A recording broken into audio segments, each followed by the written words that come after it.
Log. A great roar echoed in the mountains, and Varala Om winced at the power of it. The source was a towering monster made out of black ice, with a single glowing orb in the middle of its chest that served as its eye. Its body was filled with cracks, and a watery substance was leaking from dozens of wounds. Pieces of its body had been chipped off, and one of the 3 spikes that it had in place of a head was cut halfway up. But still the monster refused to die. The dread golem of despair swung in a circle, its 2 massive arms that resembled clubs swiping at its attackers. Her companions jumped back, getting out of its range. The monster saw this and unleashed one of its abilities as it stomped on the ground. A rolling wave of earth spread from it, sending the frontline fighters flying back. But one of them managed to keep his footing. The man's skill, perfect balance, helping him jump over and catch himself. Varela remembered the teasing she and the others gave him when he got the skill, as it was an unorthodox choice for a warrior such as him. Now it did not seem funny at all as she saw the human warrior charge forward. His class was common, and he alone out of their group hadn't had his class evolve during their long climb. Instead, he had become the true embodiment of a warrior. He was not a master of any style, but he knew them all. His skill did not match the others who were more specialized, but he had a far greater range of abilities for any situation. Now she saw him activate one of his favorite abilities, Relentless Charge. His armor, his sword, and shield glowed with gray light as he accelerated. Garvok, the human warrior, charged into the monster's side, his shield striking against the cold black ice. The dread golem was staggered, pushed back, and Garvok pressed the advantage alone. The others were recovering from the monster's previous attack, and could provide no help. Varala raised her arm and fired lightning bolt at the monster, giving Garvok a small opening. The warrior took advantage, his sword stabbing forward at the monster, glowing with gray light. The monster was too slow to react, and Garvok stabbed his sword in its side, penetrating nearly all the way to the hilt. The dread golem roared in pain, and a wave of despair left him, hitting the rest of their group. It struck against Varala, making her stagger and fall to her knees. The mental assault made her sick, her stomach twisting as she struggled to get back to her feet. And she only managed to raise her eyes and watch as Garvok kept his grip on his sword and managed to stay standing. But she could see that even he was being affected. The monster's arm smashed down, breaking Garvok's hold on his sword and snapping it inside of his body, leaving a shard peeking out before it, then turned on Garvok himself. The warrior stood tall, looking at the monster, but Varala could see its mental assault had affected him. The dread golem swiped its arm at him, and Varala saw it connect with the tall man, crashing against the shield that the human warrior managed to bring up just barely in time. The sound of the nearly unbreakable ice striking the scarletite shield echoed in the mountains surrounding them, before Garvok flew across the plateau and into the mountain side. The resounding crash as Garvok struck the rock shook the ground, his body falling down to rest there. Varala didn't even have time to glance at him and see if he was still alive, her focus completely on the boss monster in front of her. With a surge of will, she stood and raised her hands to the sky, then channeled power. Using one of her most powerful abilities, she focused and unleashed it. Greater lightning barrage crashed down on top of the monster, staggering it and forcing it to catch itself on one of its arms as it was driven to the ground. Varala felt her enchanted rings, accessories that increased her power, shatter, and a sharp pain spread through her fingers. A piece of her rings must have flown off and struck her face because she felt the wetness of flowing blood, but she didn't give the pain any attention. She looked at the monster.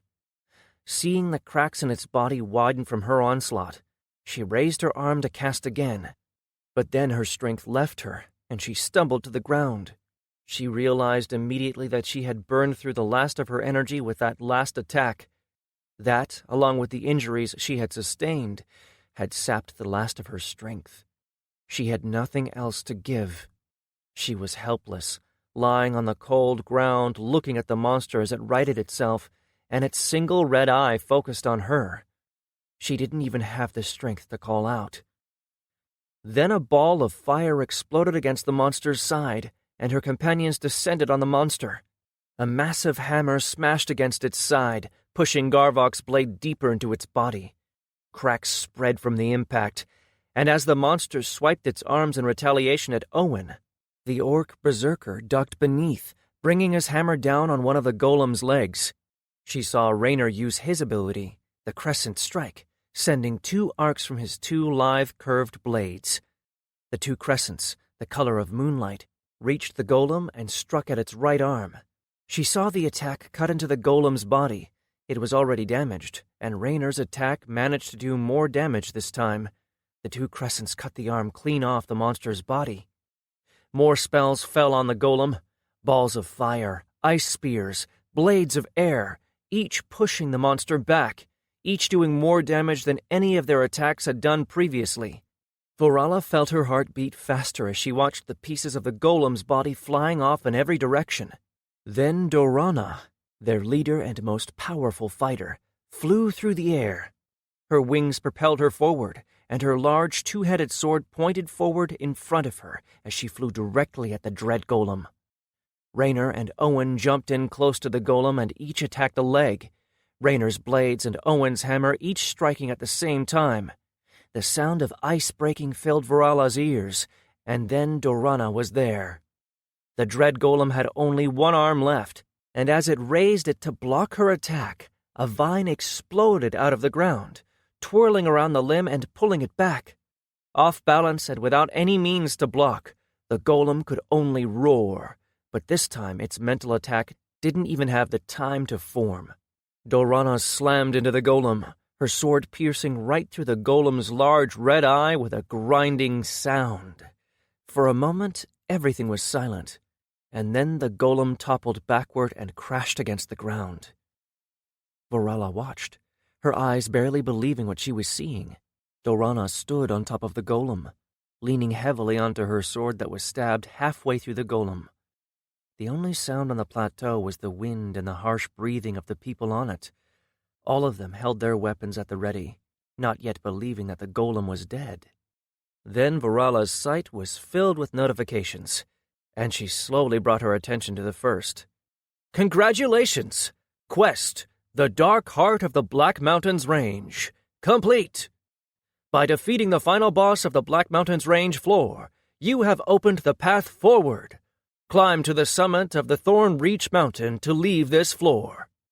The rest were dozens of other notifications, from increases in her skill and ability levels, as well as experience points rewards. The final one, however, made her heart skip. It was a notification that she hadn't seen in a long while, 2 years at least. She had enough experience points to level up, to reach level 100. It had been so long since she ascended that she had forgotten how it felt like. Her body was hurting from all the little injuries she had gained over the last 2 years of their climb through the tower. Their last remaining healer, Fern, was good, probably the best healer in the world, but he was only one person. The others had all died over the years. He simply didn't have the energy to heal everything they had encountered, and they had to keep him safe, as they wouldn't last for long without him. Vorala took a deep breath and entered her soul space, triggering the ascension. Vorala walked slowly up the winding path that led to the summit of the mountain. Her body was no longer aching from pains she had carried for so long. She realized now that she had forgotten what it felt like to be whole and safe. It had been a long time since she had last ascended. Now she had reached level 100, and the rest of them who hadn't reached it before the fight with the golem had reached it now as well. It was an accomplishment of a lifetime, something that before they had entered the tower seemed like an impossible goal. There had been no one with a level greater than 64 at the time of them entering the Tower of Power, and she doubted that anyone had reached higher since. The high-level ascended who lived in this world were not keen on risking their lives, and after they'd leveled enough, their lives were extended to hundreds of years. Few wanted to risk death when they had such a long time to enjoy life. Vorala and her companions had been the few exceptions. Still, They had accomplished something that no one else had. But the accomplishment was tainted by the price they had all paid. She looked around at her companions. There were just 7 of them now, with Garvok's death at the hand of the golem. She didn't even have the time to properly grieve. The human man had been her friend. She remembered his attempts at keeping the group's spirits high as they climbed through the tower's floors, and she wondered what they would do now without him. They had started the climb with 46 people, a full raid group. Every one of them had been at least level 30, but most in their 40s and a few 50s. 30 was the requirement for the first floor, but as the Tower of Power was filled with danger and challenges, people ascended often and quickly, if they survived. Levels weren't everything either, as a high-level ascended could die from a low-level mob just the same as they could from a high-level one. Levels weren't everything, but they did help. The climb had started out great. They had pushed through the first floor quickly, with little issues. The second had been harder, but they finished it after 3 weeks. The third floor had been the highest that anyone had ever climbed, and it was where their group had found their first real challenge. It was also where they had suffered their first death. But they had persisted, their desire to climb the tower forcing them to climb, to step into the portal leading to the 4th floor, from which none had ever returned from. After months of living and fighting on the 4th floor, they had reached the end and found out why no one had ever returned. The first 3 floors all had 2 portals at the end of the floor, one leading to the next floor, and one leading back outside of the tower. The 4th had no such portal, only the one leading to the next. They hadn't worried much then, Varala remembered. They had assumed that the portal to the outside would be on the next, or even the one after, but they had all underestimated just how much knowing that there was an exit at the end of a floor meant to all of them.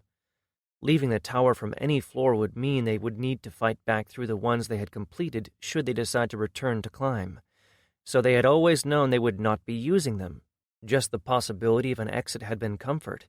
However, one they had all taken for granted, because there had been no more portals leading back outside the tower.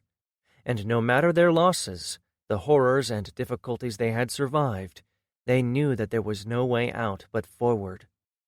Now, the 7 survivors walked slowly up the mountain in silence, each of them silently hoping that there would be 2 portals at its summit. Varala's elven ears caught someone approaching her. Long before the man stepped next to her, she turned to look at him and gave Raynor a weak smile. He returned it and put his arm around her. Varala looked at her partner, her mate, the man she had decided to spend the rest of her life with. He looked haggard, worn, the same as every other survivor of their group. He had gotten to level 100 before her a few months ago, but the experience points from the golem hadn't been enough to push him to the next level. Unlike Varala, he only had Fern to rely on. Fern could heal most wounds, but he could do nothing for the tiredness. They walked onward, supporting one another. She turned her eyes to the side, looking over the ledge on one side of the twisting path that led to the summit. The skies were gray, filled with clouds and unchanging since the moment they had arrived to this floor. The mountaintops filled the distance, endlessly stretching in all directions. The entirety of this floor were mountains, and the always gray sky. She had grown tired of it. It was perhaps even worse than the 8th floor, which had been a labyrinth of caves and tunnels. They had spent a long time underground without ever seeing the sun on that floor, with only the small glowing growths on the rock walls as the source of light. Somehow this floor was even worse. At times she could almost feel the sun behind those clouds. She could just never see it. "What do you think they are doing now?" Raynor asked. There was no need to clarify who he meant. I don't know," Varala said. She had tried not to think about their children. She felt as if she had no right. The 2 of them had abandoned them, against their wishes perhaps, and fully intending to return.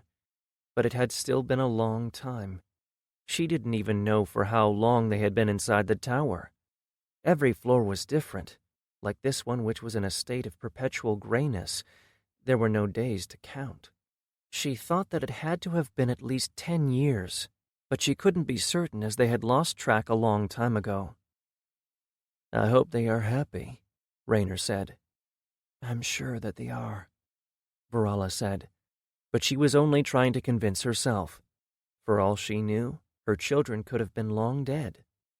They had left them in care of an entire village, gave them enough gold to take care of them for life, but she had no way of knowing what had happened. It was a cruel thing that they had done to their children, especially since the two of them were so different.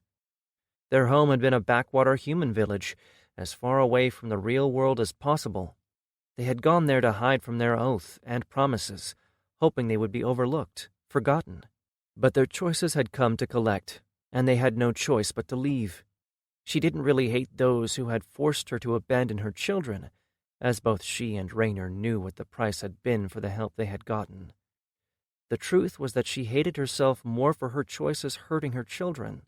She wondered what they'd had to go through there, especially since they were half-elven.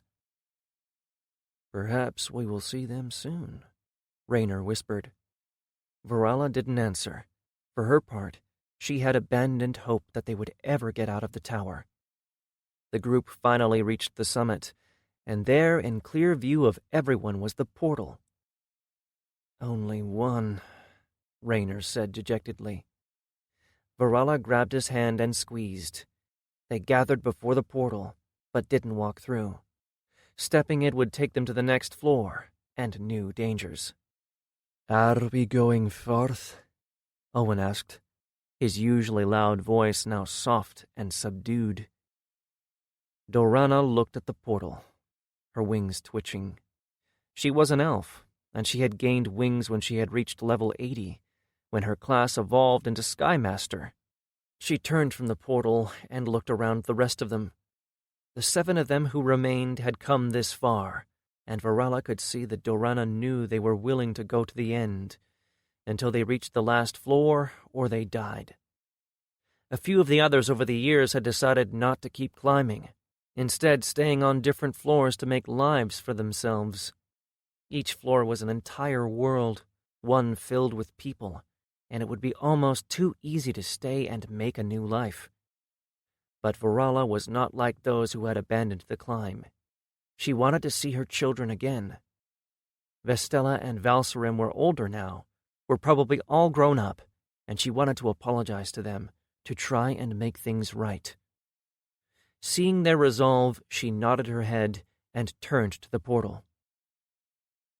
"We are going," Dorana said, and walked through the shiny door.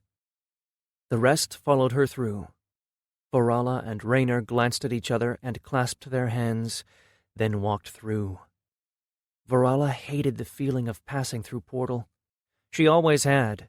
The doorways felt similar to the transport platforms of the great guilds, and while the effect wasn't as unpleasant as that of the platform, it was still not enjoyable. As soon as she took a step through, she felt her body twist. There was no pain, but it felt as if she was being stretched and pulled in all directions. Then it was over, and she felt solid ground beneath her feet. She shook her head and opened her eyes, only to be met with a strange sight.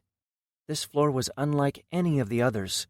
All around them were stars, in such number unlike anything she had ever seen. They seemed more vibrant than any night sky she had ever seen.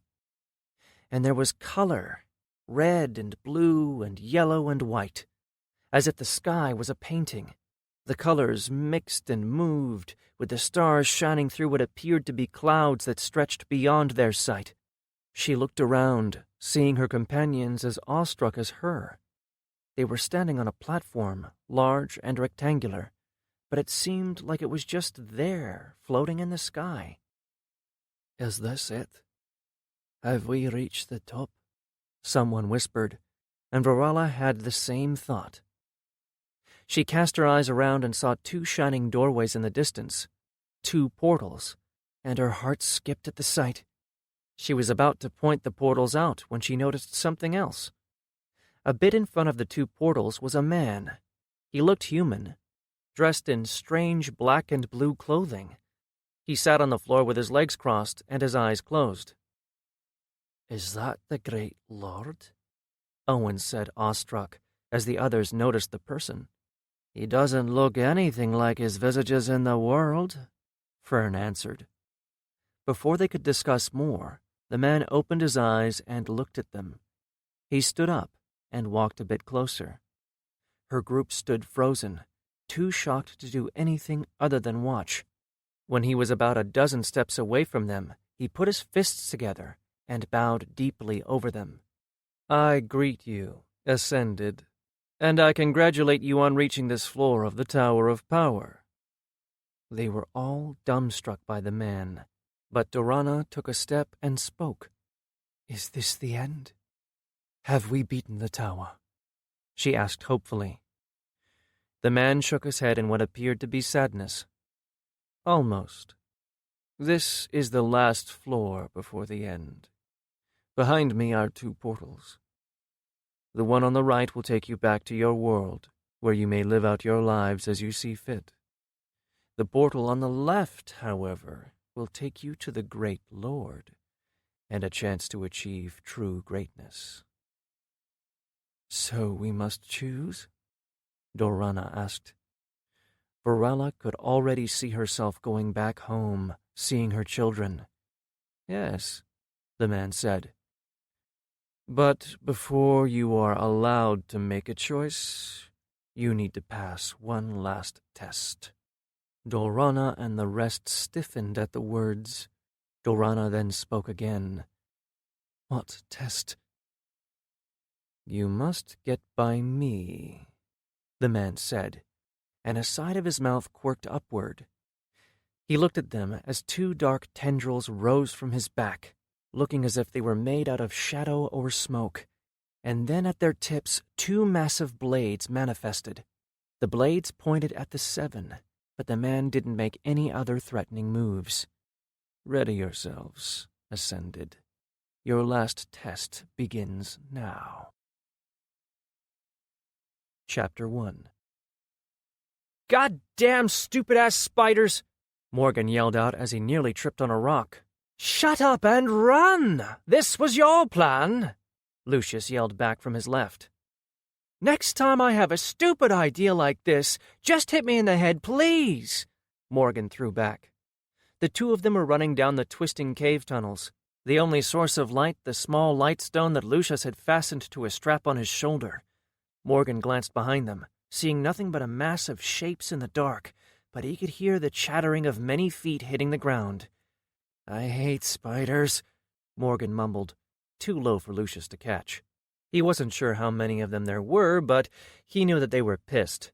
Lucius and Morgan had entered the cave with the intent of driving them out, and the easiest way to do so was to provoke them so that they gave chase. And threatening their eggs had really pissed them off. Swarm spiders were very territorial, very protective of their lairs.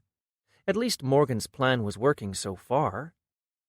In the distance in front of them, Morgan could see the light spilling in through the cave entrance.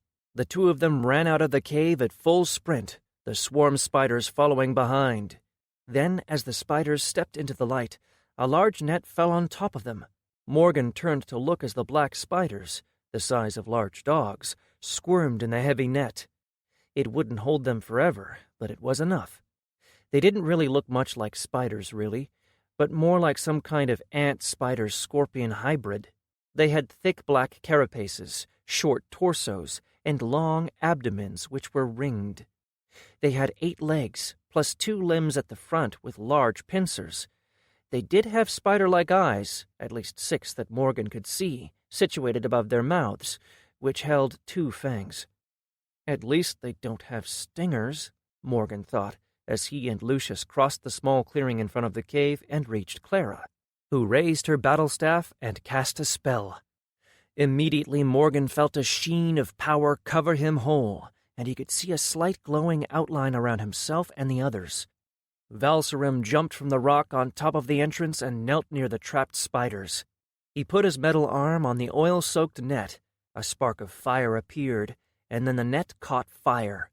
The flames spread and the spiders burned. A few of the stragglers left the cave, squirming and moving around the burning mess of the other spiders. Vestella stepped up from the side, and her massive bear started stomping on them and crunching their hard carapace beneath his paws. It was an intimidating sight, especially since the bear was now at least 2 meters long and 1.5 tall. Oh, and it had horns that curved backward. Coupled with its now blood-red fur and glowing red eyes, it looked more like a demon bear. On the other side, Lucius jumped in and started using his 2 gladiuses to take down the spiders coming on his side. Valserim was stabbing his large sword into the net, killing the spiders that were attempting to escape the net. Morgan stood behind the flaming net across from the entrance with Clara. Seeing even more spiders coming out, he put his left hand into the satchel hanging on his left hip and pulled out a small woven pouch filled with soil and a seedling plant. Having some soil made it easier for him, as he didn't need to expend his own energy to keep the plants alive. He threw it away as he activated his ability Power Infusion, putting in his own energy to make the plant grow quickly.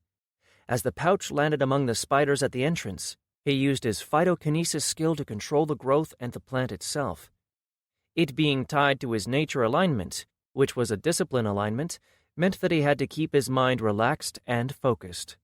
Quickly, vines with sharp thorns grew out of the plant and started grabbing and curling around the spiders nearby, the thorns punching into their bodies even as the vines tightened and cracked their carapaces. In a few moments, several of the spiders were dead, and the last few remaining stragglers were taken care of by Vess and Lucius, with Val finishing the rest of those in the net. Morgan turned around and grinned at Clara. "See? What did I tell you?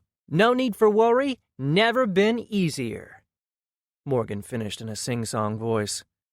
Clara closed her eyes and sighed in defeat. "You did not just say that." Morgan frowned as he heard a loud, chattering, clicking sound, followed by a crash. He turned around just in time to see Val and Lucius covered in a large web, and Vess and her bear being thrown to the side by a massive monster, one so large that it cracked the cave entrance in order to fit through. The massive queen spider was stomping across the clearing over her still smoldering children. She was terrifying, her torso standing more upright, with 2 sets of limbs with pincers along with the other 8 legs she used for movement.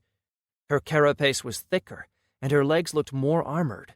The head was attached to the torso with no neck and looked like a cross between a spider and an ant. Her long abdomen had thick red rings all around it, and it was fat and trailing over the ground even as it was still shooting webs behind her. The monster barreled straight at Morgan. Well, fuck me sideways. He had no time to react. The monster was so fast that by the time he noticed it, the queen was already stabbing her pincers at his head. But just before they connected, a glowing dome of yellow light appeared around Morgan, stopping the pincers. Morgan glanced at Clara, who had just saved his life, and gestured with his head. "Thanks. Get back and release the dome," Morgan ordered. He knew that she couldn't hold it for long, and that each attack against it drained her. She nodded and jumped back as Morgan turned his eyes to the monster, one of his arms coming to rest on his belt, and one of the small balls there, the other raised and pointed at the monster. The queen reared back for another attack on the dome, and that was exactly when Clara canceled the ability. Morgan pushed energy into his gauntlet, and a bolt of violet energy flew into the queen's face. It staggered, but her pincers still came down toward Morgan. He jumped to the side and rolled, coming up to his feet and throwing one of his balls. The round shell hit the monster straight in the torso. The thin layer of wood cracked, and a cloud of dark smoke surrounded the monster. Morgan heard a screech and saw the queen shaking, her limbs waving widely. Morgan shot the bolts from his gauntlet at her side, but it was doing little damage to the queen's carapace. He put his hand into his satchel and pulled another pouch from one of the several partitions inside. This one didn't contain soil. Instead, it was filled with vine seeds, which he threw and scattered beneath the queen. Before she managed to recover from the bag of smoke in her face, he used Power Infusion, along with his phytokinesis and energy manipulation, to force the vines to grow. He didn't fuel all of the necessary energy with his own, but instead siphoned some from the ground itself. The vines spread into the ground and then raised up and curled around the queen. She tried to escape, tearing several of the vines off, but by then Morgan had formed enough of his new weapons beneath the ground. He used his vampiric root spear ability and 4 spears made out of several vine roots twined together and exploded out of the ground, striking underneath of the queen. 3 of the spears shattered against the tough carapace, but 1 managed to punch through, although not deep. Still, Morgan activated his siphoning ability and started draining the queen's life force. He didn't get to do much as she jumped to the side, breaking the spear and dropping near him. Recovered from the smoke and the spears, the queen released a screech and started stabbing her 4 pincers at Morgan. He jumped back, evading with his high agility. The pincers stabbed into the ground in front of him, following him around as he grabbed 2 more balls from his belt. But the monster noticed this time, and when he threw them, she swiped her pincers and broke his shells, sending a cloud of green gas spreading to her left side. Morgan immediately raised his arm and pointed at the cloud, activating the ring he wore on his index finger to generate a lance of fire that flew out into the gas. The ring was a survival tool, used to help start fires in the wilderness, but Morgan had optimized his gear so that every trinket he wore had an in-combat use.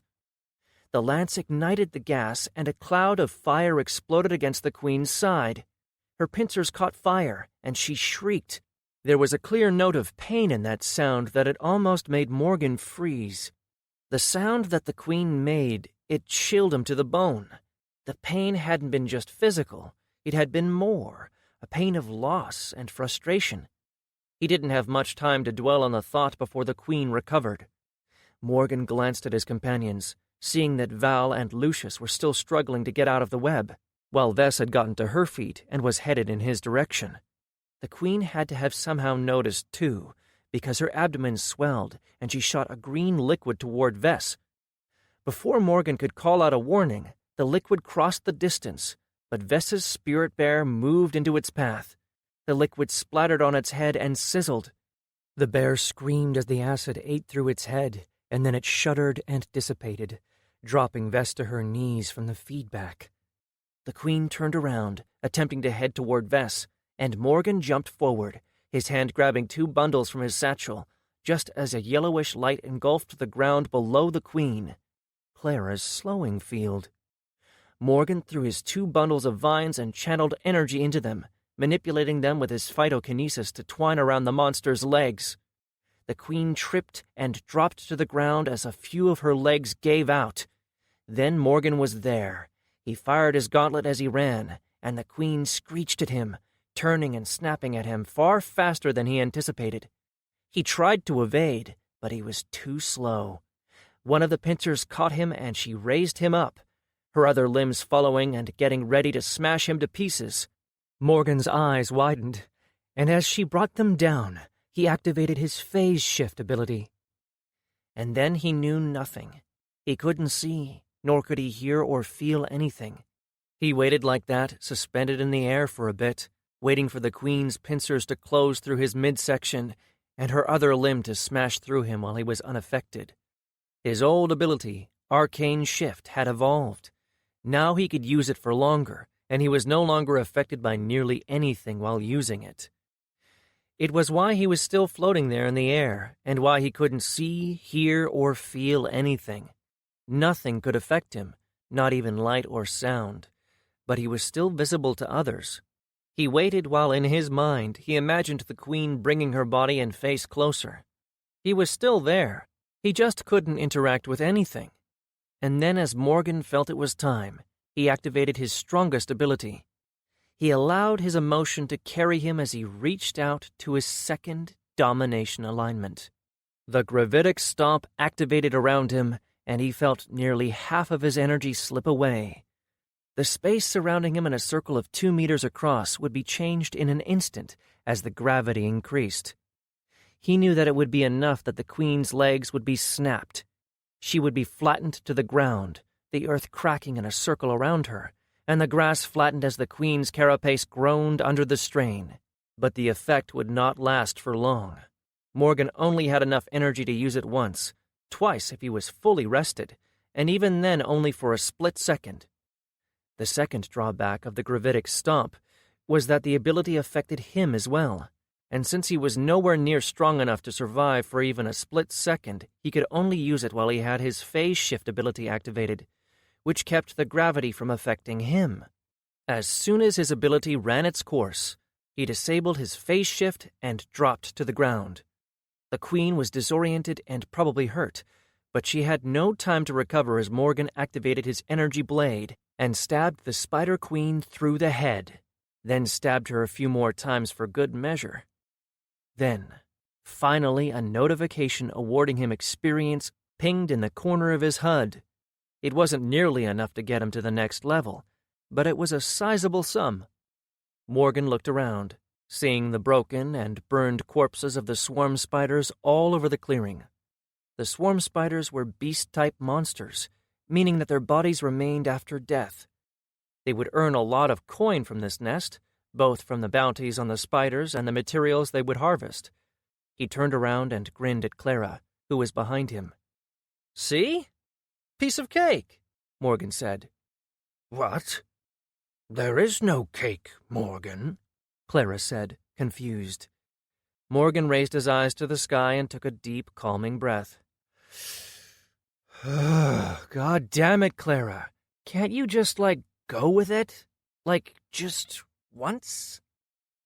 He lowered his eyes to look at the orc healer and immediately saw her grinning. She cleared her expression, but he saw it before she managed to hide. Seeing that she was caught, she allowed her smile to show. "Nope. It's much more amusing this way," Clara told him. Before Morgan could get into his usual banter with his bestie, the others arrived, with Lucius and Val still pulling cobwebs from their clothes and hair. Vess walked over next to him and leaned into him. Morgan could see that she was still recovering from the shock of having her summon forcibly dismissed, so he put his hand around her. "Didn't you say that the Swarm Queen was supposed to be hibernating at this time of the year?" Lucius asked him.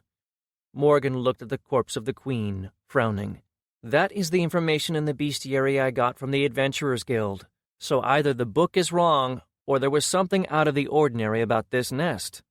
Valserum knelt next to the queen, studying it. "You said that the queens hibernate as they grow eggs inside of them, right?" "That's right," Morgan answered. "This queen doesn't look like she has any eggs," Val said as he cut into the queen's abdomen. Morgan tilted his head but didn't answer as he tried to remember all the information about the swarm spiders that he learned for this mission. He was certain that he hadn't overlooked anything. The 5 of them were a pretty good team because they trusted one another and knew their jobs. Morgan was their tactician and strategist, both for their adventuring team and their guild, and the others knew that he wouldn't make a mistake like this. Morgan might like to joke around and whine, but he was good at what he did. Lucius had taken over the more management role, with him deciding which bounties and contracts they took on as well as dealing with the Adventurers Guild in general. Although the 5 of them generally discussed every decision, Morgan was still the guildmaster, but he just decided on the broader goals. It was up to the rest to realize them. There were a few mentions about abnormal behavior.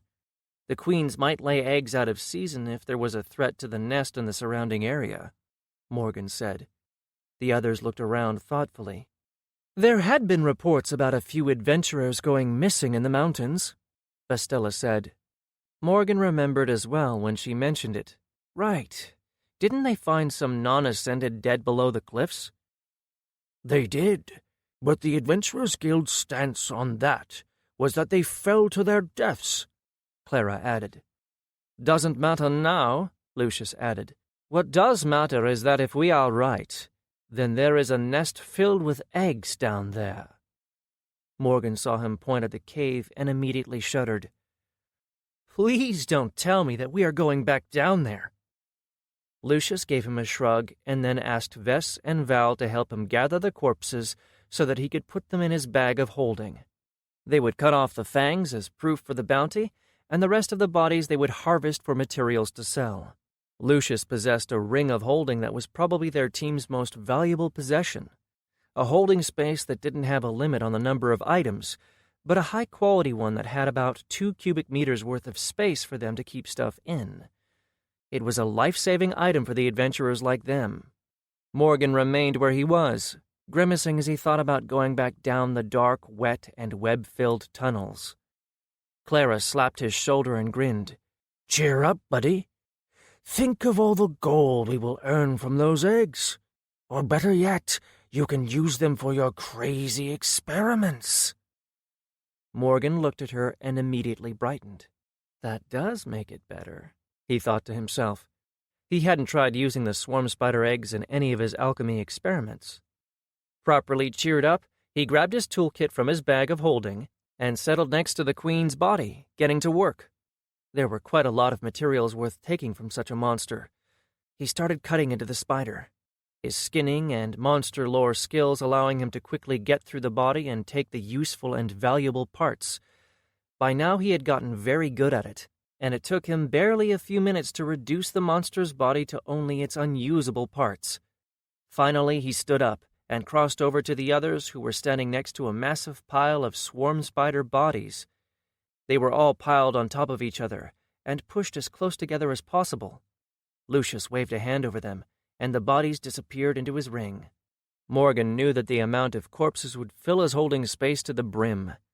There was another pile nearby with fangs of the swarm spiders that they had cut off to use as proof back at the Adventurers Guild, and Vess waved her own hand over it, and it disappeared into her ring. Each of them had a ring of holding, too. Only theirs had far less space, about half a cubic meter's worth. Vess stood up and pulled back her chin-length red hair behind her pointed ear as she turned to look at Morgan. "You all done?" "Yes. Let's go down and get this over with. I need a bath," Morgan said as he shook the slimy spider blood from his hands. Harvesting from monster bodies was not a clean job. They headed to the cave entrance and then down into the dark. Chapter 2.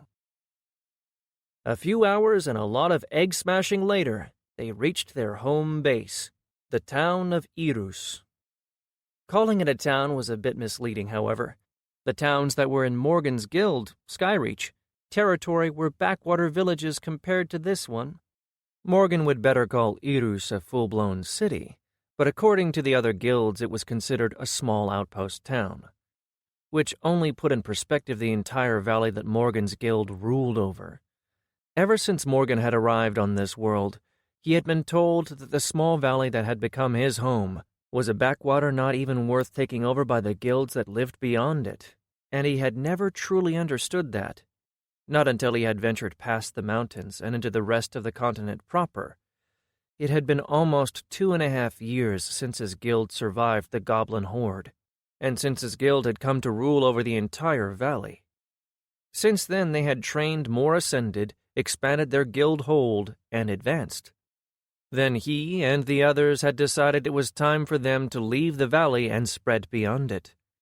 Morgan and his team, Lucius, Valserim, Vestella, and Clara, left the valley they had by then out, leveled in order to find new challenges, to ascend further, and earn wealth to grow their guild. But the reality of what Morgan found beyond the valley was simply eye-opening. There were very few non-ascended out here, and those who did live here were basically treated as second-rate citizens. And then there were the cities, or rather towns, themselves. Ever since Morgan arrived here, he had been surrounded by what he in his mind called a fantasy setting, a medieval setting, swords and magic with technology on the same level, but that was not exactly the case. He didn't understand what having people who were ascended truly meant. Everything still had a primitive feel, but it wasn't. The magic, or rather power, of the ascended was advanced, and people had created wondrous things. Irus had a sewer system, every building had plumbing, and the streets were paved with smooth stone by those ascended who could manipulate it. The buildings themselves were crafted as beautiful pieces of art, looking as if they were carved out of a single piece of stone. Morgan knew that they weren't, but there were ascended architects and builders, and even the common workers were ascended. Morgan had believed that his valley could grow to become on par with the other guilds of this world. He had seen the lush valley filled with forests, minerals to be mined, with ground suitable for growing food, and thought that it was enough. But there was a reason why no other guild bothered with the valley. The resources that were so abundant here were of the lowest quality, things that other guilds didn't even use. There existed forests made out of red-barked trees which were tougher than iron, metals that eclipsed what the ore his people mined could do. Morgan realized that in this world's terms, the valley was basically a starting zone, low in level and worthless for the Ascended after they reached a certain point. It had hit Morgan hard when he realized that, but he hadn't allowed himself to lie down in defeat. The resources of his valley were enough for a slow growth, but they needed what the other guilds had, and without any territory beyond the valley, they had been forced to get such resources through trade, which meant that they needed coin. And so they decided to become a true adventuring team, going on missions and harvesting materials to help them grow.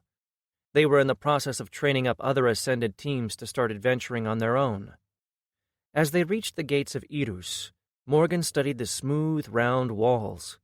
They were dark gray in color, made out of something called mist stone, which was farmed from deep beneath the great lakes surrounding the town. It was one of their main exports, or rather of the guild that owned the city, Omen. It was one of 3 guilds that controlled the territory just outside the pass of the valley, which was now the property of the Skyreach Guild, a third-tier guild which was well known and respected. So their territory had been the obvious choice for first contact with other guilds, especially since one of the 3 guilds was Glitterforce, the home of the orc who had left Morgan and his friends to die in the dungeon all that time ago. Morgan had vowed to get revenge, but he was smart enough to know that he wasn't in a position to do anything about that. Not yet. Through Skyreach's Hearthstone, they had been able to register themselves as adventurers, their names instantly appearing in the Adventurers Guild. That, coupled with the badges their Hearthstone provided, allowed them to move through other guilds' territory freely. Based on their past accomplishments, they had been given iron badges. Hexagonal in shape, they were made out of the material of the rank with the crest of their guild etched onto it, which in their case was the head of a manticore. After years of adventuring, they had advanced to the next rank, bronze. Morgan's own badge was hanging on his belt, easy to be seen by anyone. The guards at the gates of Irus already knew them on sight, but their badges alone would allow them entry. The town was bustling with activity, with Ascended walking around living their lives.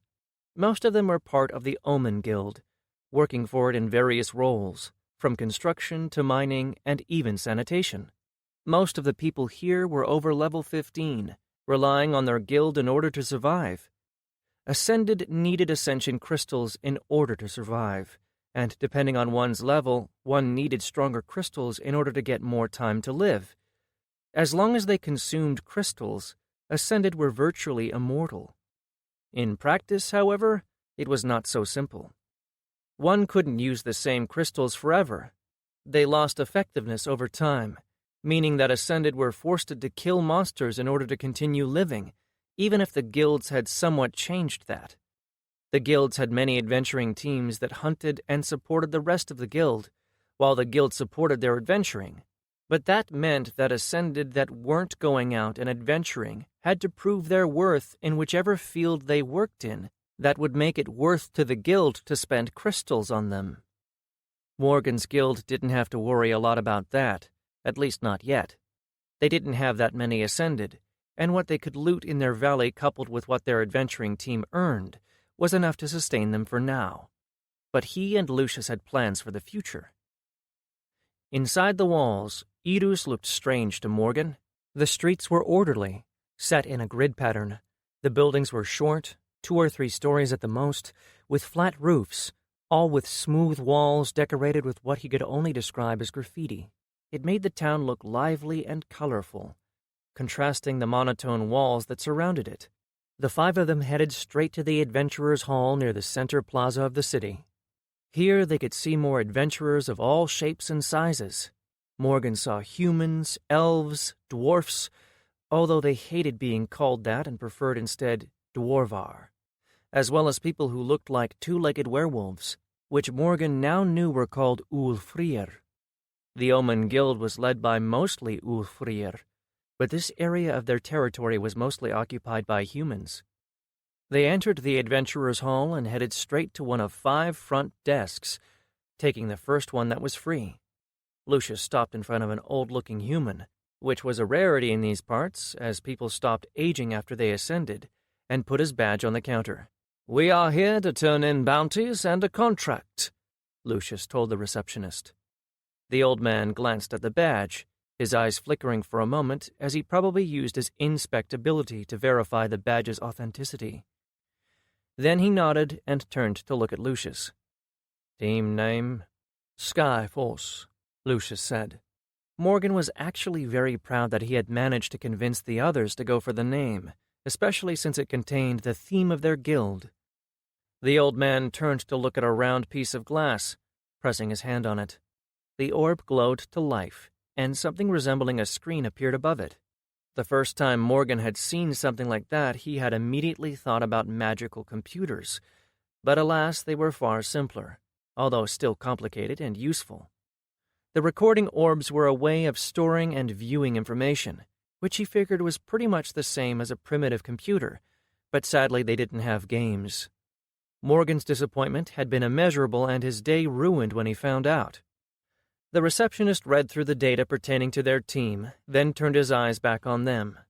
"You took the contract for clearing the swarm spider nest?" he asked with a raised eyebrow. It was an understandable reaction.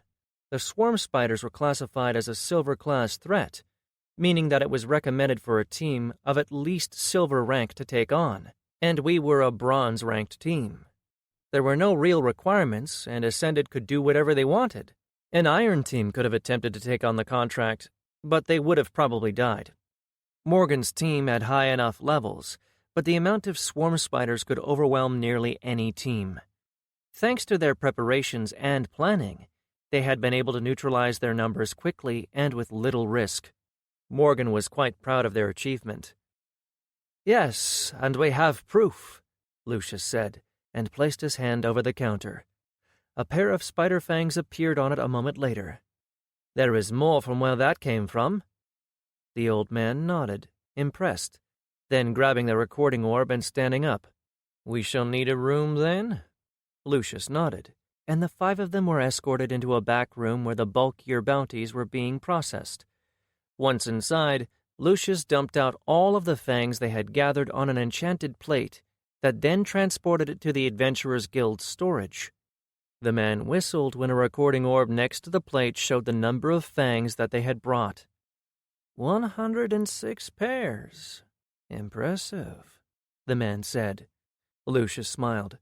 "We have a few more things," he said, before gesturing to Vess, who had stepped up to the plate and unloaded her own ring.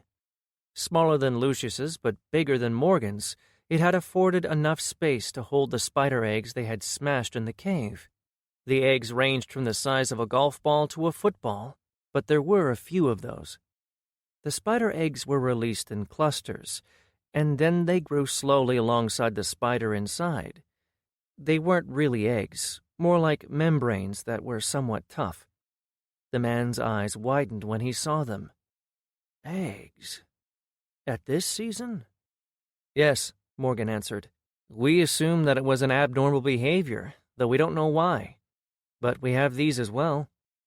Morgan pulled out the 2 fangs from the Swarm Queen and gave them to the man. The receptionist took them from his hands and looked them over. "These look like they came from a fully developed queen. I will need to make a report about this. The other known nests will need to be checked." Morgan nodded his head at the man's words. The swarm spiders weren't really dangerous monsters, individually at least, but when their nests were allowed to grow unchecked, they could threaten entire towns. It was why the Adventurers Guild had an open bounty on swarm spider fangs and contracts for clearing out their nests. Finally, the man turned to the orb in his hands and read something off, then turned to Lucius. "You will get 50 silver pieces and 20 silver pieces per fang set and egg respectively. And the contract for clearing out a nest is 100 gold coins." Lucius nodded as the man produced a pouch from one of his rings and extended it to Lucius. Their gain for this mission should be 175 gold coins. It wasn't a fortune, not out here, but it was a sizable amount. Lucius stored the pouch inside his ring without counting. There was no need, as the Adventurers Guild always dealt fairly, and if they didn't, the guiding force would intervene. The receptionist then smiled as he entered their contribution in the orb. With this mission complete, your team is now qualified for silver rank. Morgan turned to the others and grinned, and they did the same. This had been their goal all along. Completing a silver rank mission had made them qualified for that rank. "I can have our guild stone make you new badges immediately," the man said. Lucius shook his head. "Thank you, but no. We will go back to our guild and have them made by our hearthstone." The man nodded knowingly. The Adventurers Guild could issue new badges, but most adventurers chose to get new ones from their own guild, principally for sentimental reasons. It was no different for them. They hadn't been back home in months, and this was a good reason to return. The man congratulated them, and they left. "I can't believe we did it," Vess said as she locked her elbow with Morgan's. "I told you that we would, didn't I?" Morgan asked cheerfully. Before Vess could answer, Clara jumped in. "Of course you told us, but we have learned to ignore most of the nonsense you say." Morgan made a mock gasp, pretending to be insulted, but he was in far too good of a mood to be brought down. "Without me, you would all probably be dead already." Morgan meant it as a light comment, but the others immediately sobered. For a moment, he thought that he'd said something wrong. Oh, crap. I really need to learn to keep my mouth shut and nod. He had lived in this world for a long time, enough that he had learned much about the culture here. But then Val spoke. "You are right. If we had never met you, we would all probably have died by now. I don't remember if I ever thanked you for everything that you have done for us, Morgan, but I know that we don't say it enough. So, thank you." The others all nodded, and Vess squeezed his hand. Morgan was left without words for once. He loved these people. They were his family. And seeing that look in their eyes made him almost want to cry. In fact, he was pretty sure that he was about to. Then Val frowned as he looked at his face. "Are you crying?" "What? No, shut up, you're crying," Morgan said, as he put a hand on his face and wiped away the single tear. Val shook his head, and Clara thankfully changed the subject, and they continued walking toward their inn. Vess reached out to his chin and turned his head to look at her, then leaned in and gave him a quick kiss. "It's okay, Morgan. I'm pretty sure that you would have died too, had you not met us," she told him with a loving twinkle in her eyes. Morgan smiled at her. She was his rock in this world that he now called home. His mate, partner, or Amory as they called such things here, she was everything that he had never known he needed. They made their way to their inn, Adventure's Call, one that catered specifically to adventurers.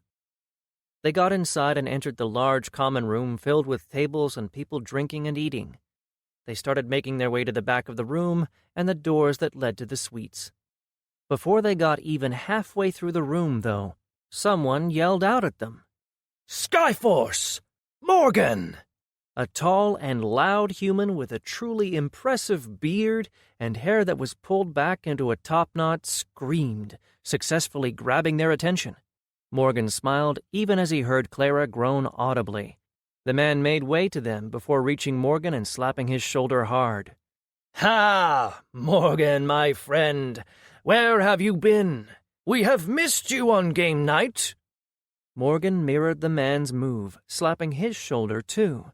He looked at the man who was at least a head taller than him and grinned. "Ah, Borodar, old buddy! It's only been a week. Don't tell me that you missed me that much." Borodar laughed as they stood there with their hands on each other's shoulders. "Of course I did. There is no one who makes me laugh as hard as you, and I live for the moments you beat Hexna at cards." Morgan grinned at the man's words. Borodar was part of another adventuring team from somewhere up north, and was a member of a guild called Fearless Hearth. He looked the part of classic barbarian, with 2 red markings on his face going over his eyes and down his cheeks. His team, the Last Vanguards, had been bronze like them, and once Morgan and his friends had arrived here, they had met and Morgan and Borodar became quick friends. The Last Vanguard had become a silver-ranked team a few months back for their part. He liked the big bastard, and they usually played cards once a week in the common room. "We've been out on a contract," Morgan said, gesturing to the others. He saw Clara visibly shrink and try to get away. "Clara, my love, is this the day when you finally agree to let me buy you a drink?" Borodar asked. Clara frowned. "In your dreams, musclehead?" Borodar didn't take the refusal hard, but instead just laughed. Morgan was pretty sure that Borodar knew that Clara wasn't interested. She only liked women, just as he was pretty sure that Clara knew that Borodar didn't really mean it. It was why he hadn't said anything. And in any case, Clara could take care of herself, and she was certainly not shy about speaking up. Borodar shook his head and turned his head back to Morgan. "So, a contract, you said?" "Yes, a swarm spider nest," he said casually. Borodar's eyes widened. "A silver-ranked contract? How did it go?" he asked, looking at them all. "We finished it. You are looking at the newest silver-ranked team in Irus," Vess answered smugly. Borodar exclaimed and picked Morgan up into the air, spinning him around a full circle before dropping him and slapping his shoulder again. He looked over Morgan's head to the others. "Congratulations, Skyforce! This calls for a drink! Come, we must celebrate!" He pulled Morgan by the shoulder, but he tapped the big man's hand. "Sorry, Borodar, but we are tired and filthy. We want to go back to our suite. Tomorrow?" The big man looked them over again, no doubt noticing their state. They were both covered in grime and visibly tired. Borodar nodded. "Of course, but you must tell me everything." "I promise," Morgan said, as they turned around to leave. They didn't take more than a few steps before Borodar called after them. "Wait!" he said, and quickly walked over, motioning them close. "You are silver-ranked now, yes?" Morgan saw the change in Borodar's expression and glanced around at his friends, who were obviously all curious. He turned back and nodded. "Yes, we just got back from the Adventurers Guild." Borodar nodded, his hand reaching up to pat his beard. "There is something that you might wish to know. Word just reached Irus that 2 of the great guilds will be holding a tournament soon." "A tournament?" Lucius asked. Borodar nodded. "Yes, they call it the Grand Tournament. Its purpose is to find and select a team that will accompany their teams to the Tower of Power." "The Tower?" Val whispered, his face coming alight. "The requirement for entry is that the team is at least silver rank, and that all members are over level 25. Seeing as how you now qualify, I thought it would be best to let you know." Morgan frowned. "Wait, don't you need to be at least level 30 in order to get onto the first floor of the tower? And why are they even holding a tournament? Don't they have much higher-level people?" Lucius answered for Borodar. "Yes, level 30 is the requirement, but I think you are underestimating just how many high-level people are unwilling to risk their lives in the tower. With their levels and the wealth they have accumulated, they can basically live forever with no need to risk their lives in the tower, especially since no one has ever returned after going past the 3rd floor." "Corvus is right," Borodar said. "There are not many high-level ascended willing to go into the tower. The truth is that the great guilds have enough resources that they can afford power-leveling people. And, of course, levels are not everything." "Still," Morgan started, "are you planning on participating?" My team has discussed it, and we are agreed that we will be going. The word is that there will be valuable rewards even for those who are not chosen. It is a great opportunity, both for our team and our guild. Morgan looked at his friends. He could see that Val was interested, while Lucius had a reserved look on his face, and Vess and Clara seemed at least intrigued. Well, thank you for letting us know. We will have to talk it over. Of course, Morgan. The last day for registration to the tournament is 2 months from now in Al Valor. I hope to see you there. With that, Borodar turned around and walked back to his table, leaving them to retire to their rooms. They walked out of the common room and into the back end of the building where the suites were. The others were talking among themselves, but Morgan wasn't really paying attention. His mind was on the Tower of Power. Chapter 3. About an hour later, Morgan found himself sitting in warm water inside their pool. Another shock that Morgan had to overcome was the fact that in this world people weren't at all concerned with nudity. It was a normal thing to them, especially the elves. And seeing how Vess was half-elf, that meant a lot of nudity in his life. Still, he had managed to adapt. The 5 of them were currently all sitting in the warm water, Vess next to Morgan, with Clara, Val, and Lucius across from them. Adventure's Call was an inn designed specifically for adventuring teams. As such, it had suites instead of rooms. Each suite had several rooms, a common area, a storage basement, and a large bath, which resembled what Morgan remembered Japanese baths from Earth being like. The bathing area had a large section for cleaning and a round pool with heating enchantments beneath the bottom. The pool itself was made out of big chunks of rocks, which gave it a quaint atmosphere, along with 4 braziers which painted the closed room in a dark orange glow. There were vents all around the edges of the ceiling, which allowed the steam from the pool to escape and prevented the room from becoming suffocating. They had cleaned themselves properly, and then all settled into the bath to relax, naked. Which Morgan was fine with now. Completely fine. He took extra care not to look at Clara's green skin or her exposed breasts. Neither Vess nor Clara seemed to mind, but Morgan was raised far differently than people here. So, Lucius thankfully spoke up and gave Morgan a reason to look at him. What are we thinking about this tournament? Val was the first one to answer. The tower has always been my goal, that and finding out what happened to our parents. Morgan glanced at Vess, trying to figure out how she felt about it. She made circles on the surface of the water with her finger as she spoke. It had been my goal, too, for a long time. Now, I don't know. We have the guild, responsibilities. The tower is dangerous. I'm with Vess, Morgan said. I would like to go to the tower, but I don't know if now is the best time for it. Skyreach is at the edge of becoming a Tier 2 guild. We have good people keeping things in check back at the valley, Clara spoke up. And, according to what Borodar said, there will be rewards just for participating. I mean, what are the chances that we would actually be selected, that we could win? The requirement is at least silver rank, but you know that there will be more powerful teams present for sure. We will get demolished. Morgan turned to look at Lucius, who was staying suspiciously quiet. What about you? What do you think? Lucius took a deep breath before responding. Tournaments like this are not completely unheard of. My family's guild hosted one a few decades ago, and my grandfather told me stories about it. Clara is right.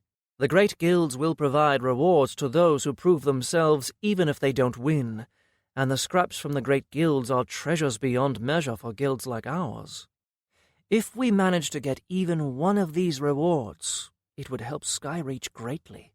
And the prospect of going to the tower, that is something else.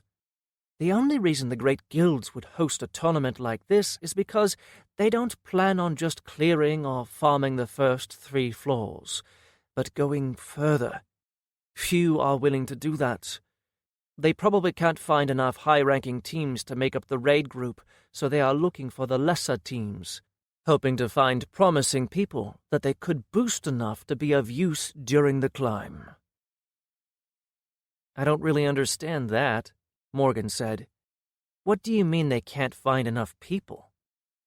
Lucius grimaced.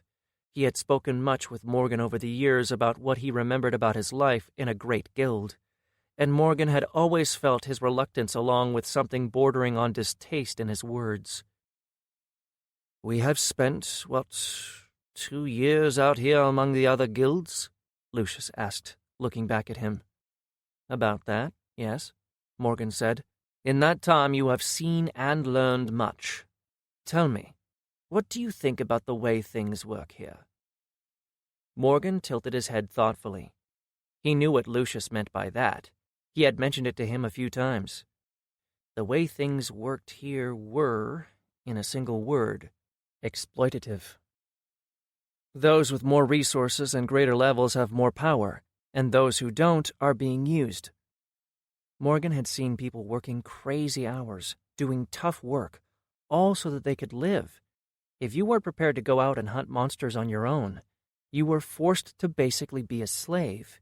If you didn't have skills and abilities that were useful, then you were screwed. Lucius nodded. It is not as bad here, but in the cities. Among the guild holds of the larger guilds, everything is about power. They hoard it, they use it to get more of it, all so they can live. There are high-level people who have been alive for so long that the ascension crystals they need to take in order to survive have lost almost all of their effectiveness, yet they don't level and hunt stronger monsters in order to combat that. They use their wealth and power to have others harvest insane amounts of crystals for them, all so that they can extend their lives for a single hour. Most of the high-level people are like this. It is rare for them to ever put themselves in danger. Why risk death when you can enjoy life? But the people organizing this tournament are not like that, certainly, Morgan said. Lucius inclined his head. Perhaps, but they are the exception to the rule. People don't like putting themselves in danger, even the adventurers. It is rare for Ascended to go into the unknown. Nearly every dungeon has been explored, and there are manuals and tactic guides for nearly every monster and encounter in the world. Even when they go into danger, they know what to expect and are prepared for it. We have done the same. Every contract we have taken, every bounty we have completed. You researched it all, didn't you? What does that have to do with this? Morgan asked. If they are holding a tournament, that means they plan on climbing the tower. There are no manuals after the 3rd floor. Whoever goes there will be going in blind. No one who has gone to the 4th floor has ever returned, Lucius said. Morgan didn't respond. Instead, he just grunted. He didn't understand what Lucius was talking about, but Morgan knew what the tower was, and the others knew as well, as he had informed them. The tower was the Great Lord's test for the inhabitants of this world, a way to find soldiers for some unknown purpose. Morgan had not yet come to terms with the fact that the Great Lord Oxalis was in fact his father. Sure, he understood that in a sort of an abstract way. He even understood that he had benefited from that connection, that he and the others would have died in that dungeon where they had been betrayed, had Morgan not been who he was. But he didn't feel any different for it, really. Oxy was someone beyond Morgan's understanding, a being of incredible power, and Morgan was just human. Well, he was ascended now, but he was nothing like what Oxy was. Besides, Morgan was pretty sure that his dad wasn't all that swell of a guy. It didn't make any difference, though. The people of this world believed that a reward waited for anyone who completed the tower, and Morgan knew that that was true. He didn't think that Oxy was lying about that, but he was conflicted. On the one hand, he didn't want to conquer the tower, to prove himself to his father. On the other, he was worried that he wasn't strong enough. He was under no delusions. He knew that he wasn't all that special, no matter the fact that a god was his father. He remembered Oxy's last words to him. "Gain strength, conquer the Tower of Power, and you will be worthy of standing next to me.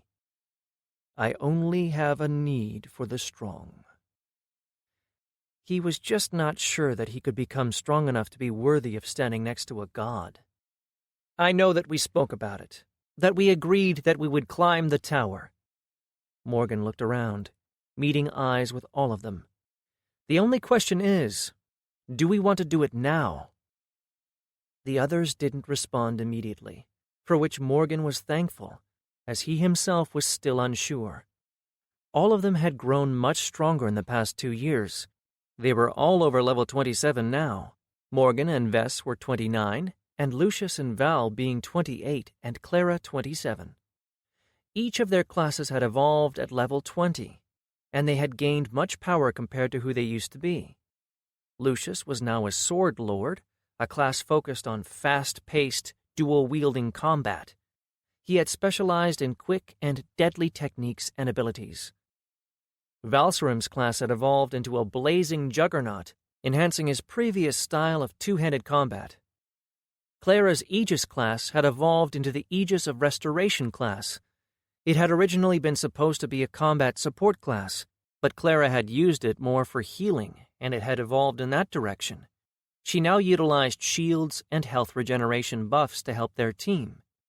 Vestella's Eldritch Knight class had evolved into Eldritch Conjurer. Morgan had to admit that he had been a bit worried that she was going to start conjuring all sorts of weird beasts and monsters to help her fight, but it hadn't gone that way. Morgan already knew that the system that governed this world and the classes that Ascended had were more of a loose set of guidelines. Vess could conjure weird things, yes, but nothing like what he could imagine in his nightmares. Morgan's own class had evolved prior to theirs, and into a unique class, one that no one else had access to, at least according to Sabila, his soul implant thingy. The Heart of Verdure, his class, made him especially in tune with nature, more precisely flora. It had been a side effect of his mastery of his nature alignment and his use of it. After he had gained that mastery, not that he had reached complete mastery, simply a level where he was no longer a noob, he had been allowed to choose another alignment to add to his skill set. He had chosen metal, deciding to go with the complete opposite of what he had learned previously. The alignments were not just tied to the elements that they were named after, however. They were also more abstract, aspects that were harder to grasp and understand. Nature had given him ability to command life and death in all its forms. He had chosen to focus on plants because he wasn't really into being someone who tinkered with living beings, or the dead, such as a necromancer, which he knew existed. Metal was about gravitation and power, things like that. Life and death seemed simple to grasp, but really weren't. Gravitation wasn't just about things like gravity, which he had a few abilities now that could influence it. It was also about the connection between things, just like power was about the transfer of energy from different sources. He hadn't yet managed to master this alignment, but he felt like he was close, and he was pretty excited to see how his class would accommodate his new style when it evolved at level 30. His kit still included a lot of plant-based skills and abilities, but he had been doing a lot with his other alignment too. He knew that they had all gotten a lot more powerful, and they had grown as a team as well. They were in sync, knew each other well, were effective. He wasn't afraid of tackling new challenges with them. Yet the tower, based on all that he had heard, was supposed to be far more dangerous than anything else in this world. Vess was the first to break the silence. "I think we should go." Morgan turned to look at her, surprised. She had been the one to point out that they had their guild to think about now. She saw his look, and a corner of her lips quirked up. "If there is a chance that we can win even a small reward that can help the guild, I am all for it. But the truth is, I, too, wish to climb the tower." She glanced at her twin brother across from them. "The two of us have dreamed about it since even before our parents left us." Morgan put his hand around her and brought her close. You know, I have to be honest. I want to see what this tower is all about. Lucius took a deep breath. I think that we should participate in the tournament as well. At the very least, it will be good experience for us. Clara snorted. You all act as if we are going to be climbing the tower tomorrow. But you are right. I think that we should go. Morgan turned to look at Val, who smiled. It is settled, then. We go. But first, Morgan spoke, we go to Skyreach. We need to discuss this with Titus, as well as get the loot we gained back to the guild. Lucius nodded, then looked pointedly at Morgan.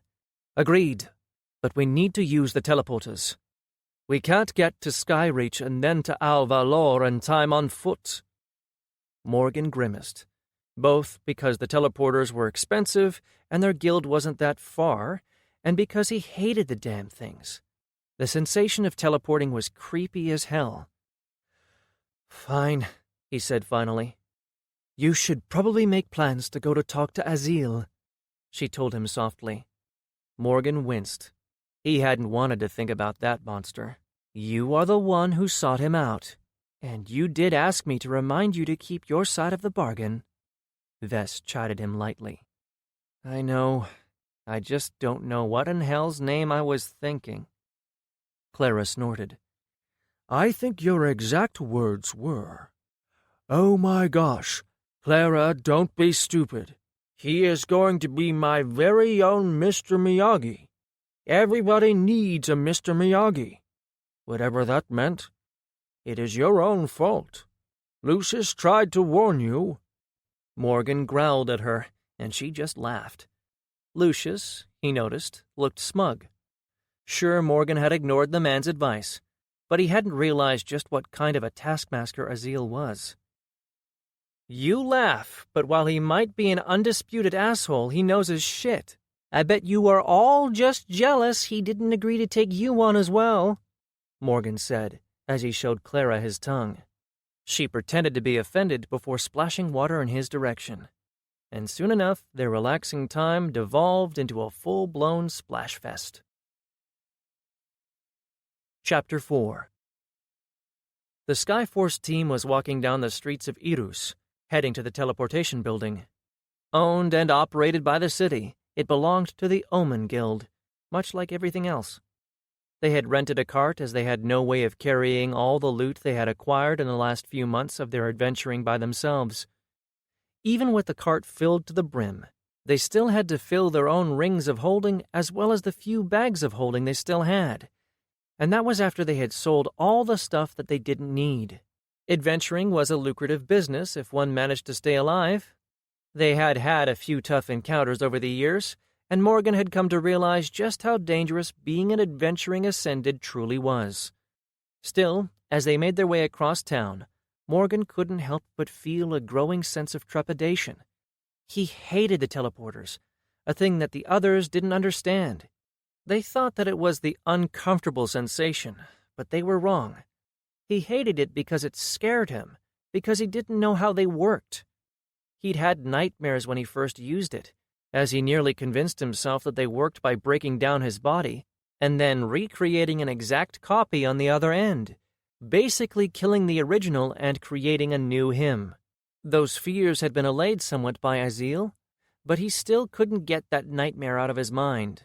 According to the man, there was no breaking down of the body, but he still couldn't explain it to him. A weakness of having a system that enabled everything for people. You had an ability and you used it, but you didn't need to know the exact workings of it. Still, Morgan turned to his character sheets to keep himself occupied and not thinking about the impending teleportation. He had acquired many new skills and abilities in the last few years, enough that his screens had started getting cluttered. Thankfully, not only could he sort them however he wished, but he could also create tabs and sort his skills and abilities in them. Now he had 3 tabs for his skills and 2 for abilities. For his skills, he had the main tab, where he had the skills that impacted his combat, then the crafting tab for crafting-related skills, and finally miscellaneous for anything else. For his abilities, he had a main sub-tab for the abilities he constantly used and that he considered a part of his kit, then another for all the abilities that he used more rarely. He even found out that he could change the Roman numerals to other systems, which was great as his numbers had started getting high and confusing. He opened up his main tab for skills and looked it over. Skills, main. Elemental alignment, nature 15. +1 rank guild buff. Elemental alignment, metal 8. +1 rank guild buff. Hand-to-hand combat 5. Throwing weapons 5. Sharpshooter 10. Energy manipulation 15. Unyielding will 4. Phytokinesis 10. Gravikinesis 4. Life sense 5. His archery skill had changed into sharpshooter a while ago, since he had mostly abandoned the use of his bow. He still carried one in one of his bags of holding, but his style had evolved to focus more on thrown weapons, as well as bombs which he made himself, as well as plant-based attacks. The sharpshooter skill included everything that had to do with projectile or thrown weapons, which helped him with his accuracy. His weapons skill had changed into throwing weapons around the same time. He still had the knowledge about how to use other weapons, of course, but his focus had shifted.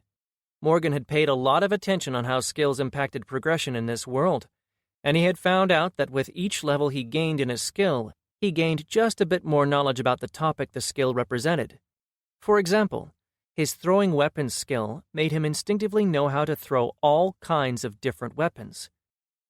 But with each level he learned more, how to take into account wind, distance, movement, how to better grip a throwing weapon, and so on. It was actually quite fascinating. Next, he took a look at his crafting tab. Skills. Crafting. Monster Lore 8. Skinning 13. Hunting 6. Harvesting 9. Herbalism 14. Enchanting 7. Engraving 8. Arcane Tinker 9. Alchemy 11. Arcane Horticulturist 6. He had focused more on plants and tinkering, which had been an obvious choice once he had gotten his class.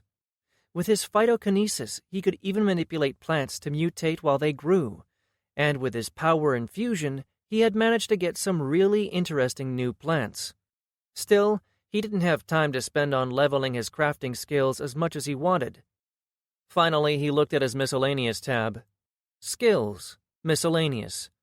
Language, basic, Elvish. Inspect 8. Inventor 3. Acrobatics 5. Medicine 4. Chemistry 3. Lightning reflexes 5. His miscellaneous skills were mostly the ones he had gained recently, and he hadn't had enough time to level, although 2 of them were the direct result of the gruesome training Azil had put Morgan through. And while Morgan nearly hated the man, he had to admit that his training and the skills that resulted from that training had proven nearly invaluable. He had a few points left to spend, but he was saving them. He quickly looked through the list of skills that were available for him to purchase and saw that there was nothing new. The requirements for skills were not always apparent, and one could never know what mundane action would make a new skill available. Following Azil's advice, Morgan had stopped spending points on leveling up his skills, and instead he did it through training. According to the old man, Ascended who spent their points on leveling their skills might see an immediate boost, but they were in fact limiting themselves and narrowing their path. And according to Azil, they were lazy pieces of cow dung. Seeing nothing new worth purchasing, Morgan moved over to his abilities. Abilities main. Power Infusion 11. Power Siphon 9. Ward 6. Phase Shift 8. Arcane Mark 4. Touch of Death 4. Energy Blade 5.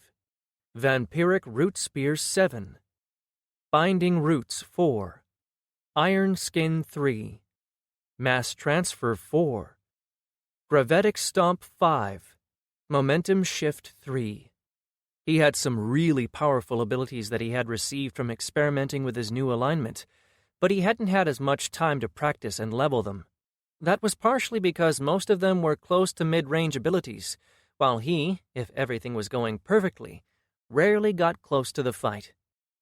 His gravitic shift ability had gained a level after his battle with the Spider Queen. He was very excited about that, as it was one of his most powerful abilities, one that he had gained as a result of Azil's training, and one that he couldn't utilize properly because of his low stats. He was being affected by the same forces that those around him in the range of the ability were, and he would have been crushed just the same if he didn't have the phase shift ability, which made him completely invulnerable to most forces. He had found that only one thing still had an effect on him, and that was momentum. If he activated the ability while running, he would continue to float at the same speed and in the same direction once it was activated. If he was stationary, he would remain so. The ability seemed to be tethered to the world itself, since he didn't go flying out in space every time he activated. It had been an incredible ability before, and was pretty awesome now. He couldn't use it much since it was energy hungry, but he could hold it for up to 4 seconds now. Morgan mostly used it to spook his friends by phasing through walls, all while floating and pretending to be a ghost or an apparition. The first time he did it was to Clara. He put on a large, loose cloak with a hood and then phased right into her room as she was getting ready to sleep. She screamed so loud that she woke up the entire guild hall. She then proceeded to curse him in Orcish while she kicked the shit out of him, but it was worth it. He moved on to the last tab. Abilities Miscellaneous. Piercing Shot 3. Scatter Shot 4. Energy Arrow 6. Exploding Arrow 7. Rain of Arrows 4. All of these abilities were tied to his bow, which he rarely used nowadays. He had mostly moved on to building devices, traps, and bombs for combat. With his plant-based attacks for range, and his powerful close-range abilities, he didn't have much need for a bow unless he was hunting. Still, he had been told that it was possible to consolidate abilities and even skills at a later level, so he was hoping that he could get some use out of them in the future. Lastly, he turned to his new stats. Strength, 20. Agility, 34. Constitution, 22. Intellect, 30. Will, 32. Wisdom, 13. Charisma, 10. Luck, 10. He had focused on upgrading mostly his agility, will, and intellect, and getting all of them to 30, which had been the next threshold. He had seen many more improvements compared to when his stats had been in the 20s. His agility was a requirement, as his build wasn't focused on strength and constitution, so he needed to be fast enough to avoid enemy attacks. It also helped with his coordination and throwing, which was the basis for his build. His intellect was a necessity for using his alignments, as it made them more powerful. Also, it helped him with his tinkering and making of all his gadgets. Will, he found, was actually one of his most important stats, as it allowed him to resist harmful effects that targeted the mind, and it helped to deepen his connection to his alignments, allowing him finer control compared to the greater power of intellect. Still, he had spent some points in strength and constitution simply because he didn't want those stats to fall behind too much. He still needed strength for his throws and all-around survival, the same with constitution. Wisdom and charisma he never increased. Wisdom he had thought about since it increased his perception and decision-making, but in reality, after discussing it with others, it only made him faster at making snap decisions. Morgan rarely needed to do that since he was more of a planner, and he usually had contingencies for most situations. Charisma he had found was an interesting stat. There were builds focused on it exclusively, but according to Lucius, they were frowned upon. People with high charisma could warp other people's mind, influencing their actions, getting them to do what they wanted to. It seemed powerful in theory, but the truth was that the only people it was guaranteed to work on were non-ascended, as people with high will could resist their ability. Still, Morgan wondered what someone with truly high charisma could do. According to Lucius, charisma was mostly used by merchants and the like, but only to suggest and slightly influence others, not outright control them. It was rare that a merchant could have that much control over someone, as most ascended put at least some points into will, and if they did and were found out, they rarely managed to get away unscathed. The last stat, luck, governed external factors, the type of loot one found in dungeons and the like, as well as increased the amount of experience points one could gain from quests. Morgan didn't bother with it, even though he knew that it could be powerful, but he hadn't had any need for it so far, but perhaps he might look into doing it in the future. They reached the large building which had been their destination, Morgan and Val pulling the cart filled with loot behind them. Once inside, Lucius dealt with the administrators and gave the payment, and afterward they were quickly escorted out of the building and into the inner courtyard. There was only one teleportation platform. Irus wasn't a large enough town to warrant more, as there wasn't much traffic coming through here. They waited in line until people before them got through. A few minutes later, it was their turn. They stepped onto a large circular platform that looked as if it was made out of some shiny metal, but the touch felt like a rock. They pulled the cart in the middle, making sure all of them were inside the circle, and then the people operating the teleporter spoke. "Destination?" A woman standing behind what looked like an operating panel asked. "Skyreach Guildhold," Lucius answered. The woman searched through her screens and then nodded. "Ready?" "No," Morgan whispered as Lucius answered, "We are ready." The next thing he knew was a world filled with light, then sudden darkness. It was eerie. He knew that the travel time was instantaneous, but inside this strange world, time was a bit wonky. Morgan had trips where it appeared as if he spent almost no time inside, and then had trips where it seemed like hours, yet another thing that made him dislike teleportation. Thankfully, this trip wasn't one of the long ones, as he suddenly felt a tugging sensation, and then they had arrived. Instead of the colorful town of Irus, he now saw Skyreach Hold. The wooden and stone buildings contrasted the town where he had been spending most of his time lately. His guild hold looked like a village compared to Irus. Still, it was home. They had appeared on the teleportation pad that was on the edge of the plateau that housed the Skyreach Guild Hold, a sectioned-off area that they had to order to be built, since they didn't have the expertise to build it themselves. Morgan hadn't been so sure that they should pay so much gold for it, but Lucius convinced him that it was an investment, and that it would make things easier for them. Which it had. Morgan shuddered to think about carrying all the loot they had gathered back to the valley. It would have taken them months. This way, they had been able to make several trips back and forth over the last 2 years. The man stationed at the controls there looked asleep and had missed their arrival. Morgan didn't blame him for that, considering only their team used the teleporter for now, so his job had to be boring as hell. I know that I would probably go insane if I had to sit still and watch an empty platform. There was no way that someone unwanted could arrive to their guild, as the platforms would only transport people who were cleared to come through. Most big cities kept their teleporters open so that they could have visitors from other cities, but Skyreach did not. Only their team had been cleared to use it for now. Lucius walked over to the man and hit his desk, creating a loud noise. The man shot awake, his eyes looking around widely as his hand went down to his belt where his sword was hanging. Then his eyes cleared and he recognized Lucius. Morgan saw the moment when his eyes widened and his cheeks reddened. "Guild leader," he said, saluting with a fist to his chest, and then he noticed the rest and Morgan. "Guildmaster, we, hadn't been expecting you, lords, ladies." Morgan smiled while Lucius glowered at the man. Lucius had been the one to form the Sky Guard, of which this man was a part, so Morgan understood his displeasure, but he wasn't about to let him berate the man. No problem. Morgan took a minute to remember the man's name. There were over 100 Sky Guards right now, but he did know most of their names. "Fur, we have arrived ahead of the schedule." Usually their team came back to Skyreach every 4 months, but they had been away for only 3 this time. Lucius made a few comments to the man about being vigilant, but didn't berate him too much.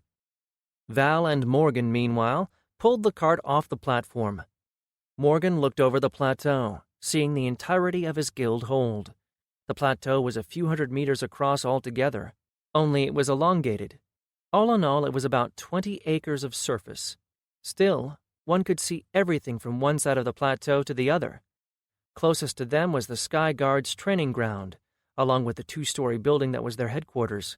Behind it were the dormitories for the Sky Guards who didn't own their own houses or didn't have families. The building was made mostly out of wood and white stone that the guild got from its own quarry nearby. It was square and not really pretty at all. It reminded Morgan of the images he had seen of Soviet-era buildings back on Earth, with a bit of brown wood thrown in for good measure. It might not be pretty, but it was a functional and, most importantly, efficient design. The ground on the plateau was paved with cobblestone paths, while the rest were green surfaces with benches and tables. Morgan could see people sitting on them and just chilling around. Across from the guard headquarters was another dormitory, or rather now it was something more like an apartment building. A long, blocky building where all the Ascended who weren't part of the Sky Guard lived. There hadn't been anything like that here when Morgan had arrived, and it had been his idea to build them. Not all the Ascended lived there, of course, although of those who did, only those who worked in the guild hold proper were allowed to live there. The rest of their guilds Ascended, along with those who had families or simply had enough coin, lived down in the Reach town. There were houses there that Morgan had instructed be built especially for the Ascended who worked in the hold and had families to live with. An entire district was dedicated to just them. Their homes were simple and small, but were their own. Of course, they could also purchase homes or land elsewhere in the growing city and move if they so chose. Further beyond the apartments and the Sky Guard headquarters was a large wooden building, a storage facility where most of their more valuable resources were being kept.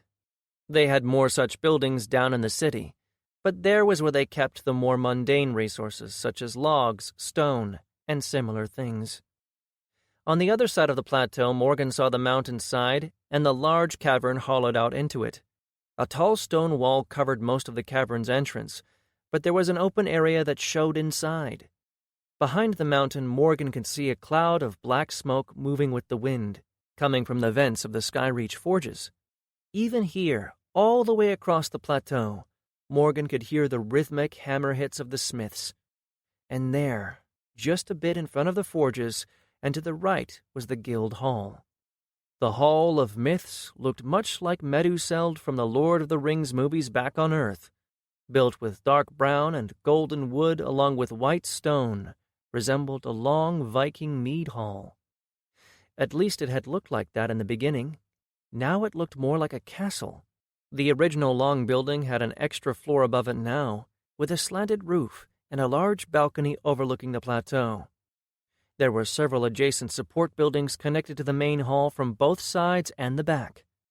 It resembled a mutated hybrid of Meduseld and a Japanese castle. Whatever it was, Morgan liked it. All around the plateau was a wall which was now made of stone, as they had replaced the wooden walls about a year ago when their guild hold leveled, and they had enough resources to make such improvements. Constructing it by hand would have taken a long time, so instead they had spent the energy they had stored in their hearthstone. As they stepped off from the platform, they started to get noticed. A few Sky Guards came running over and took over pulling the cart, Morgan happy to let them have it. The team headed toward the hall, with Vess instructing the Sky Guards pulling the cart to place it in the storage building until she had the chance to catalog and store it. Morgan's lip twisted up as he listened to her. There were people now whose entire job was to take care of their loot and resources, but she still liked to do it herself. When they reached the storage building, Morgan and the others emptied their rings of holding of their materials next to the cart, and the workers came out to take care of it. The only thing now left in Morgan's ring was his combat gear and weapons. Vess instructed the workers about what to do, even though they probably already knew. Morgan smiled at her serious expression but didn't comment. After that, they quickly made their way to the hall. As they climbed the steps, Morgan noticed the two people standing at the top waiting for them. The first was a tall woman with curly black hair falling over her chest and piercing brown eyes, and the second was a man, tall and thin, with close-cropped brown hair and a gaunt look. They were Carissa Huano and Titus Manius, the last two guild leaders of Skyreach. The two of them were in charge of the guild while the rest of them were away, with Titus overseeing the dungeon dives and monster hunting, as well as patrolling of their territory, and Carissa handling the administrative duties and general management of the guild, the Ascended, and Reachtown itself, in that order. Lucius hurried his pace and reached the top before them. Carissa jumped into his arms, and he spun her around before lowering her and leaning forward. Meanwhile, Titus smiled at the rest of them.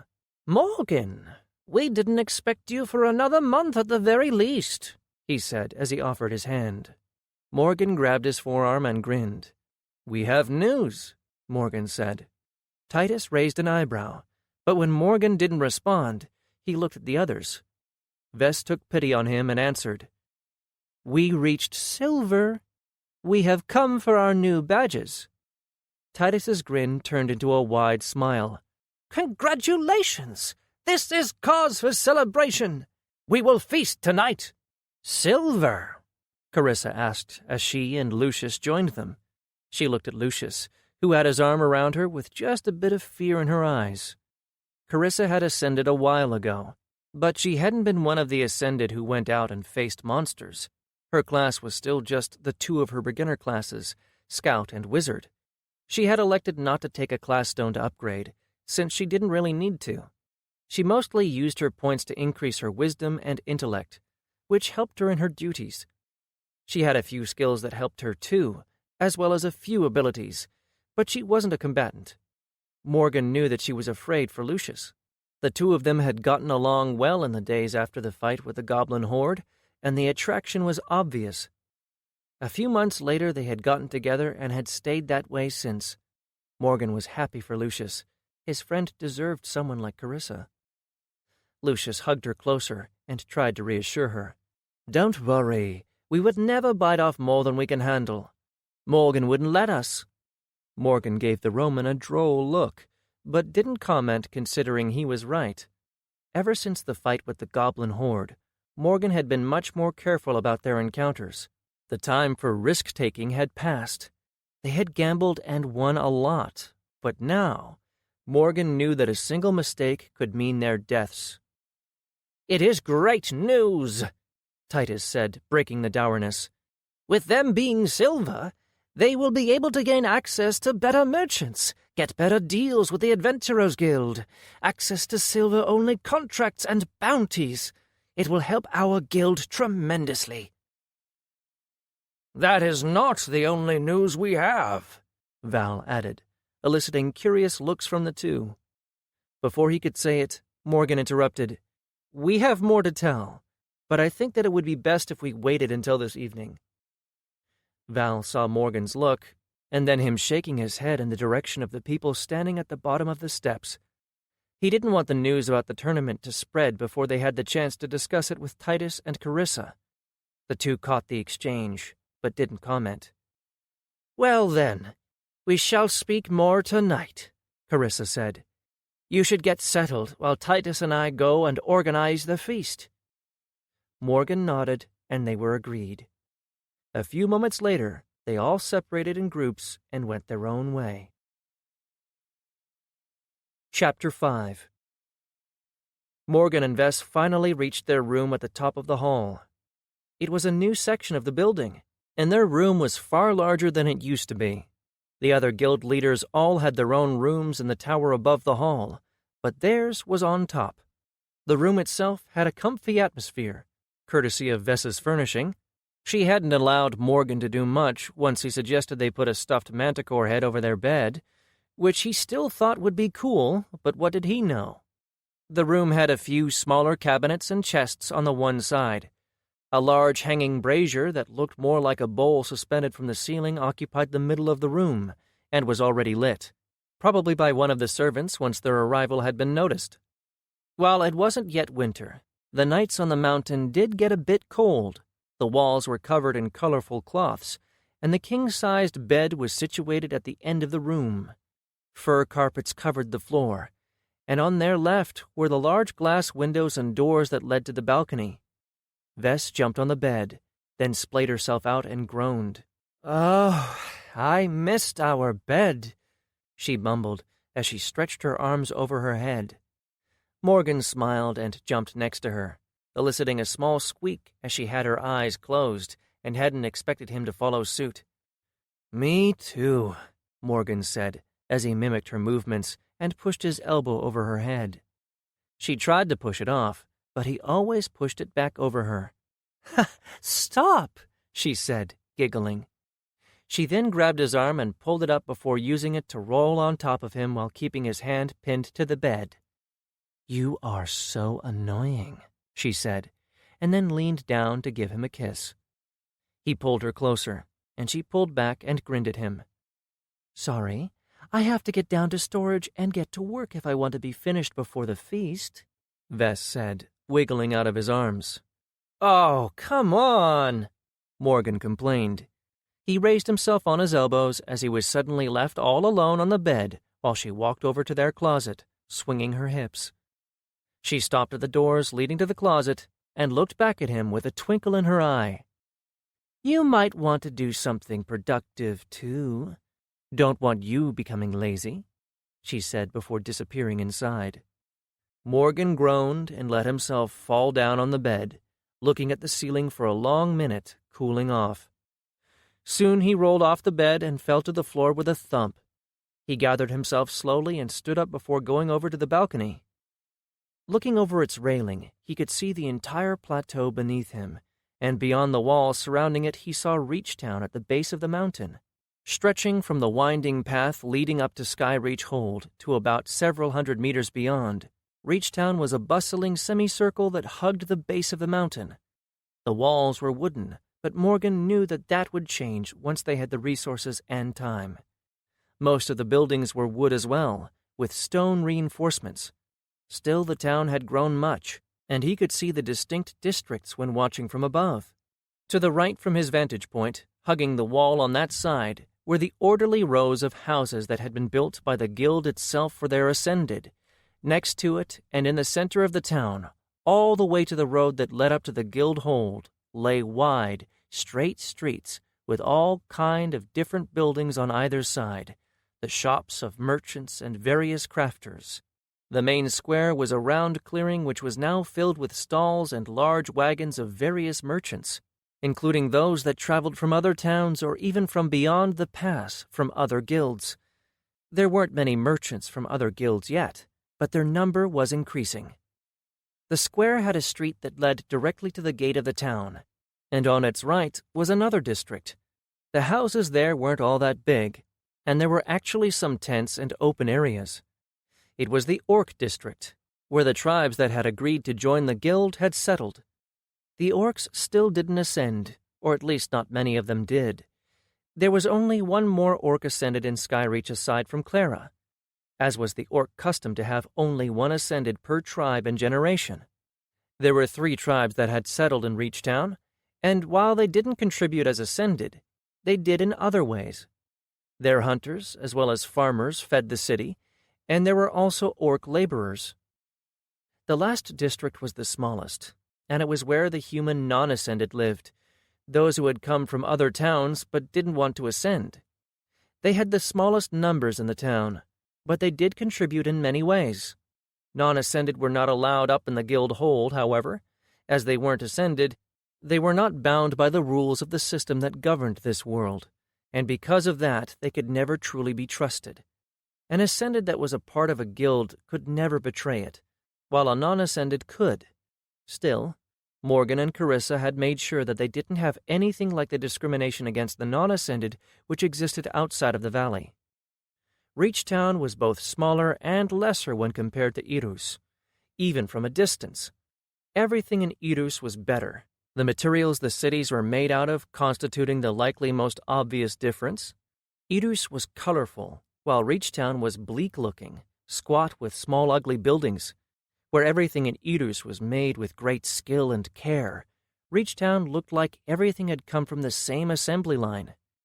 It was a cost that they had paid to build the city quickly and cheaply.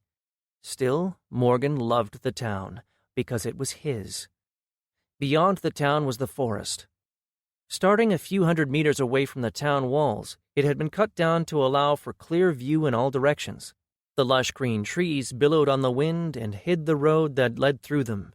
Everything that Morgan could see belonged to him. The entire valley was under the rule of his guild. He was still not completely sure what to do with such power. He wanted to keep the people that had put their trust in him safe. That was one thing that mattered to him. He had never been a person who had many friends, nor had he ever cared for others, not on Earth at least. Morgan had been alone. But here he had friends, had people who trusted him, respected him despite all of his flaws. It was heartwarming, and it made him want to be worthy of them. Because of that, he wanted to become stronger, and he knew the others wanted to do that as well. But Morgan hadn't explained what he was seeking to them, not really. He had told them that he wanted strength and power to protect what he loved, and they nodded their heads as if they understood. Lucius understood honor and the need for a leader to protect those who followed them. Vess understood wanting to protect those one loved. Val knew the journey for more strength, understood the trust that existed between people in the same guild. He had depended on that trust when he had lost his arm. Clara understood duty, understood responsibility, and they all understood wanting to ascend. Yet they didn't really grasp what Morgan wanted. He wanted the power he had glimpsed in his father, the power of a god. That was so far beyond their understanding that Morgan didn't even know how to begin explaining it. They all knew his connection to their great lord, but they didn't really think much on it, which Morgan was thankful for. To them, he was still their friend, just plain old Morgan. But Morgan knew that the power Oxy wielded was something an ordinary person could obtain. His father had implied as much. The only fear Morgan had was that Oxy didn't truly grasp that in order for a person to be what he wanted them to be, they needed to be extraordinary. They needed to have a drive that pushed them forward no matter what. Oxy had said that he respected only the strong, and Morgan knew that the level of strength that someone like Oxy would respect was beyond what ordinary people could achieve. That was Morgan's greatest fear, that he was, in fact, ordinary, that he did not have what it took to become what his father would respect, that he would never again stand next to Oxylus, that he would never have a chance to get to know him, to build a relationship with the man. Oxy had abandoned him at birth, at the very moment of Morgan's conception, if his words were to be trusted. That alone proved to Morgan that his father lived by a set of moralities and rules that were nothing like the ones he had grown up with, that were nothing like those of this world even. He didn't resent him for that, not much at least. Morgan's greatest gift had always been his mind, as well as his greatest curse. He was capable of grasping at strange concepts, capable of understanding things outside of his personal experience. He could think and plan better than most, but his mind also dragged him down dark paths. It made him act like a fool, made him make fun of things and disregard others, all in order to protect himself from hurt. He had learned long ago that not truly caring, that acting the fool, would spare him the pain of loss. But here, because of his father, Morgan had another chance. He had taken great steps in making himself change, forging another person. He had tried to lessen his nearly automatic defense mechanisms, to act in more the way a leader should.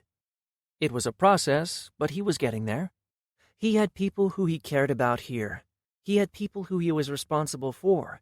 And yet every time he thought about what he was doing, about getting stronger in order to keep them safe, about putting himself in danger so that they didn't have to, he remembered his father's words. Oxy did not believe in the same things. Morgan knew. And he would have never protected the people of the guild, not on purpose. If they had happened to be protected by his actions, then it was just a happy accident. Oxylus believed that people needed to have enough power to protect themselves, or else they were not worthy of his respect. It made Morgan feel conflicted. His desire to protect the guild and its people warred with the words of his father, a man that he had never known, and yet he knew deep down he wanted his approval. And for the last 2 years, this issue had been weighing down on him. Did he want to be a person who was strong for his own sake, or a person who was strong such that he could protect others? Somehow Morgan felt that making that decision would shape who he was to become. But that only meant that it was not an easy decision to make. He sighed and turned around, getting back to his room. Looking around, he saw that Vess had left. She had probably saw him brooding on the balcony and decided to leave him to it. Somehow she always knew when he needed space to think by himself. It was the one thing he loved most about her. Shaking his head, he realized that he hadn't changed yet, so he entered the closet and changed into more comfortable clothes. He put on black trousers and a red shirt, then pulled on something that resembled a jacket, being long-sleeved and made out of black leather. He kept his ring of holding on him, as it contained all of his combat gear. He never went anywhere without it, not even in his own guild hold. He left his room and made his way down the stairs. Hearing noise coming out of the room directly beneath his, which belonged to Lucius and Carissa, he concluded that by the sound of it, he did not want to stay around and listen. Hurriedly, he reached the main floor and walked into the hall itself. There he saw staff arranging tables and preparing for the feast that was to be held this evening. All high-leveled and otherwise important ascended would be invited, of course, but not all could fit inside the hall. Those who wouldn't be able to get inside would be outside on the benches and tables in the clearings, and more tables and benches would be brought out of storage so that everyone could participate. Already Morgan could smell the bountiful smells coming from the kitchen. He knew that by now every kitchen in the guild hold would resemble more a battle zone as cooks worked to get everything ready. As he walked through the hall and the staff noticed him, they nodded politely at him, but there were no bows or groveling, as Morgan had forbidden it long ago. Those who worked in the guild hold could call him simply by his name instead of his guildmaster rank. Only the Skyguard and the new ascended who were not yet allowed up in the guild hold called him guildmaster. As soon as Morgan left the hall and stepped outside, his senses screamed at him. He jumped to the side just as a massive shape dropped down from the roof of the building, and Morgan relaxed as he recognized him. Ran! Where have you been, boy? Morgan said as the Manticore guardian of the guild hall pushed his head at Morgan's chest. The Manticore was even bigger now than it had been, more the size of a large polar bear than a lion. His long horns had a bit more of a curve to them now than they'd had before. This was, of course, because as their guild hold leveled, so did its guardian. Ran was now almost level 20 himself. Did you keep hidden in order to surprise me later? Morgan scratched the mane next to the Manticore's ear and heard it purr, which sounded more like a deep growl that made his entire body vibrate. After a few minutes of giving the big cat some attention, Morgan pulled his hand and stepped back. Sorry, buddy. I have things to do. I promise I will come play with you later, Morgan told him. The Manticore whined, but it didn't press his head against Morgan again. Instead, it turned and stalked around the hall, probably going back to its usual place on the roof. Morgan walked down the stairs, nodding to the guards. He noticed their pendants and remembered that he still carried a similar one. Pulling it out of his shirt, he took a look at it. Boon of the Blood Drinker, rare, level 20. It had been a gift, a reward, from Azil, the ascended ruler of the small town of Hedos to the south of the valley. When Morgan had gotten it, he had been quite happy with it, as it seemed like it would help him a lot. The pendant could store energy from every monster that died in Morgan's vicinity, and once full it would give him a single stat point, all up to the time when he became a higher level than the pendant, and then its absorbing quality would drop significantly. Still, he had kept it on even though he'd gotten only 2 stat points from it since he had reached level 20. The truth was, however, that the pendant had never been intended for him. It had been a gift for his guild. Morgan had given it to his head blacksmith and Titus, their head enchanter, for them to replicate. It had taken them a while, but they had managed it. Now every Skyguard had the same pendant. They received theirs the moment they ascended, and carried with them always. It might not seem like much for an individual, but a free stat every once in a while added up. Morgan himself had gotten only 6 extra points from it, but across their entire guild they had gained hundreds. It served to make their people just a bit stronger, and for that Morgan was thankful. Now, seeing it, Morgan realized that in fact almost all of his gear was very outdated, as he carried gear that was all around or sub-level 20. If they were going to go and participate in this tournament, they were going to need better gear. Much better gear. Morgan frowned, and then turned toward the forges. He quickly reached them and entered, the heat hitting him in the face almost the moment he stepped inside.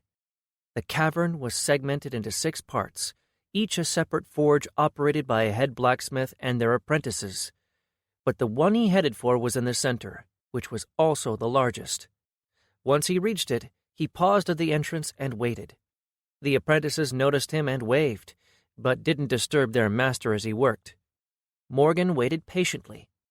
A few minutes later, Artos paused his hammering and quenched a piece of metal. Just then, one of the apprentices ran over and whispered in his ear, causing Artos to turn and look at Morgan before breaking out into a wide smile. He gave the thongs to his apprentice, and the man continued to work while Artos made his way to Morgan. He extended his hand, and Morgan happily shook his hand, even though the man was covered in soot and grime. The blacksmith grinned. I wondered when you were going to pay me a visit.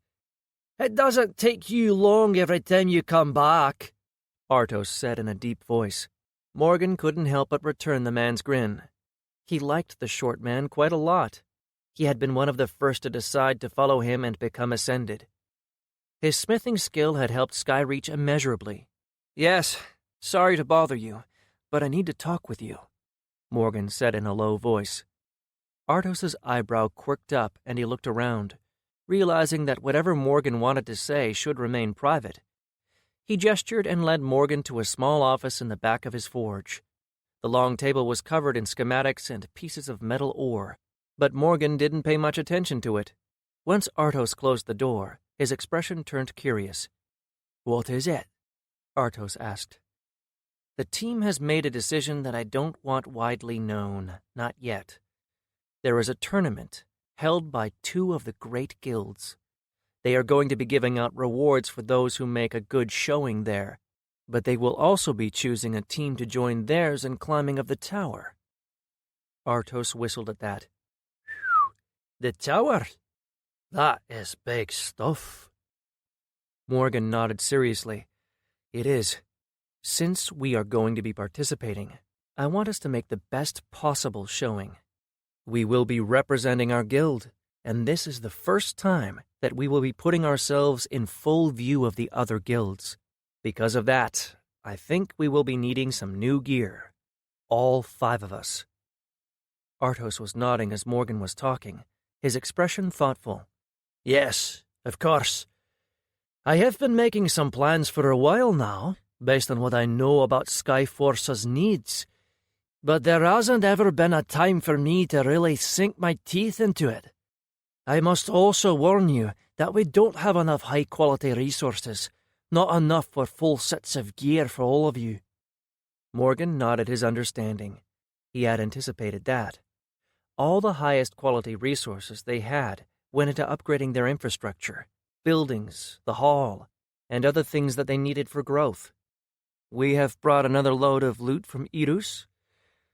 I will let Vess know that you may have your pick. Get whatever you need. But tell me, you said that you already had some plans? Artos turned around and went to one of the shelves at the back of the room.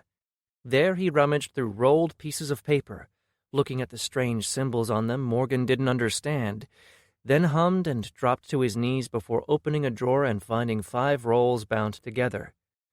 He pulled them out and then quickly cleared his table before putting them on it. Morgan walked closer as Artos took one of the rolls and unfurled it across the table, using the metal pieces to hold it open. Morgan looked down and saw designs for gear. This one obviously meant for him, since it also included a bow. Morgan raised an eyebrow at that, and Artos sighed. I didn't have the chance to update it. I had started making it when you still used a bow. Adjustments are needed.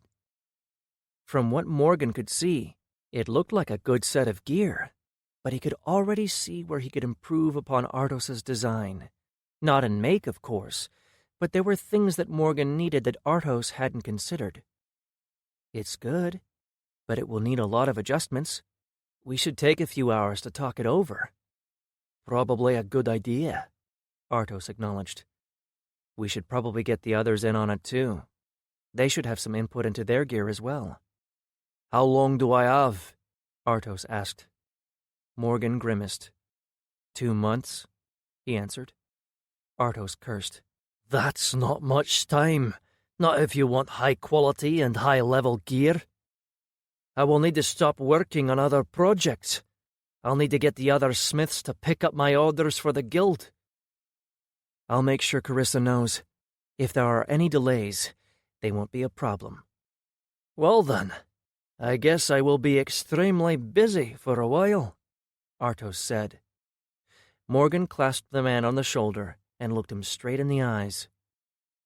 I'm sure you will be up to the challenge. Chapter 6. Several days later, Morgan was on a horse riding through a forest on his way to the town of Hedos. Why the hell am I doing this? He wondered, not for the first time in the last few days. A day after the feast, he had set out from Skyreach and toward Hedos, on his way to meet with Azil, his teacher, or tormentor, depending on the day. The feast had gone quite well. Morgan and the others had spent some time walking out in the courtyard among the other Ascended outside, sitting down with them, drinking and eating. They were celebrating his team's silver ranking, after all. But afterward, he and the rest had moved back inside and had a serious talk with Carissa and Titus, letting them know about the tournament and their intent to participate. A long night of planning and discussing the best way forward followed, at the end of which it had been decided that they needed every advantage if they were to join the tournament. This, of course, meant that the others had decided that Morgan needed to go back to Azil for another lesson. What kind of friends push someone to go and be tortured?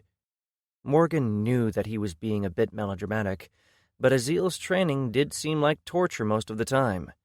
Sure, it had helped Morgan a lot, but it also made him want to puke his guts out, so it canceled itself out in his mind.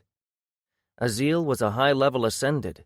Morgan didn't know what his level was, but he was sure that it was probably around 40 at least. For some reason, the man had grown tired of the guilds and had decided to retire in a small backwater town. In return for him protecting the town, they let him live there and didn't associate with any guilds. Morgan had first went to Hedos with Clara and Vess, hoping to add the town to their guild and have them help against the goblin horde. Instead, Morgan ended up dueling Azil and winning, but gaining really nothing but a pendant and a promise that they would talk more if his guild survived the horde. After the defeat of the Goblin King, Morgan went back and spoke with Azil. They came to an agreement by which his town would trade with his guild, but they still didn't want to join, nor did Azil. Then, in a fit of stupidity, Morgan had asked Azil to teach him. In his defense, Azil had genuinely impressed Morgan. There was no doubt that the man was powerful, and not just because of his level. For some reason the man had agreed, asking only that Morgan take the training seriously and that he followed Azil's every order. After had come the most grueling training that Morgan had ever experienced. Azil didn't teach him any new abilities or skills, nor did he give advice on how Morgan should develop his existing abilities or skills. Instead, he simply demanded that Morgan train up what he already had. He made Morgan use his abilities in ways that he never tried to before, even when it was impossible. He seemed to relish in the fact that Morgan was stupid enough to spend an entire day trying something that couldn't be done, only to then, at the end, announce that Morgan had learned a valuable lesson. He now knew what couldn't be done. From time to time, his crazy requests bore fruit, which Morgan begrudgingly had to give him credit for. Forcing Morgan to do crazy things had made him very familiar with nearly every detail of his abilities and skills. Still, he could already see another such lesson in his near future, as he saw Hedos's walls in the distance. "Crap, here I go again," Morgan whispered under his breath as he kicked the horse forward. Morgan entered the town and made his way through the tight streets. The people here didn't recognize him, not like they would have in any other town, but they could still tell that he was an Ascended. The people of Hedos generally didn't like interacting with Ascended, other than their own, so they stepped out of his way and ignored him. That was fine with Morgan, so he made his way to a small hill surrounded by houses. On it was a single house surrounded by a shrubbery fence. Morgan entered and made his way to the house. Just as he was about to knock, however, he heard a noise coming in from behind the building. He stepped back from the porch and headed back. There he found Azil chopping firewood. The man still looked the same, of course. Azil looked to be in his 20s, with silver hair and eyes that shone emerald. He looked mostly human, but now Morgan knew that not all of his ancestors were human. His mother had been half Nell, whatever that was, which gave him a pale complexion and a lithe constitution. Still, there was no denying his strength, and there was just that kind of a feeling around him. He commanded the space around himself completely. Morgan felt like if he asked, his surroundings would bend to his will to obey. It was an eerie sensation. "Ah," Azil spoke as he chopped another piece of wood, his back remaining turned to Morgan before he could speak and announce himself. "My wayward student returns. What new thing did you learn in the time since we last spoke?" Morgan swallowed hard. Every time Azil and he met, the man asked the same question. It was one of his assignments to Morgan, that every time he came back, he should tell Azil one new thing that he had learned. It could be anything, only needing to be something new. "I've learned that swarm spider queens don't like smoke or fire," Morgan said. Azil turned his emerald eyes to Morgan. "This is something that you read and then confirmed. Try again." Morgan grimaced, but he did speak again. "I've learned that swarm spider queens can feel pain." Azil's eyes narrowed, looking at Morgan, studying him. Suddenly, the man nodded and returned to chopping wood. "Yes," he said with his back turned once again. "The manuals all teach you how to kill monsters and beasts, but they do not tell you that those beasts care for their young, that they feel pain when they are murdered." Morgan didn't respond. He had known this already, had learned it when he realized that goblins weren't just monsters, but people who chose to be monsters. Seeing a monster that was so unlike him show some kind of emotion was different. The swarm spiders were true monsters. He hadn't seen sapience in their eyes. He saw intelligence, true, but they would not hesitate to kill anything that stood in their way, anything that threatened their nests. "But still, knowing this should not change your feelings toward them. Most of them are real monsters. A threat not just to the many races of the world, but to other monsters and beasts as well," Azil said. "The world is filled with many such examples of monsters and beasts just doing what they were born to do. There is no good or evil in this. It simply is. This is a good thing to know." Morgan nodded at the man's back. He was sure that Azil could see, if not actually see, then perceive, Morgan's understanding. "So why have you come back? I believe the last time you came you swore that there would be no next time." Morgan closed his eyes and bit down the sarcastic remark, as those kinds of words did not help with Azil. "I was tired then. I appreciate all you have done for me." Azil turned around and showed Morgan that he didn't believe him. Morgan took a deep breath. "I am serious. I do know you have helped me a lot." Azil kept his eyes on Morgan for another moment, then nodded and turned back to chopping wood. "So why have you come again? I sense there is a specific reason this time." "My team and I are going to be participating in a tournament held by 2 great guilds. Those who prove themselves will join their teams in climbing the tower. I want to be as prepared as possible." Azil's axe cut through a piece of firewood, and then cut into the stump. You wish to climb the tower? He asked slowly. That has always been my ultimate goal, Morgan said. Azil turned and looked at Morgan, letting his axe rest in the stump. Has it been? Really? Morgan opened his mouth to speak, but realized that it wasn't really the whole truth, and Azil requested only the truth. No. My goal is to get stronger. The tower just seems like a logical next step. Azil tilted his head. You are nowhere near strong enough for the tower. If you were to enter it as you are now, you would be dead inside a week. Have you ever been to the tower? Morgan asked, now becoming interested. Azil rarely talked about his past, and even less about his accomplishments. I have. It is not a place that ordinary people can survive. It requires something out of you. No, it demands it of you. And with every floor, that demand gets stronger, heavier. What does it require? A drive to go on. The tower throws everything at you. Monsters, yes, but also tests. It takes all that you are, deep down, the truest and the most hidden parts of who you are, and it opens them up for you to see. It pushes your face in it and makes you understand who you are underneath. Azil's voice took on a strange note then. Morgan wanted to ask for him to explain, but the look on his face, his eyes looking into the distance, made him hesitate. And just like that, the moment was over. Azil turned his eyes back to Morgan. You are not ready for the tower. I can, however, help you be ready for this tournament, Azil said. Morgan sighed in relief, but then hesitated. He could tell that Azil didn't really agree with Morgan's choice. Why do you want to help me if you don't approve? Azil crossed his arms across his chest, not answering immediately.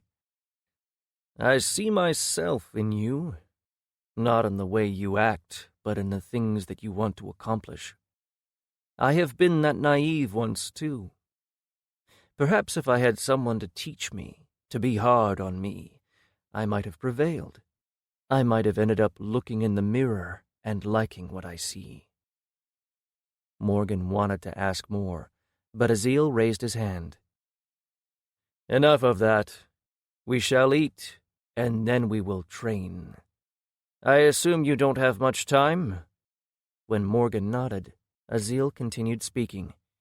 Then we must use our time wisely. Come.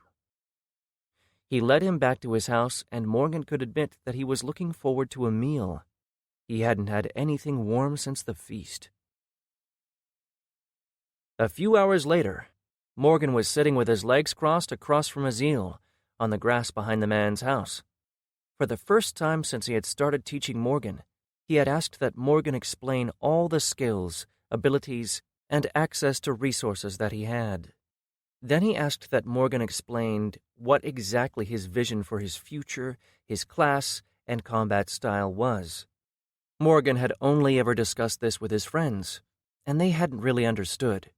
They knew and were used to the classic classes, fighters, rangers, mages, and variations on them. Sure, hybrids existed, but Morgan was building a kit that lent itself well to planning in advance and having answers for the unexpected. It was all based on his experiences on Earth, from the games he played. He had always liked playing characters who could thrive by being prepared, those who had to research and then execute plans quickly. He hadn't seen or heard anything about a class or build similar to his. Once Morgan was finished, Azil nodded thoughtfully, taking a moment to think before commenting.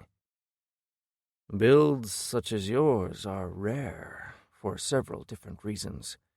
It requires you to spread your focus so that you can both craft the things you need and be able to utilize them. As you have said, you specialize in planning ahead and preparing for different situations.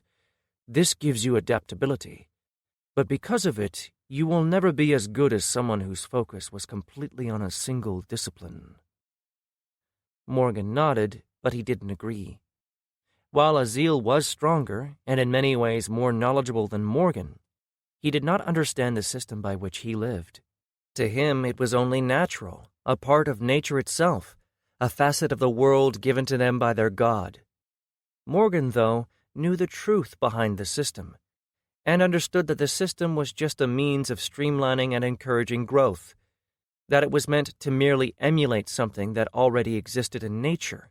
Every ability that the system allowed to be cast with no more effort than a single thought was being facilitated by the soul implants inside of every Ascended, but all of it could be achieved without the system.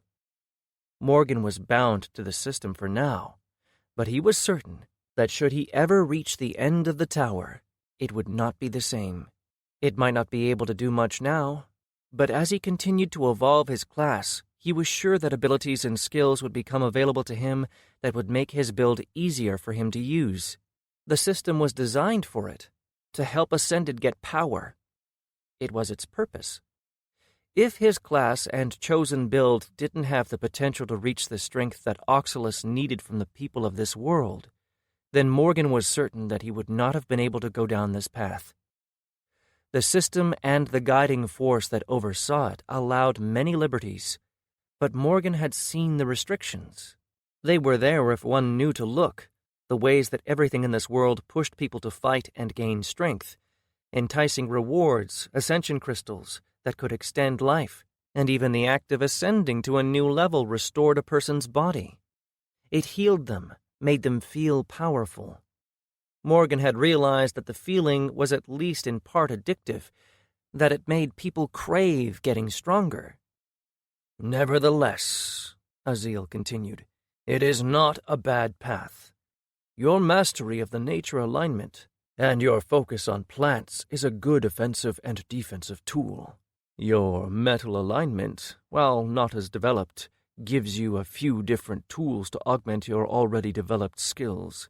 I could spend all of our time teaching you how to utilize the two together, how to create skills and abilities which are hybrids of your two alignments, but I will not do so." Morgan felt his enthusiasm evaporating in an instant. "What I will do is one thing that I have avoided so far, and that it give you advice on how to use a few of your abilities," Azil said. At that, Morgan perked up. When he had asked Azil to train him, this was exactly what he had been after. The man had simply refused to tell Morgan how he could apply his abilities in combat. Instead, he had focused on forcing Morgan to learn every limit that his abilities had. Then he had forced Morgan to train his body, a purely physical training. The truth was that Morgan had never really worked out, and once he had arrived here, he had seen an increase in his physical capabilities simply because he put points in it. When Azil had learned this, he had made Morgan regret ever being born. He had forced Morgan to learn just exactly what his body could do the same way that he had with Morgan's abilities. The only reason why Morgan didn't really resent the man was because he had realized just how poorly he had used his own body. From that training he had gotten two more skills, acrobatics and lightning reflexes. He had to admit that they did make a lot of difference in the way Morgan moved and fought. Afterward, Morgan had forced the others to do the same by setting up a mandatory once-a-week training session. Being ascended, they didn't really need to work out every day to retain their gains, but training physically even increased their stats. Morgan had gotten 1 point of strength as well as 1 in agility since he had started doing it 2 years ago. It wasn't much, but it showed just how much the numbers that he could see on his screen were just a representation of his abilities. He didn't need to ascend to improve. Although ascending upgraded the body far more efficiently, it was possible to improve it with effort alone. But Morgan knew that people would rather gain strength through ascension than through rote effort, a thing that Azil had made clear to Morgan he would not tolerate. Regardless, it put things in perspective for Morgan, and he realized why all the Ascended, at least the ones who seemed to know the most, always said that levels didn't mean everything. Morgan had managed to get Azil to explain that sentiment to him. In his words, there were occurrences where a person who was level 30 was defeated by a much lower-level monster, simply because while the Ascended might have had higher stats, they didn't know how to properly utilize 100% of that power, while the monster did. The same applied to battles between Ascended. "What kind of advice?" Morgan asked when the man didn't speak for a few moments. The man looked at Morgan thoughtfully, then raised his hand, showing him extended 3 fingers. "Since you are going to be participating in this tournament, I will focus on combat against other Ascended. You possess 3 very powerful abilities if used correctly. Your most powerful ability is without a doubt Phase Shift, the upgraded version of Arcane Shift, a defensive ability that can become much more if used properly. Arcane Shift is a common enough ability, making you invulnerable to most abilities or attacks, but not all. Phase Shift is another matter. It is powerful, but also incredibly dangerous if not used properly." Morgan nodded. He already knew the biggest drawback of the ability, his inability to perceive his surroundings while it was activated. The ability had evolved when he had gained his gravitic stomp ability, which Morgan now suspected Azil had always wanted Morgan to have. He had forced him to do sit-ups with great weights on his shoulder, while he probably increased the gravitational pull around him. Then, when for a single moment the gravity increased so high that Morgan couldn't take it anymore, he had activated Arcane Shift in the hopes that it would give him respite. But it did nothing, and all he could think was that he wanted to be free of everything. He had rarely been brought to the edge as far as he had in that moment, and his ability evolved such that he could free himself of Azil's influence. He panicked when that happened, the sensation reminding him of what he felt when he died, so he didn't think to turn off the ability. Instead, he depleted his energy, became corporeal again, and collapsed. He woke up a few hours later with Phase Shift and Gravitic Stomp now available to purchase. Azil had only intended for him to get the Gravitic Stomp ability, Morgan believed, even though he hadn't ever confirmed that. Morgan knew that Azil said that he didn't want to mold Morgan's class, but he probably couldn't help himself.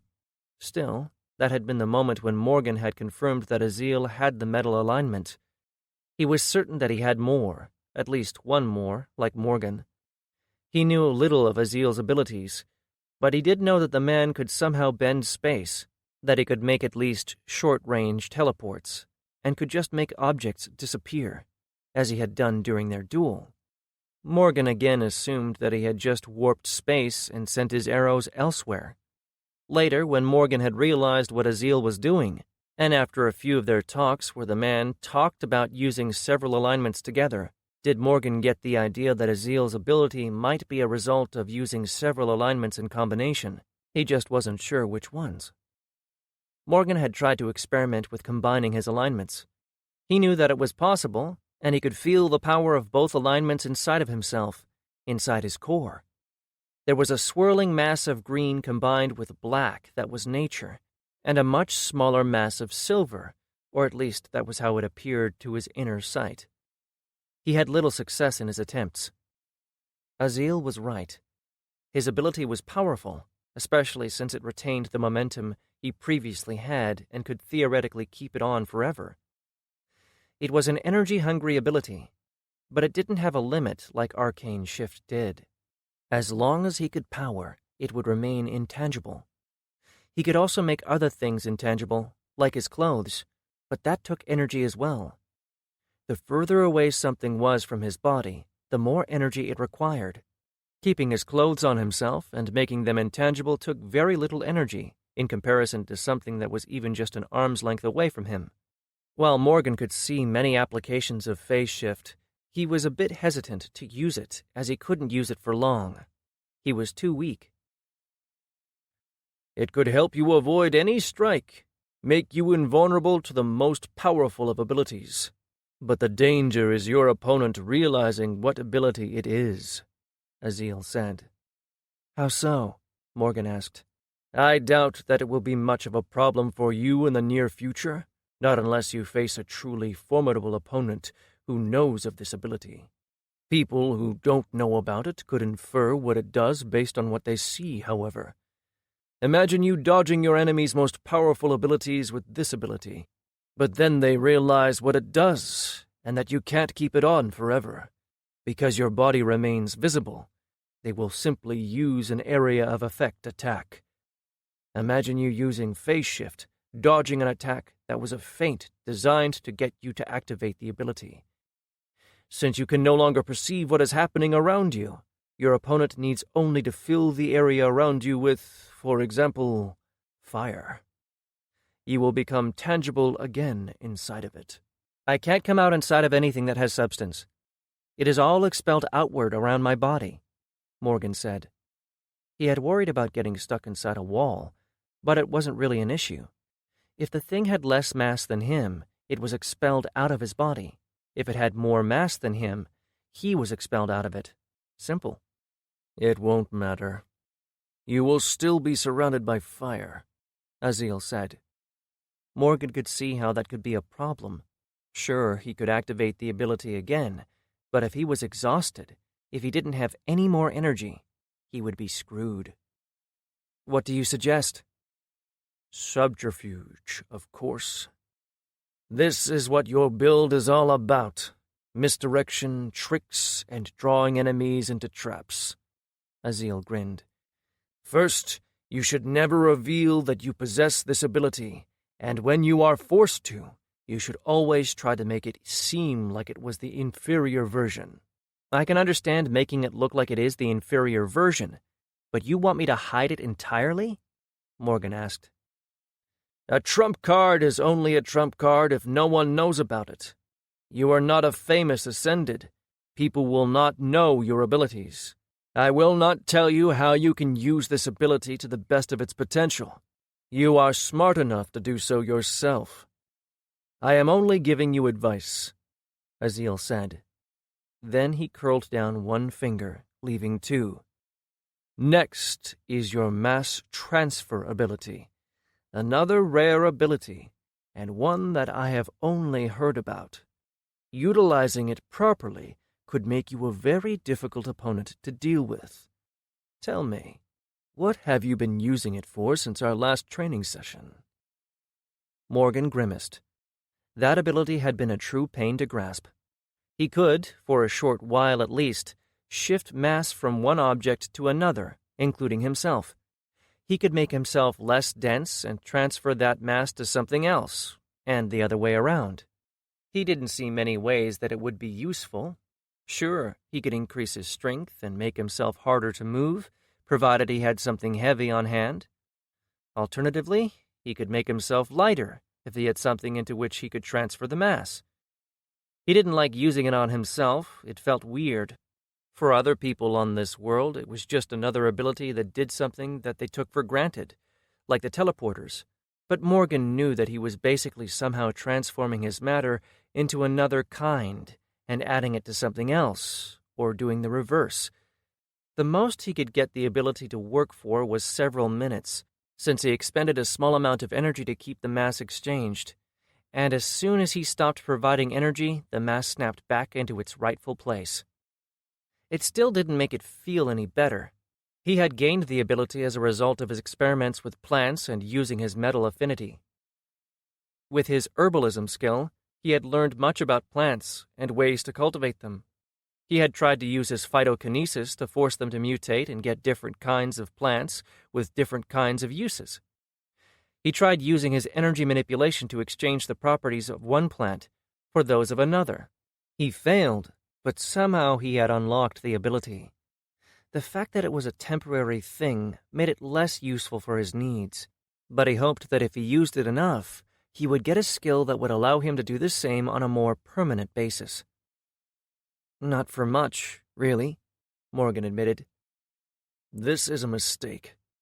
You are now utilizing mostly throwing weapons, yes? But even if you still used your bow, it would be useful. Think about increasing mass of an object as you throw it at your opponent. You could do some real damage, Azil said. Morgan frowned. I doubt that I could throw something that is heavy enough to do damage far, and fast enough for it to be useful. Azil shook his head. You need to start utilizing all of your abilities, combining them, using them in concert. You have the tools you need to make it work. Think. Morgan couldn't see how he could do it, but if Azil had, perhaps he was missing something. As Azil pulled a finger down, Morgan realized that he didn't elaborate on that topic anymore, which was typical of him. Morgan would need to figure out what Azil meant by himself, a typical teaching technique from him. The last thing is your momentum shift. This one isn't as rare as the other two, but your variation is most certainly uncommon. Mostly it is utilized by frontline fighter classes. Your variation of the ability is more powerful than what they ordinarily have, but the principle is the same. Morgan nodded, but he didn't agree. He had spent a lot of time trying to get away from fighting on the front lines, and in order to use momentum shift, he needed to touch the object he wanted to manipulate or steal momentum from. He couldn't change the momentum of living things, either, which was a bit of a letdown. He had gained the ability with his metal alignment while training with Val, who had taken metal as his second alignment as well. Val's version of the ability allowed him to double the momentum of objects he was touching for an instant. He used it in concert with his sword to do extra powerful strikes. My plan in every battle is to keep my distance. I don't have much need to use that ability. You have designed your style around keeping that distance, but no matter how much you plan, it will not always go your way. You need to prepare, and plans about how to handle opponents who can close that distance. I am surprised you haven't mentioned any of my plant-based abilities and skills. I would have thought you would want me to focus on them, Morgan said. Those skills are your core, and you have developed them well. There is not really any need for me to offer any advice. What I want you to do is try and find ways to incorporate these 3 skills into your style. If you can manage that, you will become much stronger for it. An Ascended is only as good as their ability to utilize all the tools at their disposal. A high-level Ascended with the rarest and most powerful abilities can die because they didn't completely master their abilities, or because they simply haven't learned how to use them well. Morgan nodded, understanding what Azil was trying to say. Good. Now that we are finished with the talk, I think we should have you go through the usual exercises, Azil said with an evil glint in his eyes. Morgan's expression fell. I thought we were done with that stuff. Oh, we most assuredly are not.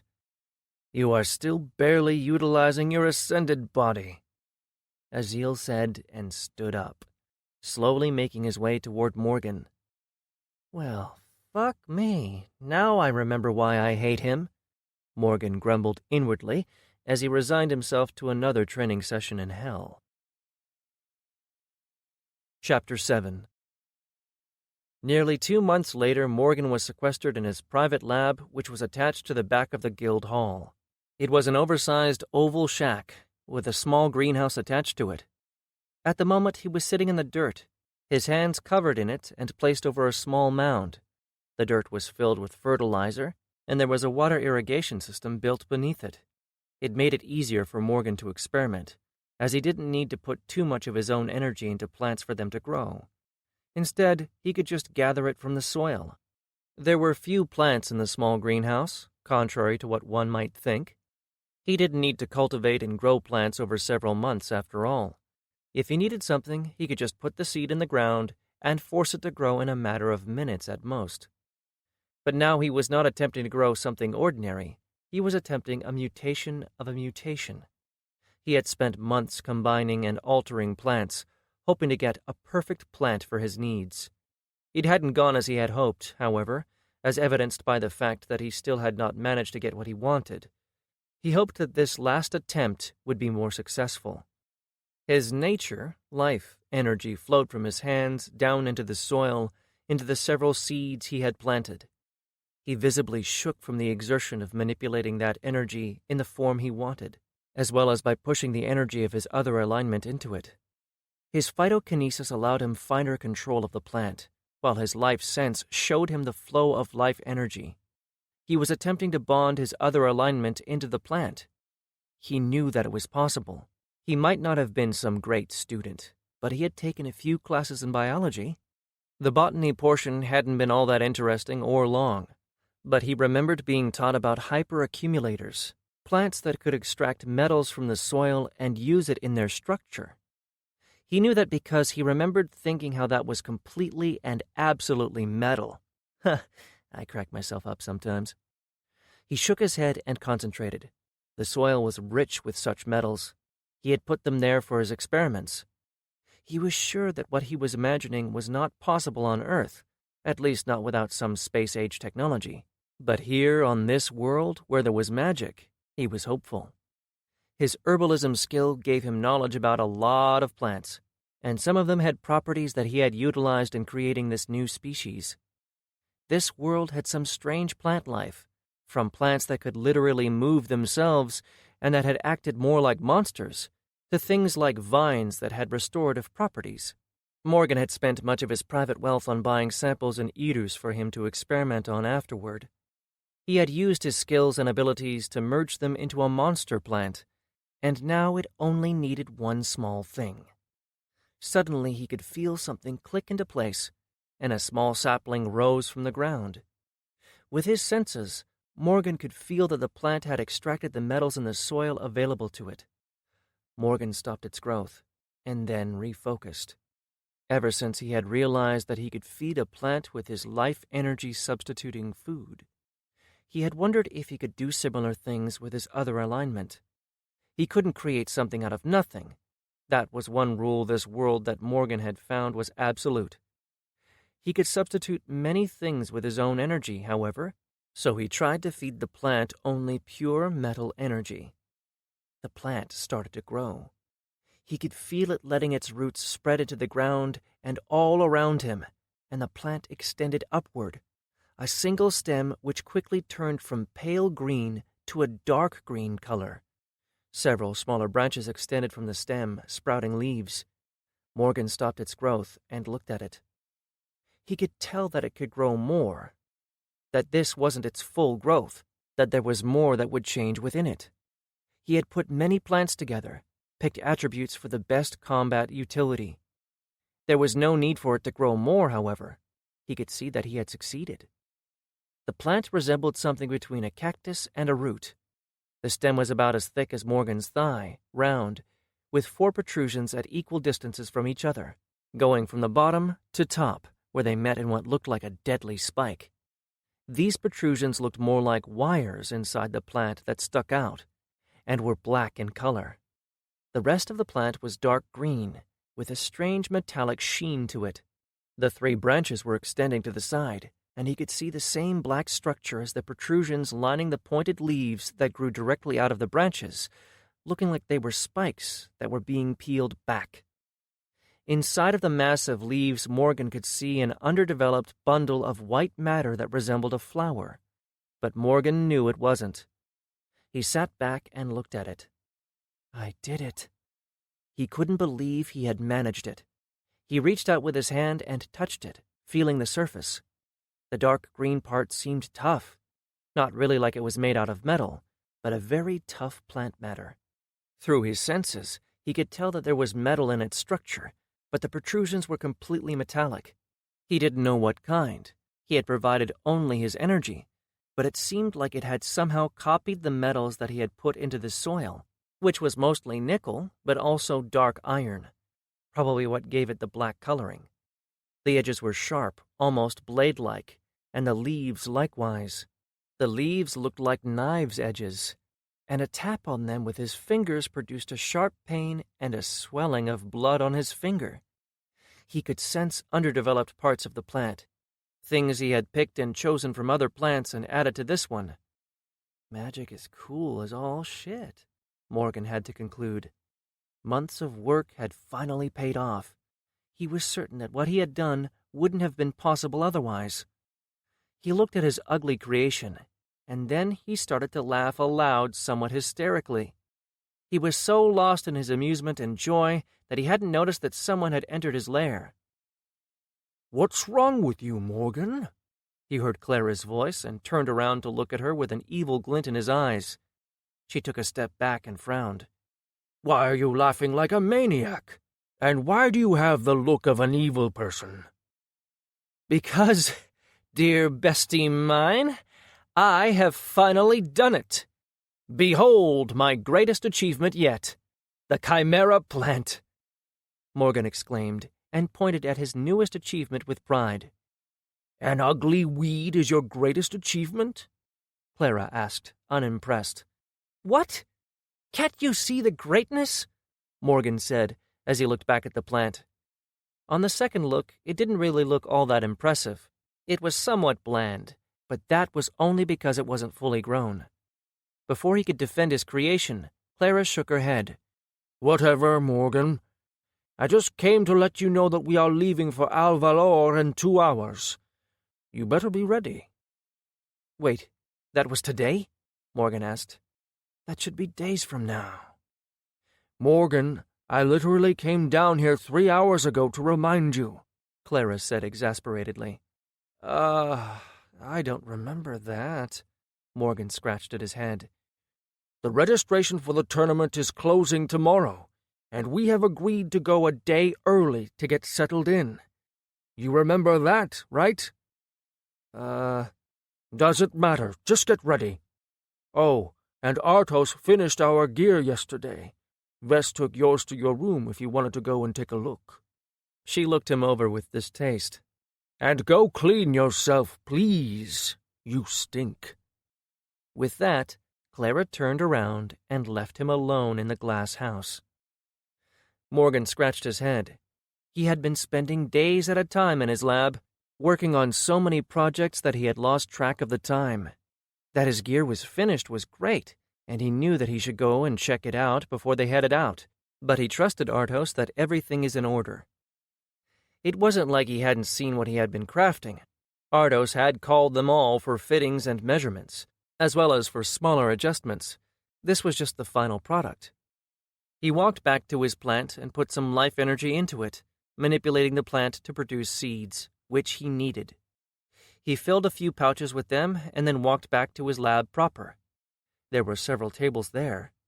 One side of the room was all covered in flasks filled with powders, liquids, and all kinds of other things, while the other was covered with pieces of metal, wood, and various devices that were half-built or lay broken.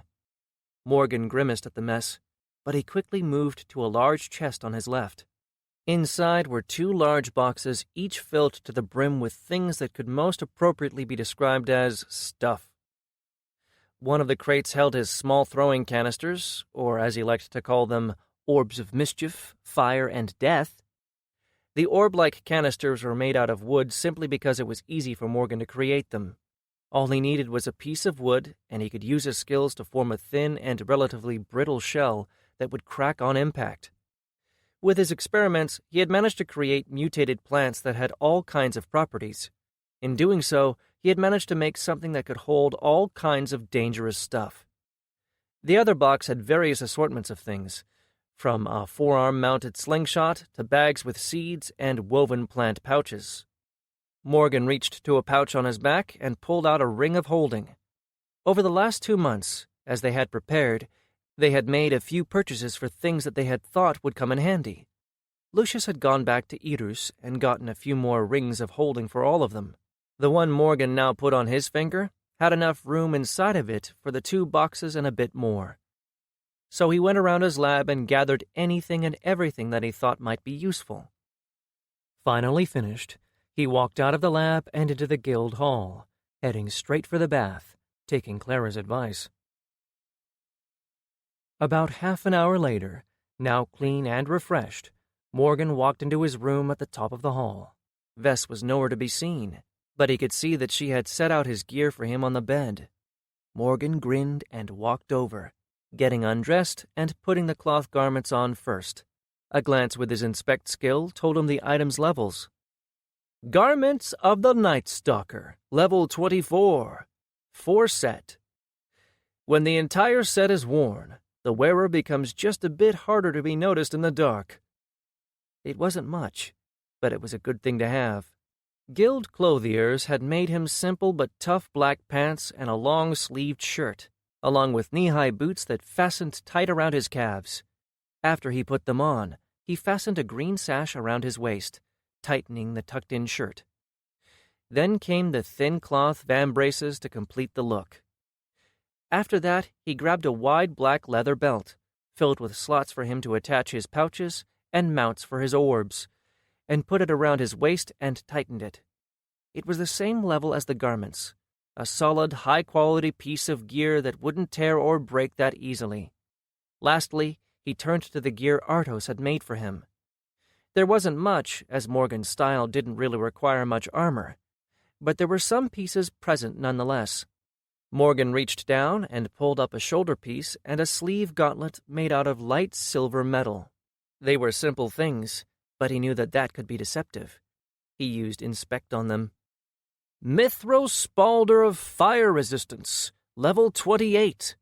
2 set. When the set is worn, it provides the user with 10% fire resistance. Mithril Gauntlet of Fire Resistance, level 28. 2 set. When the set is worn, it provides the user with 10% fire resistance. Artos was a great smith, but he was not a really high-level one. He could make high-quality gear, but it didn't really have effects of its own. Titus had been the one to enchant them and give them effects, but since his alignment was fire, he could only do things which were in his area of expertise. Still, it was a solid effect. The 2 pieces of gear were light, made out of mithril, which was both light and tough. It wasn't the toughest material in the world, many were better, but it was incredibly light for the amount of damage that it could take. They hadn't had much of it, only a few bars that they had looted from a dungeon about a year ago, but the only one who could use gear made out of it was Morgan, since he was the only one in their group who barely wore armor. Morgan put the 2 pieces of gear on. The Spalder had a leather harness that he tied across his chest and around his upper arm. The leather strap that went across his chest had a wider piece of leather, with slots made into it for him to put throwing knives, which were in a small box on the bed. Morgan opened it up and looked at 7 black knives. They looked close enough to the standard throwing knives from Earth, since that is what Morgan had described to Artos. He quickly put them on, sliding each into its slot on his chest. Next came the gauntlet, which he secured on his left hand, the same one as the Spalder. It left his fingers and palm free, since he needed to be able to maneuver and actually grab things unobstructed. The most important things, however, were the mount slots on top of the mithril vambrace that covered his forearm. Morgan grinned as he turned to look at the second, larger box. Opening it, he pulled out a crossbow. It was smaller than a handheld one would be, but it was supposed to be mounted on his hand. He slid it into the slots on the mithril vambrace and heard it click into place. It was a bit bulky, but it wasn't as heavy as it looked to be. It was made out of mithril and light wood, but it packed a good punch. Not as much as his bow, but for close to mid-range it was perfect. Most of its bulk came from the magazine on top of the firing mechanism. Morgan hadn't known the details of how such a magazine could be made so that it reloaded itself, but between him and Artos they had managed. It had room for 6 bolts, and could fire them at a rate of 1 every 2 seconds. Not really a fully automatic, but close enough.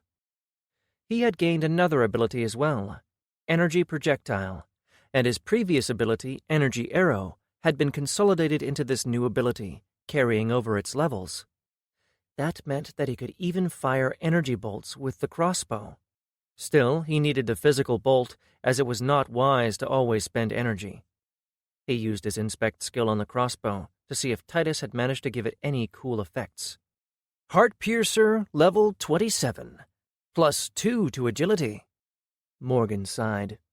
It was a good, if small, bonus, but he had expected something amazing.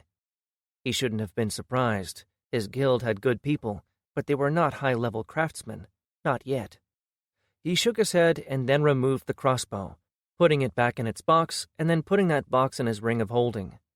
There was no need for him to carry it around everywhere. Lastly, There was a medium-sized box marked with an S. Morgan opened it and saw 6 spheres, each made out of the same metal. They were all made out of dark iron, since it was the metal that had the highest density of the ones they had available to them. It was supposed to help with his ability, but for now he didn't need them, so he put them in his ring of holding too. The next item was a satchel reinforced with metal plates inside the lining. Morgan put it over his shoulder and fastened it on the slot on his belt, and then used the small hook at the bottom to secure it to his trousers, which had a small cloth loop sewn into them. The last thing he did was bring out his adventurer's badge from his ring and take a look at it. They had used the hearthstone to make new badges during the feast nearly 2 months ago.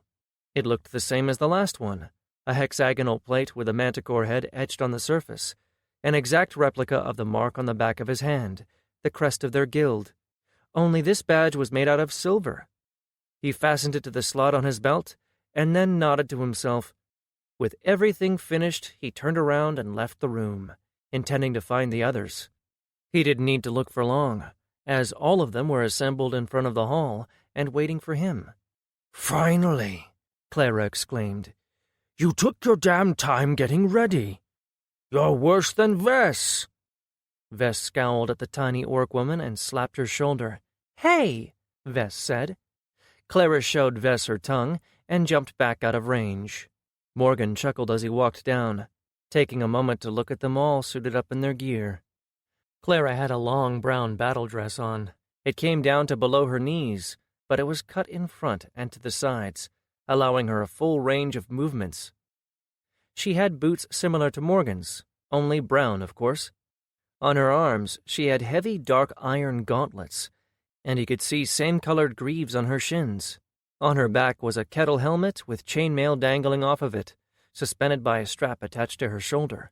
Morgan could see that it allowed her to take it off and let it sit there while she had use of her arms.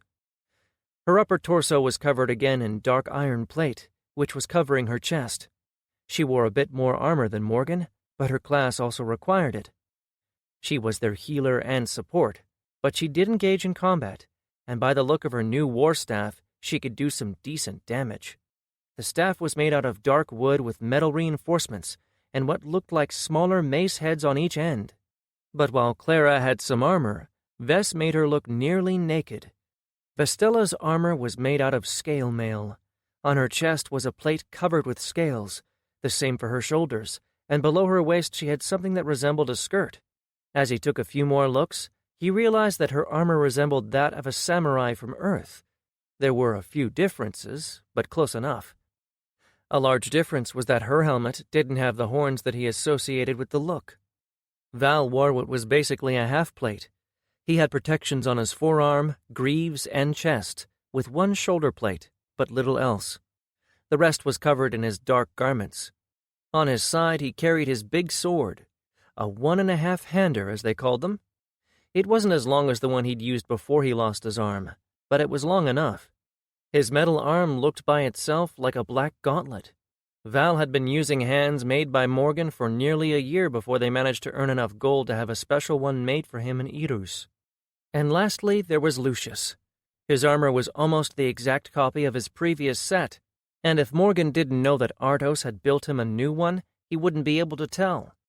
It looked like all of the Skyguard's armor looked, like that of a Roman legionnaire, with a few alterations. His chest looked like Lorica segmentata, while his greaves and vambraces were made out of tough leather with strips of metal on them. On his hips were 2 gladius-shaped swords that Lucius liked to use. He had almost nothing new in his design. Morgan could understand why, as that armor had been refined over a long period of time, and Lucius had probably grown up hearing all about how good it was. "Well, what are we waiting for?" Morgan asked as he finally climbed down the stairs. Clara and Vess stopped playing tag and looked around at the guild hold. "We are ready," Lucius said. They had all said their goodbyes already, so there was no point in delaying their departure. Morgan nodded and pointed to the far side of the plateau. "Well then, onward!"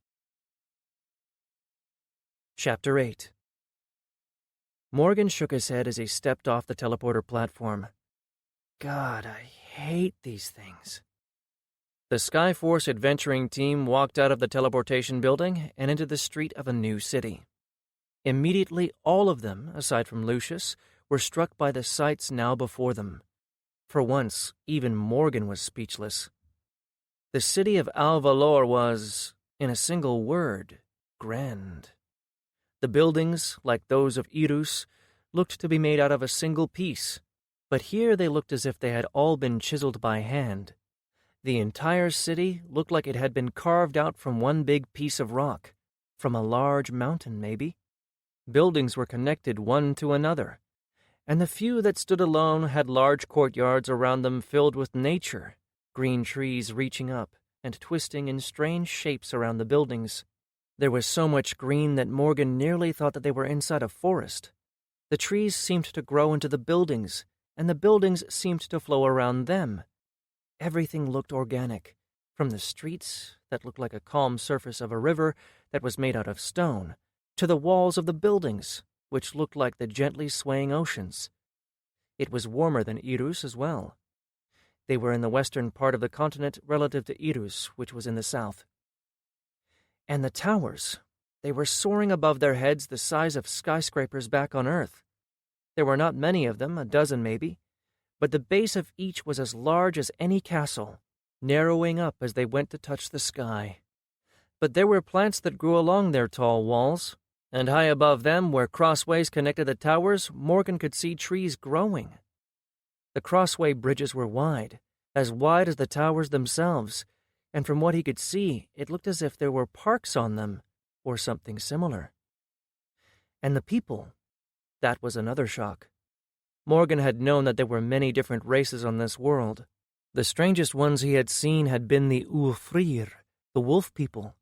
But with them he had been conditioned by Earth media, and he accepted them quickly enough. But here it was so much more.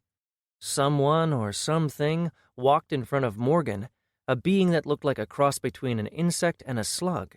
Then, a being that looked like a snake slithering about on a long tail with its torso standing upright, and two gangly arms swaying about, entered his view. There were so many different beings that he quickly lost track of the number. Morgan jumped when he felt a hand on his shoulder, but it was only Lucius. He had an understanding look in his eyes. "It is a lot to take in," Lucius said. "I grew up surrounded by many different races, but I can understand the shock." "But how?" Morgan asked, even though he knew, from his talks with Oxy, the guiding force, and the orcs, that Oxy had gathered many races on this world, all so that he could test them.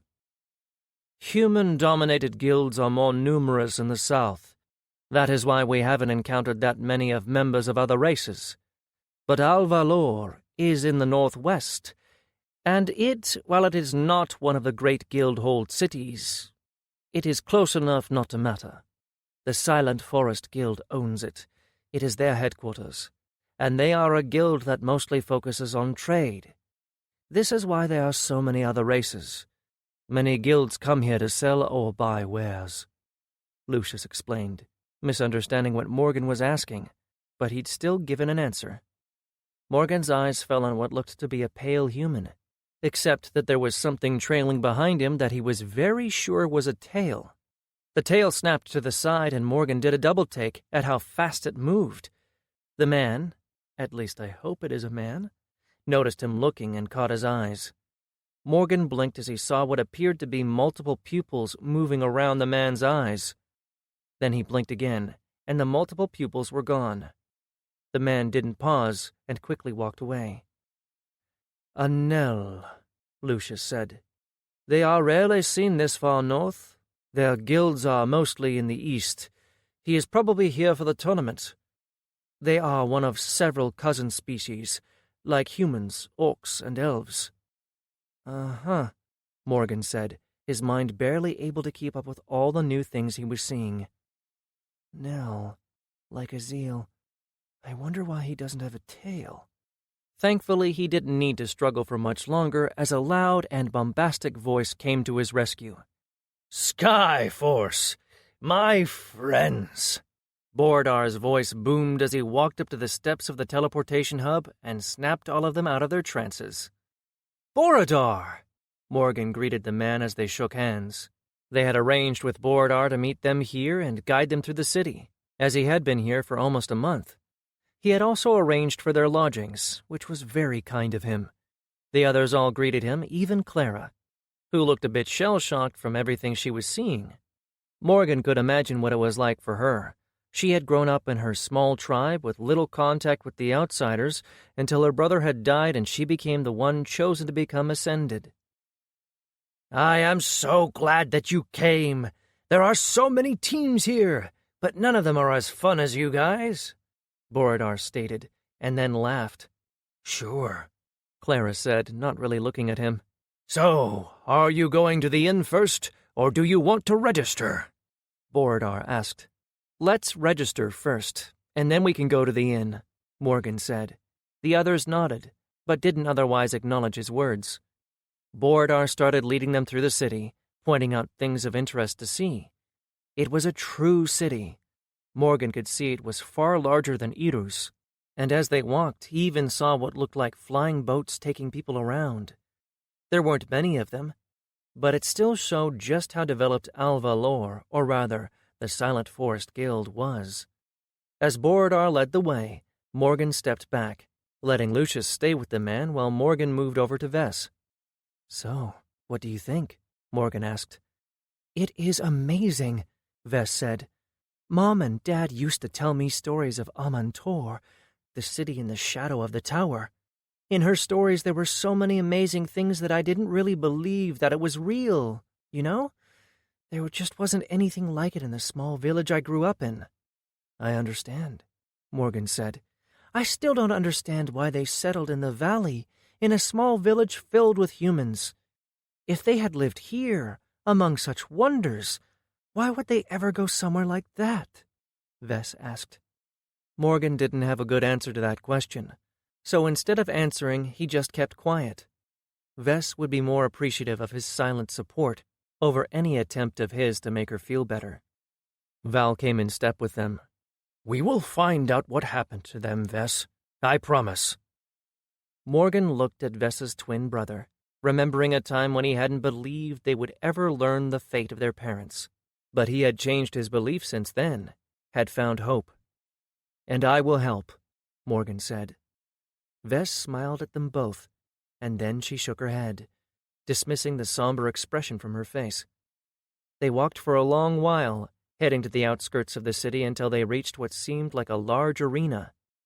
From what he could see, it looked to be almost twice as big as the Colosseum on Earth, both in length, width, and in height. It even resembled it somewhat, except that it, like all the other buildings here, seemed to be made out of a single piece of stone, and it was covered in foliage. There were vines crawling over the walls, trees growing out sideways from the archways, spreading their branches outside. Most of it was green vines, but there were other colors as well. Red trees were prevalent, with a few being pink and even a couple of trees with blue-colored leaves. It was a breathtaking sight. It was all clearly painstakingly cultivated and tended to. Borodar didn't take them inside the arena. Instead, they headed to the building next to it.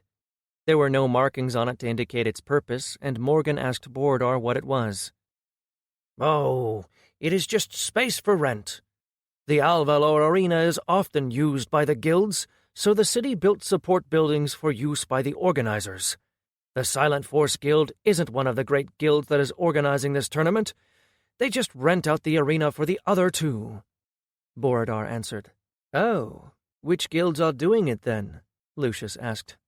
Morgan hadn't really been interested in knowing, mostly because even if he knew their names, it wouldn't really matter to him, since he didn't know anything about the other guilds. The Call and the Eartherium Riders, Borodar answered. Lucius stiffened and then tried to cover it up, but Morgan noticed. He had recognized the names. Morgan made a mental note to speak with Lucius about it later when they settled into the inn. They entered the building and were greeted by a large foyer with a line of tables placed halfway in, serving as counters. Behind the tables sat receptionists, and people were waiting in lines at each of the counters. With a quick look, Morgan made a judgment call about which line looked the shortest, and then Lucius and he walked over to wait while the others stepped to the side with Bordar. Morgan took the time to take a look around. So far, all the buildings on this world that he had visited had a warm wooden interior, and this one was no exception. The stone walls were covered with wooden planks, coated in some paint that gave them a light brown sheen. The arches and beams above their heads were probably the only purely aesthetic addition, as Morgan doubted that they provided any real support to the building. The line was moving quickly enough, and within minutes they reached the counter and a striking woman smiled at them. "Hello there," Morgan said. "We are here to register for the tournament." "Of course," she said, the smile never leaving her face. Morgan could feel himself drop his guard around her, but quickly he realized that it was in his head. There was a light tugging at the back of his mind, but now that he was focused on it, the effect seemed to disappear. This wasn't his first encounter with someone who had high charisma. He had met merchants that had similar effects before. Still, Morgan's will was high enough that it wasn't a problem for him. "Guild name? And the name of your team, please," the woman asked. "Skyreach Guild. Skyforce team," Morgan said. "Uh-huh." The woman used a recorder crystal to look up their team and guild, and after a quick look, she nodded. "Silver-ranked team. Oh, and a recent one at that. Congratulations, by the way." "Thank you," Lucius said with a nod. "Let's see here. 5 members, 2 human, 2 elf, and 1 orc. Is that correct?" "It is," Morgan answered. "Good, good. I have registered your team as participants. The gathering is tomorrow at noon in the arena, where you will be given the choice to accept the final contract. That's it." "Thank you," Morgan said, and they walked away, making room for the next person in line. The two of them walked back to Bordar and the others. "We are now officially registered," Morgan said, although she did say something about a contract. Bordar nodded gravely. "Aye, the registration is simply so that they can verify that we meet the requirements, meaning that the team is over the required levels and is at least silver-ranked. You could say that the real registration will be tomorrow in the arena. We will all probably be given a system contract to accept. It is forbidden for Ascended to kill one another, but in tournament settings, accidents do happen. Having a formal contract will make it so that the guiding force doesn't punish anyone should deaths occur."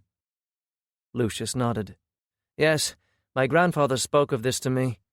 I had simply forgotten." "It is to be expected," Val added. "But what about intentional killings? Will the contract cover only accidental deaths?" "I do not know, my friend," Bordar said. "We shall learn more tomorrow." They turned to leave and were heading to the exit when another team entered the room, and Morgan froze. The team was made up out of 2 Ulfrir, a male and a female, as well as a full-blooded male elf, what appeared to be a giant, and an orc. The orc was tall, much taller than Clara or even Morgan himself.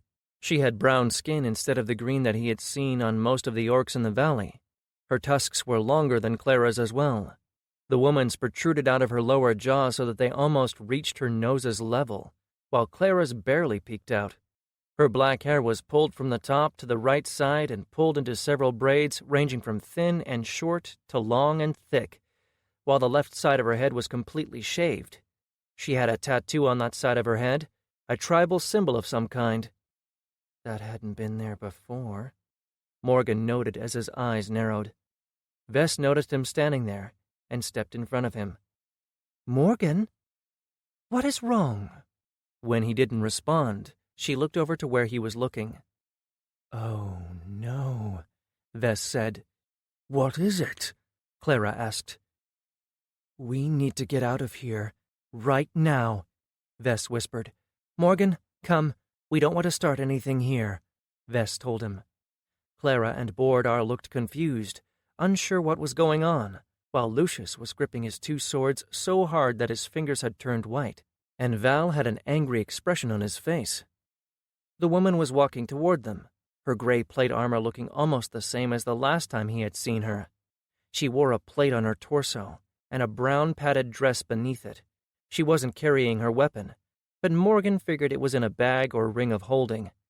When she got close to them, Morgan moved, too fast for Vess to react and stop him, and he stepped in the orc's way. The orc woman, Emily Dorr, 6th sub-commander of the 2nd Fist of the Glitter Force Guild, also known as the Enemy, the Traitor, the Nemesis, and that bitch, glared at him. "You are in our way," she told him in her deep, gravelly voice. Morgan looked up into her golden eyes, and in them he saw no recognition. Vess stepped next to him, grabbing his hand, and tried to pull him aside. "Morgan, don't start anything, please," she whispered to him. But Morgan was too full of rage to register her words. "You have no idea who I am?" Morgan asked the orc. She tilted her head, studying him with a nearly disinterested look in her eyes. "Should I?" Morgan couldn't help the incredulous look on his own face or the little gasp that left his mouth. He heard a deep noise that made him look to the man or thing standing behind the orc. The giant appeared male. He had horns on his head curling upward from his temples, and his face had blandly wide features. His eyes were large even for the proportions of his head, and the whites surrounding his pupils and irises could barely be seen. They were yellow, resembling the eyes of an owl. He was almost 2 heads taller than the orc, who was already at least 2 meters tall. He wore armor that seemed to be made out of animal skins, and in one of his hands he carried a staff that looked like it was a branch that had been cut off and repurposed, with bones and feathers tied around the top where the staff split to grasp a roughly cut gem. When the man finished his laugh, he peered down at Morgan. "Ho, ho, ho, ho. What is this? Another one of your single-night conquests, Emily? I thought that you didn't like them so small." He exploded in another fit of laughter. Emily grimaced and elbowed the giant in the stomach, making him cough and double down. Morgan was taken aback, both by the exchange and the fact that she really seemed to have no idea who he was. "You really don't know who I am, who they are." He gestured at the others, who were now standing behind him.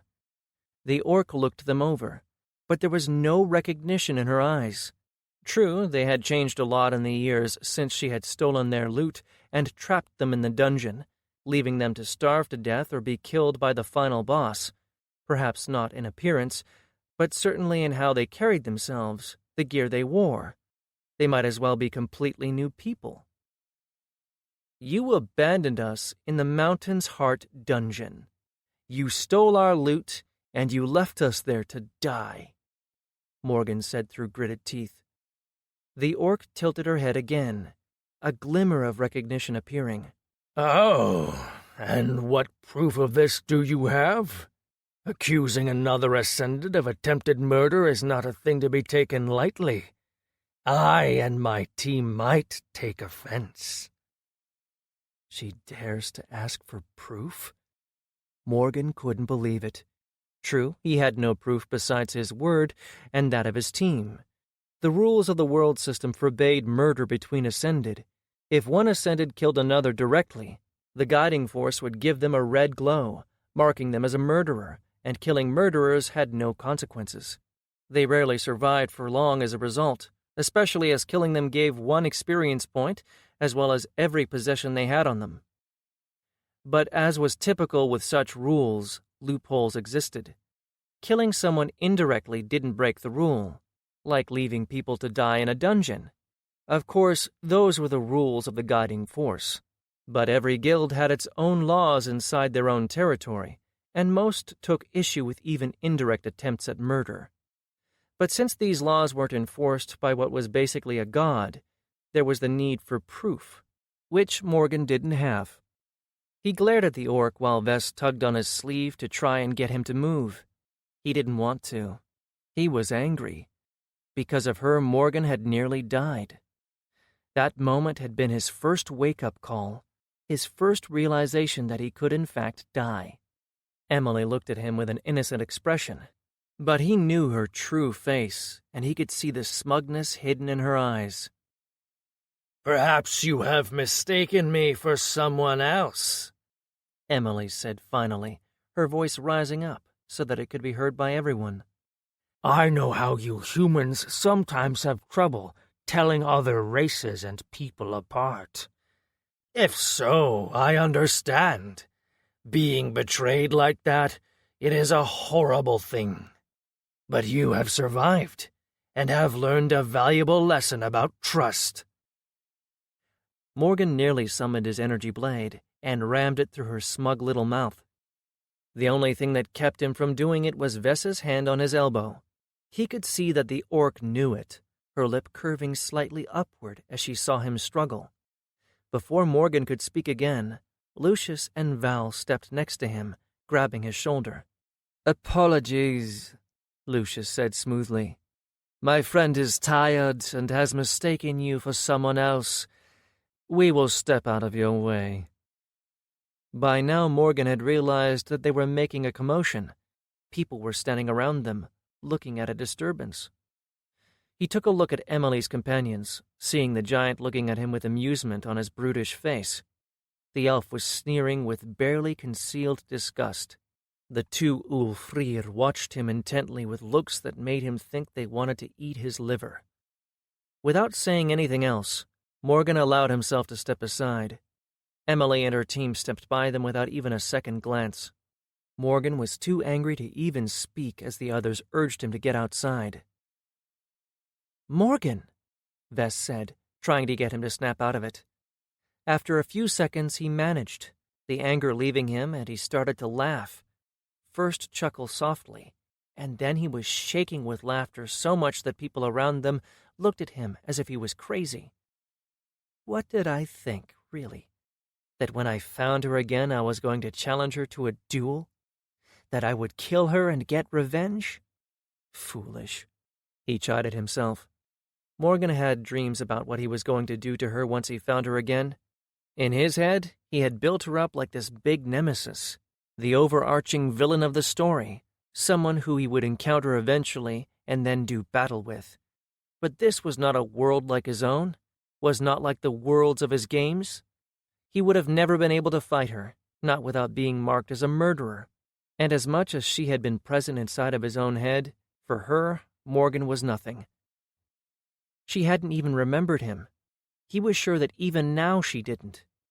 Oh, she remembered the act, as she had done the same to many, but he himself had mattered so little to her that Morgan might as well have been an ant she had met one day on the road.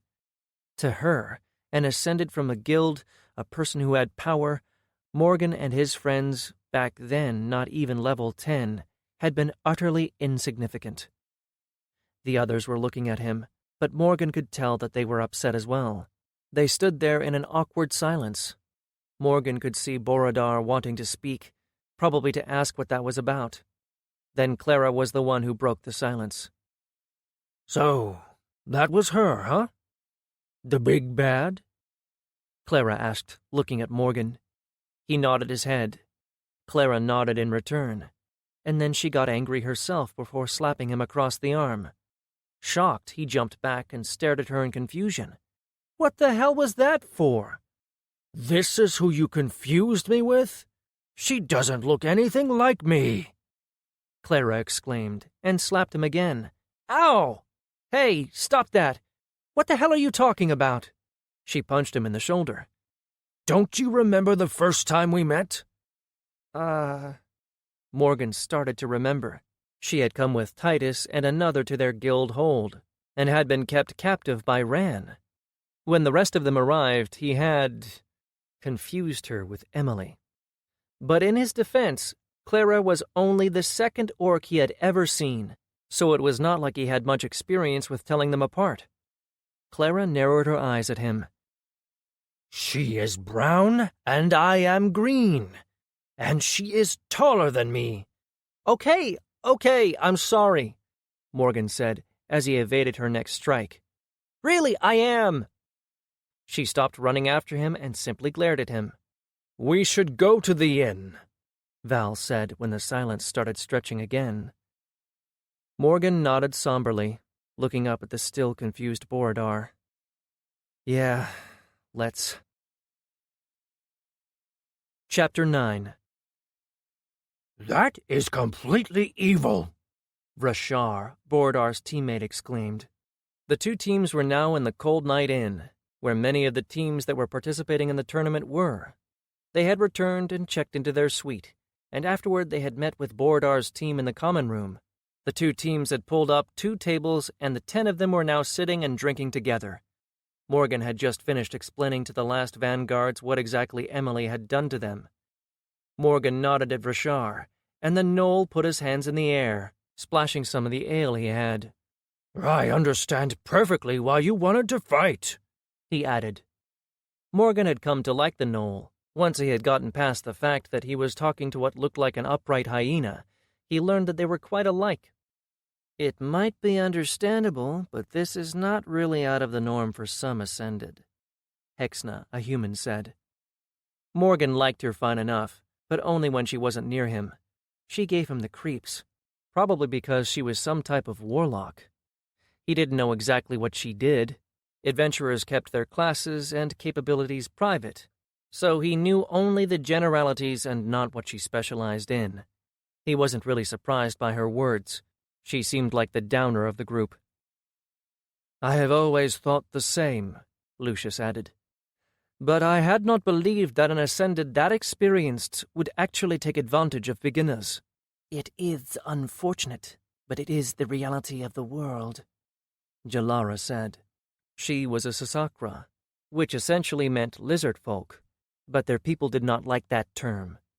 She looked like an upright lizard, with bright blue scales covering her back, and white-yellow scales spreading from her jaw down her torso. She was dressed in what to Morgan's eyes looked like tribal garments, coupled with a headdress with feathers in it.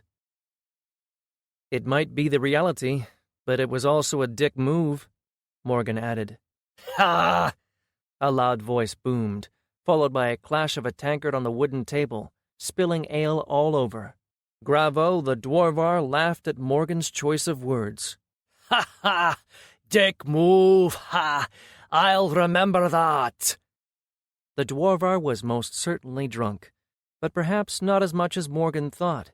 He had a strange sense of humor and an appreciation of foul and curse words, and Morgan knew some pretty impressive ones for this world. They had even spent one night competing and insulting each other with increasingly vile insults. That was a fun night. Morgan grinned at the man. Nevertheless, Jalara continued, there is little that you can do about it, even if you had proof.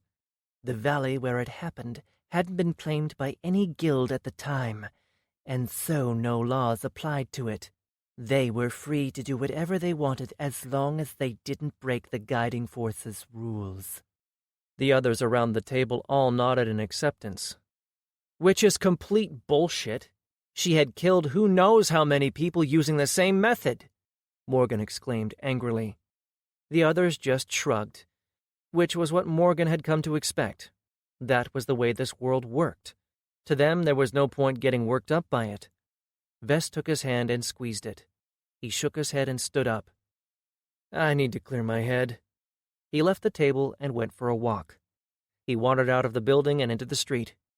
It was late afternoon, so the sun was slowly disappearing behind the horizon, painting the city in orange.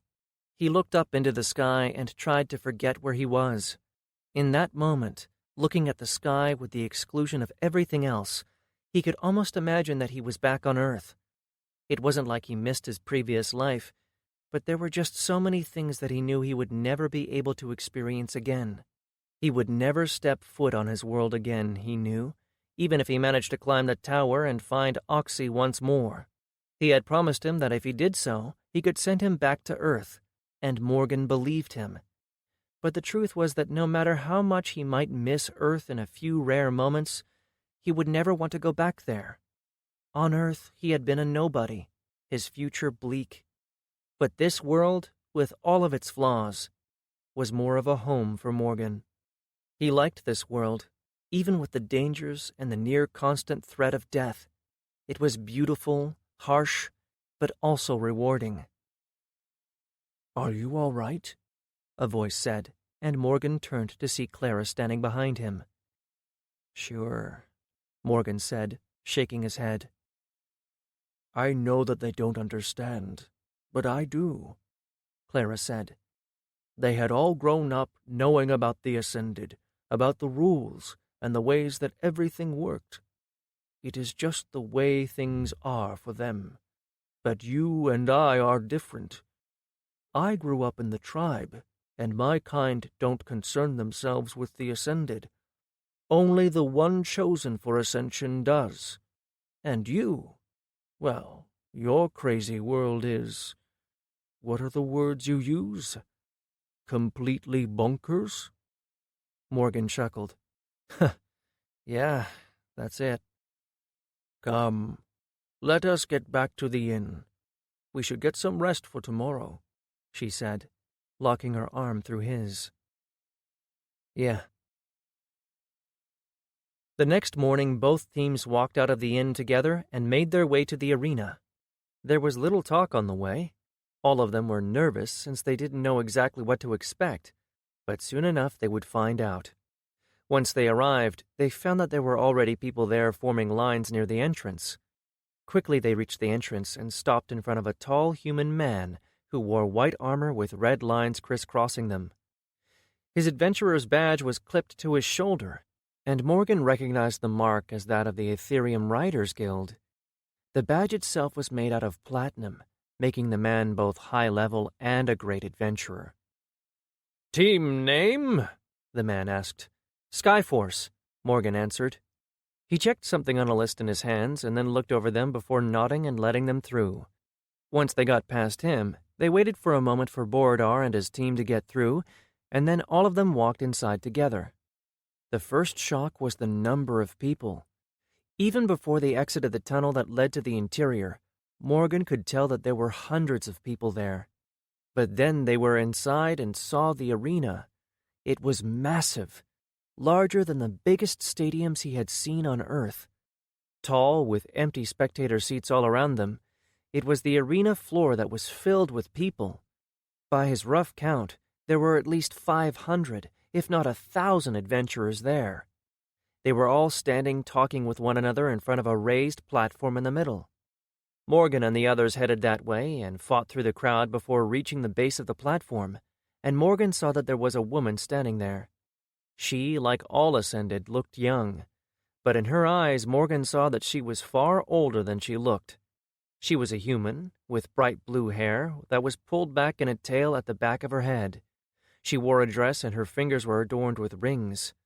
Morgan couldn't help but feel the power radiate from her. For a moment, he considered using his inspect skill on her, but he knew that he wouldn't see anything apart from her name. His skill wasn't a high enough level for him to be able to use it on people with any success, especially not on people who were probably at least twice his level. It was unlikely that she would allow such an inspection regardless. Azil had told him that most high-level Ascended had skills that prevented such intrusions. Only the people that specialized in using skills that revealed information would be able to get by those defenses. They waited for about another half an hour before the woman's eyes scanned the crowd, and she nodded. A moment later, she raised her hand to her temple and spoke softly enough that Morgan couldn't hear her. Then there was a commotion somewhere to the left, and Morgan watched as people moved away to allow someone to pass. A few moments later, 4 people climbed up on the platform and looked over the assembled teams. Morgan blinked as he took them all in. Only one of them was a human, another was an orc, the third an elf. The last person looked human, but Morgan wasn't certain. They had skin as dark as a night without stars, and that same coloration was all over their body. From what he could see, even what should have been the whites of their eyes were black, with piercing silver irises offset by similarly black pupils. The man blinked, and suddenly there were multiple pupils all moving around his eyes like what Morgan had seen on the Nell he encountered when they first arrived in Al-Valor. Then the man blinked again, and the pupils were gone, replaced by the eerie single silver iris. And he was tall, towering over the others on the platform, as tall as the giant Morgan had seen yesterday with Emily. He took a step forward and looked the crowd over. "That is Ragnar Ram," Lucius whispered in awe. Morgan turned to look at his friend, seeing the wide expression on his face. "Who is he?" "What is he?" Morgan asked. "He is Sharadayam, another one of our cousin species. They live mostly up in the deserts to the west, and their guilds are very powerful. Ragnar Ram is one of 4 guild leaders of the Call Guild. Powerful, high level. My grandfather told me stories about him. He was old when my grandfather had arrived on this world. Some say that he had reached level 60. The person behind him, the orc, is Richard the Bone Splitter, Ragnar's right hand, and leader of the Call's Hammers, a Scarletite-ranked team. I don't know who the elf or the human are. I assume they are with the Ethereum Riders."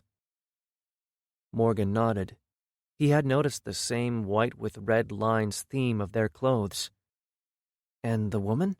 Morgan asked, indicating the woman in the dress with all the rings on her fingers.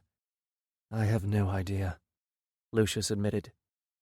Someone leaned down on Morgan's other side and answered. "That is Ta Ilara, the Grand Mage. That is both her title and her class. She runs the Academy for Mage Class Ascended in the Call Guild's territory." Hexna told him. Morgan could tell that she was very much impressed by her. "I have no idea what she is doing here. She would have little interest in climbing the tower. She earns so much wealth by teaching the Ascended of other guilds that she could probably buy enough crystals to live forever." "Wait, there are schools of magic here?" Morgan asked.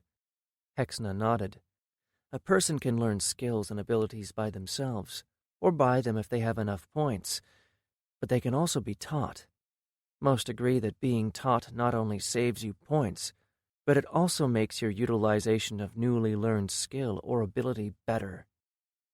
Morgan nodded his head. It was the self-taught versus professionally educated argument, and Morgan had seen just how much more he could learn about his skills and abilities from Azil's training. Before he could ask any more questions, the man, Ragnar, spoke in a booming voice that carried across the arena. "Greetings, adventurers! I thank you all in the name of the Call and the Ethereum Riders for answering our call. If you are here, then you have met the minimum requirements for this tournament. I know that you are all impatient to get started, so I will cover the basics now. We have organized this tournament because we are seeking those worthy of climbing the tower, with the intent of getting to the top." There was some murmuring at that statement, and Ragnar continued quickly. "We are looking for those qualities which we believe are necessary in people we would trust our lives with and climb the tower with. In service of that, this tournament will be executed in 3 stages. The first stage will be a dungeon dive, the second, a hunt, and lastly we will have single combat. Through each stage, we will be eliminating teams that we find do not have what we are looking for. But before we go much further than that, Grand Mage, if you could kindly ready the contract." The woman, Ta Ilara, stepped forward, and a rolled-up piece of parchment appeared in her hand. She then threw it up in the air, and it disappeared in a flash of fire. A moment later, Morgan's HUD had a notification, and as he pulled it up, he was surprised by what he saw. "The Grand Tournament Contract.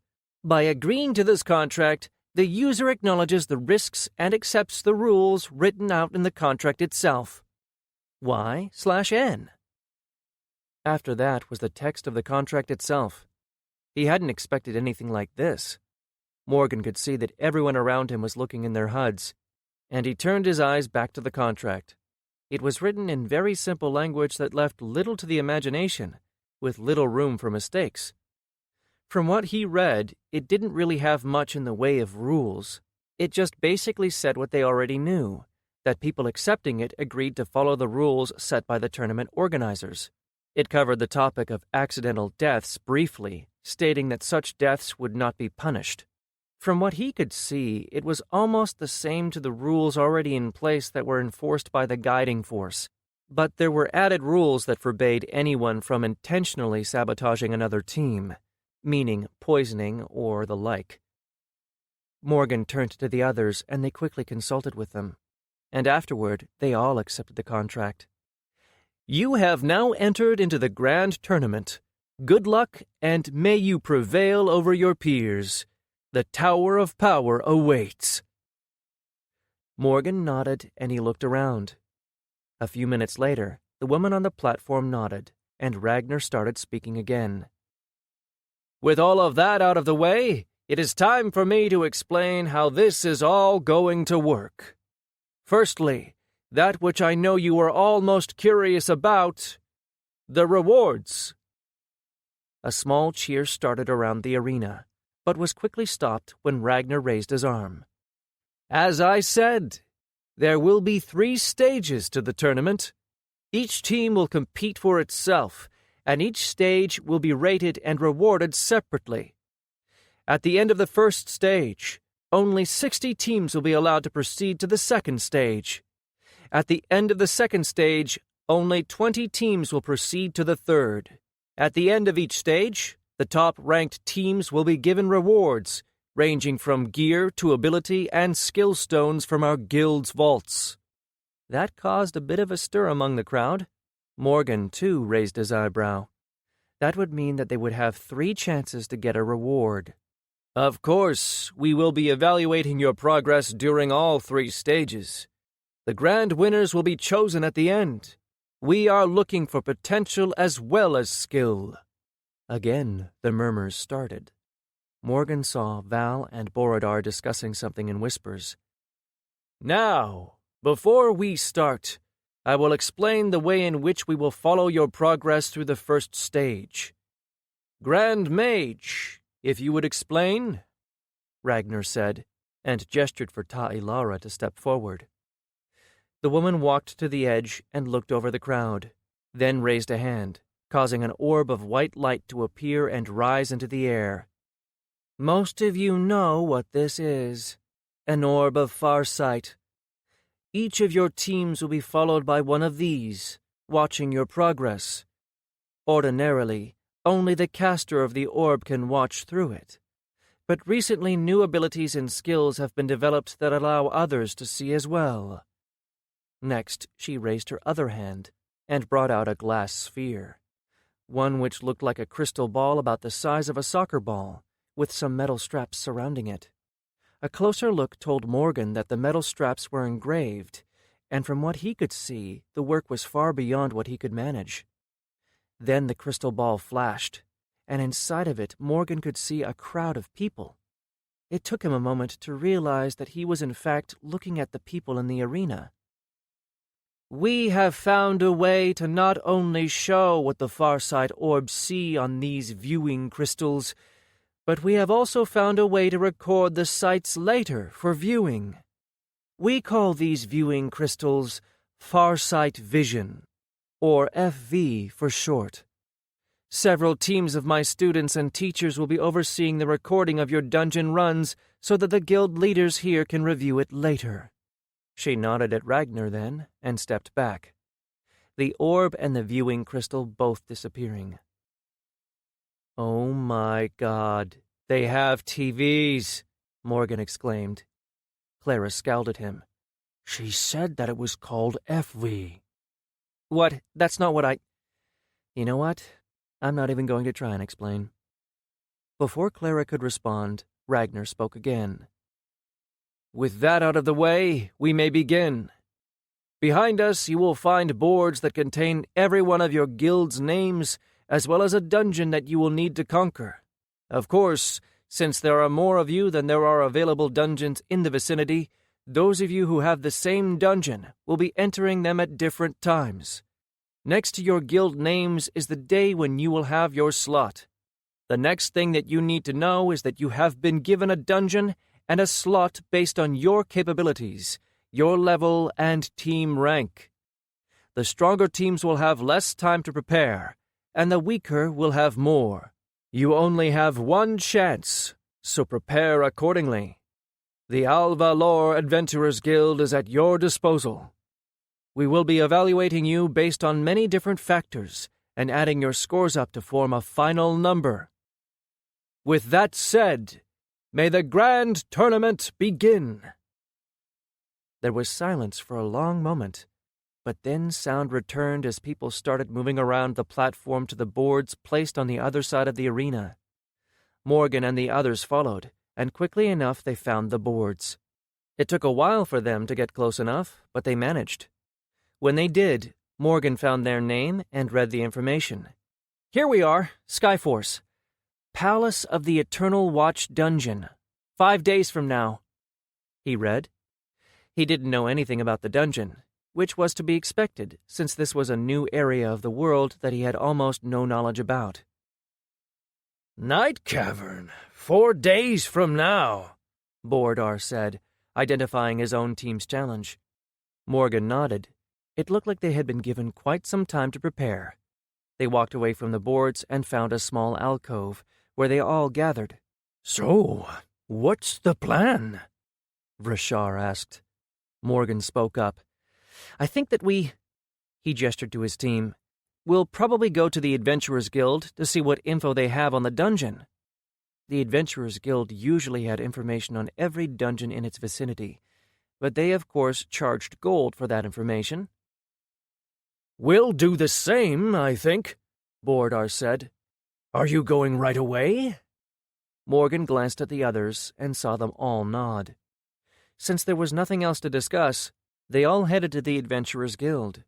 They arrived quickly enough, only to encounter a lot of other teams already there. It looked like many of them had the same idea. Still, they went in, and Morgan fought his way to the information desk. "Hello," Morgan greeted the person at the desk, a female half-orc by the look of her. "Hello. How can I help you?" she asked with a wide smile. "I'm looking for information on the Palace of the Eternal Watch," Morgan said. "We have quite a lot on that dungeon. A full report on the layout of all the rooms, including all the hidden treasure rooms. A full report on all the enemies found inside and their capabilities. A list of traps and their locations. And of course a report on the dungeon bosses. Additionally, we have a dungeon guide compiled by a gold-rank team, detailing the safest way to get through it." Morgan blinked at all of that. He knew that the Adventurers Guild had a lot of info on dungeons, but the one in Irus didn't have nearly this much. Morgan had managed to find only rough layouts and perhaps reports on the enemies inside. It looked like Al-Valor's Adventurers Guild was on a completely different level. "How much does that information cost?" Morgan asked. "The full Eternal Watch package costs 2,000 gold coins," she said. "Should I fetch it for you?" Morgan's mouth opened, but no words came out. "That's a fucking fortune." He coughed uncomfortably. What can you give me for free?" The woman's smile slipped just a little bit, but she turned around and walked to the shelves behind her. She grabbed a small, rolled-up piece of parchment and came back with it. "This is all the information that is available for free." Morgan took it and unfurled it, taking a quick look. The only thing that it said was that the dungeon had long ago been the palace of an emperor, which made Morgan frown, since he knew that this world didn't have things like that, and that it had become a dungeon after he died in an experiment. The only thing that was of interest was the information that there were 3 bosses in the dungeon. It wasn't much at all. He looked back at the woman. "Do you sell separate reports?" he asked. Her smile brightened again, and she nodded. "Of course. Which ones are you interested in?" "Can you tell me how much each of them will cost on their own?" "Of course. The report on the layout of the rooms is 400 gold coins. The report on the enemies and their capabilities is 200. The report on the list of traps and their locations is 150. The report on the dungeon bosses is 450. and the gold rank guide is 800. Morgan thought about it for a while. They had some gold that they had set aside for the tournament, but he really didn't like spending on reports and guides. But on the other hand, they had decided to come and participate, and they did not want to go back home without even trying. He mulled it over in his head, thinking on the things that he would need to create a plan. Finally, he decided on buying 3 of the reports. It would make a big dent in his coin purse, but it was the bare minimum he would need if he was to limit the risk of their dungeon dive. I'll take the report on traps, the one on the enemies, and the one on the bosses. He grimaced as he said the last one. The bosses were the most expensive, but seeing as he didn't want to get killed, he felt like that was a necessary expense. He paid the woman, wincing as she took the pouch out of sight. She stood up and retrieved 3 scrolls. "Thank you, and good luck in your dives," she said by way of goodbye, and Morgan walked away, heading back to his team. A few hours later, they were in their own suite back at the inn. They had spoken a bit with the last vanguards, but then retreated to their respective rooms. Each of them had a lot of work to do. Their suite was similar in layout to the one they had in Irus, only this one was more opulent. The walls were brown wood, with glowing gems hanging from the support beams on chains illuminating the room. Morgan had seen the bath, and it looked amazing, with marble floors and a pool larger than the one they had in Irus. But now they were in the common room, sitting on the couches as they read through the information Morgan had purchased. "We could go back and get the full guide," Val offered. "It is a lot of gold, but we could pay it," Lucius said. The team had been nearly appalled at how much gold Morgan had spent, but when he explained just how little information there was in the free version, they had been mollified somewhat. "I don't think we should," Morgan said. He had been thinking on it ever since he left the counter with the scrolls, and more he was sure of his decision to buy only the 3 reports. "I know that it is a lot of coin," Val argued, "but with the guide it will be much easier to conquer the dungeon."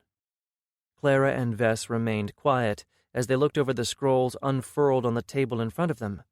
Morgan sat between the 2 of them as he too looked at them and the information written there. "I don't mean that we shouldn't just because it is a lot of coin," Morgan said. "What do you mean?" Val asked. "We are in a competition," Morgan started, "and there will be many teams that have enough coin to purchase the best guides and reports. With them, getting through the dungeons will be easy, but the great guilds are not hosting this tournament in order to find teams who can follow instructions to the letter. They want to climb the tower. They are looking for people who can adapt and survive there. I'm sure that they can tell the difference between a team that goes through the dungeon following a guide and one that develops their own plan."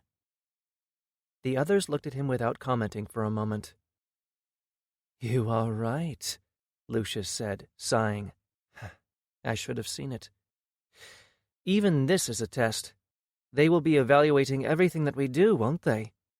They want to see which guilds purchase the guides." "Probably," Morgan agreed. Vess put a hand on his knee as she turned to look at him. "You think you can make a plan with what we have now?" Morgan looked at the scrolls. The one about the enemies was in front of him, unfurled and held open by 2 of his daggers. There was quite a bit of information on the page. It said, much as the free report did, that the dungeon was a result of an experiment by the Emperor who had ruled from there. He'd had his mages try and make golems for his armies, but he wasn't content with what they had managed. So, somehow, he came to the idea to turn his living soldiers into golems. The mages had succeeded, but they turned everyone inside the palace into sculptures of themselves. The Palace of the Eternal Watch was therefore populated by such animated sculptures. From the descriptions and the drawn sketches on the scroll, the sculptures looked human, and in fact to Morgan resembled terracotta sculptures from Earth. The sculptures came in 3 types: normal stone, mist stone, and dark iron. The traps were not really a problem from what he could see, and there weren't many of them anyway. The bosses were 3 more powerful golems. In order for a team to reach the end of the dungeon, they would need to defeat all of them, and before being able to reach the last boss, the first 2 had to be defeated. Each boss was made out of one of the materials the dungeon mobs were made out of, and each had been an important figure in the past of the dungeon. Morgan wondered how it had become a dungeon. Had the guiding force just taken over it once the accident happened, and turned it into a dungeon? Had that been their punishment? He didn't know. But he did know that whatever mobs were now inside were not the original people that had been turned into sculptures. Those had probably been killed or destroyed long ago. Since then, the guiding force had replenished the dungeon thousands, if not even more times. He wondered how she did that. He remembered seeing a tank with a manticore growing in it when they had escaped the Mountain's Heart dungeon through the guiding force's lab. But how she would replicate sculptures? Probably with far less work. Morgan shook his head, clearing him of those thoughts. The workings of this world were far beyond him. If he had a few hundred years to study it, perhaps he would understand. "Yes, I can come up with something," Morgan said. A plan was already forming in his mind. Chapter 10.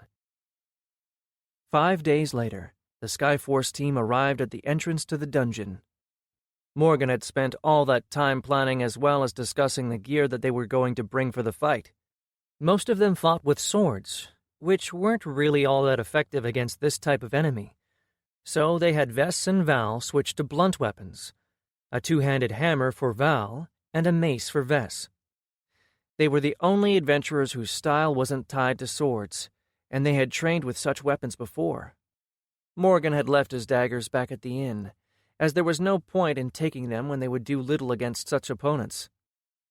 He had his crossbow mounted on his arm, and he put blunt bolts inside the magazine. He had a small selection of different kinds of bolts, thanks to Artos, but he didn't have many of them. The 6 blunts in his magazine were all he had of that type.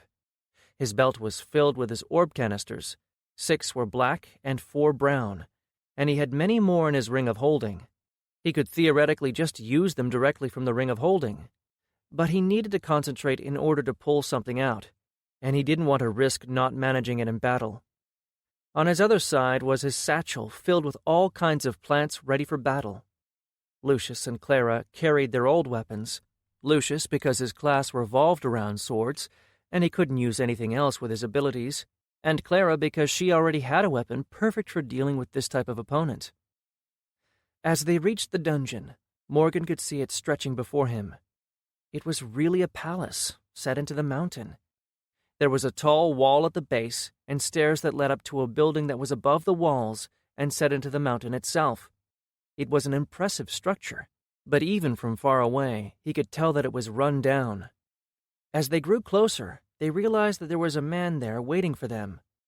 From their conversation with the last vanguards last night, they knew who he was. Borodar's team had managed to complete their dungeon, which had been a monster-type dungeon. Of course, they didn't know yet how they did, and they wouldn't until the great guilds show the results. "You are the Skyforce team?" the man, wearing a robe of some kind, asked as they got closer. "Yes," Morgan said as they walked up. The man, one of Ta Ilara's students, nodded and then produced a glowing white orb. "Here is the orb. I will be guiding it to follow you through the dungeon." Morgan nodded as the orb flew up and settled in above them. "Thanks," Morgan said. "Good luck," the man said, and they stepped forward. The massive doors of the Palace of the Eternal Watch opened up and allowed them inside. Once they stepped inside, Morgan glanced behind them and up. He saw that the sky above the wall now looked like a shimmering wall. They had been sealed in.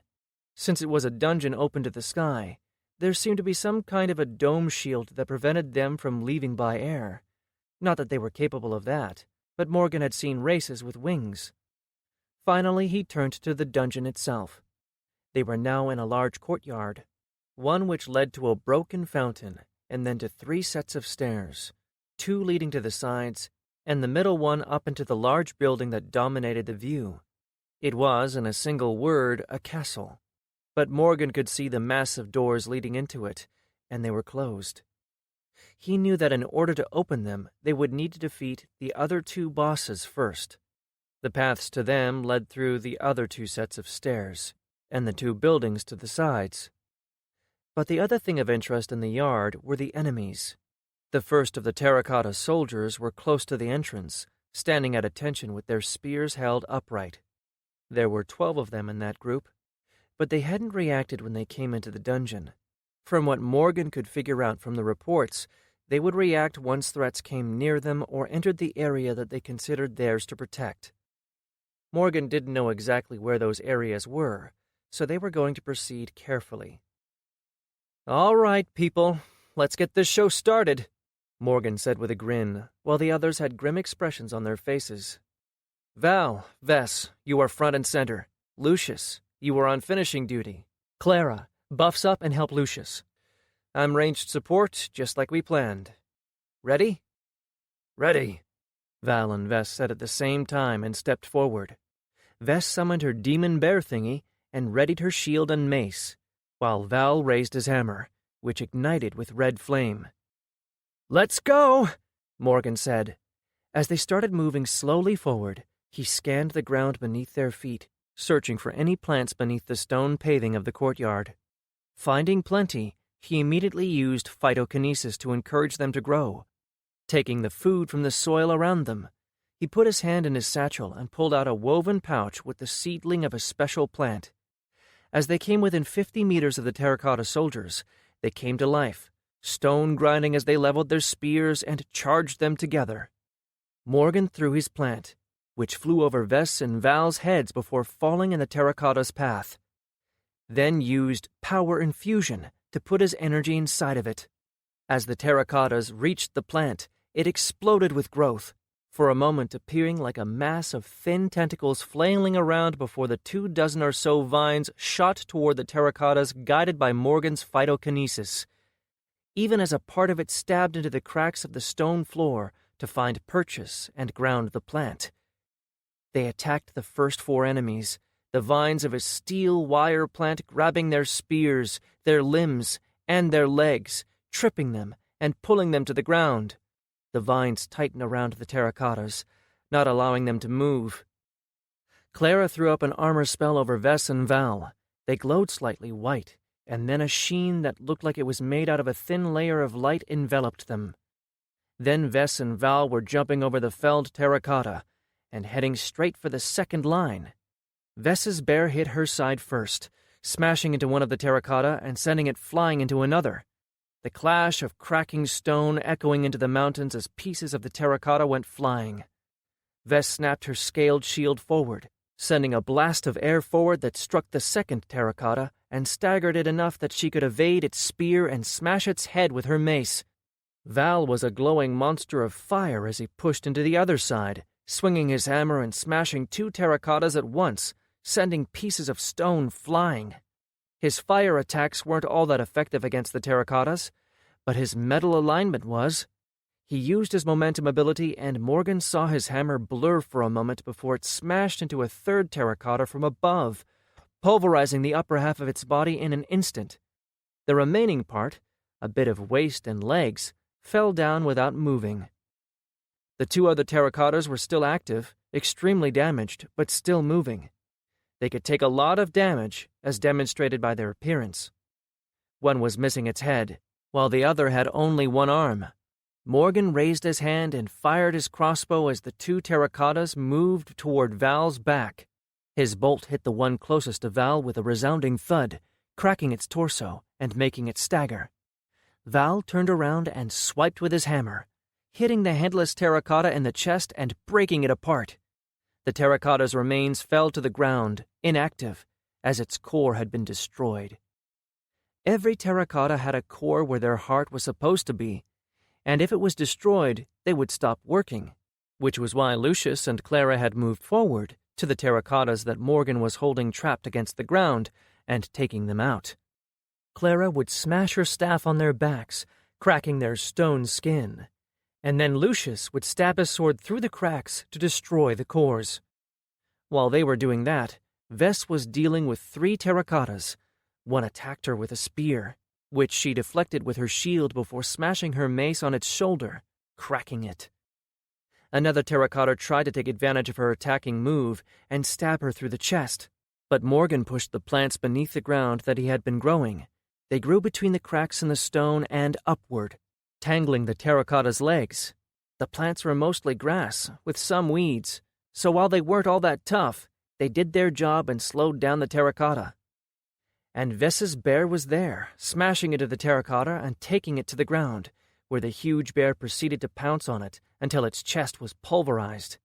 The last terracotta on her side charged, but Vess put her shield in front of herself, and then a purple, scaly, eldritch tentacle appeared out of it and snapped forward, wrapping itself around the terracotta and trapping it. She pulled the tentacle back closer to her and then smashed the terracotta's chest while it was trapped.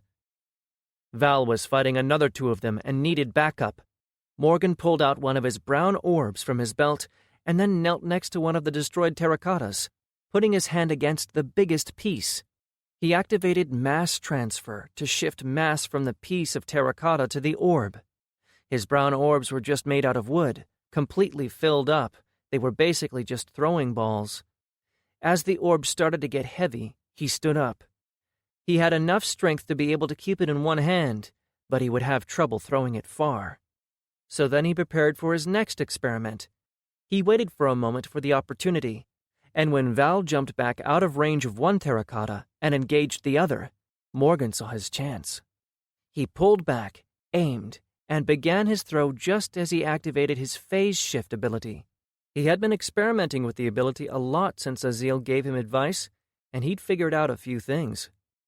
He had already known that he could phase other objects, which was why his clothes didn't just slip off of him every time he used the ability.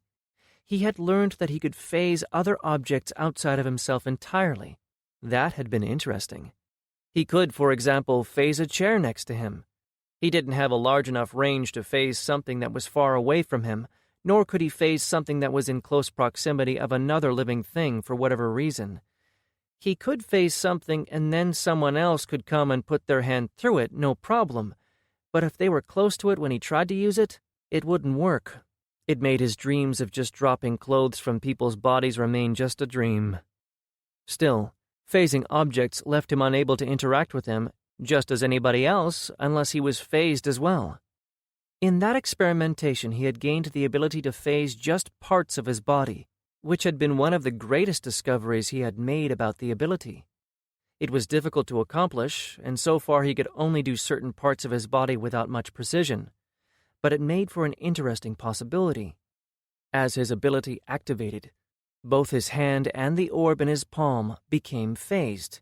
Now no longer bound by any forces, the orb had no weight in his hand, but as his arm was still attached, he could move it. His hand shot forward far faster than it would have been able to move with all of that weight. As he opened his hand and let the orb go, he canceled his ability. The orb shot forward so fast that it was just a blur to the eye, creating a whining sound as it flew through the air. The orb, which had a mass of 50 kilograms, smashed into the terracotta, blowing it apart. The upper part of the terracotta was literally nearly pulverized. Pieces of it flew in all directions, showering the others with debris. It was so shocking and so powerful that Val was taken off guard, and the terracotta shot forward to attack him.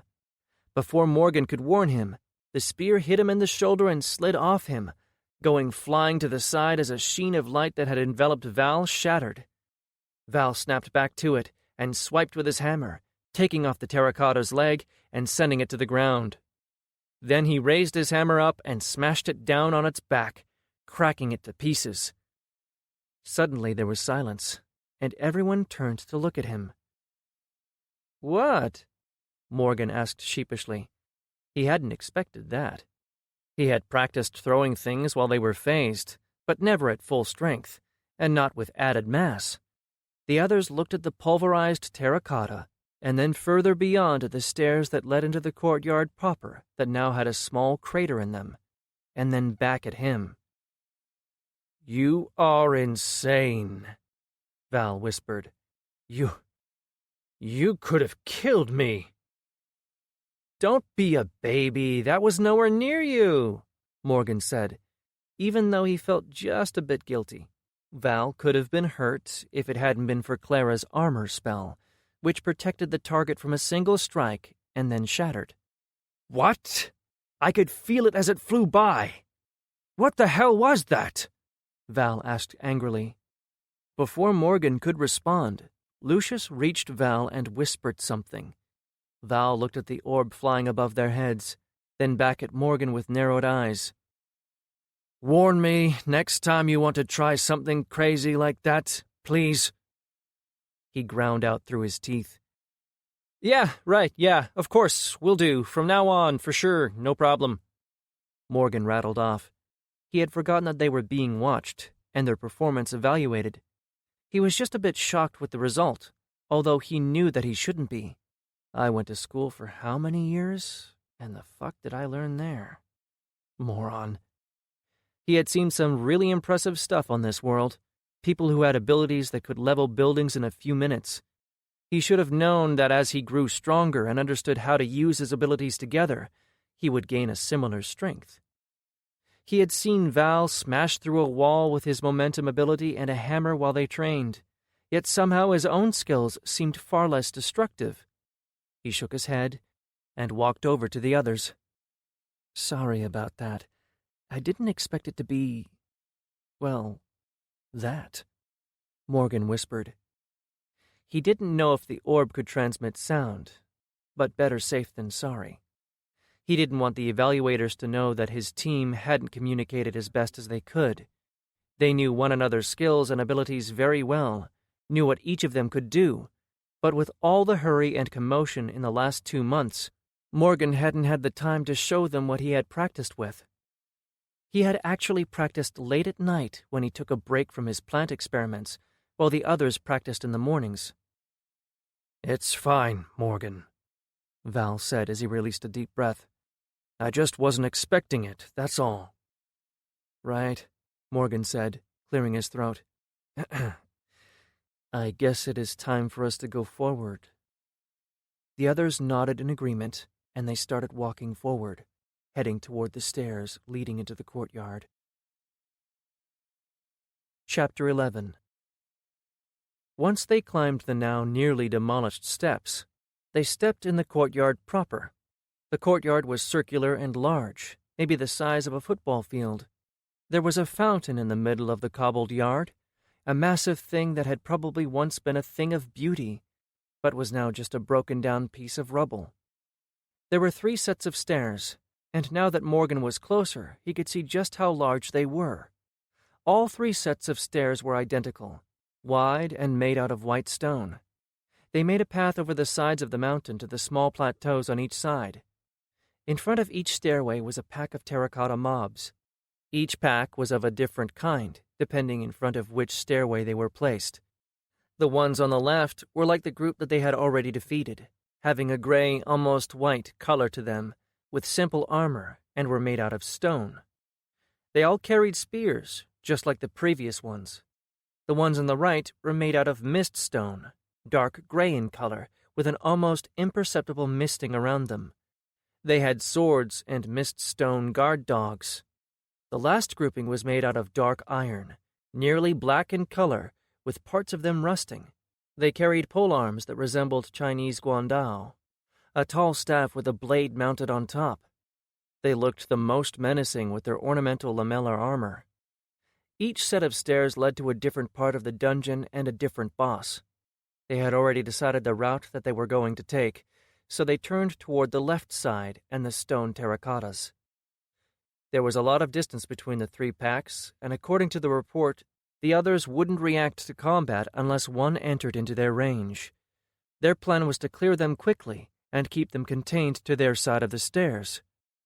They moved as far left as they could, getting near the rocks of the mountainside.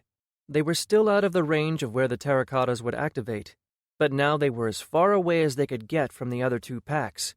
Val and Vess readied themselves, and Clara put her armor spell over them. Then Morgan pulled out another of his wooden orbs and knelt, touching the ground with his other hand. He triggered mass transfer again, and the orb grew heavier in his hand. Lucius had his 2 swords at the ready, waiting. Morgan repeated his attack. He phased his hand and swung. The wooden orb flew at the group of terracottas, the air filled with the same whining sound as it crossed the distance. It hit a terracotta straight in the chest, and then continued on to the one behind him, shattering both of them. It hit the third one. It cracked its body but didn't destroy it. The terracottas immediately sprang into action, heading their way. Lucius swung his swords, sending blades of air flying at the coming mobs. His blades struck their stone bodies and cut into them, but didn't do much damage. Morgan raised his crossbow instead of grabbing another wooden orb. That attack might be powerful, but it required both concentration and a lot of his energy. He used his ability Piercing Shot, one that he had used with his bow, but which worked with his crossbow. The bolt flew out and struck one of the advancing terracottas in the chest. The bolt found a crack and punched in, widening it and sending a cobweb of another crack around it, but the terracotta didn't go down. By then the mobs had crossed half the distance, and Vess and Val sprang into action, charging at them. There were around 15 terracottas in the group. A few were damaged by Morgan's and Lucius's ranged attacks, but the others were fresh. Vess's bear reached the terracottas first. It jumped forward and wreaked havoc on the line. 3 of them fell and were struggling against the bear, but the others continued on. Once Vess got close enough, she conjured 2 tentacles on her shield that shot forward and grabbed 2 of the terracottas, throwing them to the sides into the other ones. Val swung his hammer from above. Using one of his abilities, he struck the ground and sent a wave of fire and force at the terracottas. The fire didn't do much damage to them, but the force of the attack staggered them. Lucius swiped his swords at the targets he had clear shots at, sending his wind blades flying at them. Morgan did the same with his crossbow, waiting for opportunities and then firing. He used his piercing ability for all shots, but only managed to destroy one already damaged terracotta. Then, as Val and Vess were busy dealing with the bulk of the enemies, several slipped past them and headed toward Morgan and the others. Clara raised her staff and cast a spell, and the ground in front of the terracottas turned and shone with yellow light, and as they entered, their movement was slowed. Then she raised her staff and slammed it against the ground. A rolling wave of earth spread out from her staff, hitting the 4 terracottas and sending them tumbling to the ground. Lucius took advantage and jumped forward among them as Clara disabled her slowing field. He attacked the downed terracottas with his gladiuses, piercing through their stone bodies and destroying their cores. Morgan stepped in front of Clara and grabbed one of his black orbs before sprinting forward. He gained as much speed as he could, passing Lucius, and then he jumped forward. He waited until he was at the peak of his jump and moving parallel with the ground, and then he activated his phase shift. He lost all sensation as he phased his entire body. He knew to the others it would look like he was floating forward like a ghost, passing through everything in his way at the speed of his jump. He waited in the nothingness for a few seconds, mentally counting as he estimated how much time it would take him to pass the point where Vess and Val were fighting. Then, when he thought he was far enough, he disabled his ability, feeling a big chunk of his energy missing. His sensations returned, and his continued momentum carried him a bit more forward. He landed on his feet a bit shakily and turned around. He had passed the battle and was now at least 10 meters behind them. He saw Val and Vess fighting, and 2 terracotta guards attempting to go around and flank them. He raised the orb and pulled on the fuse that was glued to the side of the wood with a sticky resin. Morgan estimated how much he was going to need, and then he cut 2/3 of the fuse. He used his fire-starting ring to light it, and then immediately threw it at the 2 terracotta guards. His estimation proved correct when the grenade came between the 2 terracottas and exploded before it touched the ground. The explosion sent both tumbling down, one of them losing an arm, and the other a leg. The grenade was made out of a substance that Morgan believed to be similar to nitroglycerin on Earth, and he made it out of the substance that one of the plants on this world used as a defensive mechanism. He didn't even need to experiment with mutations to make it effective. He only had to grow a large amount of the plant in order to harvest enough for his grenade, which wasn't much of a problem for him. The others cleaned up the rest of the enemies and then walked over to him. You know how weird you look when you fly through the air eerie like that? Clara asked him. Weird? How? Morgan asked.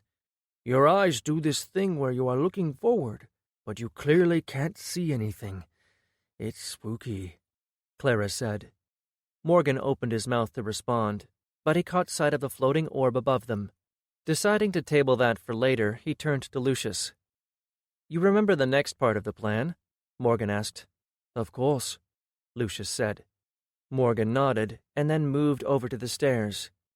There looked to be at least 50 steps leading upward. They stopped and sat on the stairs at the base and caught their breath. They had all expended some energy doing all that. Morgan took the time to reload his crossbow and pull out and replace the orbs he used on his belt. After about 15 minutes, Morgan stood up and walked a few steps away. He looked at the ground for a bit and then turned to Val, motioning for him to come over. Here? Val asked, gesturing at the ground. Yeah, Morgan answered. Val nodded and raised his hammer over his head, then smashed it down to crack the stone plates. Morgan then raised the cracked pieces of the courtyard and revealed the ground beneath. He reached down into his satchel and pulled out 2 small pouches. He put seeds from one into the ground, then put the stones back in their place. He did the same to one more area. Lastly, he went to the base of the stairs and knelt using his ward ability to create an exploding ward on the stone plate. Wards being temporary enchantments of objects that could do many different things. Once he was done, Morgan called the end of their break, and they got in positions. Clara and Morgan walked a bit away, she standing ready to assist if needed, and he focusing on the seeds he had planted in the ground. He used his skills and abilities to have them grow, extend roots into the ground, but didn't allow them to grow out, not yet. Meanwhile, Val and Vess took positions in front of them, leaving about a 10-meter gap between them and the base of the stairs. Lucius took a deep breath and started climbing the stairs. Once he reached the top, he disappeared out of sight. About a minute later, they could hear a crash and then the sound of stomping feet. A few moments later, Lucius appeared at the top of the stairs and then he jumped. A wind caught him and floated him down. Like Morgan had phytokinesis, Lucius had aerokinesis, but he couldn't fly just yet. So, while the wind helped carry him down, he still landed hard into a roll. Up above on the stairs, the terracotta guards appeared and started spilling down the stairs. The platform above them had a large amount of enemies, and Morgan had decided that the best way to deal with them was to set up a favorable position for themselves. The terracottas were strong and durable, but they weren't really smart, more single-minded. Lucius ran between Vess and Val and pulled his swords out, getting ready. The terracottas spilled down the stairs, at least 3 times the number of the group they fought before them. As the first of them stepped down into the courtyard, Morgan's ward triggered and exploded, sending pieces of 3 terracotta flying. At the same time, Val put his hammer up into the air. It caught fire and then intensified until the flames turned blue. A moment later, he lowered the hammer, letting it rest parallel to the ground, and pointed it at the base of the stairs. A pillar of blue fire shot forward and struck the terracottas. Their stone surface was hard to damage with fire, but not impossible. And Val's attack wasn't just heat, it was also kinetic. The force of the attack pushed the terracottas back, and they collided with those behind them. Soon the terracottas coming down and those pushed back met, and started tripping on themselves and falling in a tumble at the base of the stairs. Val's flames tapered out, and he fell to one knee, breathing heavily. The terracottas were still there, but many of them were in pieces, the heat from his attack enough to crack their bodies and leaving many of the terracottas with missing limbs or chunks of stone. Then it was Vess's turn. While Val was using his fire, she had pulled out a barrel from her ring of holding, a barrel filled with water. As soon as Val's flame stopped, she drenched her shield in water and formed icicles on its surface. With a bash, she sent them flying at the terracotta guards. The icicles impacted against the mobs and cracked a few, chipping pieces of them off. Then Vess turned the barrel on its side, spilling the water in their direction. Morgan saw her struggle as she forced the water to reach the terracottas with her hydrokinesis. And then when it did reach them, she used her ability Ice Wall. A wall rose from the ground, trapping some terracottas in it and the rest behind it. A few of the broken terracotta guards remained on their side, one with no legs that was pulling itself with its arms in their direction, and another without arms. Lucius sent several air blades in their direction, cutting their already damaged bodies down. The terracottas on the stairs were trying to get by them. A few moved around, while others were stabbing their spears in the water, trying to break it, and a few had climbed over their own to get over it. Quickly, enemies were running toward them, but in nowhere near the numbers they had. There were only a few coming one by one. Without their numbers, they weren't all that much of a threat. Val stood back up, hefting his hammer, and Vess raised her shield while her demon bear roared. As the terracottas came, they attacked in tandem, one taking its attention while the other cracked them to pieces. After they destroyed the 10th terracotta, the ice wall broke, and the rest of the guards spilled through. Morgan waited until they reached the place where he had planted his seeds, and then he forced them to grow. Plants exploded out of the ground, roots stabbing in the cracks in the terracottas' bodies, grabbing for their legs and bringing them down. Quickly their charge halted as those coming in behind were forced to trample the others, tripping themselves in the process. Then he activated his second trap. Vines slithered out among the cracks and crawled along the ground to reach the terracottas. They twined around them, growing thorns that stabbed into the stone, tightening and slithering in all the small cracks in their bodies, forcing them to widen. Terracotta guards were shattering under the pressure while Morgan struggled to keep himself calm and concentrate on controlling so many at once. The drawback of being able to control so many of them at the same time was that he was basically helpless. But there was little danger to him right now with Clara protecting him and the others between him and the terracottas. Then Clara raised her staff and recast her armor spell on Val and Vess, and the two of them jumped into the fight. The hobbled terracottas started dropping from their combined efforts, but there were a few still up on the stairs. As they came down, Morgan saw Val stumble as one of the terracottas that Morgan had tied to the ground grabbed his leg. Val fell to his knees, and several terracottas came down the stairs and attacked him. He managed to roll out of their way and then get to his feet, but he wasn't fast enough to block one of their attacks. A terracotta stabbed his spear and hit Val directly in the chest. Clara's shield saved him as he was sent flying back and the light sheen of light around him shattered. Morgan took a step forward and opened his mouth to warn him, but it was already too late. Val fell to the ground and rolled backward, away from the stairs and toward the pack of dark iron terracottas. All of them turned their heads in Val's direction and, as one, turned and charged at him.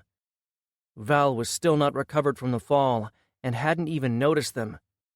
"Vess, Lucius, go!" Morgan yelled out, and both of them listened. Vess jumped in on the back of her bear and smashed a terracotta that tried to stab at her, while the bear charged toward her brother. Lucius jumped, and wind picked him up, sending him forward behind her. The last few stone terracottas tried to stop them, but when they couldn't reach them, they all turned toward Clara and Morgan.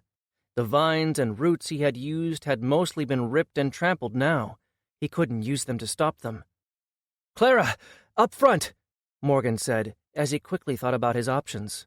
The terracotta were nearly on Clara, so he couldn't use any of his explosives. He hadn't brought anything else that would be useful against them, because he didn't really have much that could hinder them. His orbs were mostly for distraction and tricks. Smoke grenades wouldn't work against this type of opponent, which meant that he would have to do this the old-fashioned way. Clara cast a slowing field in front of her, catching the oncoming terracotta. She swung her staff from above, hitting one on the shoulder and cracking the torso nearly in half. But it was still moving as its core was still whole. Morgan pointed with his crossbow and fired, sending a bolt into its chest and destroying its core. Clara then stabbed her staff into the ground, sending a wave of earth rolling away from her. Morgan jumped forward next to her, firing 3 more bolts into the backs of downed terracotta from nearly point-blank range with his piercing shot, destroying them. By then, the last 4 reached them. Clara's slowing field expired, and she readied her staff as Morgan ran forward and jumped into the air, doing a front flip over one of the terracotta's heads. With his stats and his acrobatic skill, he executed it nearly perfectly. As he was flying over it, he summoned his energy blade and cut into the terracotta's chest from the shoulder to the heart, where the core was. The terracotta collapsed as Morgan came to the ground. Clara parried one of the terracotta's attacks, and then counterattacked by swiping its legs and smashing its chest. The two turned toward Morgan. They snapped their spears toward his chest, but he jumped back, evading. His energy blade flickered out as he tried to conserve his energy. He was already dangerously low. He raised his left hand and fired a bolt point blank, destroying one of them. The other attacked, and Morgan jumped to the side and rolled across the ground in Clara's direction. He ran to her, and the terracotta followed. As he reached her, he turned and fired, barely aiming, hitting it in the shoulder and staggering it. Clara took advantage and attacked, smashing her staff in its chest and sending it back. The terracotta's chest was cracked but not destroyed, and it recovered and attacked again. A dome of light sparkled around Clara, and the terracotta's spear struck and rebounded.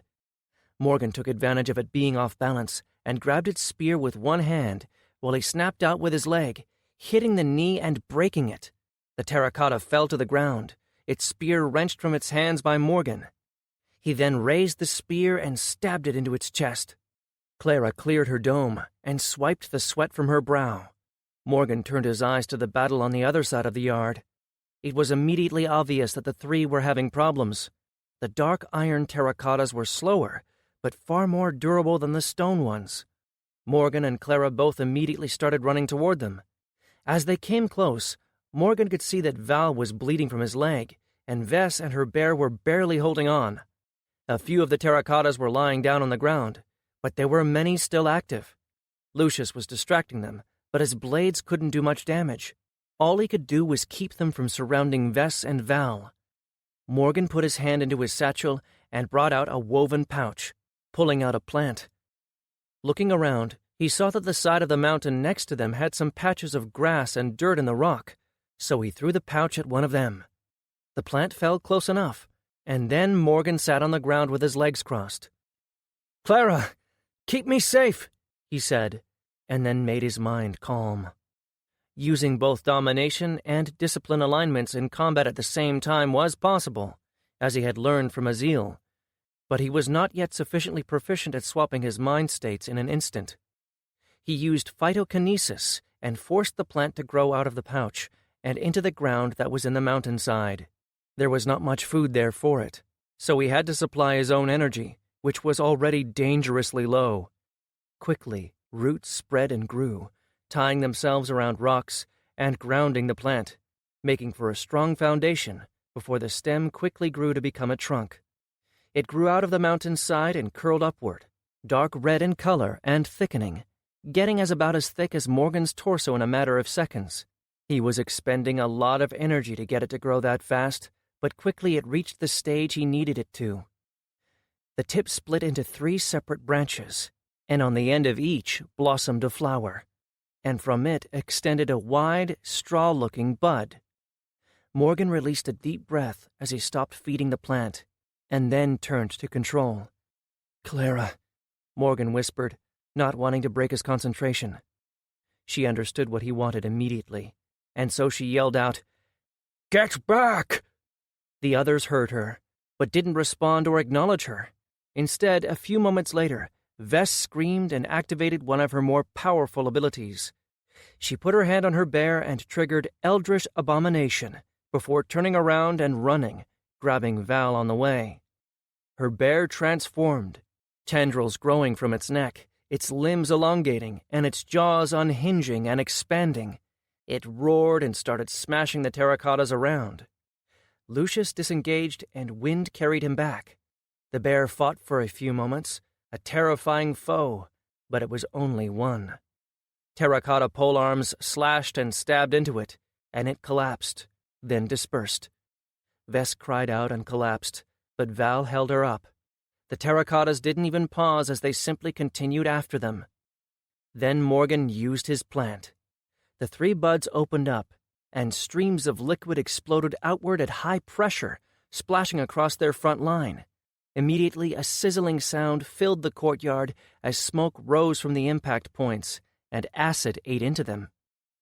It was fast-acting, and quickly some terracottas fell to the ground as their cores were destroyed, and others continued while their limbs melted and fell off. One was left without a head, and others with holes in their bodies. But Morgan's plant, or as he had proudly named it, the de-armoring plant, shot more acid at them. It was a mutation that he had managed to achieve almost a year ago, one of his first real successes. He had taken a plant commonly found near Irus that spat acid at anything that dared try and eat it, and made it much worse. The de-armoring plant's acid worked only on metals, which was how it got its name. It didn't do nearly anything to flesh. Well, if you left it on your hand, you might get a rash, but whatever. It was perfect for this type of enemy, however.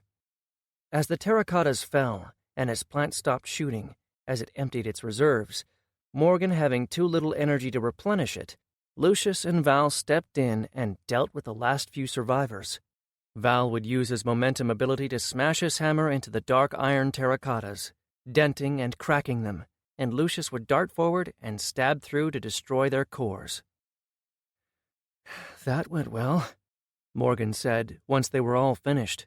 The courtyard looked like a battlefield, with broken parts all over the place. He turned back from his study of the carnage and saw Vess glare at him. "Sorry." She shook her head and stood up. She had been trying to train herself so that she could better handle her bear being forcibly dismissed. She was getting there, but it still hurt. Finally, she walked over to him. "Good job at the end there," she told him. "Right," Morgan said as Lucius and Val walked over to them. "I wouldn't have had to do that if Val here hadn't pulled the mobs."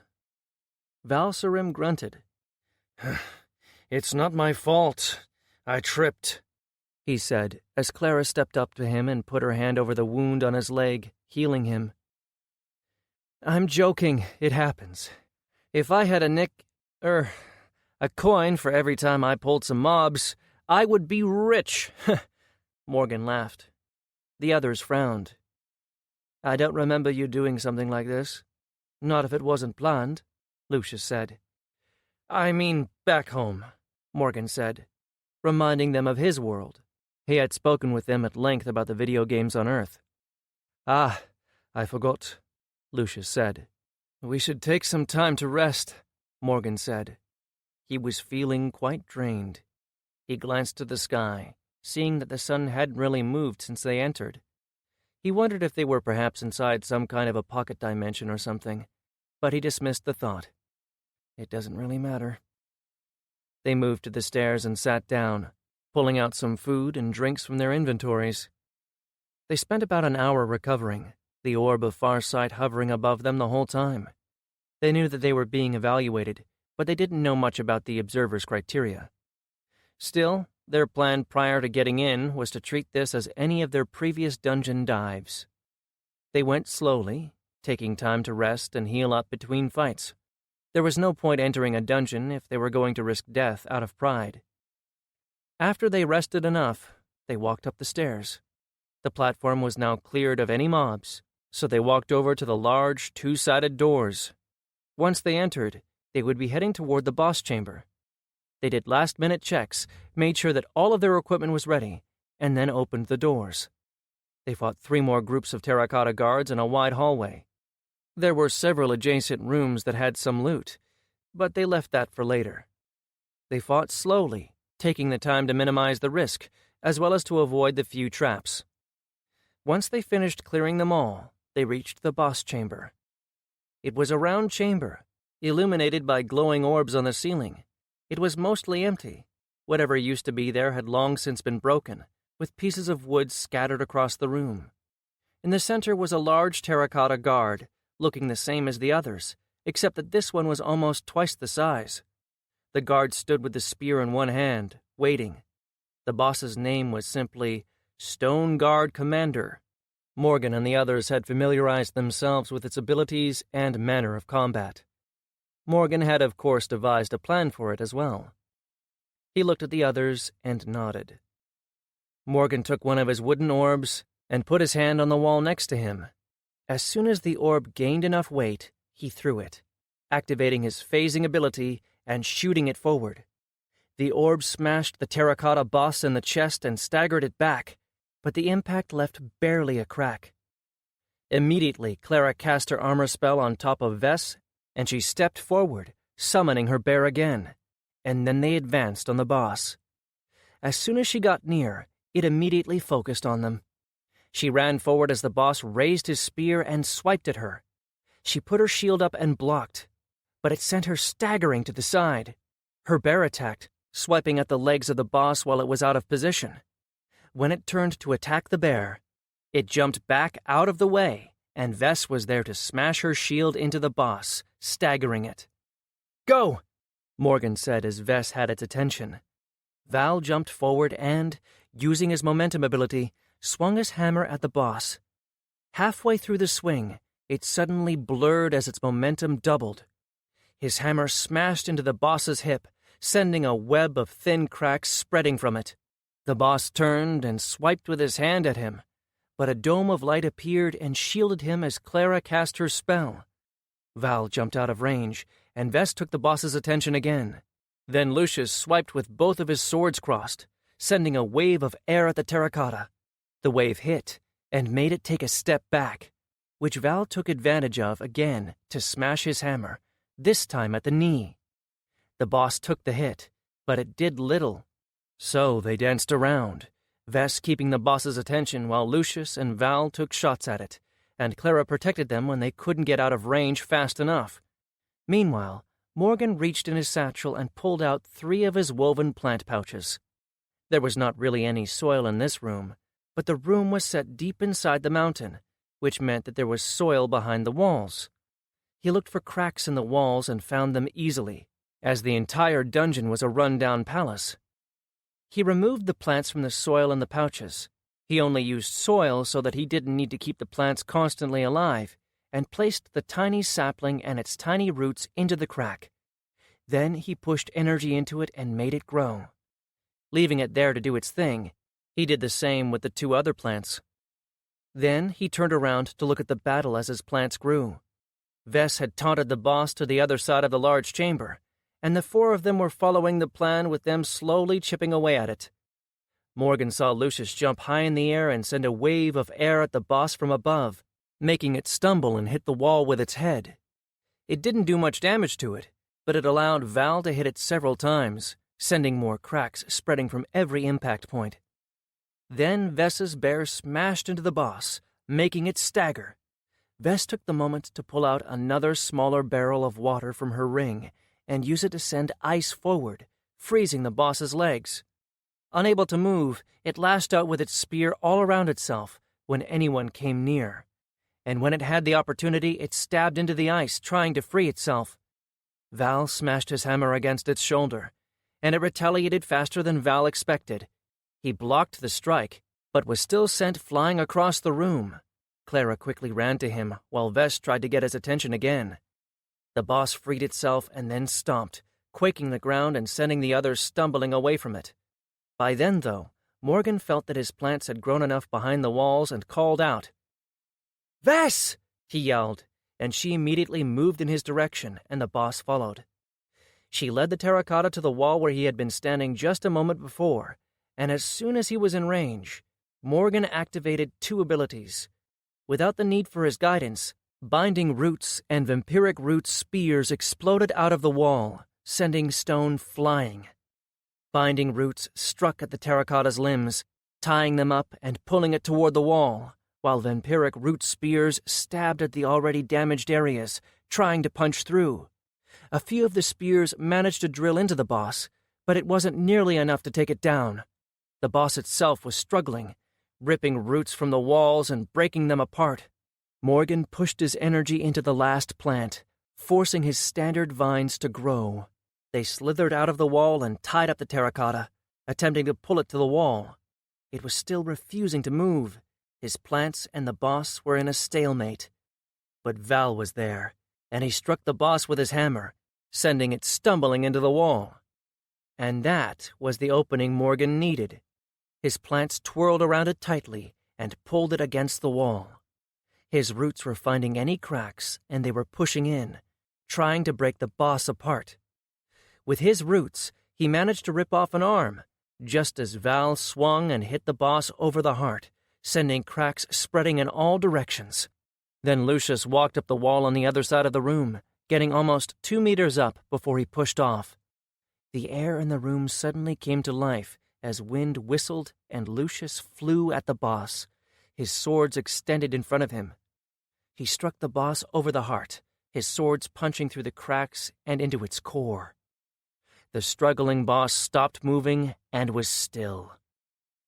Morgan let out a long breath and looked around at the others. 1 down, 2 more to go. Chapter 12. They came back into the courtyard, and after another short break, they were ready to start clearing the miststone terracottas. From the info they received before, they knew that miststone was tougher than regular stone, but not as tough as dark iron. The problem with these type of enemies was mostly their stone dogs. Still, Morgan had come up with a few ideas about how to deal with them. They started the attack in a similar formation. Val and Vess up front, with Lucius just behind them, followed by Clara and Morgan. They came to just the edge of the range where they would react, and Morgan prepared to use what he had decided to call a phase shot. A reason why Morgan had started naming things was because he had a growing suspicion that he could turn actions into abilities. Skills gave a person raw knowledge of everything from mundane things like language to things like the capability to manipulate plants. It simply appeared into their mind once they obtained the skill, given to the person through their soul space and their soul implant, which was in many ways their subconsciousness, only able to operate on its own and alter their body. It facilitated the system and all the benefits that being an Ascended granted. It was up to the Ascended, then, to learn how to use those skills to their maximum potential. Abilities, on the other hand, were different.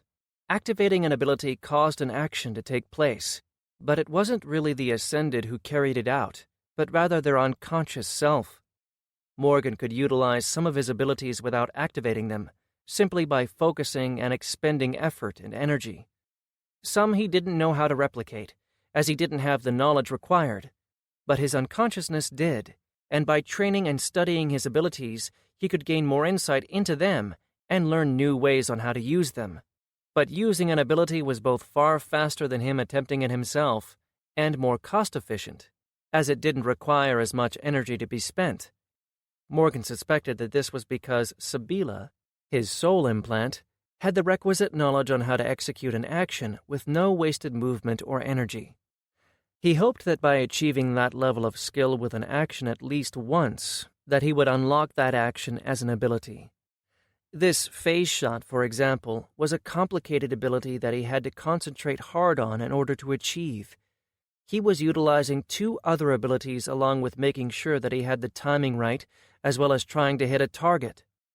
It was not something that he could just do in the heat of battle, not without at least some room to maneuver, and the same could be said about his utilization of phytokinesis.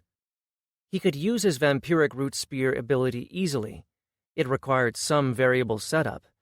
If he was in a forest, it required barely a fraction of the energy compared to using it in a city, where there were no large roots beneath the ground. That was why he carried plants and seeds with him always. But using that ability in a place where there weren't already developed roots took a lot more energy, as he needed to grow the roots first. Still, using just his skill to manipulate the plants was draining and took concentration, not to mention the need to put his mind in the state that allows him to use the skill. He could do it in combat, but his speed while he attacked was not as fast as when he used just an ability. Morgan took a deep breath, then knelt before touching the ground and using his mass transfer ability. Using abilities did not require his mind to switch focus from domination to discipline, and he suspected that that was because he was not the one that carried out the bulk of the action. Not really. It was the system that he was a part of. As the wooden orb got heavier in his arm, Morgan turned the ability off and then stood up. The others were all ready, so there was no need to wait. He raised his hand and concentrated, using his phase shift only on his hand, and the ball it carried. And then he shot it forward. In his mind, he yelled out, "Phase shot!" hoping that it would do something. The orb left his hand and became corporeal again, flashing through the distance to strike the closest terracotta. The orb punched through it and several of the ones behind as the group sprang to life and charged at them. There were 6 stone dogs, and their first move was to spread out and try to flank them, while the sword-wielding terracotta charged. Morgan pulled out a plant pouch and threw it in the path of 2 dogs. Feeding it energy, it sprang to life, and vines caught the 2 dogs, tangling them up. He raised his crossbow and fired at the 3rd one, hitting it in the head. It stumbled, but continued on. Clara put up a slowing field and then jumped forward, striking it in the head with her staff and breaking its head off, then swung again at the body and kept going until the dog stilled. On the other side of their formation, Lucius jumped forward, heading toward the second group of stone dogs, his sword sending wind blades at their legs and tripping them. His attacks were chipping away at the mist stone, but it wasn't doing much damage. It took him several attempts to cut through one of the dog's legs. But then he jumped in the air, wind roaring to life as he sent a large wind blade at one of them. The dog was battered to the ground and the mist stone parted, but not all the way down. Lucius jumped forward and stabbed his sword down, breaking the dog in half. It was still alive, but only able to crawl on the ground. Of the last 2 dogs, one had its front legs cut off and was pushing itself with its hind legs. Lucius ignored that one and went after the other. The dog jumped, attempting to bite him, but Lucius evaded easily, moving fluidly and snapping out with his swords, though doing little damage. He continued to dance around it while inflicting damage little by little, until the cuts were deep enough for him to stab into one and destroy its core. Immediately after, he went to the last one and finished it off. In the middle, Vess and Val had already joined with the terracotta formation and were fighting hard. The demon bear was fighting off the terracottas that were stabbing their swords in its body, and swiping others around. There were already several of the terracottas destroyed, but both Val and Vess were struggling from their numbers. Then Lucius, Morgan, and Clara joined in, and they began taking care of the stone dogs. The battle switched pace, and the terracotta started falling. They finished them off quickly enough and then turned to the stairs. Using the same tactic they had used on the other stairs, Morgan planted seeds, and Vess and Val took positions a bit further away. Lucius pulled the terracottas from the platform, and they spilled down the stairway. The combat went much better this time, as there were no additional groups that Val could pull, but it still took them some time.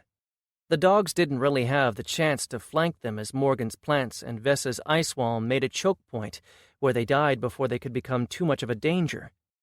Finally, after they cleared them all, they walked up the stairs and toward the next boss. They fought slowly, pulling a single group of terracottas at a time, playing it safe and again avoiding the traps. They cleared the entire building, even the rooms that led away from the boss, just like they had done for the previous boss. They didn't look at any of the loot just yet, however. That they would do at the end of their run. Some teams, Morgan knew, liked to loot everything at the start, hoping that they would get a new powerful weapon that could help them immediately. But Skyforce did not do so. Changing their gear inside the dungeon might seem like a smart idea, but in most cases it was not. Having to adapt to new weapons or new kits while they were already sufficiently prepared for a dive only served to force them to make adjustments to their plans. Morgan liked to have as few new elements to deal with as possible. In any case, the most powerful loot was always at the end of the dungeon, so it was not like there was a big enough chance of them getting a great upgrade. The only items that they could find outside of the final chest were mundane items. Stat-giving items could only be found in chests. Finally, they reached the boss room. It was a large dirt field that looked like it once used to be a training yard, nestled in a courtyard between the mountain and the building on the other side. The sun couldn't be seen, so the entire yard was in shade.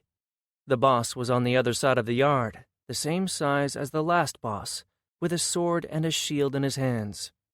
There were 2 large stone dogs by his side, double the size of the previous dogs. They looked as if they were about half the size of Vess's bear, and the demon bear was massive. They started helping Morgan by preparing the ground for him to plant his seeds and set up a trap. A few minutes later he was finished and so stood up. They gathered on the other side from the boss and discussed the plan.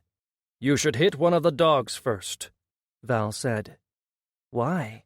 Morgan asked. Their plan had been for him to use his phase shot on the boss, getting some damage on it. Sure, the dogs were a danger, but Morgan felt that the others could handle them. "I know that you wanted us to keep them busy while we led the boss to your trap, but I think we should focus and deal with one of them quickly. That way we'll have less opponents to think about," Val argued.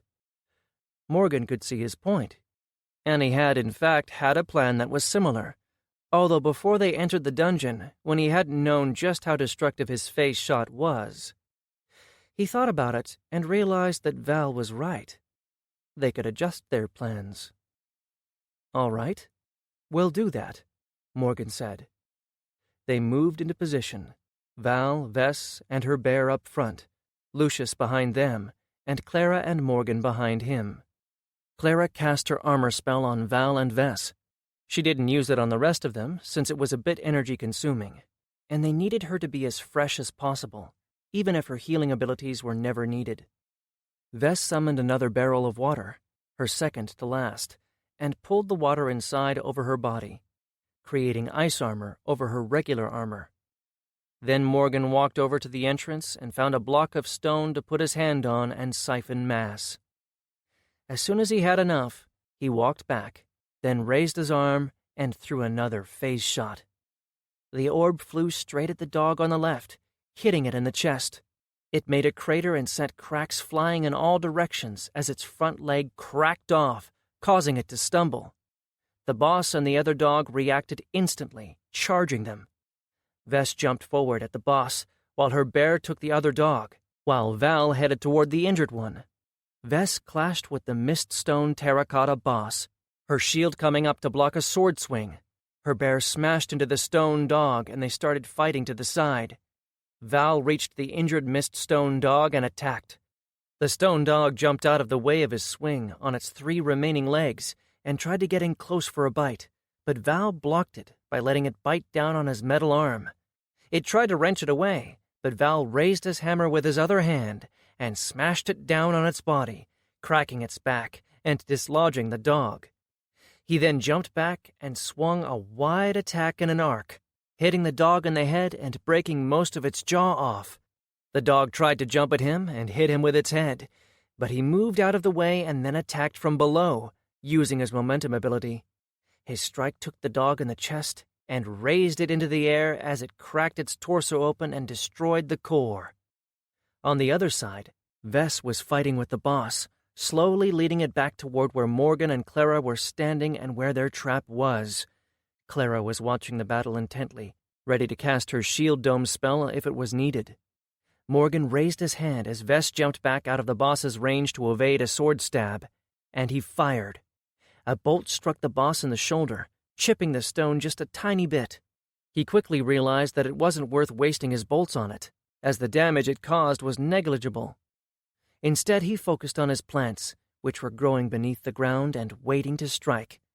Lucius would send bursts of air at the boss every time Vess wasn't in range, trying to stagger it, but the boss was large and heavy, and Lucius couldn't do much. Then Val reached the boss and attacked its leg. The strike sent cracks spreading over its knee, and the boss turned lightning fast to retaliate. But Val jumped back out of range. Then Vess smashed her sword shield forward, sending icicles at the boss's back to get its attention. It turned around and went back to attacking her, and she led it back to the trap. Then, as it came into range, Morgan used his skills and abilities. Spears struck out of the ground at the boss, and vines exploded to grow over it and restrict its movement. It started fighting it, ripping vines as it moved. The spears had struck at its mist-stone body, but did little damage. Morgan tried to force the vines into the cracks on the boss's body, but he noticed that he wasn't able to control them as well as he usually did. In fact, In some places, the plants had just stopped growing altogether. He frowned as the boss ripped through the vines and continued attacking Vess. Morgan! Vess yelled out. He frowned. He could tell that something was wrong, but he didn't know what. The only thing he could tell was that something about the boss was making his control of the vines stall.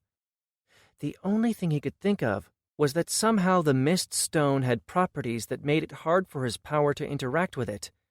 That hadn't been in the report, but then again, he hadn't purchased all of it. He didn't have the time to think on it too much. Instead, he formulated another plan as Vess, Lucius, and Val fought the boss. It was tough, but it wasn't as fast as them, and the damage was accumulating. They might even be able to destroy it without him immobilizing it. Still, there were a few things that they could do. "Val, go help the bear!" Morgan yelled out. Vess's demon bear was still fighting with the stone dog, although it looked like it was winning. Nevertheless, Morgan wanted the bear on the boss too. At his command, Val jumped out of the range of the boss and ran away as his body caught fire, using one of his charging, blazing juggernaut abilities to cross the distance quickly. Then Morgan looked back at the boss. Vess had conjured her eldritch tentacles and was trying to catch and slow it, while Lucius chipped away at its ankle, probably hoping to cut its foot off. Then the boss stomped the ground and sent a wave of earth rolling around him, sending Vess and Lucius flying. Morgan saw an opportunity and grabbed one of his grenade orbs. Lighting the fuse lightning fast, he threw it in the air. It exploded near the boss's head, sending chunks of its shoulder and head flying. Vess, seeing that it was distracted, smashed her shield on the ground and her ice armor melted, sending water spilling toward the boss, and then snapping out as a spear stabbed the boss in the chest. The ice broke against the stone, but it did send cracks over its chest. Then Val and the bear were there. A strike from his hammer drove the boss stumbling forward, and Lucius sent a large wind blade at its ankle, finally managing to get through. Seeing an opening, Morgan sent more roots out of the ground, not attempting any delicate attacks. He just wrapped them around the boss and pulled down. The boss, without both feet for balance, fell to one knee, and the bear smashed into it from behind, driving it to the ground. It raised its paw and smashed down on the boss's back, cracking the mist stone. The boss struggled to get up, but there was no chance. Vess had smashed her mace into its sword-wielding hand, breaking it off, and Val had done the same with its other. And then the bear stomped again and the entire torso split into several pieces, destroying the core and therefore the boss. They moved away from it slowly, catching their breaths. "What happened with the plants?" Vess asked after a few minutes. Morgan grimaced. "I think that mist stone has some properties that make it hard for others' energies to influence them, or even influence something near them." "You didn't have problems with the regular enemies," Val said. "I wasn't really controlling the plants all that much in those fights. I just had them tangle them up." "I don't remember ever hearing anything about mist stone being able to do that," Lucius said. "But then again, I wasn't really studying it." "Nothing about it was in the report?" Clara asked. "No," Morgan answered. "It could be that they left it out on purpose, or that they didn't know," Lucius said. "I mean, mist stone is mostly used in the south, not this far north." "Maybe we could sell the information to the Adventurers Guild, then," Morgan said. And with that, they gathered up and walked back into the great courtyard, heading toward the last boss. Chapter 13. They had already cleared the dark iron group at the base of the stairs, but the large group on the platform was still there. They set up for another ambush, only this time they made it a bit closer to his de-armoring plant, since it had already been grown. Morgan put just a bit of his energy into it to have it produce more acid, then placed a few more seeds beneath the stone plates nearby. They took their positions in the now standard formation, and Lucius went to trigger the terracotta enemies to attack them. A few minutes later, they were running down the stairs while Val and Vess waited for them to get in range. Val used his Pillar of Fire ability, sending it at them while they were still on the stairs. The impact sent some tumbling down while the fire burned blue all over the stairway. When his attack ended, Morgan could see some dark iron terracottas melting and lying on the ground. A few more were now glowing molten red, while others had only parts of them melted. Then, as they came to the base of the stairs, Morgan's roots exploded upward to form a wall. He didn't block the entire stairs. Instead, he left a hole big enough for a single terracotta to pass through. The other terracottas attacked the root wall with their polearms, hacking away at it, while others pushed through the opening and rushed Val and Vess one by one. They waited for them to reach them and then engaged, working together in unison to take down a single terracotta fast and then move on to the next. When more than one would reach them at the same time, Vess's bear would engage them and buy time. The battle continued slowly, Morgan keeping his wall intact, replacing roots to stall the terracottas even though the wall would fall eventually. Lucius was standing behind Val and Vess, using his wind blades and air pushes to stagger those who get past the wall, enough for them to not be overwhelmed. Clara used her slowing field in the same manner. But then the wall was cut open, letting a couple terracottas pass through at the same time. Val and Vess started retreating toward Morgan and his plant. He waited until the first line of terracottas arrived and then used his vines, tying the terracottas down and felling them. The others stumbled over their allies, creating a jam. Seeing his opportunity, Morgan used his de-armoring plant to spew acid all over them. The dark iron terracottas were melting, but there were too many for him to melt fast enough. Some managed to avoid their fallen comrades and came at them. Val and Vess stepped up and met them, while Lucius focused on using his abilities to stem the tide and give Val and Vess room to maneuver. Clara used her slowing fields whenever there was a large group running at them, and Morgan kept focusing on just using his plant to take down as many terracottas as possible. The fighting went on for a while, but there were no surprises. They had gotten good at working together, and rarely did their plans go awry nowadays. And when they did, they adapted quickly. Finally, they defeated the last terracotta, and they stopped to catch their breaths again, the orb that was watching and recording their progress still floating above them, following their every move. They took another break, taking a few bites to eat, drinking some water, gotta stay hydrated, and regenerating their energy. After they were rested, they continued on, getting up the stairs and the large ornamental doors that were now open. From the reports, Morgan knew that the doors would have remained closed until the other two bosses were defeated, so they hadn't even checked. They entered the tall building and started clearing the terracotta guards. It went a bit slower than the other mobs, since they couldn't use his acid plant, as there was no ground here for them to grow out of. This part of the dungeon was built next to the rocky mountainside, but above the ground. So it was principally up to Vess and Val to take care of them, with the others acting as support. Like in the other two buildings, they cleared the adjacent rooms as they fought their way through. The atmosphere inside was the same as in the other buildings, walls built out of dark rocks and glowing orbs every now and then to provide light. This building was also built on several levels, so once they reached each set of stairs, they climbed up. They cleared another 2 floors, which took them almost twice as long as it took them to clear the other buildings. Finally, they reached the final boss. A tall and black terracotta boss stood in the center of the roof, the mountains and the sky stretching around him. The boss's armor was a bit different than the other terracottas, with it having dragons engraved on its surface, but that wasn't really an issue since its entire body was made from the same piece of dark iron, and the cosmetic difference was just that, cosmetic. The boss held a tall guandao in one hand, the ornamented blade made out of dark iron, just like the boss was, but the edge of the blade had a silvery sheen to it. The roof that the boss was standing on was round, about 100 meters across if Morgan was to guess. The biggest problem for them was that its location made Morgan's acid plant unusable. There was no ground, no soil for it to grow in here. He had some plants that could grow in the cracks of the stone, but those would not be useful against the boss as those types of plants weren't nearly strong enough to keep the boss down even for a second. And his acid plant needed more room than that to grow at all.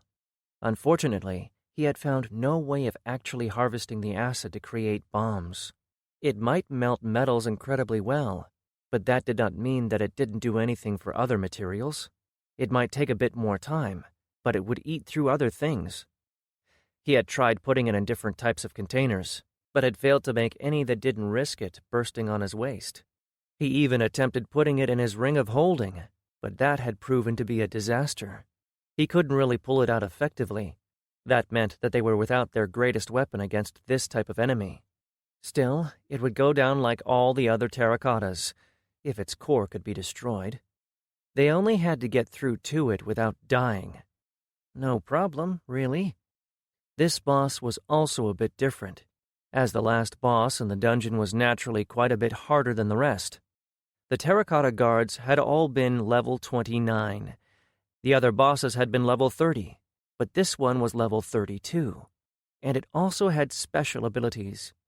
It possessed the ground stomp that the other two had, but it also had a sweeping strike that sent a shockwave arc outward. And then there was its danger mode. Once it became sufficiently damaged, the boss would go on a rampage, smashing everything around it blindly. Their plan for the fight was to have Vess and her bear tank it, while the others chipped away at it slowly, essentially what they had been doing so far. There wasn't anything else that they could really do. They didn't have a real spellcaster in their group. Each of them had some alignment-based abilities, and Morgan filled that role somewhat for the team, but they didn't have a damage dealer who was dedicated to a wide variety of damaging spells that could devastate an opponent. Sure, Morgan's kit was versatile, and he did have some abilities that were heavy hitters, but he didn't have the energy to use them many times in a single fight. Morgan was their crowd-control damage dealer, an all-around playmaker. Lucius was their most powerful damage dealer with his fast-paced combat style. He was best at flying around a battlefield and cutting down enemies, but this dungeon was a complete counter to him. His attacks did little damage to the terracotta. Val was good at dealing with crowds of enemies with his area of effect attacks, but he was in the same boat. His fire attacks were mostly useless against enemies like this boss, and he had to rely only on dealing enough blunt damage. Vess was their tank and front-line fighter. She could deal out damage with her eldritch conjurings, but they needed her to remain on her feet and keep the enemy occupied, so spending energy on attack abilities was not advisable. Clara didn't have any offensive spells other than her Earth Wave, and that was of limited use here. But in Morgan's opinion, they had enough power to take the boss down. It just might take them a bit longer to do so. With a glance to the white floating orb above their heads, he called to the group to get ready. They got into their now familiar formation, Clara casting her buffs, while Morgan opened up with his standard attack in this dungeon. "Face shot!" he yelled out in his head as he let the ball fly. The wooden ball hit the dark iron terracotta boss and shattered against it, but it did dent its chest a tiny bit and sent a single crack spreading up to its shoulder. The boss sprang into motion, charging at them. Vess and her bear met it halfway, the bear jumping to the side and attempting to attack it from the flank, while Vess took the front. The boss whirled its guandao, smashing the butt into the bear's head and sending it tumbling away before then bringing its blade at Vess from the side. She turned her body into the attack and placed her shield to block, meeting the attack, but the force of it forced her back and made her skid across the ground. She attacked with her mace as the boss pulled back, but the boss twirled around the guando, striking her mace away. Val attacked from the side, his hammer singing through the air, but the boss blocked the attack and counterattacked, forcing Val to jump back. He wasn't fast enough, however, and the guandao scored a cut to Val's upper arm. Val winced, but didn't slow down. The injury was a minor one. The bear attacked the boss's back just as Vess attacked from the front. The boss swiped at the bear, it ducking under the blade to evade the attack, while Vess struck it on the waist. The attack staggered the boss slightly, but not enough. The guandao came back around, forcing Vess to deflect with her shield again. Lucius flew over them as the boss was extended, hitting the shoulder with a crack with one of his swords as he went over. He might not be able to fly just yet, but his jumps were greatly enhanced with the wind. As his jump carried him over and behind the boss, he sent a wave of air at its back, forcing it forward.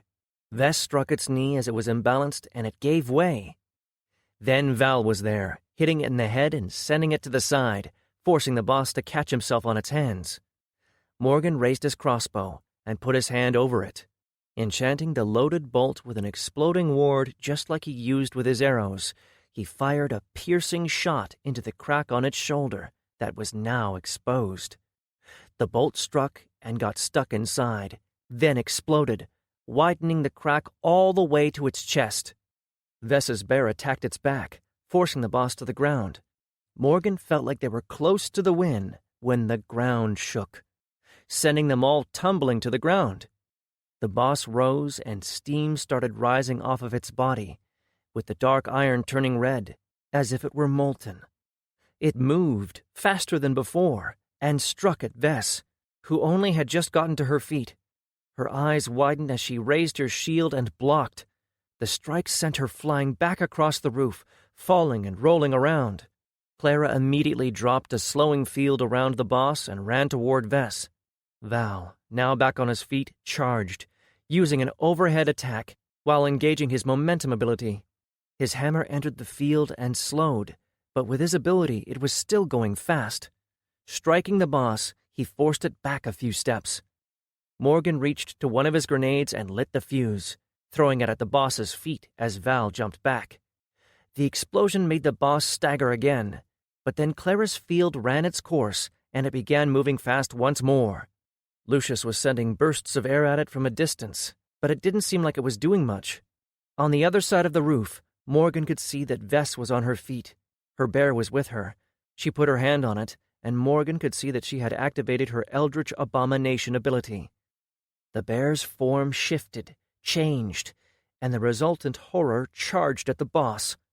The terracotta noticed it and whirled its guandao, cutting into its shoulder. But it wasn't enough to stop the abomination. Its front claws racked over the boss's arm, and the tentacles that had grown from its neck grabbed at its legs. The boss lifted his weapon with one hand and used the other to land punches on the abomination. But then Vess was there, taking out her last water barrel and spilling it on the floor. The water flowed and then rose over the terracotta's legs before they froze, keeping it in place. Val started attacking its side, and Lucius kept sending his wind blades at its back. Morgan fired 2 exploding bolts, but he could see that it wasn't going to be enough. The ice around its leg was thawing, steam rising up, and Val couldn't break its body, nor could Lucius. Vess was exhausted and was standing back, her bear struggling to hold on, and Morgan was certain that it would be dispelled soon. Then Morgan was struck with an idea.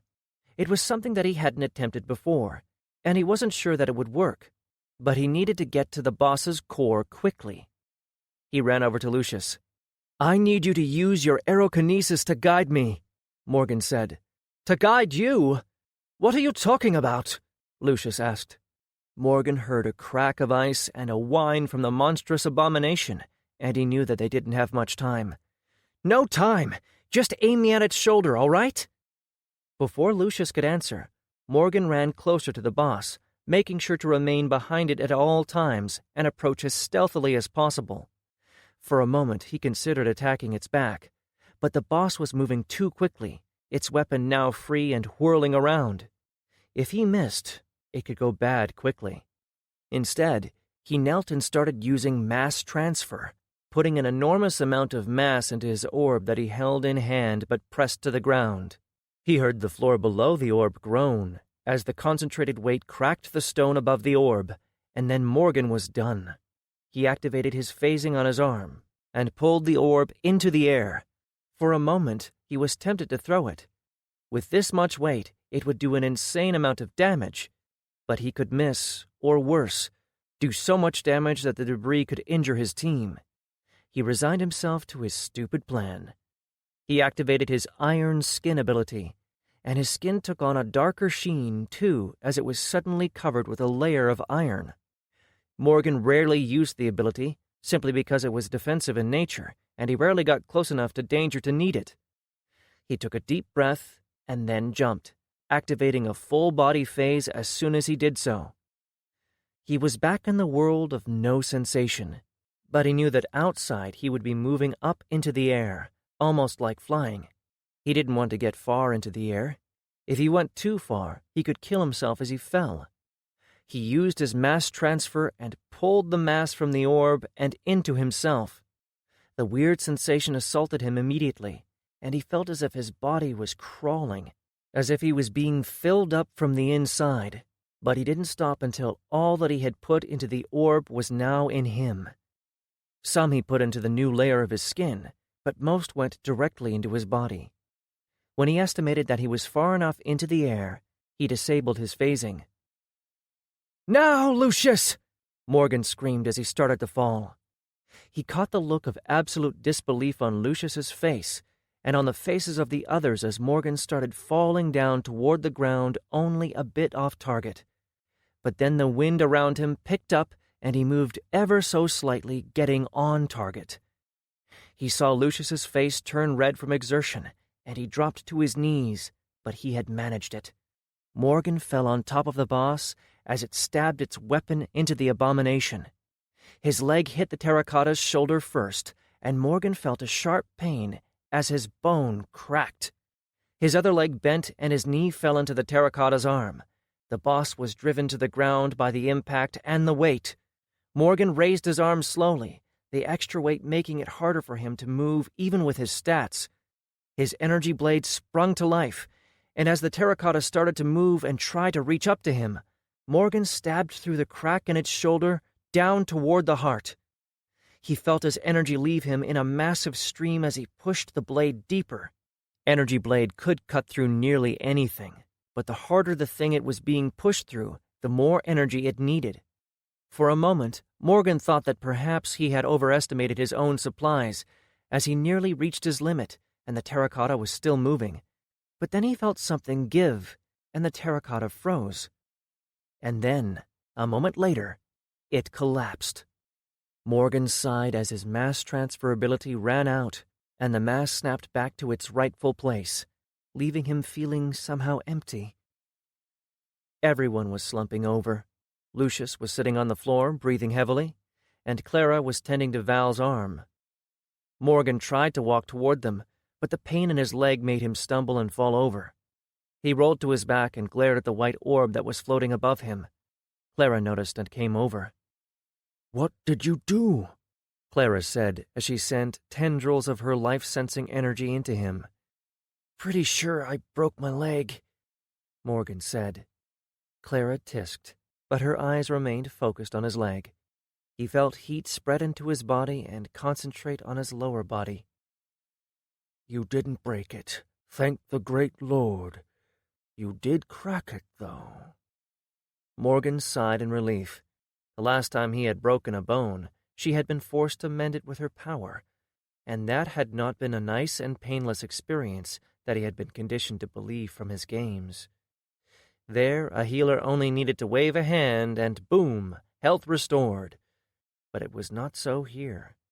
She'd had to cut out fragments of bone out of his body, without any anesthesia or even numbing agents. And then she had to meld the bone together as she grew back what was lost. It hurt like no pain he had ever felt in his life. Now, however, it was just a slight discomfort compared to the last time, not that it didn't hurt at all.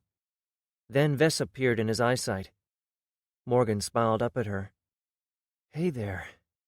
She didn't return his smile, which made him falter. "What the hell was that?" Vess asked in exactly the same tone and expression her twin brother had used when he threw his first phase shot, without letting him know previously. "Uh-oh, I screwed up somehow." I killed the boss?" Morgan said. She grabbed his chin and squished his face as she leaned down. "You could have gotten yourself killed," she whispered.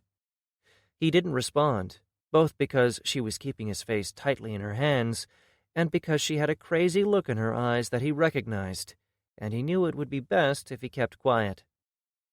"Don't ever do something so reckless again, understand?" "Yes. He tried to say, but her hand made it come out garbled. "Good," she said, and let him go, walking away to her abomination of a bear. He knew, of course, that she had just been worried about him. It was sweet. He also knew that once the battle left her blood, she would calm down and understand. Morgan had to act. The boss would have gotten free, and they didn't have the tools to deal with it properly. He'd taken a chance, sure, but he had also been pretty certain that it would work. All his experiments with his abilities had given him a good enough idea of what he could do, except when throwing balls that can punch through stone. Clara finished working on his leg, and he stood up, testing a bit and walking around. He saw Vestus miss her bear, and Lucius and Val walked over, and they all gathered around the boss.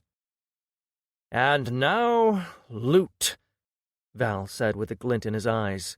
Morgan chuckled and looked around. After the final boss was dead, there was usually a chest somewhere close by. He turned around and saw it near the entrance. He pointed, and they went over to it. The chest was large, at least 2 meters wide, if not more. It looked to be made out of stone, with dragons engraved on it. Morgan opened it up and looked inside. There were 2 smaller chests inside. Lucius reached down and took out one while Morgan grabbed the other. Opening it, he saw gold coins, a standard reward, and with a glance at the orderly sorted coins, he could tell that there was about 1,000 of them inside.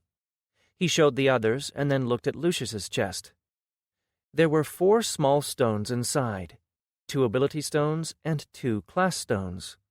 Using his inspect skill, he identified them. Primal Roar 1. Requires Domination Alignment. Flash Step 1. Requires Domination Alignment. The 2 abilities seemed really cool. Primal Roar seemed to fear beast-type enemies around the user if they were lower level than the user. And Flash Step was a short-range teleport ability, a blink, really, with around a 4-meter range. Morgan was tempted to take it for himself, but with his phasing he already had an escape and movement skill that was pretty powerful. Thinking it over, he figured that they would end up giving it to Lucius, as it would suit his style. The roar would probably go to Vess, or Val, perhaps. Then he looked at the classes. These were advanced classes, not like the ones that Ascended needed to consume in order to merge 2 beginner classes. Class: Goalmancer. Requirement: Earth or Metal Alignment. Class: Pyromancer. Requirement: Fire Alignment. The 2 classes were interesting, but not really suited for any of them, save perhaps Morgan, and he wasn't about to change his class as he knew that it was currently unique. These class stones were something that anyone who already had an upgraded class, who have merged their 2 beginner classes. In a way, they could also be considered for respecting and taking another class. Morgan could take one and become a Goalmancer. He could retain his skills and abilities and gain access to others based on the class, but in turn, he would lose the chance to progress his own class. Still, he figured that people who already had classes that were similar or in the same general area could take them and enhance their own style. But none of these worked for them, which meant that they would send them back to Skyreach for them to use. Lastly, Morgan turned to look at the rest of the loot in the chest. There were several items inside, an armor set with a chest plate, as well as vambraces and greaves. Then there was a polearm, a guandao, that looked almost identical to the one that the final boss had used, except this one was more appropriately sized compared to the boss's. The last thing there was a bronze-colored ring with a small blue stone set in it. Morgan used Inspect on them. Molten Armor of the Eternal Watch, Level 30. Requires 30 Strength, 25 Constitution. The Molten Armor of the Emperor's General. Once per combat, the wearer can activate its Molten Core ability to gain a 10% increase to all types of movement until the end of combat. Morgan raised an eyebrow at the set. It looked like it was made out of dark iron, which would make it fairly tough, but the ability was very useful, especially for high movement classes like Lucius's and Val's. Neither of them was the required level yet, but they would get there soon enough. He turned to the next item. Guandao of the Betrayed General, level 30, requires 32 strength, 26 agility. The weapon of the loyal general betrayed by his emperor. Once per combat, the wearer can activate the minor strength ability and gain a 20% increase to strength until the end of combat. Another good item, but none of them used polearms or spear-like weapons. Still, it could be useful for different situations, and perhaps Val might decide to give it a try.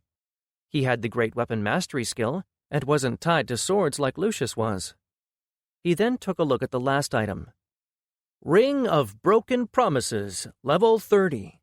Requires 34 will, 30 intellect. The ring worn by the emperor who lied to his people. While wearing this ring, you can activate its ability True Sight, allowing you to detect lies for the duration of a single conversation, once per day. Morgan's eyebrows rose as he read through the information on the ring. What a useful little thing. It would make dealing with merchants far easier if he could ask them if they were swindling them and know the truth. He turned to the others and let them know what each item did. They didn't decide who would get what right then and there, of course.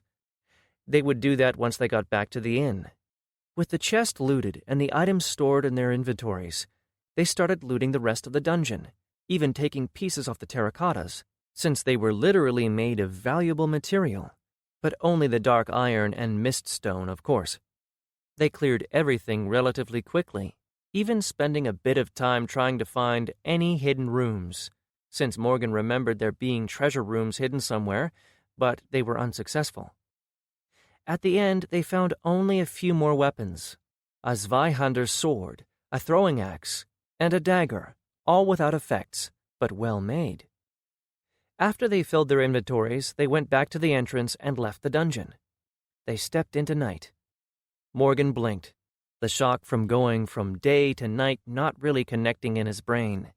Quickly, though, he realized that the open dungeon had been somehow taken out of time. The blurring of the sky had been an indication that they were sealed in, but hadn't occurred to him that something like this could happen. Still, he knew that they had been inside for several hours at least, but since the sun was still shining inside, he hadn't realized how much time had passed. "Finally," a voice said, and Morgan looked over to the source, doing a double take at what he saw. The mage student that had met them here was still there, of course, but he was sitting on a chair, with a closed book on the table, a ball of light above his head. "I was worried that you would loot until tomorrow." Morgan gave the man an apologetic look. They had taken a long time. "Sorry about that," Morgan said. In truth, he had forgotten that the man was there. They could have tried to go a bit faster, he supposed. The man stood up and waved a hand over the table and the chair, making them disappear, then shook his head as he walked over. "It's not a problem. You are the team that took the longest to get through that I had watched, but at least your run was highly entertaining. Most of the others that I watched over just purchased the guides and came prepared with what the guide recommended. You made your own plans, right?" Morgan nodded. He hadn't realized that most of the other teams had purchased the complete guide. He wondered how many had had this dungeon as their assignment as well. The man's mention of time made Morgan nervous that the time to complete the dungeon would be taken into account. He hadn't considered that. "It was truly entertaining to watch," the man said, as he put his hand out and the orb floated down to him. He pulled out some kind of heavily engraved cube and then pushed the orb into it. "I just know the evaluators will have a lot of fun watching it." "Thanks," Morgan said, before mentally adding, "I guess?" "All of you have some really uncommon builds," the man said conversationally. "I don't know about that. We just work with what we have," Morgan said. "Huh, really?" the man said. "I've never seen a druid quite like you. I mean, I've seen those who focus only on plants, but you have quite a bit of strength also. Don't know why you stayed back all the time, but hey, it's your team." Morgan saw that the man had confused his utilization of mass and phase abilities as high strength, but he didn't correct him. People tended not to talk much about their classes and abilities with strangers, and it was considered rude to ask. The man shook his head again. "We should start back. It's already getting late, and I need to be here in the early morning for the next team." Morgan nodded his head and noticed that he had a notification. He brought it up and saw the experience they had gained from the dungeon. His eyes widened as he realized that he had enough to ascend. Immediately, he entered his soul space. "Greetings, Master," Sabila, his soul implant thingy said, floating in the gray nothingness that was the player's soul space. "Hey, Sabila, long time no see." "It's been 5 months, 7 days, and 43 minutes since we last spoke." Morgan whistled. "A long time, then," he said. "Depending on your point of reference, I guess," Sabila added with just a bit of sass. She had gotten a lot more free since Morgan had gained his evolved class. "Anyway, I'll go and ascend now, if that's okay." "Of course, Master," Sabila said, and he turned his eyes to his screens. Morgan Newton, level 29, Heart of Verdure. Experience points 23,256 of 21,000. Ascension possible. He pressed the button and a new screen showed up. Morgan raised an eyebrow as he looked at the 3 choices into which his class could evolve into. He hadn't seen this the last time as Sabila had forcibly evolved his class, but now he could choose. Class Evolution. Heart of Verdure. Description. You remain on your path, deciding that control and power over plants is the only way forward. Bonus. +4 to nature alignment, +4 to phytokinesis, minus 10% energy requirement for nature-based skills and abilities. Class Evolution. Mutated Heart of Verdure. Description.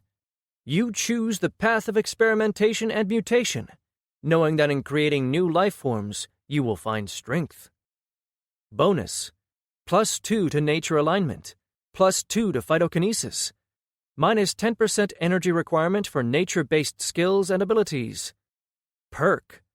Once per week, you may attempt to mutate a specific change into a plant at a 50% chance of success. Class Evolution. Mass Manipulator. Description. You choose the path of manipulation of mass, looking to find out the secrets behind the most fundamental forces of the universe. Bonus. +2 to metal alignment, +2 to gravikinesis, minus 10% energy requirement for metal-based skills and abilities. Perk. You may exchange mass between objects permanently. Morgan looked at his 3 choices and frowned. He wasn't sure which to choose. The last one was intriguing, but not something that he would pick at this moment. His kit was too focused on plants, and choosing it wouldn't gain him any strength, as he would just be switching focus, even though his metal-based skills were powerful. Perhaps if he kept utilizing his metal alignment skill and abilities, and if he found a way to integrate them more with his plant-based stuff, he might consider switching at level 40. For now, he was going to remain on his current path. It had most of the things he wanted in a build. His only real problem was that he required either plants near him or at least soil in order to be effective.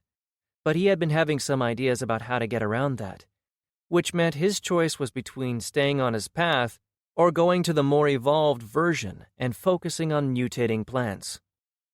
That meant just one real choice, as plant mutations were his best weapon.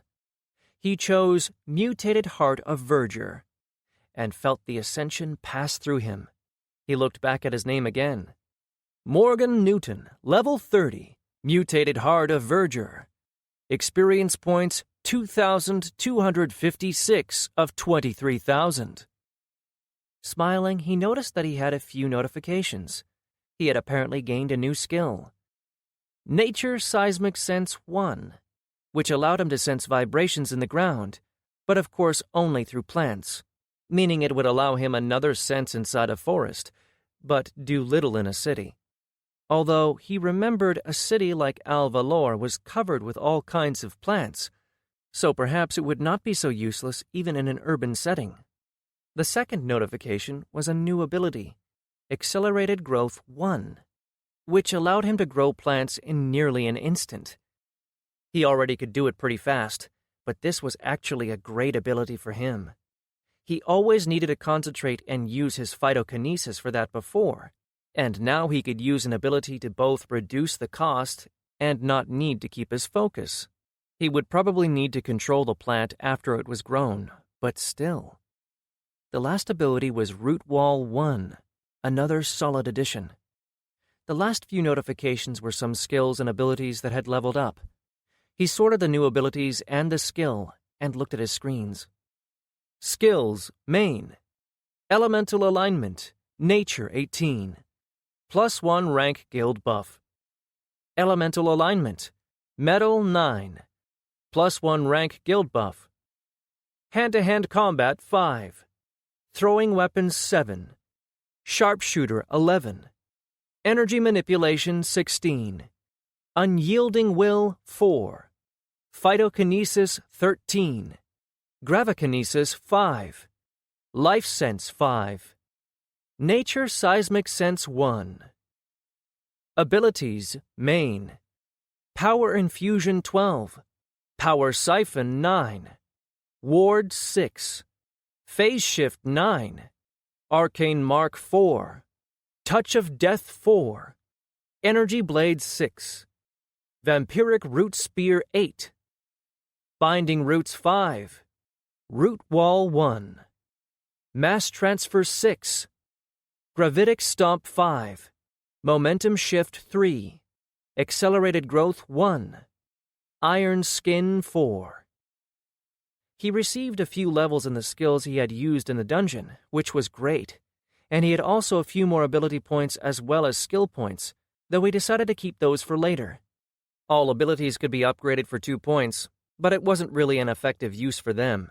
It was better to wait and purchase a good ability once he managed the requirements. With a glance, he could tell that there was nothing new offered to him regardless. As for skills, it cost too much to upgrade. Every level the cost increased. But like it was for his abilities, he was waiting for new skills that might interest him. Lastly, he had 3 stats to place, 2 from ascending and 1 from his pendant. It had been a long time since his pendant had netted him a point, so Morgan had been thinking that it was time to take it off and maybe get some other piece of gear to replace it that was more useful. He placed 2 points into will, since he needed that for the ring they looted, assuming that he got it, of course. And the last point he put into constitution. He had decided to slowly bring up his strength and constitution, at least enough that he could use his gravitic stomp ability without needing to use his phasing ability. Strength 20, agility 34, constitution 23, intellect 30, will 34, wisdom 13, charisma 10, luck 10. With everything finished, he turned back to Sabila and waved. "Bye, Sabila," he said in a sing-song voice. "Bye, master," she responded in the same way. Morgan exited his soul space and found himself looking at the mage, who looked at him expectantly. Morgan remembered he had asked about returning to the town, and so he turned to the others and setting out on their way back to Al-Valor. Chapter 14. "Wow, he really did that?" Gravo, last Vanguard's resident dwarvar and all-around loudmouth, asked. "Ha! You should have seen him fly straight into them. He pulled like half the dungeon." Morgan, Skyforce's resident idiot, was perhaps just a bit drunk, but that didn't stop him from throwing Val under the bus. The table exploded in laughter, and Val, fuming, jumped to his feet. "Shut your mouth, Morgan. I did not pull half the dungeon, and I did not fly straight into them. I was thrown." The laughter only intensified at his outburst, and he scowled and sat down, muttering something to himself as he realized that there was no point in trying to defend himself. After the laughter died down, Jalara, the Sasakra shaman, leaned close to Morgan. "So, how did your new plant do?" she asked in a whisper. Morgan leaned back to the lizard lady and cast his eyes around, making sure there was no one close enough to overhear. Keep one's abilities a secret was a prudent thing to do, especially since they were in a tournament. The last vanguards were friends, however, and their teams had went out on bounties and contracts together. They didn't know everything about one another, but they knew enough. Jalara herself was a healer that utilized herbs and various potions, although that was not her main focus. She was mostly into spirits like Vess's bear, only more suited to her healing and support role. She did know a lot about plants, though, and the two of them had been exchanging notes, so to speak. It performed great against the dark iron enemies, but I don't think it will be as useful against things that don't have armor, Morgan admitted. In his mind, the de-armoring plant was somewhat of a failure. It might be able to melt metal quickly, but in combat it was not so simple to use. Most of the monsters didn't wear armor, as most were beasts of some kind, and the few that did might be better dealt with in other ways. The plant had its uses, perhaps in his other experiments, but there were other more suited to his needs. He had been trying to turn the acid more dangerous to flesh, but he was not having any success. He had started with a plant that was only slightly acidic to flesh as a defensive mechanism, and somehow he had mutated it into an acid that only worked on metals, probably because he allowed his metal affinity to taint his efforts at mutation. Still, with his new class and the perk he'd received, he couldn't wait to start experimenting. "Perhaps, but if you keep making changes, who knows what you will get," Jalara said. Morgan agreed with her, and he fully intended to keep making changes. The party continued. The two teams had both conquered their assigned dungeons and were waiting for the results, which would be announced in the arena in 5 days. Finally, after drinking well past midnight, both teams decided to go and get some rest. Skyforce team retired to their suite and quickly separated into their own rooms. Once they were back from the dungeon, they hadn't had much time to talk amongst themselves before Bordar swooped them up and announced that they would be drinking. But Morgan knew that all of the others had leveled as well, and they had agreed to hold a meeting tomorrow to discuss what they had gained. Of course, only Vess and Morgan had reached level 30, so they were the ones with most to say. As Vess and Morgan entered their room, he couldn't help but feel the slight tension in the air. He knew what it was about, and decided that he needed to address it. "Vess," he said, as he walked over to the bed and started undressing. "Hmm?" she hummed without turning around. "We should talk," Morgan said. He heard her sigh, and then turn around, keeping her head down. "I'm sorry." Morgan chuckled and walked over, cupping her cheek and raising her head. "You don't need to be. I worry about you too. But we are ascended, and this is what we do. You are in the front line every time we fight, and I feel scared for you every time you raise your shield." She didn't respond, just closed her eyes and leaned into his hand. Morgan understood her feelings, and knew the source was her abandonment issues. Her parents leaving when she was so young, without her knowing what the reason was for that decision, or even if they were still alive, made her feel scared of others who were important to her leaving her. It was only natural. Morgan wasn't any better than her, really. They were both just a tad bit broken. Morgan was working hard on fixing himself, though, and Vess was a big part of that. He didn't know how he could take it if anything ever happened to her. "I know, Morgan. I just love you, and I am afraid of a life without you." "Well, we picked the wrong professions if we wanted to be safe," Morgan said with a smile. A weak one appeared on her face as well, as she opened her green eyes. "That we did." Morgan leaned down and gave her a light kiss. There wasn't more to be said. This was not something that could be resolved with a single conversation, Morgan knew. They were tired. They undressed and laid down in bed, holding each other. And when Vess cried, he pulled her closer and whispered into her hair. The next day, they all sat in their common room with some snacks on the table, all of them in a generally relaxed mood. They had done their best with the dungeon, and whether they passed into the next round or not was not up to them anymore. Morgan was satisfied with how they performed, so all there was to do was wait and see if his satisfaction would be mirrored in the results.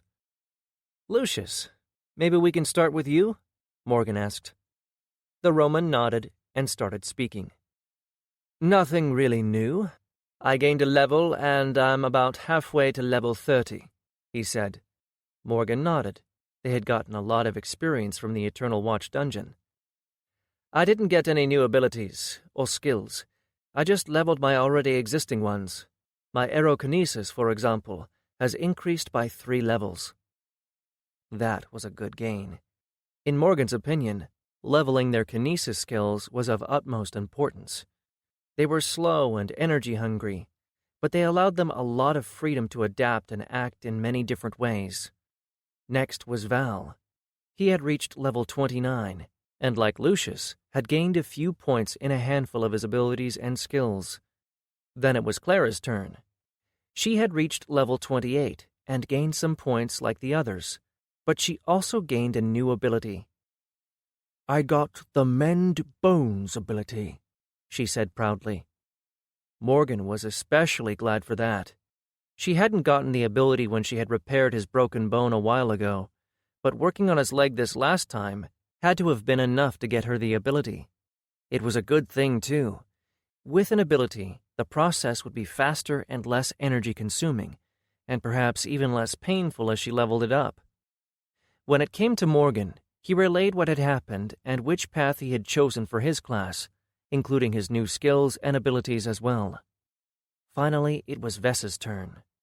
"I evolved my class into Indomitable Eldritch Conjurer. I got 2 skills, Pain Tolerance, which gives me an ability to take more punishment, and Spirit Link, which allows me to share damage between myself and my bear." Morgan grimaced.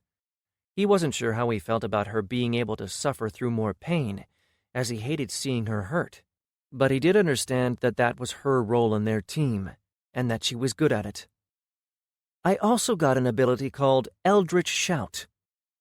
It should attack my opponent's minds, making them weakened. The perk I got from my new class is to be able to conjure an eldritch spirit once a day," she said, and then explained what the spirit was and what it did. It was basically a spirit that could make anything that was lower level than it run away in horror. It wasn't useful just yet, as it had a smaller level, but once Vess managed to level it up, it would be a good addition to fights against many smaller opponents. Morgan was actually surprised that she had received such a useful perk. It would help greatly in their future adventuring, he knew. With everyone finished, Morgan moved over to a discussion about the dungeon run itself, and what they could do better, what the problems were, and how they could fix them. It was a standard practice for them by now, as they always looked for room to improve. The discussion lasted a few hours, and by then they remembered that they had agreed to meet with the last vanguards for a game night, and so they tabled the last few issues for later, and left for the common room to meet up with their friends. Chapter 15. A few days later, all the teams were gathered in the arena again. The platform was again occupied with the ascended from the 2 great guilds and Ta Ilara. Ragnar took the front stage as the crowd looked at him in silence. The tension and anticipation could be felt in the air. Morgan himself was playing with his new ring, the Ring of Broken Promises, as he tried to calm his nerves. He wasn't sure why he was so nervous. Sure, he wanted to do well in the tournament, but it wasn't like his life depended on it. The giant man, Ragnar, took a moment to study the arena with his dark eyes, even passing over Morgan for a moment. He shuddered when the man's eyes connected with him. There was something eerie about him, a sense of power. Morgan could just feel an intensity that made him feel cold in the bones. But as Ragnar's eyes moved on, Morgan felt the feeling leave, leading him to believe that perhaps it was not just a feeling but rather a skill or ability. Morgan didn't know, but he was sure that Ragnar was not someone to be messed with. Then, finally, the man spoke. The first stage is over. Our teams have reviewed your dungeon attempts. Some of you failed to finish them, some of you lost people, and some of you breezed through with no problems at all. Everything was taken into account. Now, we will be announcing the ones who have lost. If you did not make the cut and will not be making it to the second stage, please leave the arena. Ragnar turned to Ta'ilara and nodded. The woman stepped forward, her pale skin making her striking eyes stand out. Probably because they're glowing, Morgan thought to himself. She raised her hand, and a piece of parchment appeared in it. Then she made a gesture, and it went out in flames. For a moment, there was nothing, and then commotion cascaded across the arena. People were murmuring, some turning around in disappointment and walking out, while others called out for answers. Morgan didn't quite catch what was happening, and he looked next to him to Borodar. He found the tan man looking at him with a curious expression, but then he saw something in Morgan's eyes and smiled. Borodar reached out and clapped him on the shoulders. Looks like we both passed. That made Morgan realize what had happened. The others had to have gotten notification informing them that they didn't pass through. As the commotion raised in intensity and some teams started getting angry, Ragnar stepped next to Ta'ilara and just looked at the crowd. Something passed through them as all of the ones making noise suddenly quieted. Morgan felt nothing. Whatever the man did only affected people he wanted to affect. The losing teams started walking away, and quickly they shuffled out of the arena, leaving a lot less people behind. The teams that were left looked at each other. There was an understanding there. All of them had passed, and that alone was achievement enough. First, there is the matter of winners, Ragnar continued. The 3 guilds that accumulated the most points are as follows. Third place, Fjordstar, from the Northern Caps Guild. Second place, Harbingers of Fate from the Omen Guild. First place, Thunderer's Edge from the Azure Dynasty Guild. Now the rewards will be given out by my dear friends from the Eartherium Riders, Kalrak and Evermau. He indicated the human and the elf respectively. Kalrak and Evermau walked up to Ragnar and looked over the arena. The elf was pale, with his eyes just a bit too large for his face. His long blonde hair fell down his back, creating an almost perfect image of the popular culture elf from Earth. The human man was tanned. If Morgan was on Earth, he would have probably placed his heritage as Latino, but here it was not that simple. Regardless, his features did not match exactly with what Morgan had seen on Earth. Very few people he had seen here matched what he knew from Earth, as almost every human he had seen looked to have some kind of mixed heritage. Morgan himself was the same, since his mother was Latina but his father was a god, so he wasn't really sure what he was.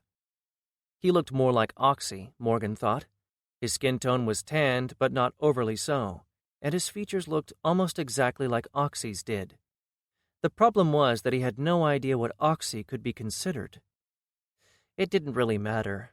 Not here, where there was an entire range of people all mixed up across the world, from humans to other species. Evermau on the platform spoke out. Fjordstar, if you would come to the stage.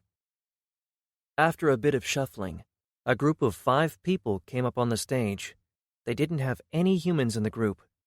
The person who appeared to be the leader was an Ulfrir, only he had all white fur and carried heavy armor that covered most of his body. Behind him came 2 giants, looking similar to the giant Morgan had briefly encountered when they went to register for the tournament. Both had bland facial features, but by the shape of their bodies he could tell that one was a woman and the other a man. Their skin tone was pale, almost white, and their horns were completely black. The last 2 were a brown-skinned orc man and a Nell, almost gray-skinned, with his tail trailing behind him.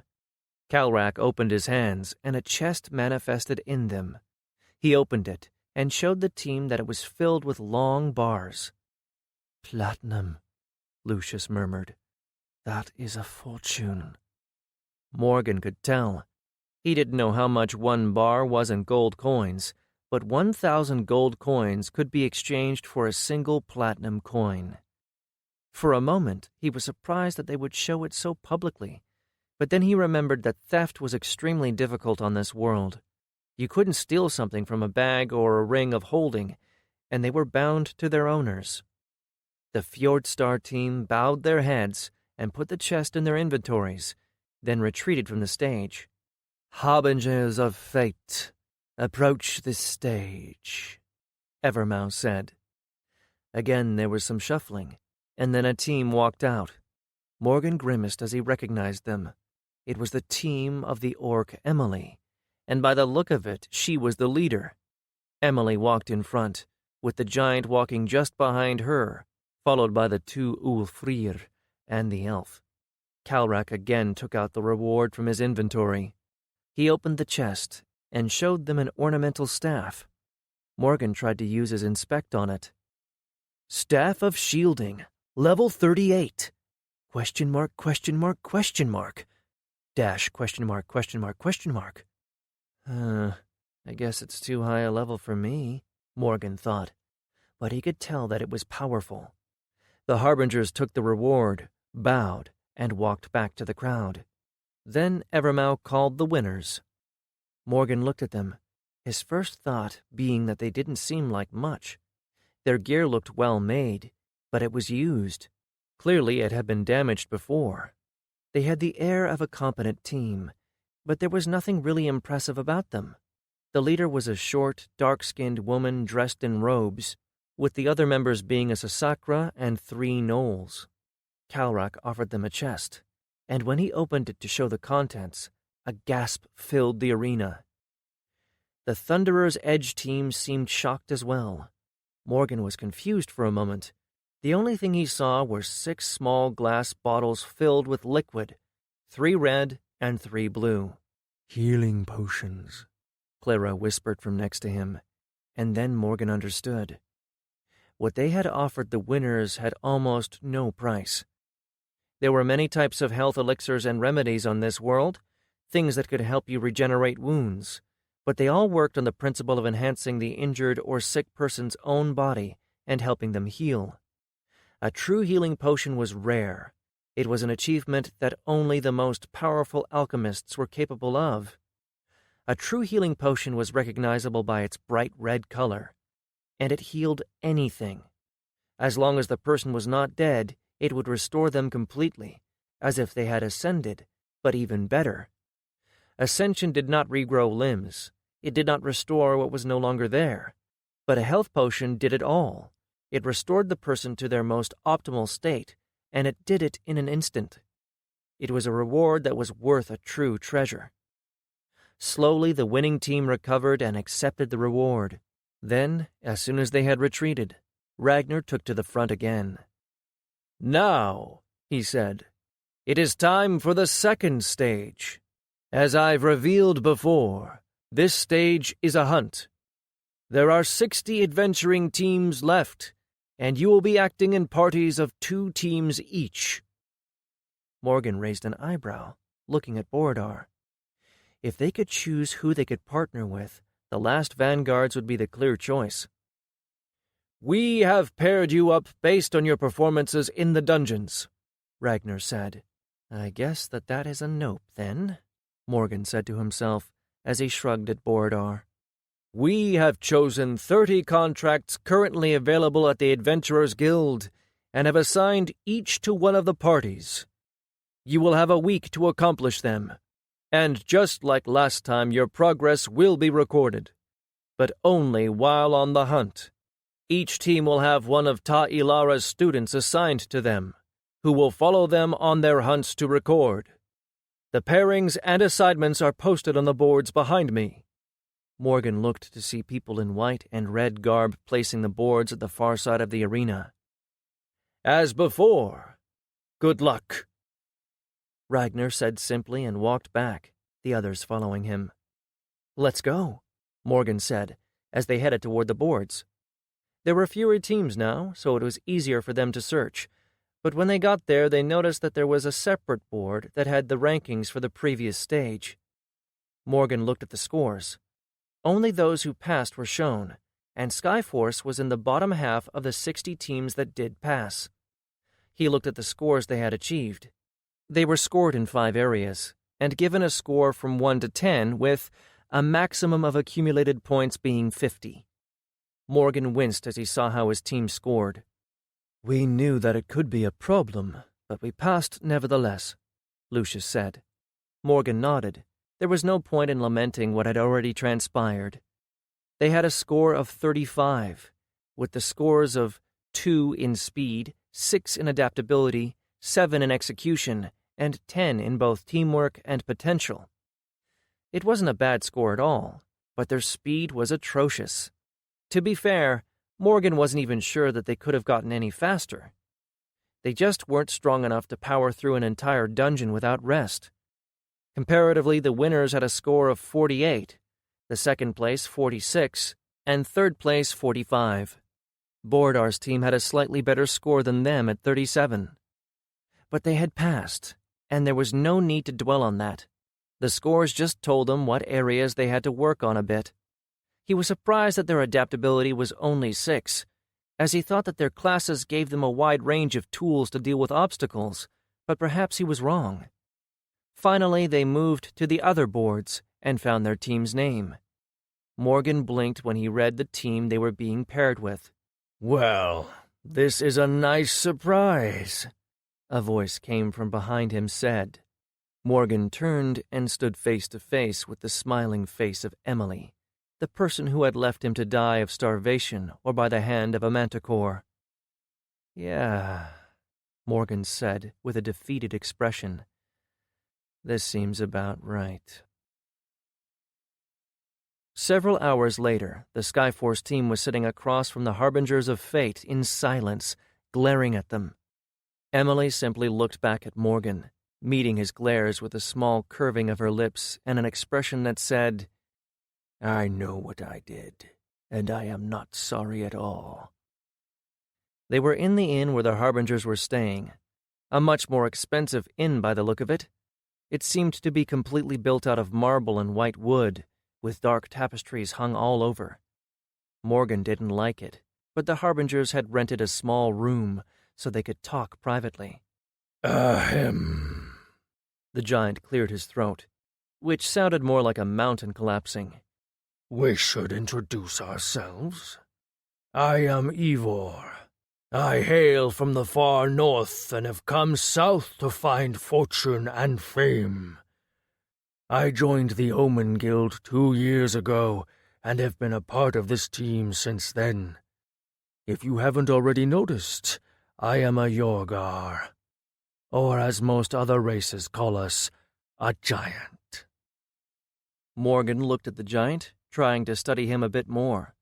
Aside from the wide and bland features, the man looked stocky. He was wide all over, his shoulders at least twice as wide as Morgan's, if not more, and he was thick, looking as if he was built out of tightly packed muscle and fat.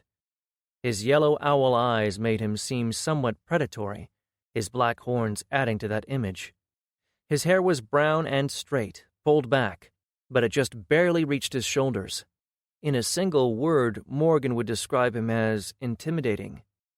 Seeing that the man was obviously waiting for an answer, Morgan sighed. "I am Morgan. I am the leader of the Skyreach team, and am, as you can see, a bland little human. These are my teammates," Morgan said, gesturing to everyone in turn and saying their names. Good, good. And these are my teammates. You appear to have already met our great and wise leader Emily Dor," he said, indicating the orc, who hadn't taken her eyes off Morgan this entire time. "Then we have Alfir and Velfir, brother and sister, obviously Ulfrir, and finally Orhem, our resident elf." The 2 Ulfrir nodded their heads in unison, but didn't speak. Their wolfish features were more predatory somehow than those of the gnolls. Morgan had thought that perhaps the 2 races were related, but when he asked for a Shar, he had been told in no uncertain terms that he should not repeat his words near either an Ufrir or a Knoll, as the two races apparently hated each other. The elf didn't even attempt to hide his contempt as he glared at Vess and Val. Morgan knew that pure-blooded elves looked down on half-elves, in great part because elves had trouble procreating among their own kind, and an elf stepping outside of their race was seen as something despicable. Vess and Val both appeared uncomfortable, and were keeping their heads down. Morgan might not be able to get revenge on Emily for what she had done, but he sure as hell wasn't going to let the elf sneer at them like that. "Hey, dude," Morgan snapped his fingers in front of the elf, channeling his best douche voice. "How about you stop glaring at my Amri and her brother, and I don't rip your eyes out?" Everyone at the table blinked, taken off guard by the sudden change. The elf looked at Morgan as if he didn't really understand what was happening. "What, you don't understand basic?"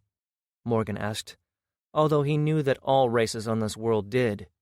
The elf opened his mouth to respond, but Morgan didn't let him. "Maybe you'll understand in your own tongue. Stop glaring at them, or I will rip your eyes out," Morgan said in Elvish. He had learned the language from Vess, mostly because her teaching him was something that they could do together. The elf looked outraged, his face turning red as he spluttered. "You filthy human! You dare—" The elf started, and then stopped when Ivor put his hand on his shoulder. He glared at the giant, and Ivor glared back. Something seemed to pass between them, and the elf huffed, leaning back in his seat and not meeting anyone's eyes. The two Ulfrir seemed amused, and Emily looked pensive. Finally, the giant turned to look back at Morgan. "I believe that such provocations will not serve us in our task," Ivor said slowly. Morgan wondered why it was him that took the lead in communicating with them. Because he knows about what Emily did, perhaps? "I know about your accusation against Emily, but without proof, you can do nothing. I wish to know if you are able to put your personal feelings aside and work with us in service of our task. If we are to advance to the final stage of the tournament, we will need to work together." Morgan let the words settle between them for an extended pause. He understood that they needed to work together, that the rules of this world prevented him from getting the retribution he was owed. Morgan knew that to pass this stage, he would need to get past his grudge, but he was greatly tempted to simply sabotage their efforts. In the end, however, he realized that he couldn't do that to the others. They all wanted to climb the tower, and to them the reality of being ascended was that of the strong taking advantage of the weak. They were all willing to let the past be the past, Morgan and Clara being the only ones who didn't. This was just one more way in which Oxy had made this world be unpleasant. Morgan didn't really expect anything else from someone who believed that he was teaching people a lesson. Perhaps the god was right, and perhaps it was a lesson that had to be learned. Perhaps those who took it to heart truly had a better chance of living. But those who didn't understand, who were just thrown to the wolves to be eaten, they would never have that chance, because this world fed itself on the weak and foolish. Morgan took a deep breath, his father's word echoing inside his head once again. "The strong thrive, and the weak perish." Still, he had to know. His left hand was resting on his thigh, beneath the table, and as he turned to look at Emily, he activated the ability on his ring. "So, do you really not remember who we are?" Morgan asked, avoiding Ivor's question. Emily tilted her head, her braided hair slipping from her shoulder to dangle over her chest. "I do remember," she admitted. Morgan could tell that the others around the table were surprised at her saying it, but most importantly, his ring heated up, letting him know that that was the truth. "Why did you do it?" Morgan asked. There was no point in trying to get revenge now. There was no law that would accept even her admitting it. They had been beyond the territory of any guild. It is the way things have always been done in the valley. If it hadn't been me, it would have been someone else that the guild sent. Supporting new Ascended is costly, especially since they are as fragile as non-Ascended. The truth is that I believe that I was doing you a favor. Nearly 80% of all Ascended die within their first year, either in combat against monsters or because they can't afford Ascension crystals. And the Ascended from the valley have even worse odds. They did not grow up with Ascended parents. They had not been brought up with knowledge of what it means to be Ascended. Taking people like them on serves only to waste resources. You were a chosen, rare, but only because the majority of you die on your first day here. Every word she said, she believed. It really drove home the point to Morgan of just how warped a sense of morality everyone over here had. Or is it me whose sense of morality is warped? I am the minority here. And what about Lucius? Morgan asked. He was not from the valley. He knew much about being Ascended. Why did you at least not take him? Emily glanced at the Roman and then back at Morgan, shrugging. He is a Corvus. Their name is so black it might as well be considered a curse. Morgan saw Lucius wince. The things spoken about his family were not true, as it was not the Corvus family that had destroyed the peace of Amantor and started the war breaking the laws of both the guilds and the guiding force. The Corvus family and their guild had been betrayed by their own. Lucius's brother had sold them out. But that was not known by the general public. Still, Morgan was taken aback by the fact that Emily was telling the truth. Can you give me your word that you will not attempt anything that might result in harm of my team or me while we are partnered up? Morgan asked the big question. Why would I? We need you in order to pass this stage. In any case, what happened in the past did not impact your lives much. I see that you have all survived and are stronger, perhaps stronger for what you went through. You are Ascended, but I supposed that, yes, I give you my word that neither I nor my team will attempt anything that might result in your team's harm. His ring grew warm, meaning that she was telling the truth. Morgan still had a hard time accepting that this was just the way things were in this world, that Ascended with power did what they wanted, and there was no justice. But he knew that he had to get past it. Fine. I can set my feelings aside, and we can work together, Morgan said. Splendid! Ivor boomed. It is always better to make friends, yes? Morgan sighed, already feeling drained. They spoke a bit more, discussing their hunt. They had been given a contract on a water elemental that had been making problems for a fishing village some distance from Alvalor up in the hills. They spoke a bit generally about it, with mostly the Harbingers talking as they had more experience. They explained what a water elemental was and the best ways to fight them, and then they agreed to meet tomorrow to discuss their plans in depth. After that, the Skyforce team retreated back to their own inn and suite. Chapter 16. Once back in their own room, Morgan and the others sat around in their common room. Morgan and Vess were on one couch, with Lucius taking the chair and Val and Clara taking the other couch across from them. You shouldn't have antagonized the elf, Morgan, Val said as soon as they all sat down. But thank you, Vess said, and squeezed his knee before Morgan could answer. It was ill-advised, Val said again. Pure-blooded elves don't like half-breeds. Nothing you say will change that. I know, Morgan said. The truth was that he just needed to lash out at something.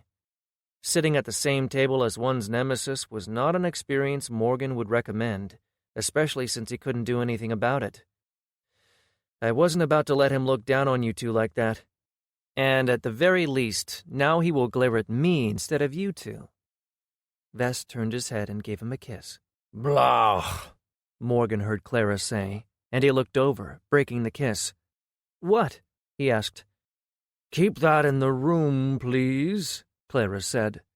Morgan showed her his tongue, and hugged Vess tightly against his chest. You were just jealous because I got to her before you. Clara shook her head. Morgan smiled. He was still pretty sure that she had tried to steal Vess from him at least once. Perhaps, Lucius interjected, we should return to the matter at hand. Morgan sobered up and straightened. Right. So what are we thinking? The elemental will be higher level than us, for sure. I don't know why they paired us with a team that isn't at least comparable to us, Val said. Morgan nodded. The Harbingers were probably in their mid-30s at least. They hadn't said anything about their level, but Morgan had gotten good at telling power from a glance. His life sense skill gave him the ability to sense all life around him, and the power of that life was part of that. True, but you have all been telling me that levels aren't everything for years, Morgan said. I'm sure we will manage. What are we going to do about our capabilities? They have already asked us, Clara asked. Morgan grimaced. The Harbingers wanted for them to share what they could do, their abilities and skills. He wasn't sure that that was such a good idea. If we tell them everything we can do, then we are possibly giving away our advantages to them. If we pass this stage, we will be competing against each other. The same is true of them, Vess added, not really disagreeing. Morgan doubted that the Harbingers would reveal all of their abilities and skills. Even if they tell us most of what they can do, they are a higher level and probably have abilities and skills that are more powerful than ours. What do you propose we do then? Lucius asked. We tell them what we can do in the general sense, but keep a few of our most powerful abilities a secret, Morgan said. You mean for us to use them against the monster? Val asked. Yes, we hide most of what we can do. I'm sure the Harbingers will want to pass, so they will not be able to keep all of their skills and abilities a secret. And if our keeping our abilities a secret results in us not passing to the next round? Val asked him. I don't mean for us to keep everything a secret, or for us to not even try and help. I just want us all to keep at least one key ability a secret. The others all nodded. They spent the next few hours discussing which abilities they would keep a secret, and how it would be best to approach the hunt. 3 days later, the two teams gathered at the Harbinger's Inn and prepared to set off on the hunt. They had spent the last few days planning it.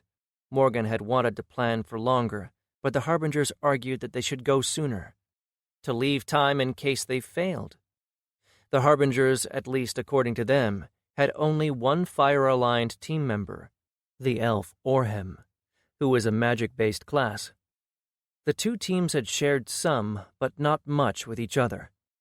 They had made a strategy that revolved around protecting their damage dealers and allowing them to attack the elemental, buying time until they could find its core. Lucius had a few abilities that would be useful, including some new fire-aligned attacks, and he was focusing on attacks that were mostly wind-based. He had picked up fire alignment mostly because of its aspects, transformation and destruction. He was following a build guide that he remembered from when he was a child, something that all his family members followed. He was now a sword lord, but in the future he hoped to become a thundering sword, a class focused on extremely fast combat. He was forced to take an ability for his hunt, however. On his last leveling up after the dungeon, he had unlocked some fire-based abilities. It was a hybrid ability called Fire Crescent, which allowed him to send the arc of a fire blade by utilizing both his air and fire alignment.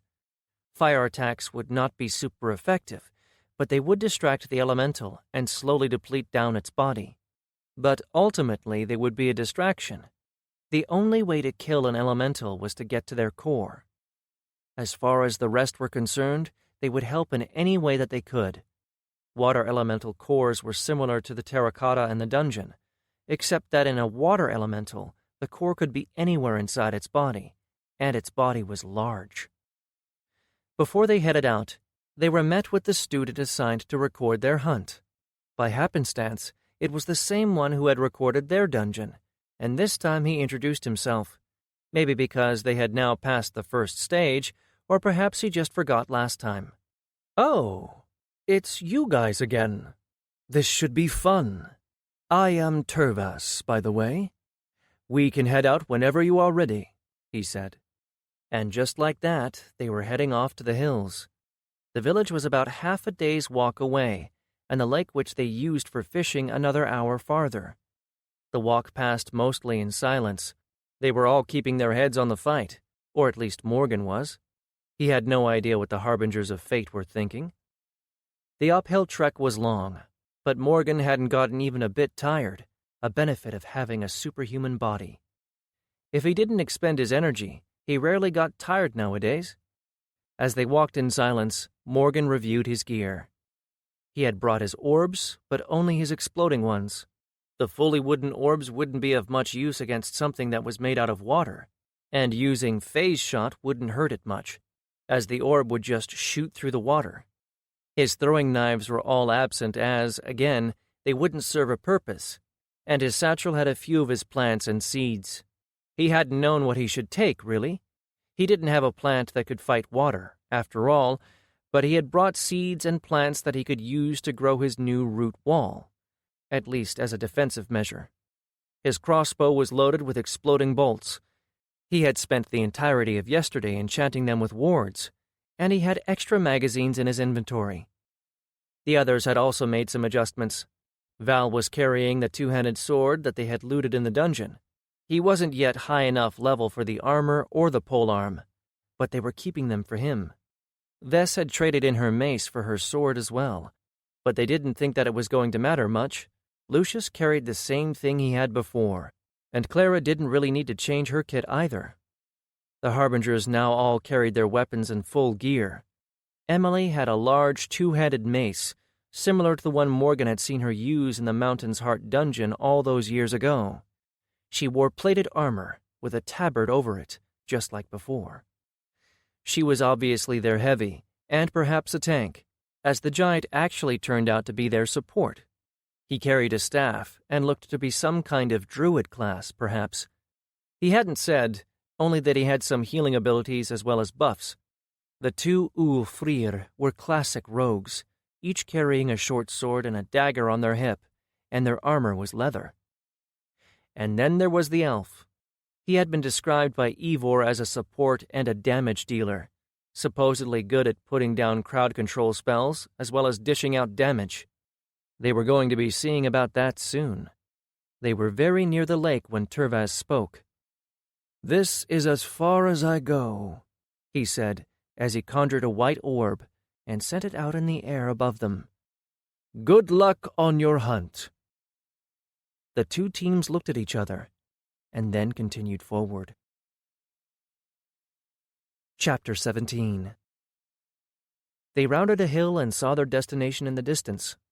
The Feroci Lake was large, relatively, several hundred meters across and maybe a kilometer and change long. The water was dark, even with the clear day, looking like it was muddy, but Morgan knew from research that in fact it wasn't. "So, what now?" Morgan asked. "Now we get ready and start walking," Emily answered. He knew that the elementals were territorial, and that the water elemental would get out and attack them as soon as it realized that people were in its territory. But the fact that they didn't know where it was, and how long it would take to attack, meant that any attempt at laying down a trap was not really possible, or at least unlikely.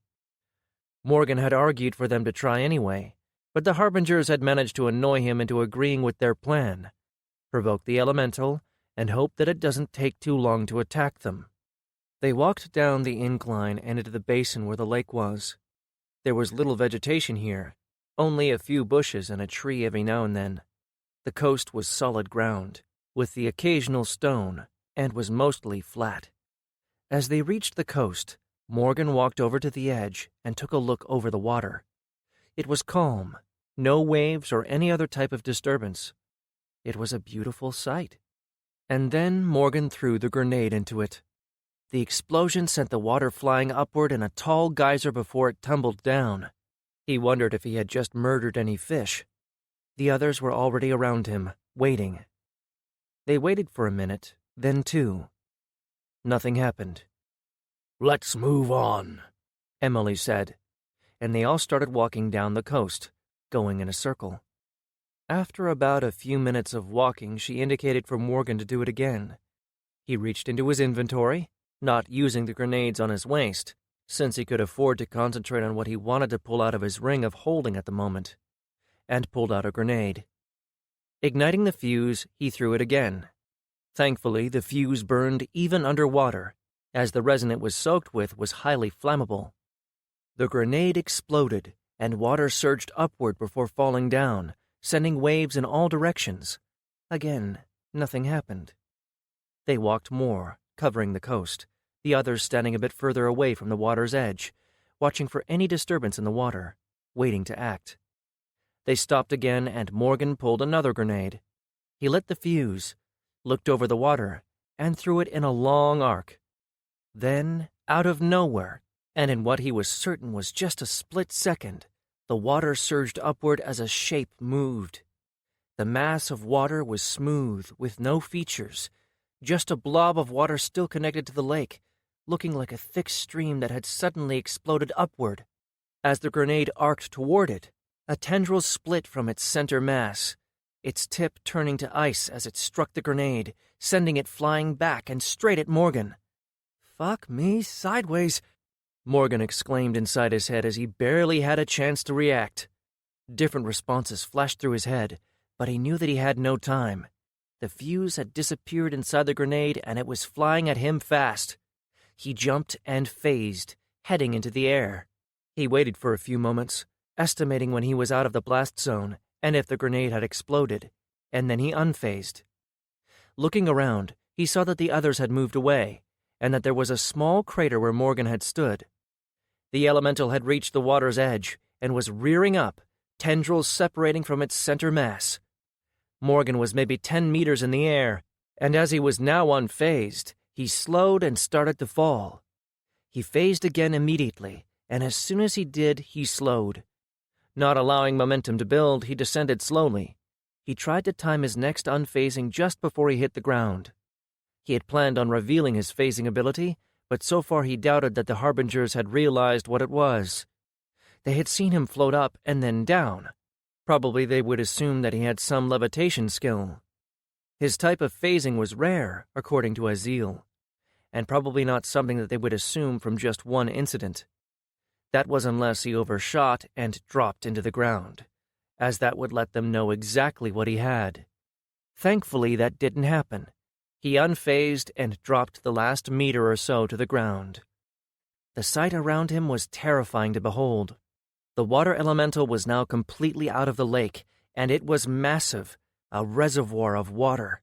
It was hard to tell its size, as it was unevenly arranged, being an amorphic creature. But it was at least 4 meters tall, wide, and long, and it looked like some kind of a slithering creature that had no features. All around it, tentacles flailed in every direction. Morgan could count at least 10 of them. It was massive, and the sound it gave off was unlike anything that he had ever heard. The closest thing Morgan could describe it as was a cross between a whine metal gave off as it was being torn apart and the roar of the ocean. His life sense was going crazy as he looked at it. It was alive. There was life energy inside of it, but there was so much of it that he couldn't see anything but power. He had hoped that he would be able to tell where its core was, but it looked like that wasn't going to happen. Vess, her bear, and Emily were up front. Emily was using some strange ability that manifested a see-through shield over her two-handed mace. The water elemental was attacking them, the tips of its tendrils turning to ice every time it struck, and the two of them were blocking while trying to keep its attention. Behind them, the elf Orhem raised his hands, and 2 balls of fire flew into the mass of water. They were doused pretty quickly, but fire thrown by Ascended was not really the same as natural fire. It burned hotter, and it was harder to put out, as it was supplied with energy from the Ascended. But before it was doused, It vaporized some tiny amount of the elemental as steam rose up. The clash of fire with water lit up the dark water for a split second. The water elemental roared, a sound that resembled the crashing of waves, and projectiles of water flew out of its body at the elf. The man raised his hands, and a shield popped up around him, blocking them. On the other side, Lucius sent his own fire attack flying at it. Then, as a crescent of fire flew away, Lucius sent a blast of air into it, billowing the flames and fueling them. On the other side, Val was getting ready to charge. The two Ulfrir were to the side, each raising a throwing dagger and letting them fly. Morgan wondered what that was going to do as he fired his own exploding bolts into the water elemental's body while running toward the back line, where Clara was watching the fight with Ivor, who watched as well, waiting to interfere if needed. Then the daggers the two Ulfrir had thrown entered the water elemental, and a wave of purple energy flashed across its form. Turning to them immediately, the elemental fired a dozen icicles in their direction. Morgan had felt their attack. The daggers had weakening enchantments on them, and it looked like they worked on the elemental. That told Morgan that one of their alignments was nature, and the death and weakening aspect of it. If so, it fit well with their rogue classes.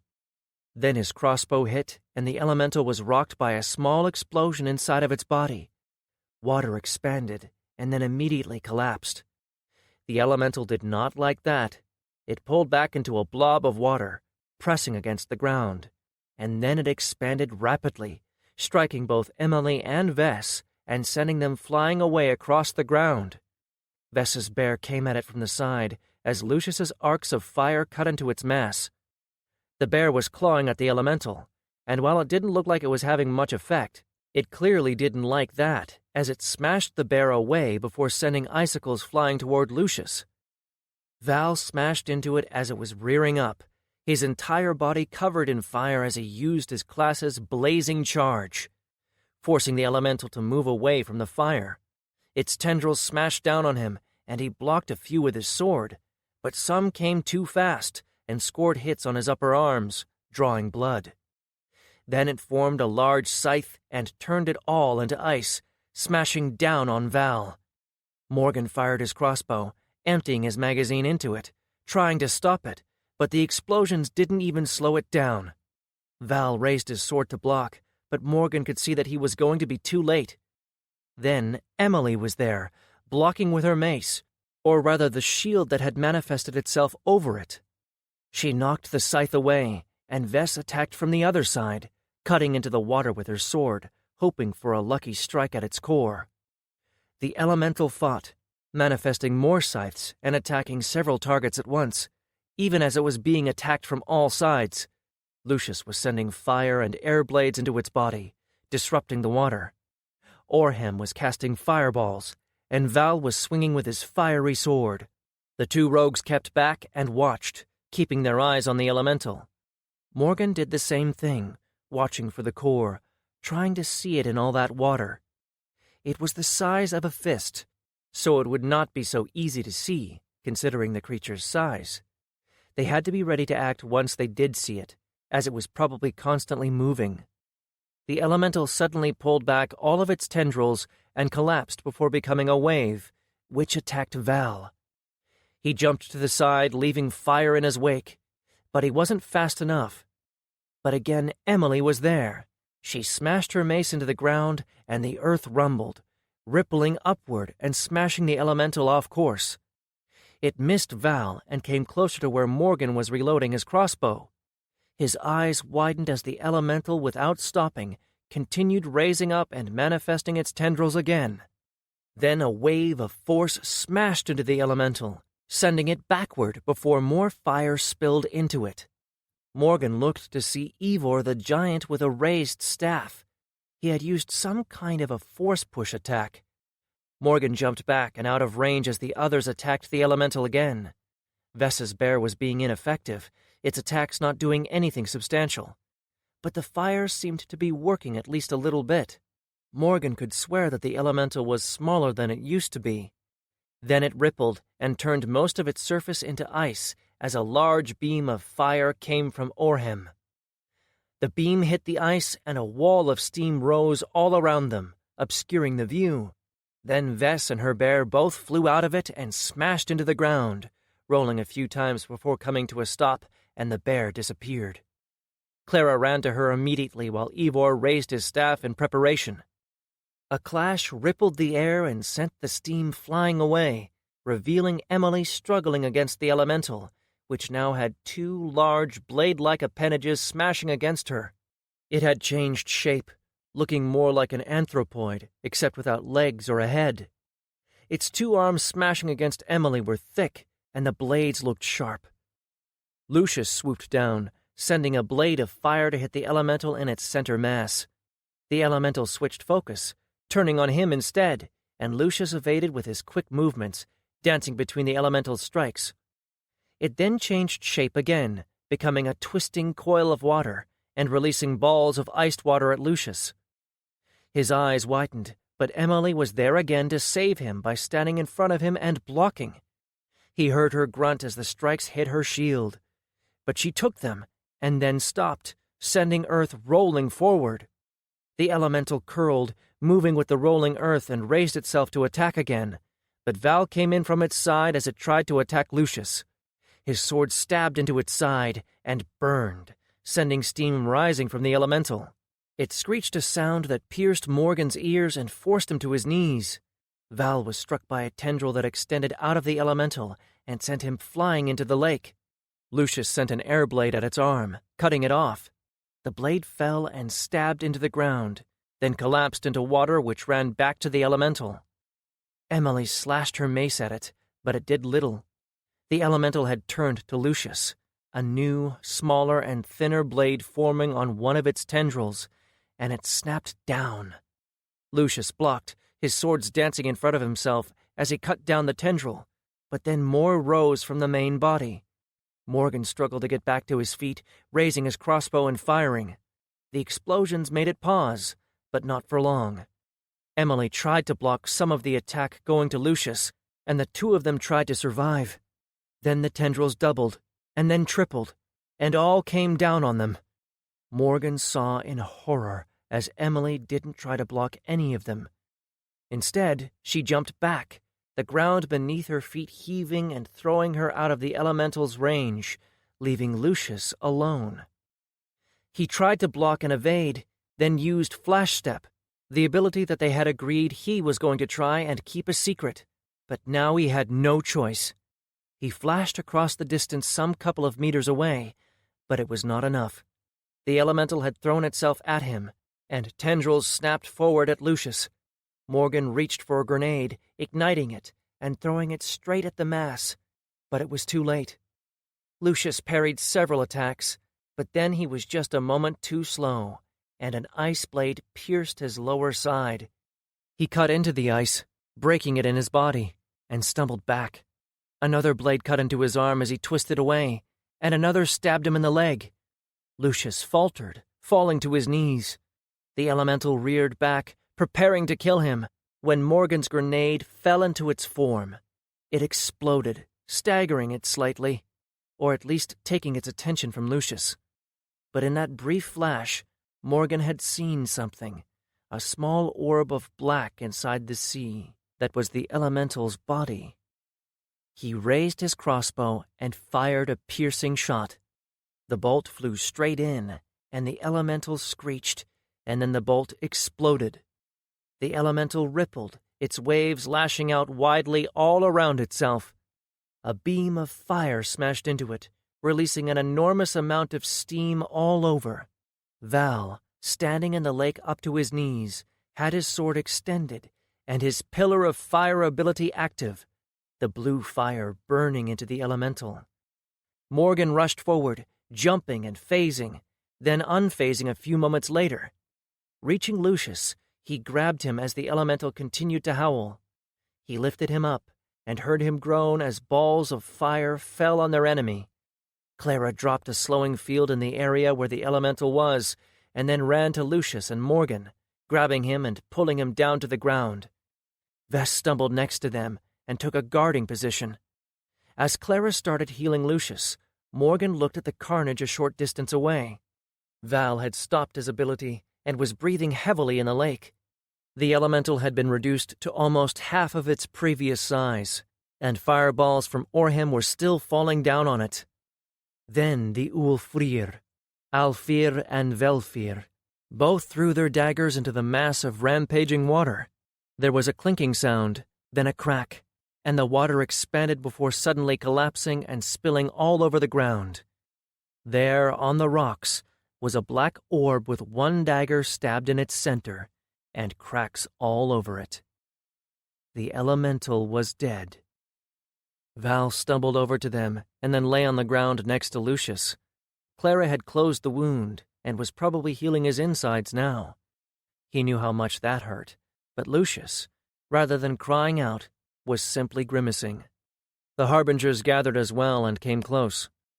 "Well done. It was a good hunt," Ivor said. Morgan turned his eyes to Emily, who was looking at Lucius on the ground. "You left him," Morgan said softly. She turned her eyes and looked at Morgan. "I couldn't have helped him even if I tried," she said, but the ring on Morgan's finger didn't heat up. He knew that she was lying, had known it before he activated the ring. Now that the fight was over, he could see what their plan had been. He watched the other members of the Harbingers, none of them reacting much. They had purposefully held back. Their rogues had to have had abilities or skills that could have helped in dealing with the elemental. And he had recognized what Emily had been doing throughout the whole fight. She had been defending his teammates, jumping in to rescue them when the elemental turned to them, building up the trust, and then in that one moment when she was really needed, she had jumped away. The worst thing was that he understood exactly why she had done it, just to force them to use at least one ability that they hadn't said anything about before, like Lucius's flash step and Val's pillar of fire. He had hated her before the things that she had done to them, for abandoning them to what was in her mind certain death, but now he could feel that hate going away. This was who Ascended were, and it was as simple as that. There was no point in hating a snake for being a snake. These were the people who ran this world, who cared only for themselves. This tournament was not meant for them. They were here for the rewards and nothing else. They would never trust another person with their life, would never strive to gain strength to climb the tower. These were not the people that the great guilds organizing this were here to find. Morgan looked up at the orb, wondering what the people watching would think about their hunt. Would they pass them, or would they fail them? It was out of his hands. He stood up, not even bothering to acknowledge the Harbingers anymore. He walked over to the core and picked it up, then used the dagger inside to break it in half. He walked back and threw the dagger on the ground and then gave half the core to Emily. She tilted her head at him. "What's this for?" "So that you can claim your half of the contract," Morgan said. She looked at him for a long minute and then nodded. She turned to her team and they walked away. Morgan caught the elf giving him a sneer, but soon turned back around. The orb remained floating above them. Morgan wondered why that was. "How is he?" Morgan asked. "Stable," Clara said. "I've regrown muscle and flesh, but he will need a few days to recover." Lucius grunted and tried to stand up. Vess reached down and helped him as Clara moved over to Val and started tending to his smaller wounds. "What was that all about?" Vess asked, nodding in the direction of the departing team. "Nothing. I just realized in what kind of a world I am living in." "You've been here for years, Morgan," Vess said. She hadn't really understood what Morgan had said, but that was okay. "Yeah, it's about time." A day later, they finally managed to get back to their inn. It had been slow going with Lucius injured and all of them being tired as hell, but they managed it. The student, Tervas, had walked back with them. He seemed like a cheerful dude. But they hadn't been in the mood for chatting. Morgan had been thinking on the fight the whole time. He was trying to count just how many abilities the Harbingers had used. The elf had been casting mostly fireballs, and only once had he used something that looked like a beam. The giant had used only one ability, the force push thing with his staff, while the two Ulfrir had just used their weakening daggers at the start and then done nothing. Emily used two abilities, her ground stomp and the shield. The ground stomp he had already known about from their time in the dungeon, and he could assume that she had some form of telekinesis. It didn't really tell him anything about what kind of styles they had, while they had seen quite a bit of the styles of Morgan's team. They might not have used many abilities, but they had shown how they fought, which was perhaps worse. If they did manage to pass this round, the Harbingers would have a great advantage over them. As far as experience went, all of them had gotten around 7,000. It wasn't nearly enough for Morgan to level, but Clara had gotten a level, joining Val and Lucius on level 29. Unfortunately, however, she hadn't gotten any new skills or abilities. From the fight, Morgan had only gotten one level in the throwing weapons skill. As the night fell, they all retreated to their rooms. They were exhausted and needed rest. There were 3 more days left before the end of the second stage, and Morgan planned on taking that time to figure out what they were going to do if they passed, and if they didn't. Chapter 18. The arena looked somewhat empty with just 60 teams. Its size made their gathering seem like a small crowd. The platform was again filled with the same people. Ragnar Rom, the Shara Dayam man who looked like an immovable force, with Richard the Bone Splitter standing at his side. Standing on the other side was Grand Mage Ta Ilara, with her blue hair and pale face, and Kalrak and Evermau, the 2 representatives of the Arthurium Riders Guild, behind. Morgan waited in silence as the others around them spoke softly. The last vanguards were standing next to them as always. They had been successful in their hunt as well. They had been sent after an Oni, which was an upgraded ogre, bigger and more powerful. From their talks, it had not been an easy fight. Vrishar had been injured. Even now he wasn't looking like he was 100%, with his eyes being bloodshot and his movements slow. Lucius had mostly recovered from his wound, but he, like Vrishar, was not yet completely back to form. While their 2 teams had fared well, others had not been so fortunate. Morgan glanced to one of the teams standing a bit away from them, the Thunderer's Edge team from Azure Dynasty, the winners of the last stage. They were missing a member, one of the gnolls. "They say their warrior got bit clean in half," last Vanguard's Hexna told him. She had to have caught him looking. Morgan felt sorry for the team. He could see the pain and sorrow on their faces. But that was the way of the Ascended, and they weren't the only ones here who had lost team members. Being an Ascended made one strong, powerful, but the monsters were strong and powerful too. While healers could do much, they couldn't reverse death. Not even a healing potion could do that. If an Ascended died, their body disintegrated into blue particles that scattered on the wind. There was no bringing them back, which was why having a healer that could keep members alive until combat was over was important. If an Ascended could survive until combat was over, they were most likely going to live. "It is a sad thing," Morgan commented. "I've heard whispers," Jalara said as she stepped near. "People are saying that they shouldn't have won the last stage. Their team operates in this area, so they had already had experience with the dungeon they were sent to clear. Had known it by heart." Morgan nodded his head at the new information. It made some sense. If they already had a worked-out playbook for the dungeon, they would obviously clear it far faster than someone who was unfamiliar with it. Morgan wondered why the evaluators had ranked them so highly then. Perhaps they didn't know that they had already gone through the dungeon, or perhaps if they did know, they didn't care. Maybe they were evaluating them based on the run that they had watched and nothing else. Whatever their reasoning was then, the team had lost a member now. That didn't mean that they hadn't deserved their first place, however, as perhaps they just had bad luck on the hunt. In the end, Morgan doubted that it mattered to the people who had lost their friend. Ragnar took the stage, taking a moment for the crowd to turn their attention to him. Morgan felt a stab of anxiety run through him. Once they had passed into the second stage, he had realized that he did want this. He wanted to win and to be chosen to go to the tower, to climb and grow stronger. He wanted power, so that people like the Harbingers could never again hurt him or others close to him. The tower was his destiny, his legacy, a challenge given by his father, and Morgan would rise up to it.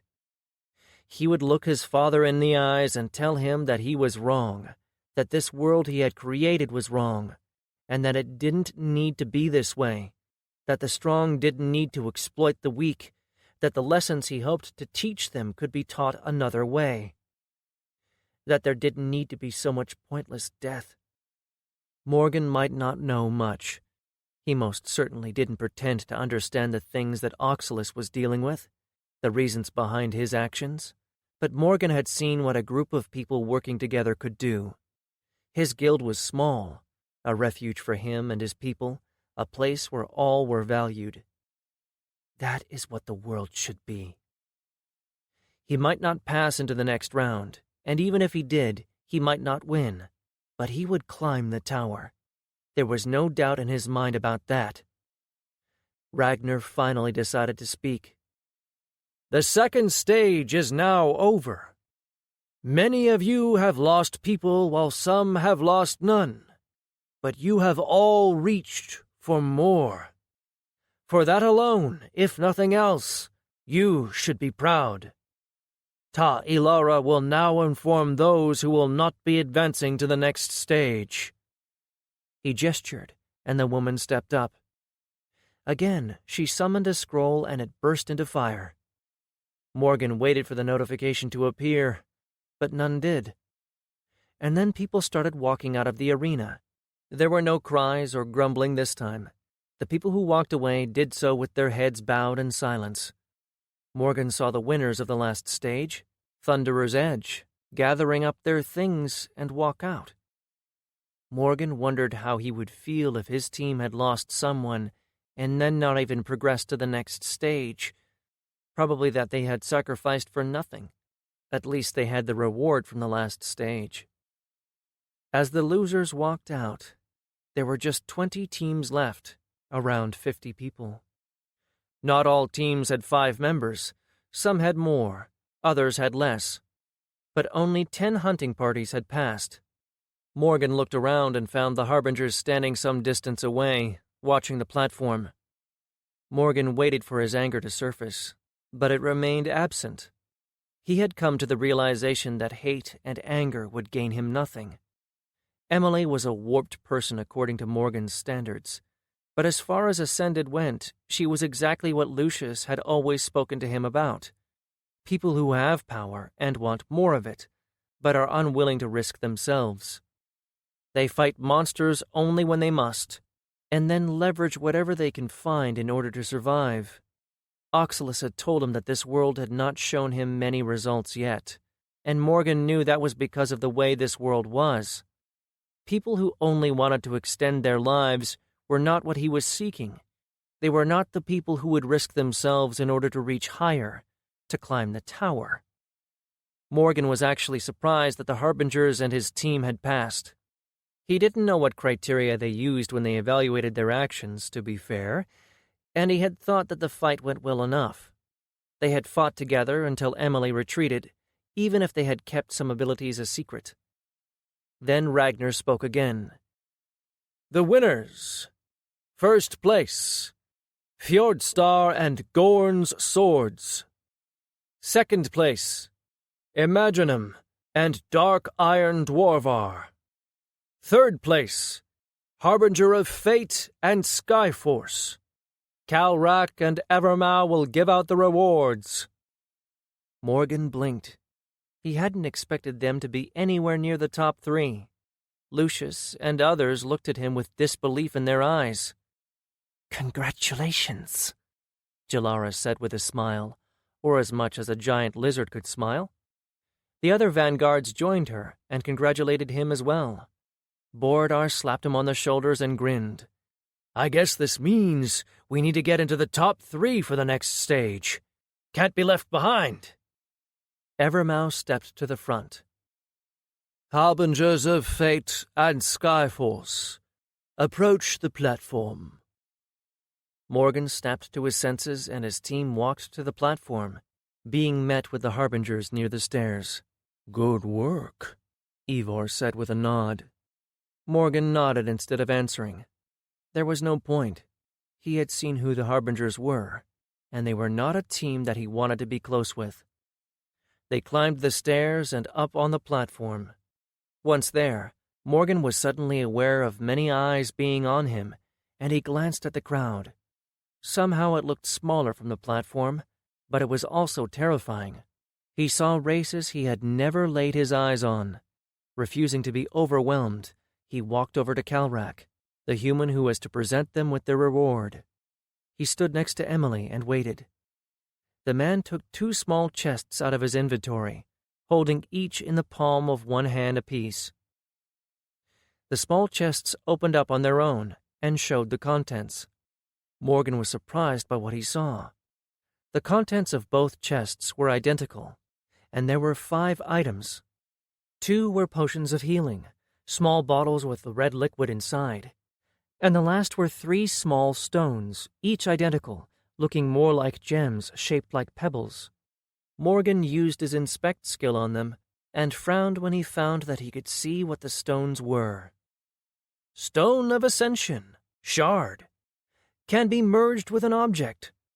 Once merged, the object will gain the ability to level and gain special functions, and cannot be removed from the object. The rank and effect of the stone's influence on the object depends on the level of the object and its quality.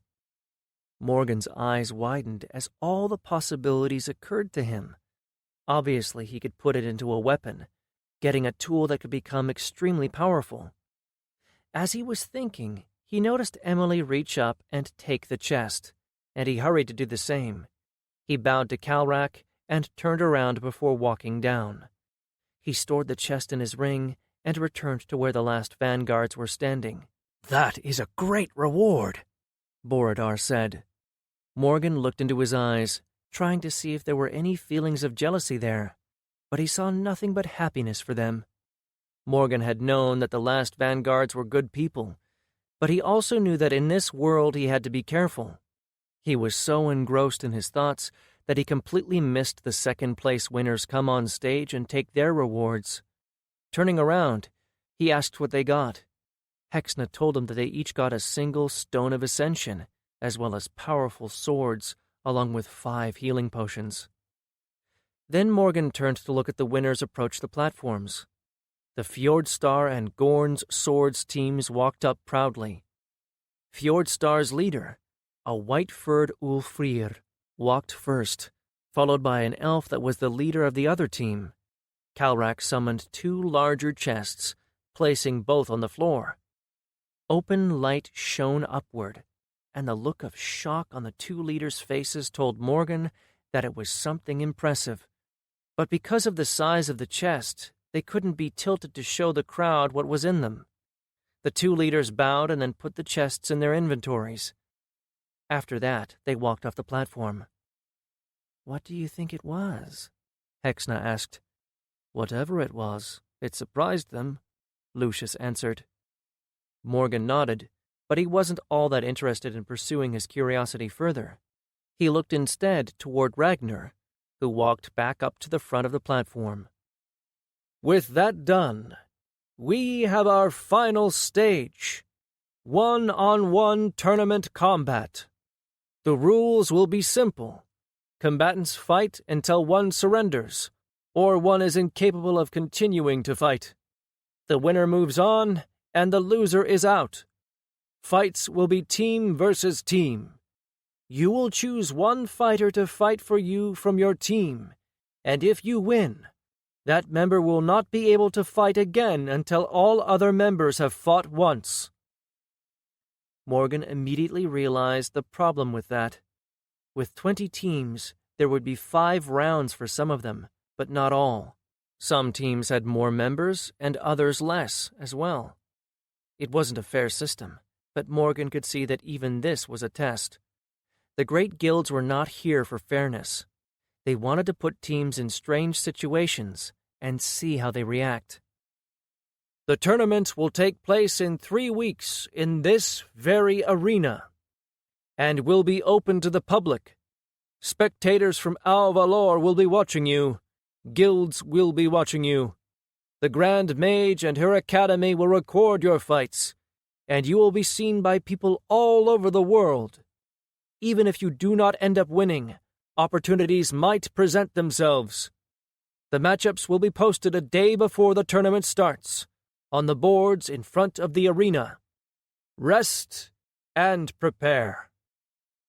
With that, the group walked off the platform and disappeared.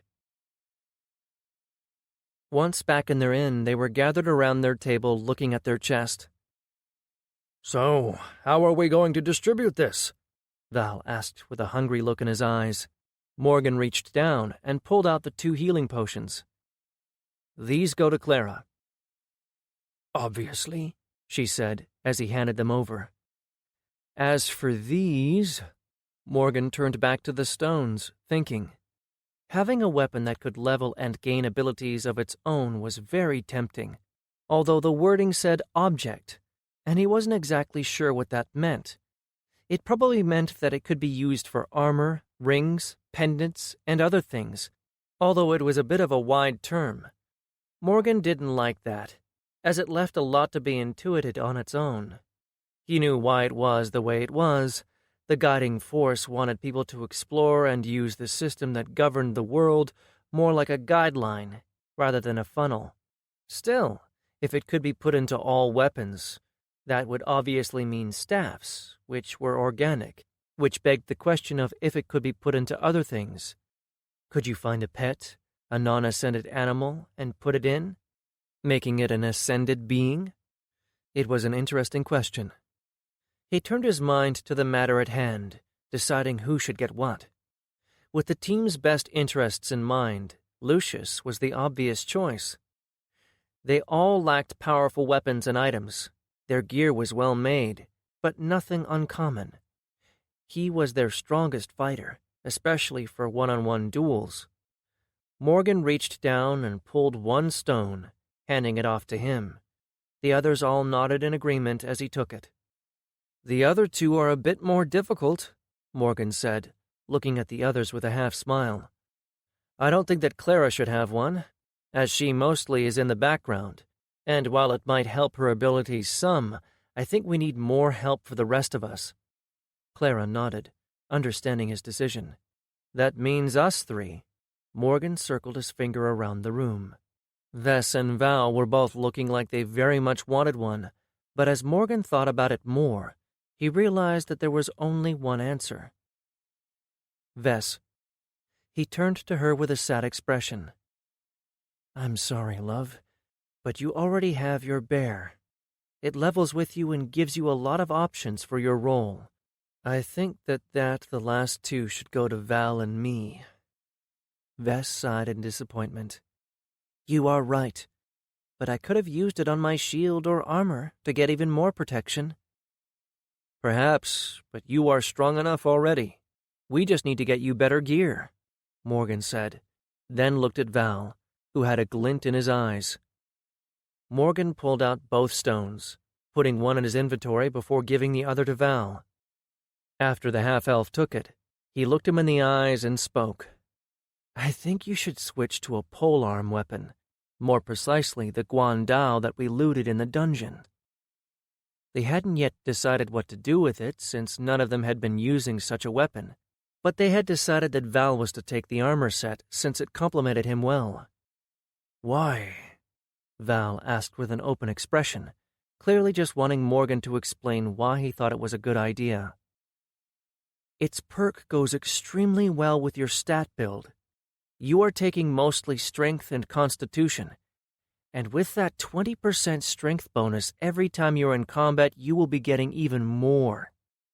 It is a well-made weapon as well, of high quality, and while your style has been that of a close-range brawler, the polearm will let you maintain a bit of distance from enemies. Val nodded. I can see how that could be good, but I have never practiced with such a weapon.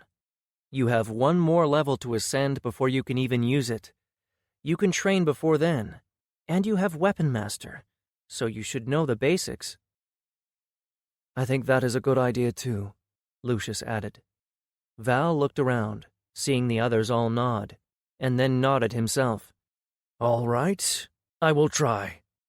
Good, Morgan said. What will you use yours on? Clara asked. Morgan wasn't really sure.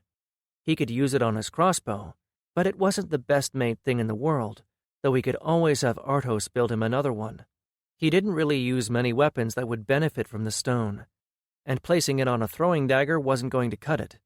Perhaps he could use it on a piece of jewelry or a ring. It didn't need to be a weapon. I'm not sure. I'm going to need to think about it a bit, Morgan said. There was no rush after all. What are we going to do now? Said Vess. Morgan responded. We have 3 weeks until the tournament. I suggest we go back to Skyreach. I want to do some experiments, and we might want to try and get at least Val to level 30. The others all agreed, and once the decision was made, they moved quickly. Within 3 hours, they were on the teleporter platform heading back home. Chapter 19. Morgan was inside his greenhouse, the chimera plant growing slowly in the soil in front of him. He had tinkered with the plant for about a week now. He had made it just a bit scarier, and had also streamlined its size and shape. Instead of having a thick trunk with a few branches and metal-like leaves, the plant now had a small, round core that stayed in the ground, spreading out roots from it. The part that grew above the ground was more like a small trunk with a mass of hair at the end.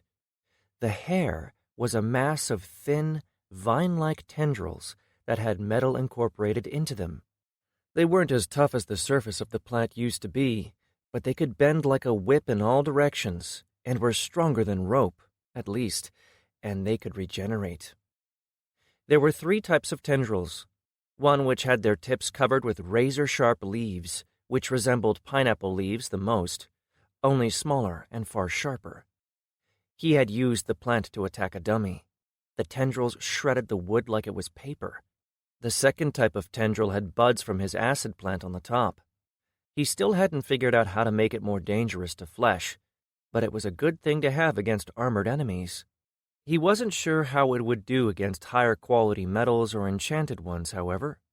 The last type of vine was simple, thin like the others, but with needle-sharp tips, through which they could inject a paralyzing poison.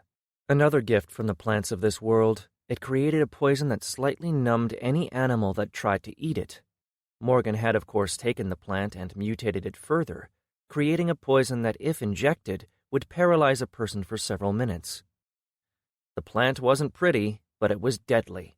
He could make it grow big, very big, until it was monstrous and could attack anything around it. But the problem with it, like all of Morgan's other plants, was that they couldn't move from where they were planted.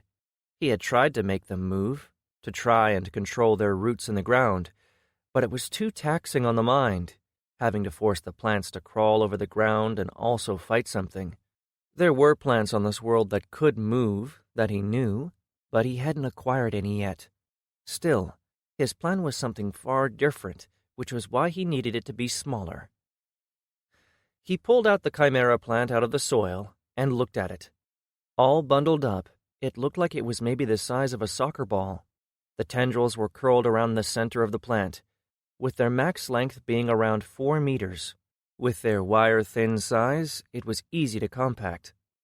He could change its form a bit, forcing the core to elongate or flatten, and the tendrils could pull back into the core. As he looked at it, he realized that for now at least, he didn't need so many tendrils. so he cut down all but 3 of each and put his energy into the plant, forcing it to regenerate. Looking at it, he was very much pleased, but there was one more thing that it needed. Morgan looked to his side at several fungi that were growing peacefully. They looked like tiny purple mushrooms, but Morgan wasn't fooled by their appearance. The fungus was the most dangerous thing in the room. He used his nature alignment to take a look inside it to see how it worked, and he could make it grow or die with his life and death aspects. His phytokinesis didn't work on them, however, which made it much harder to manipulate fungi. Still, he brought his chimera plant close and placed it on top of the mushrooms. If this thing works, I will have completely screwed myself. Morgan could admit that he was, at times, reckless. But he was also fairly sure that his ideas could work, especially in a magical world like this. He took a deep breath and focused on his perk, the ability to mutate a specific trait into a plant.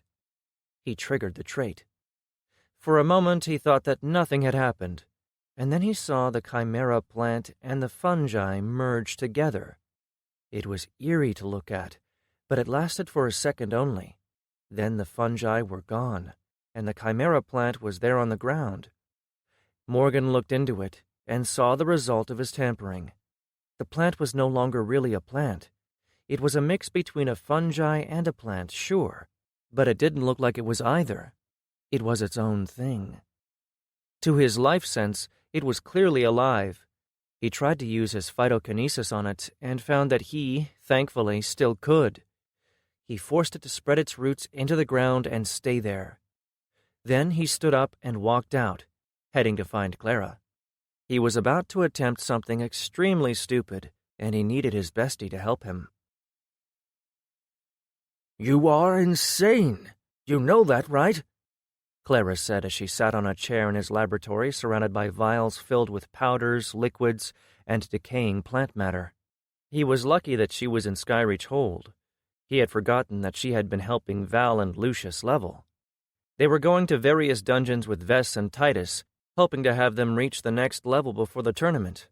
The elemental kill had given them all a lot of experience, so they were both close. Thankfully, however, Clara hadn't gone with them today, as instead they had taken one of the healers from the Skyguard to get him a bit more experience too. Morgan was sitting next to her, and on the table in front of them was the plant. He couldn't properly call it the chimera plant anymore. He had no idea what it was, really, but he did know that it was far beyond what he'd had before. He felt just a tiny bit like a mad scientist, if he was to be honest, and that actually felt good.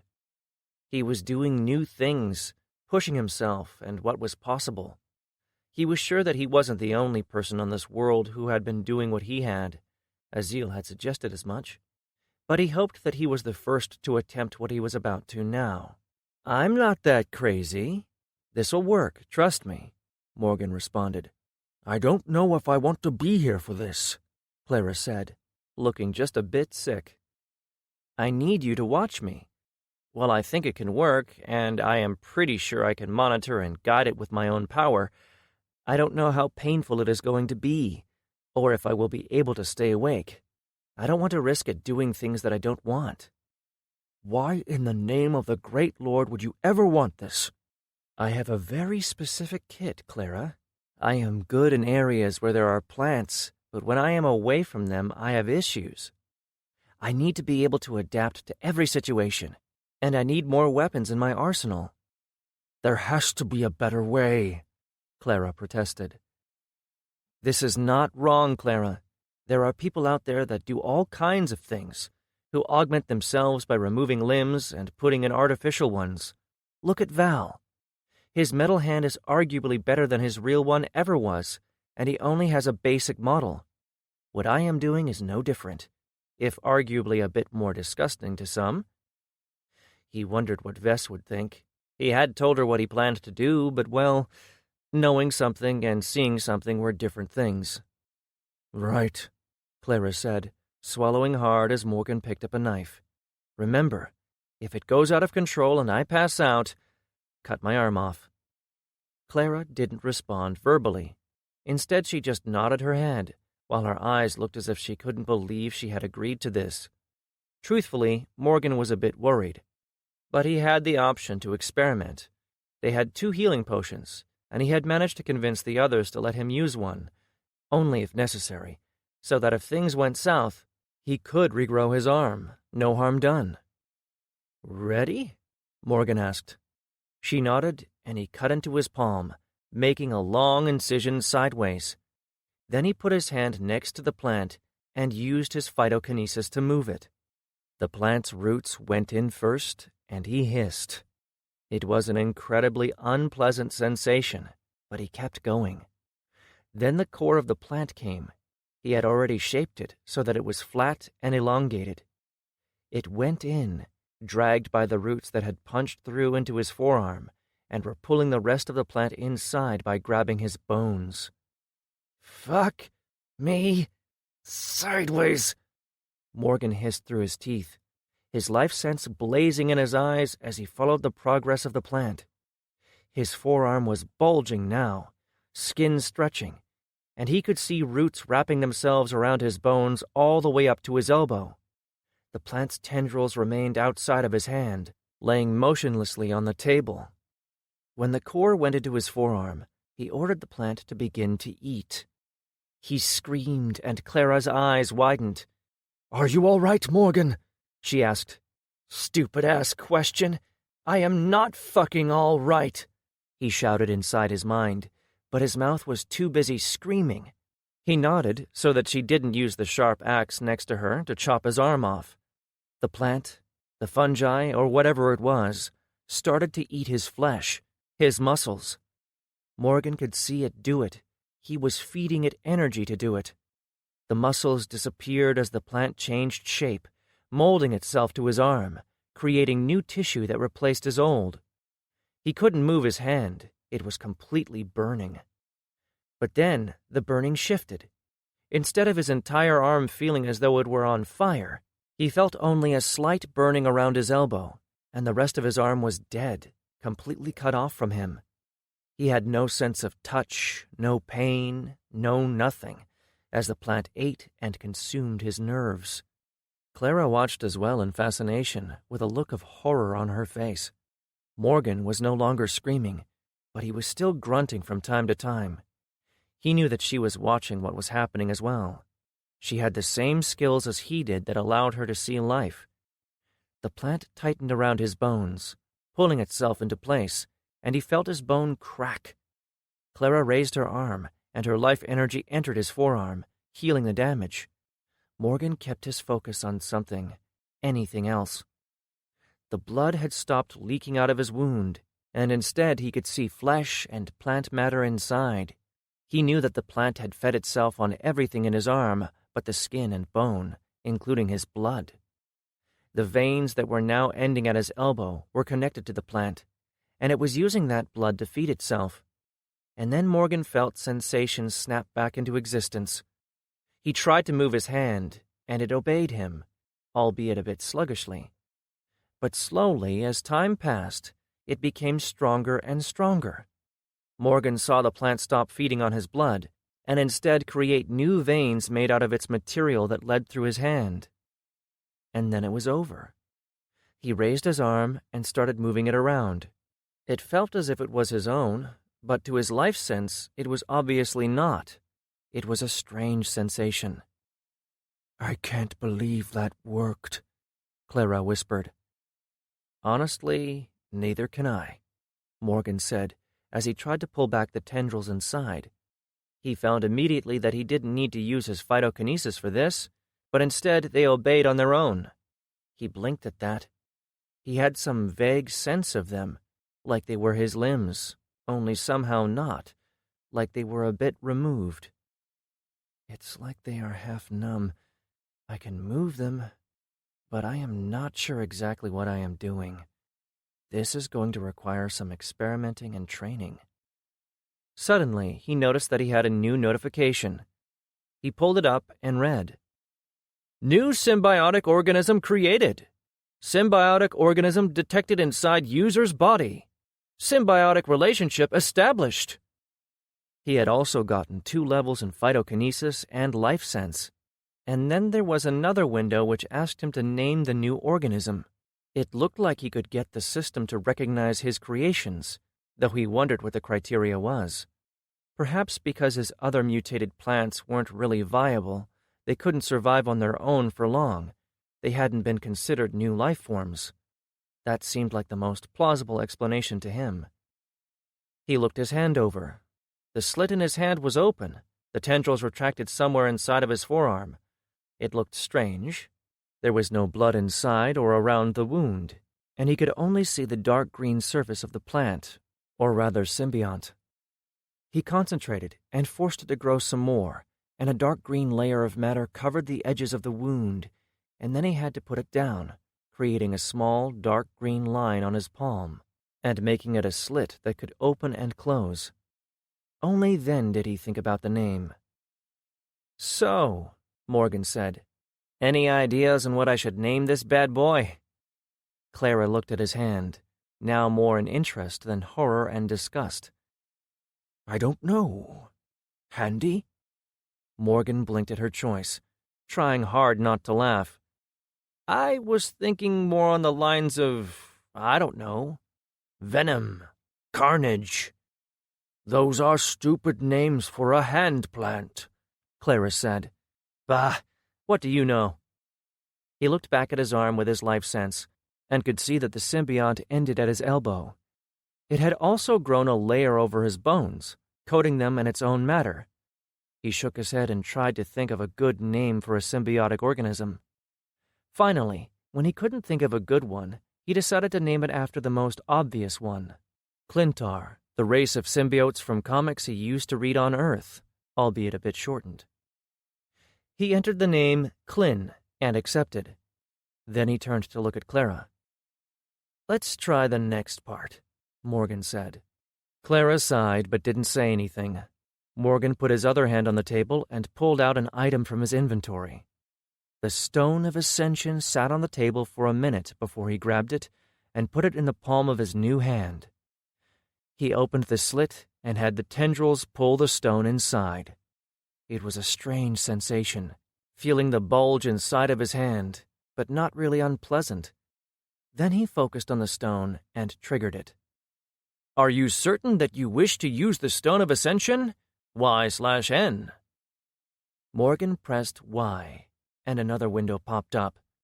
"Searching for viable targets. 1 viable target found. Warning: bonding the Stone of Ascension to a living organism may have unforeseen consequences. Do you wish to proceed? Y/N." Morgan grinned as he saw that it was possible. He pressed Y and waited. "Bond complete. Clin the mutated will created." Morgan nodded at the cool name, and then noticed that he had more notifications. "Pet entity added. Warning: error. Pet entity does not fulfill the necessary requirements. Error: entity located inside user's body, assuming direct control. Congratulations! Symbiotic relationship created with Clin the mutated will. You may now view your symbiont screens. Clin the mutated will level 1. Rank: legendary. Consume 1. Clin is able to consume living organisms. Anything that Clin had consumed, it can replicate. Morgan blinked at the ability. It looked powerful, and already he had some ideas about what it could do. He would need to test it out. He was also surprised that Sabila had to take control again, as he hadn't felt her do it like he had last time. Perhaps it was a simple fix compared to what she needed to do last time. Still, his experiment had worked, and now was time to see what it could do. "It worked," Morgan said to Clara, and then told her the specifics. She shook her head blankly. "I have no idea how you do these impossible things." He stood and walked around his laboratory, searching for a few things. He came back to the table with 2 items. One was a potted plant, a simple flower, and another was an animal claw. "What are you doing now?" Clara asked, intrigued. "Watch," Morgan said, as he willed Clin to grab the flower. His slit opened, and a single dark green tendril, one of the ones he had designed so that they could inject poison, slithered out. "That is weird as hell to watch," Clara commented as the tendril extended toward the plant. "Consume." Morgan activated the ability. The tendril split into hundreds of tiny threads, and they all attacked the flower, consuming it whole in about 10 seconds. "What is that? You can feed with that thing?" Clara asked, confused. Morgan didn't answer. Instead, he told Clin what to do. There was no intelligence there. The symbiont followed Morgan's will completely, as it was a part of him now. The same tendril that was out now shifted, changing into an exact replica of the flower. Morgan had it move closer to Clara. "Break it off," Morgan said. Clara blinked, but did as he asked. It snapped cleanly. The parts that were the flower were completely the same. His tendril regrew, and then Morgan had it go to the other item. Consume. The symbiont obeyed. It took a bit longer for it to break down and consume the claw, about 5 minutes. But then it was done. He ordered the tendril to pull back and then recreate what it had consumed. A dozen more small tendrils came out of his palm, and then all of them wrapped around his fingers and started to change. It was eerie to watch, looking like something out of a comic book, but the claw formed over his fingers, and he moved them around, then stabbed into the desk, dragging his hand and leaving claw marks. "I give up, Morgan," Clara said with a heavy sigh. "I guess your insanity does provide results." "Don't worry, I'm pretty sure I can make one for you as well," Morgan said with an evil grin. Clara blanched, and he laughed. In the back of his mind, however, an idea did start to take form. That might be good for the future. The far future. 2 weeks later, they were preparing to teleport back to Al Valor. They had all spent the time training and practicing. Morgan had even gotten a few skill and ability levels. He glanced at his screens. Skills, main. Elemental alignment, nature 19, +1 rank guild buff. Elemental alignment, metal 9, +1 rank guild buff. Hand-to-hand 6. Throwing weapons 9. Sharpshooter 11. Energy manipulation 17. Unyielding will 4. Phytokinesis 16. Gravikinesis 5. Life sense 7. Nature seismic sense 2. Abilities main. Power infusion 13. Power siphon 9. Ward 6. Phase shift 10. Arcane mark 4. Touch of death 4. Energy blade 7. Vampiric root spear 8. Binding roots 5. Root wall 2. Mass transfer 7. Gravitic stomp 5. Momentum shift 3. Accelerated growth 3. Iron skin 5. Clin the mutated will level 3. Rank legendary. Consume 4. Clin is able to consume living organisms. Anything that Clin had consumed, it can replicate. He had a few increases. He even managed to get his symbiont to level a bit. He only hoped that it was enough. He glanced at the list of skills and abilities available for purchase, and didn't see anything new. He had hoped that their training would make something new available, but it didn't seem like it did. He sighed and turned his attention to the teleporter. He took a deep breath and stepped up next to the others. Chapter 20. They arrived in Al Valor on the day of the fights. They had arrived a day early, met with the last vanguards, and looked at the brackets for the fights. They had been posted so late so that people didn't have a lot of time to prepare, obviously. Morgan wasn't bothered. He knew nothing about the other teams, and advanced knowledge of his opponents wouldn't help him much. The brackets itself was strange. There were 5 rounds, with the first being 4 matches between 8 teams. The second round had winners of the first round fight against 4 teams that didn't fight in the first round, and then the 8 remaining teams fought against each other. The third was the winners of those 8 matches. Fourth round was the semifinals, and then the last round was the final. It was a strange order, and Morgan had no idea why the organizers decided to do that, but then again, most everything they had done served their purposes. At least they weren't fighting the last vanguards first, although if Skyforce and they both won their matches, they would meet up in the quarter-final. At least with them, though, Morgan knew that they were friends. And their friends weren't one of the teams that were fighting in the first round, which was lucky for them.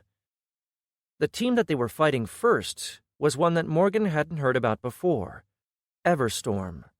A cool name, but didn't indicate anything in particular. It was the team that they would fight second if they won their first that scared him, harbingers of fate. Morgan didn't know how he was feeling about that. True, he might get the chance at revenge, but on the other hand, the harbingers were strong. Morgan tried not to think about it too much. As they neared the arena, he could hear the roaring of the crowd, and once the arena came into sight, he could see swarms of people surrounding it. "So many people," Vess said.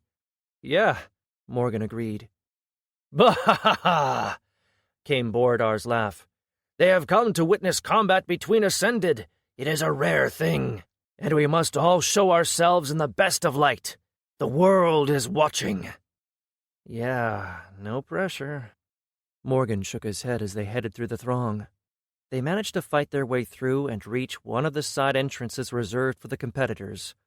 The guards allowed them in once they verified who they were with their adventurer badges, then led them through the corridors of the arena to the competitors' lounge. All the way, Morgan could hear the loud stomping of thousands of feet, the cheers and the yells. The great guilds had organized a few events to get everyone ready for the tournament, but Morgan had no idea what they were, since he had been focusing on the future fights. But the sound of the crowd was so loud and deep, and Morgan could feel it in his chest. Before leading them into the lounge, he led them to a smaller room, where he gave them each a small pendant. "What is this for?" Morgan asked. "It will monitor your body.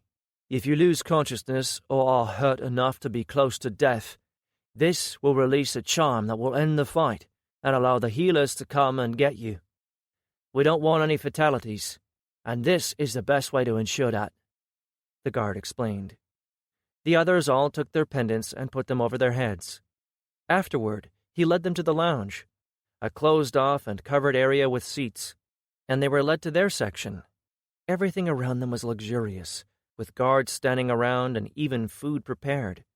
Morgan couldn't even think about that. And he noticed that none of the other competitors had even touched the food either. Again, Morgan wondered if this, too, was part of the test. The 2 great guilds had made strange decisions all the way, including the way the fights were seeded. They hadn't done it by rank. They had just paired whoever they wanted.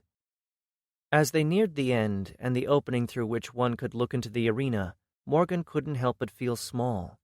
He leaned on the wall and cast his eyes around the filled seats. There were hundreds of thousands of people there, and everywhere his eyes fell, there were people cheering. The lounge was halfway up the wall that surrounded the arena floor, below the seats themselves. All the teams were there, but each kept to themselves. It looked like Morgan's group and Bordar's team were the exception, as they stuck together. "Great Lord, so many people," Morgan heard Clara say. He could only agree. Then he looked down below at the exhibition. Morgan did a double-take as he saw animals running in circles around what appeared to be a mammoth, one that stood on 2 legs and looked humanoid, however. The mammoth wore a belt over his brown fur and had a whip in his hand. His tusks were long and covered in accessories, rings, and chains, accenting the long, braided hair that tumbled down his back. "Holy shit, that's a mammoth," Morgan whispered. "I have never seen or heard about their kind," Lucius said, and the others around him agreed, even the last vanguards. That told Morgan that there were far more races here on this world than he had originally thought, if these natives didn't even know all of them. It was, in a way, exciting. They watched the exhibition for a few more minutes before it ended, and the trainer and his animals moved out of the floor. Then Ragnar walked out, and the crowd went insane. If he had thought that they had been loud before, he had been wrong. The entire arena trembled from the force of so many voices cheering. Ragnar let it go on for a few moments, but then he raised his arm, and the crowd quieted. Citizens of Alvalor, of the world, I am Ragnar Ram of the Call Guild. I am here in the name of my own guild and that of my close friends, the Eartherium Riders. I welcome you to our small gathering.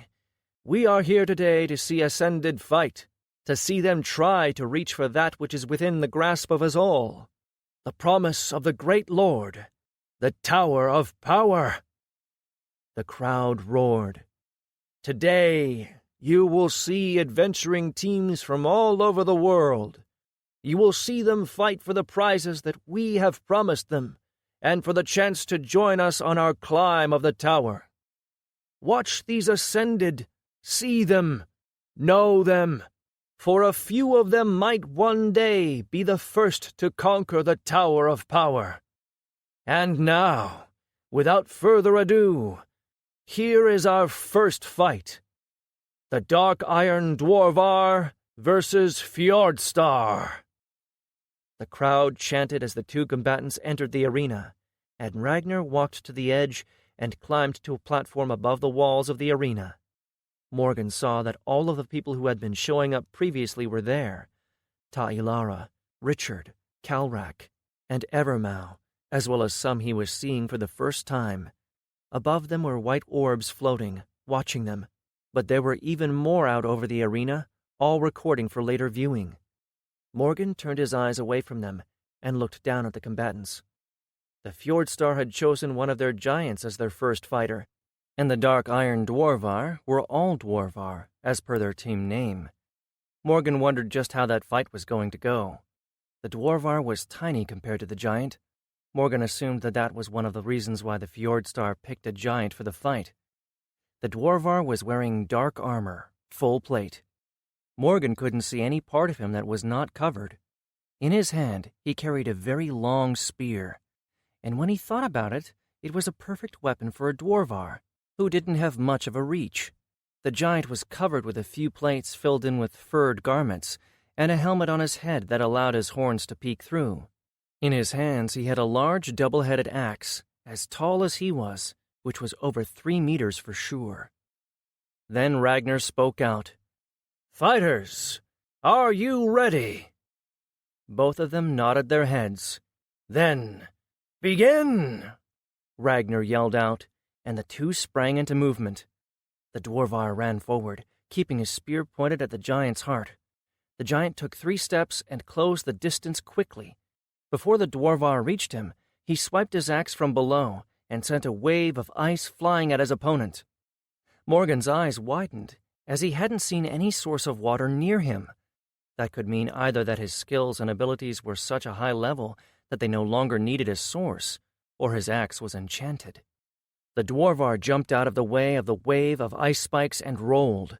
Then his spear ignited, and he stabbed forward in the direction of the giant, sending a lance of fire at him. The giant blocked with his axe heads, then spun around and swiped his axe from the side, sending another wave of ice in his opponent's direction. The Dwarvar didn't have the room or time to jump out of the way, so he pulled his spear close and stood still. As the ice reached him, a wall of earth rose from the ground and entombed him inside. The ice spikes broke themselves against the earth.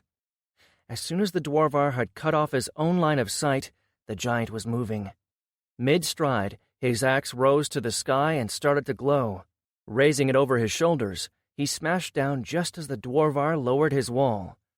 Morgan couldn't see the Dwarvar's eyes, but he could tell that he was surprised. The giant had crossed the distance in an instant.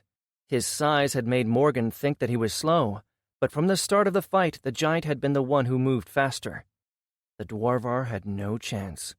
The axe came down and the Dwarvar put his spear up to block, but it broke the handle and smashed into the Dwarvar's shoulder with a sickening screech of metal and bone, and then a bolt of lightning crashed from the sky and into the axe head. The entirety of the Dwarvar's armor heated up from its power and turned nearly crimson. The giant pulled his axe back, and the Dwarvar collapsed to the ground as the crowd roared with approval. Morgan couldn't believe his eyes. That attack had most certainly killed the Dwarvar, and he was waiting for his body to disintegrate.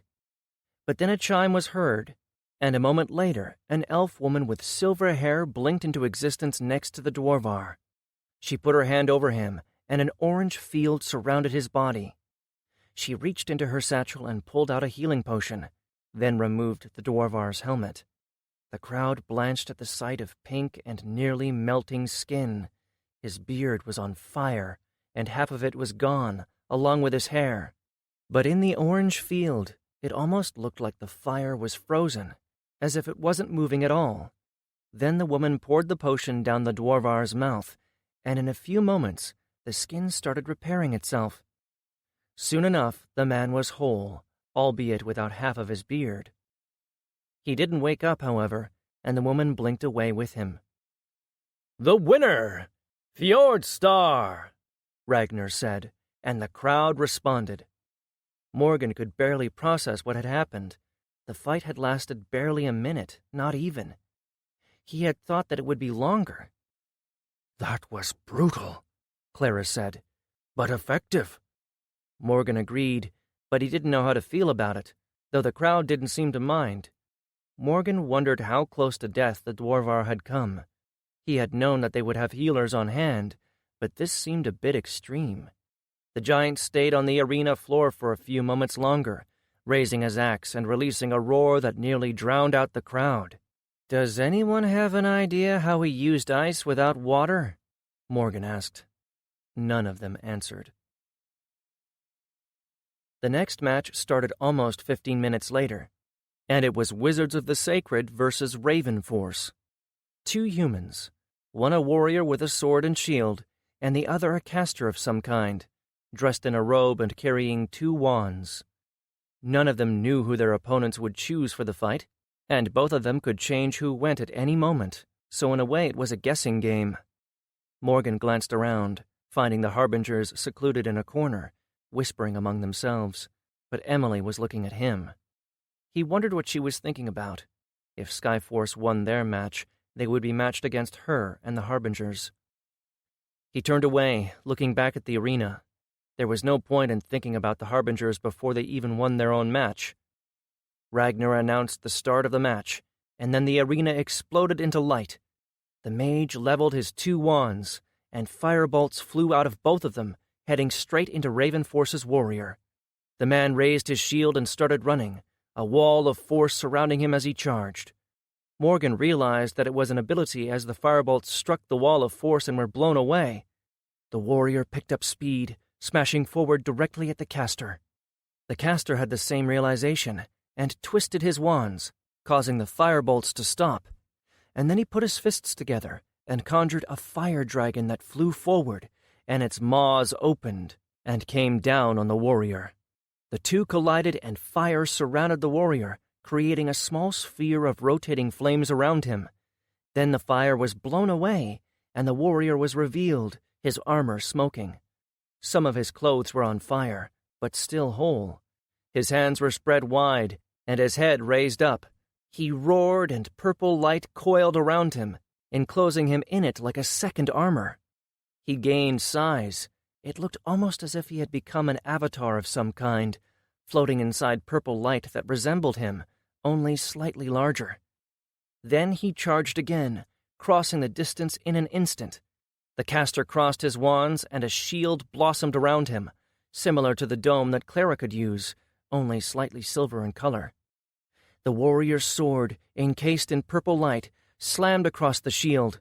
Light exploded into all directions, but the shield held. The caster knelt and stabbed his wands into the stone, and then the ground heaved.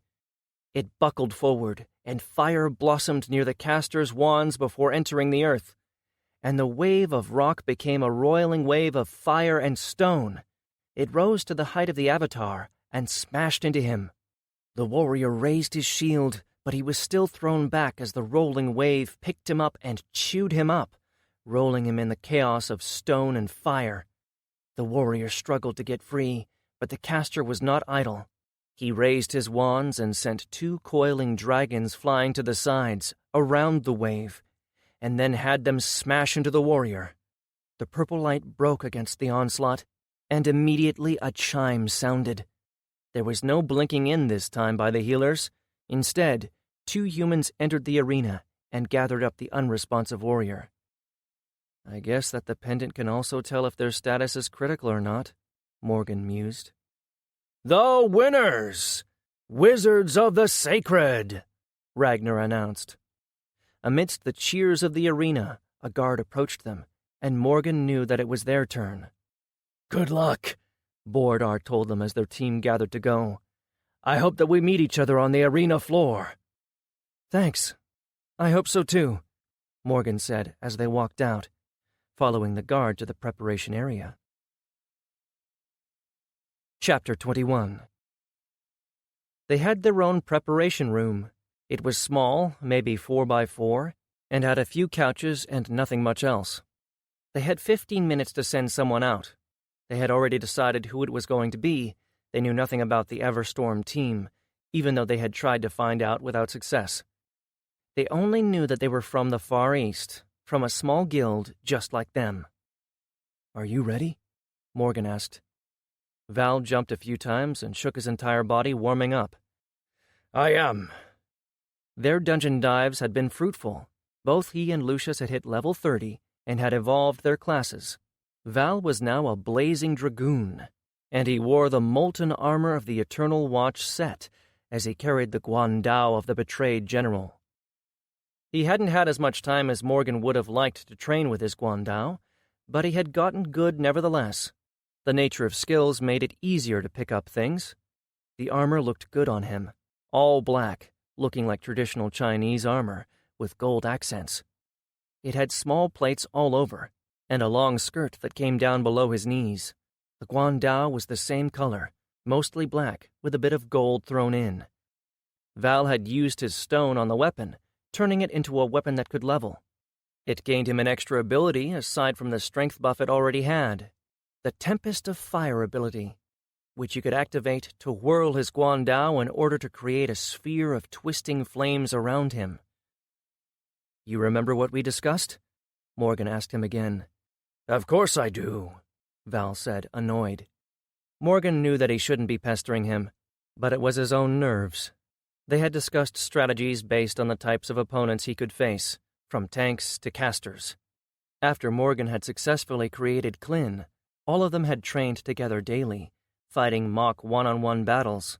They had gotten a great feel about what each of them could do, and Morgan had made plans for each of their fights depending on the type of opponent, or rather he had made a series of what/if scenarios for them all. They hadn't liked them all that much, but they had accepted most of his suggestions, and he had to call them that or they all got angry. Still, his plans did of course allow for independent actions, but he had made them all promise to follow his plans for the opening moves at least. A guard arrived and let them know that it was time. Val stopped warming up and saluted with his Guandao. Wish me luck, Val said, and walked out. Morgan watched him go and hoped that they had made the right decision by picking him. It had been a toss-up between Vess and Val, simply because they were both front-line fighters that could take some punishment, and they wanted to try at least past the first round. They all rushed back to the lounge and sat down to watch. Val walked into the arena to the cheering of the crowd, and his opponent was a Nell woman. At first glance, it was hard to tell what kind of a fighter she was.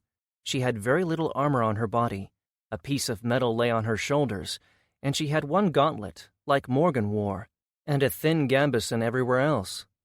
On one hip she had a sword, and on the other, a short sword, both of which she unsheathed. She wore no helmet, only a circlet that rested on her forehead. Morgan would put her in the light warrior category, someone suited more to one-on-one fights with quick movements and powerful single-shot attacks, similar to Lucius. He only hoped that Val arrived at the same conclusion. Ragnar asked them if they were ready, and when they nodded, he announced the start of the battle. Morgan's eyes were glued to the arena floor as Val activated the 2 abilities of his gear. molten core, and minor strength. His armor turned red, looking as if it was molten, although it wasn't, they had tested it. And the Guandao did the same, giving him an increase in speed and strength. The crowd loved it, and they roared as Val came alive. His opponent crouched and raised her weapons. Val did the same, then leaped, fire trailing behind him as he activated one of his new abilities, Blazing Leap. Morgan saw the woman's eyes widen as Val raised his Guandao high and crossed the distance in an instant. Then, as he was coming down upon her, he activated another ability, the newly purchased Jump Slash, and fire blossomed around his Guandao's blade as it started coming down. The woman started, raising her weapons to block, but Val activated another ability, Double Momentum, and as Guandao blurred and came down, the ground splintered and dust exploded all over. Morgan didn't catch what happened, as it was too fast even for his eyes to see. But as the dust cleared a bit, he could see the woman standing some distance away from Val. Her gambeson was torn on her shoulder, and blood was seeping through, but not a lot of it, and otherwise she was unharmed. Morgan grimaced. She was very fast. "Go, Val!" Clara yelled out, cheering him on. Val didn't hesitate, but pursued his opponent. A relentless assault that gave his opponent no room to act was his specialty. His Juggernaut class might have evolved, but his build was still mostly the same with a few additions. He leaped again, closing the distance, but the woman was ready now, her weapons already up and ready to block. But Val didn't use his slash ability this time. Instead, he raised his Guandao. He took it in a whirl above his head and activated Tempest of Fire. Fire blossomed from both ends of his weapon, and then it roared to life, surrounding Val in a sphere of fire, shrouding him from sight and threatening the woman with the fire itself. The woman reacted immediately, and this time Morgan caught what happened. She had some kind of disengage ability, he saw, as her form blurred and she backflipped away. Val came down on the ground, the tempest around him disappearing as he stopped whirling his weapon. The woman swiped her weapons at him, sending a wind blade toward him. Val sent a crescent of fire at it to negate it, and even before the two crescents met, activated his blazing charge ability. Fire burst forth all around him, and the ground cracked as he ran forward, every step cracking the stone. The two crescents met in front of him, and a small blast exploded, obscuring Val from sight further. The woman couldn't see him, but she sure as hell could hear him, as the entire arena shook from his charge. She drew back both her weapons, and they started to glow, sparks flying off of them. Then, as Val appeared, she stabbed forward, a lance of lightning exploding toward him. He had to have noticed the attack in time, because he raised his weapon and whirled it, spawning a sphere of fire around himself. The lightning hit the flames and passed through, unopposed, of course, as fire could not stop a lightning strike. But Morgan noticed that the lightning continued through the sphere on the other side. The woman couldn't see that her attack had missed. But then Val soared through the fire in a jump. He raised his Guandao and brought it down, again using the same combination of abilities as before. The woman was taken off guard and barely managed to get out of the way. She jumped to the side, and as Val's weapon slammed against the ground, cracking it and sending stone twisting, she stumbled and fell. Val reacted immediately, pivoting and cutting from the side toward her midsection. The woman rolled and evaded as she pushed herself off the ground and got to her feet. But now Val was in close range, and they started exchanging blows. She blocked with her short sword and tried to attack with her longer one, but Val met every strike of hers with his own. Then she danced away, and her tail lashed out, wrapping around Val's forearm and pushing his arm and weapon down. His Guandao's blade slammed into the stone, and the woman lashed out with her weapon. He twisted slightly, making her stab miss its target, but she still stabbed him in the shoulder. "Crap," Vess muttered. Morgan didn't comment, as he was too focused on the fight. Val burst into fire and shouted, sending a shock wave spreading around him. The woman stumbled back, her tail letting him go. Then Val attacked again, slashing, stabbing, and whirling his guandao. The woman parried and whirled, cutting from the side. Val didn't have the time to bring his weapon to block, so he shifted his shoulder, taking the blow on it and redirecting it away. Slashing attacks weren't as effective against his armor. The woman changed pace, trying to go more for piercing attacks instead. But it was Val who was directing the pace of the battle. He stabbed with the butt of his guandao, then whirled his weapon to bring down its blade. The woman evaded and parried, but Morgan could see her getting slower, see her losing strength. The battle was nearing its end. Val attacked, a slashing move from the side. She moved to parry, but he stopped the attack and used the last of his new abilities, one that he had learned from Morgan. Val used momentum shift, and his guandao changed direction. Instead of cutting sideways, it cut down at an angle, scoring a deep cut on his opponent's leg. She grimaced and closed her eyes tightly, but then the jewel on her head burst into light. Morgan closed his eyes as a sharp pain assaulted his eyes. Sounds of pain roared all around them from the stands. When the light was gone, he opened them and blinked several times to get the dancing shapes out of his sight and look at the arena. Morgan saw Val with a blade sunk deep into his stomach, his hand holding his enemy's hand, and weapon tight against his body. His other hand, holding his guandao, was raised above his head. His eyes were closed, his expression pained, but he slashed down. The woman's eyes widened. She tried to pull back, but Val held her hand tightly, keeping the weapon inside of his stomach. The guandao came down. She tried to put her short blade up, but Val activated double momentum when it was halfway down and blurred it faster than her sword could rise to block. He hit her shoulder, cutting through her gambeson and into her body, through her collarbone and halfway down to her chest. The woman fell to her knees and grunted in pain, and Val pulled on her hand, bringing her closer. He let go of his weapon and raised a fist, smashing down. He half missed her head, hitting her somewhere in the throat area. She croaked, and then he hit her again, this time in the temple, knocking her out. He raised his fist again, but the chime sounded as his fist came down. He stopped just shy of hitting her, and a healer appeared next to them. She spoke something that Morgan couldn't hear, and then Val let the woman's hand go, leaving the sword in his stomach and falling to his knees. The healer tended to the woman first. She pulled out the guandao, and then poured a healing potion down her throat, the wound closing itself shut. Morgan had to wonder how much coin the two great guilds were throwing at this event. A single healing potion cost several hundred platinum bars, an obscene amount of wealth. At least for a small guild, but from everything Morgan learned, it was probably nothing for the great guilds. They had the people with the expertise, as well as resources to make them. As people ran into the arena to gather the woman from Everstorm, the healer turned to Val. She didn't give him a potion. Instead, she pulled the sword out and healed him with an ability. Val then stood up, and Ragnar spoke. "The winner! Skyforce!" The arena roared its approval, and Val grabbed his weapon from the floor and raised it high, eliciting an even stronger reaction. Then, after a few moments of basking in his victory, he walked out of the arena, and 3 mages from Ta Ilara's school came out and started repairing the grounds. "Congratulations!" Bordar and his team said. Morgan smiled at the big man with a genuine expression. He could tell that the man meant it.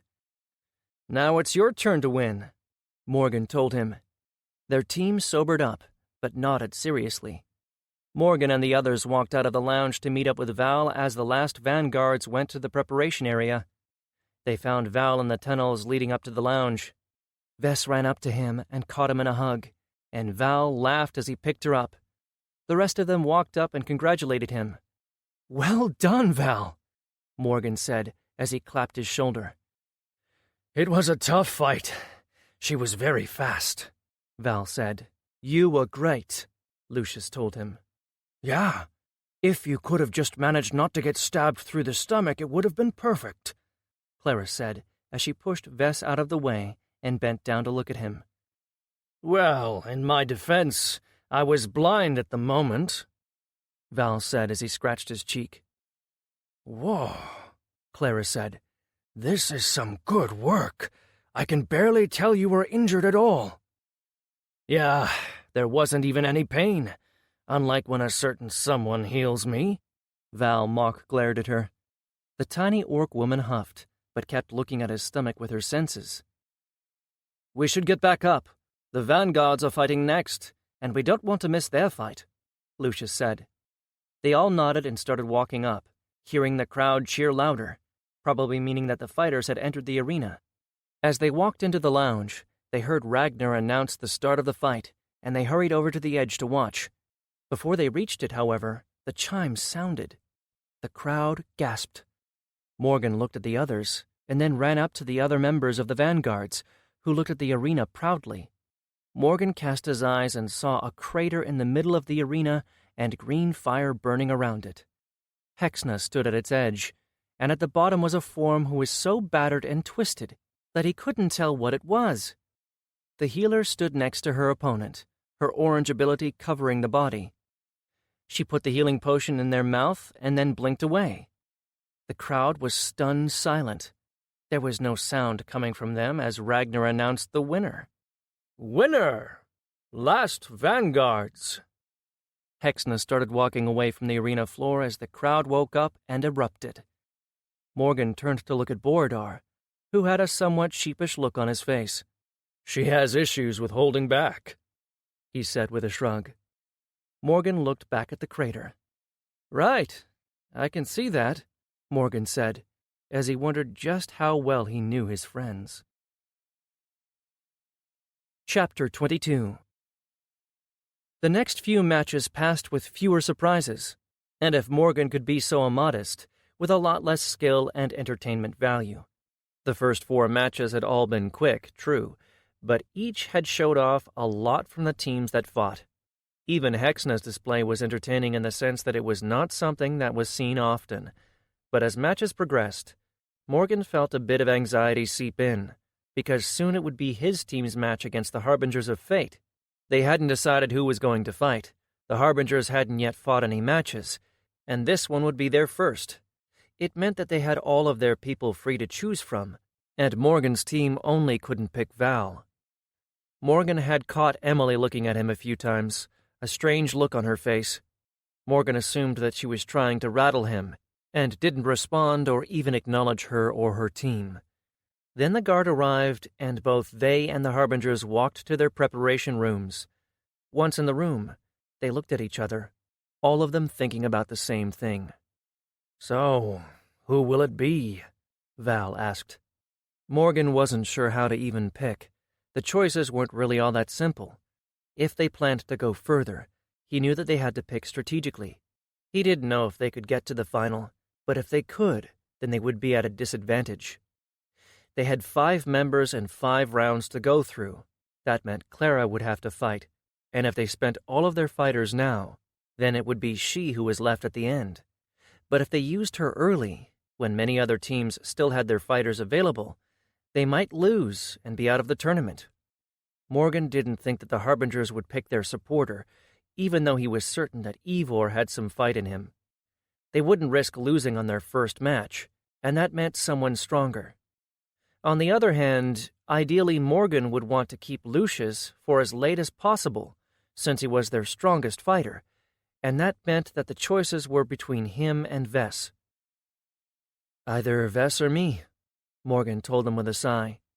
He wasn't sure if that was the right call, but the others seemed to agree. I don't know how well matched I am against any of their people, Vess said. That much was true. She was their tank, meant to take their enemies' attention and hold it while they dealt with them. She had some offensive abilities, and her bear was a plus, always, but they knew about it and had probably prepared accordingly. Morgan, on the other hand, hadn't revealed many of his abilities to them, and his true focus was still hidden. He hadn't really gotten to train as much as he wanted with utilizing Klin, however, and the arena was completely solid and smooth stone, meaning his plants couldn't grow anywhere. On the other hand, he could always adapt better than others to different opponents. The Ulfrir were most definitely some kind of rogue class, and if they had any kind of stealth ability, his life sense would give him an edge. Any poisons they tried to use could be neutralized by Clin easily, too.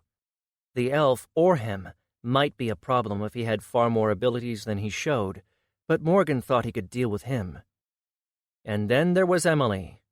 She was like Vess, a tank, but he didn't know any of her offensive abilities, if she had them even. The unknown was a problem, but a part of him wanted to go and have them pick her, so he could just have the opportunity to fight her. In the end, he was the only choice. "Me, then," he said, and started pulling his gear out of his inventory. They hadn't carried anything on them in the lounge, so they did not give away anything about themselves nor their styles. He put on his garments and armor, the shoulder plate and the gauntlet, which Morgan had Artos modify so that they could now be fitted to his right hand, since he put Clin into his left. Then he mounted his crossbow and loaded a magazine with exploding arrows. On his belt he put 3 iron orbs, to replace the purely wooden ones, since iron was far more durable, and 3 grenades. On the other side of his belt he had another 2 orbs, both filled with compressed smoke. His throwing daggers went into the slots in his chest, and on hooks on his back went 3 loaded woven pouches with plants inside of them. They were a bit modified strains of his vines that should be able to grow without roots, but they wouldn't have nearly the same strength, not without a strong foundation. Still, they could be useful. Finally, he took off his ring of broken promises, since he had no need for it at the moment. With everything ready and double-checked, Morgan and the others waited in the silence for the guard to let them know that it was time. Once the guard came, the others wished him good luck, and he followed him into the arena. The tunnel was long and narrow, which only served to make Morgan even more nervous. He didn't like small and dark places, but soon he saw the light at the end of the tunnel. The guard stopped at the entrance and gestured for him to walk out. "Good luck, Ascended." Morgan took a step into the light, and his mind nearly froze. He was assaulted from every side by sound, by cheering. He could see the countless faces staring down at him, the tall stands touching the sky surrounding him from every side.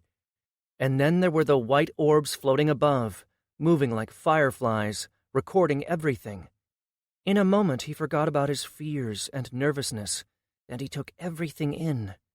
He took a deep breath, feeling the energy of the arena. It filled him. He could feel their anticipation, and so he partook in it as well, feeling himself get impatient for the fight to start. He looked across the arena and found Emily's golden eyes looking at him. She wore dark red armor, with a long cape behind her and a round helmet on her head. She had a wicked grin on her face, and as he walked to his position near the center, she spoke. "I knew that you would choose yourself," she said. Morgan saw her true face then. He remembered seeing it before, on the day when she had left him to die. He remembered her laugh at the looks on their faces, and he remembered feeling the rage and anger consume him, then the desperation that followed. He looked at her now and wondered how he had ever believed that she could be trusted, how he believed that he could put what she had done in the past. But this time, he did not allow his feelings to rule him. Instead, he swallowed it all down and thought about everything logically. Her words, telling him that she knew he would pick himself for the fight, told him plenty. She had wanted to fight him. She was eager. She hadn't chosen herself because she thought that she was the best pick. She had allowed her feelings to cloud her judgment. That was her first mistake. She didn't know much about him or his abilities, and Morgan had seen her in combat twice now. Perhaps not when she fully let loose, but he knew how she moved, knew the flow of her body as she attacked and defended. It was an advantage that he had over her, even though she was higher level than him. She frowned when he didn't respond to her words, then looked as she wanted to speak again. But Ragnar's voice cut through the arena, asking if they were ready. Morgan glanced at the man and nodded, before turning his eyes to his opponent immediately. Emily nodded, and Ragnar's voice boomed. "Begin!" Morgan's hands flashed to his sides, and he grabbed 2 orbs from his belt, one from each side. He threw the one with his left hand, then raised his right and fired his crossbow. The exploding bolt flew faster than the orb he had thrown, and he saw Emily raise her two-headed mace as her spectral shield snapped into place. His bolt exploded against it, doing 0 damage. Then his orb hit, and the thin wood cracked open, releasing thick black smoke. Morgan lit his grenade and threw it in the center of the smoke. Before it even reached her, he jumped to the side and phased, floating above the ground. He unphased a few moments before the grenade exploded, and immediately knelt down and had his hand pressed against the floor as his other hand grabbed one of his iron orbs. He used mass transfer, pulling from the ground and stuffing everything into his orb. The entire arena was one big slab of stone, or at least it had been merged into one. And when he pulled mass, it was pulled from everywhere at once, on a grand scale. What he pulled was too little to affect the ground, but the orb became much heavier in his hand. Then, when he could barely keep it in his fist, he phased it. And by then the grenade had exploded, its force clearing the smoke and pushing Emily slightly back. Emily recovered from the explosion quickly, her eyes looking at his former location, then trying to find him, but he had already stood up and pulled his hand back. His arm snapped forward, and in his mind he yelled, "Phase shot!" The orb unphased at the right moment and continued forward with the same momentum it had gathered in phased space. The whine of it traveling through the air announced its coming. Emily snapped to look at it inhumanly fast, telling Morgan that she had extremely quick reflexes. She saw the projectile coming and raised her spectral shield to block. Morgan didn't know if she had thought it was another grenade or a smoke bomb, but she clearly hadn't expected what he had given her. An iron ball weighing at least a few dozen kilograms smashed into her spectral shield. Morgan saw her eyes widen, and then the rock beneath her feet twisted, slanting her backward. The iron orb cracked and shattered against her spectral shield, but so did her shield, which disappeared. The shrapnel continued forward, but the ground was still twisting, forcing her body to fall back at an angle. She turned her head as shrapnel rained down on her armor. With the angle, most of it ricocheted off her, but some embedded itself into her armor, and he saw at least one piece catch her cheek even though her helmet's plate was close by. Then she fell and rolled backward to get to her knees. Morgan was stunned for a moment. She had reacted so fast, limited the damage to her body so expertly. But he quickly snapped to it and raised his crossbow, firing his bolts as fast as possible. She didn't create another shield, favoring instead to jump to the side and keep rolling, evading his bolts. Morgan grabbed another grenade and lit the fuse, throwing it at her as she was coming up from her roll. He had shorted all of his fuses in preparation, as he hadn't thought that he would need long ones for these kind of fights. Emily came out of her roll and, seeing the grenade flying toward her, whirled her hammer and slapped the grenade away to the side, leaving it to explode a few meters away from her. Morgan pulled out another magazine and was reloading while she recovered, finishing just as she got up to her feet. He looked at her for a long minute.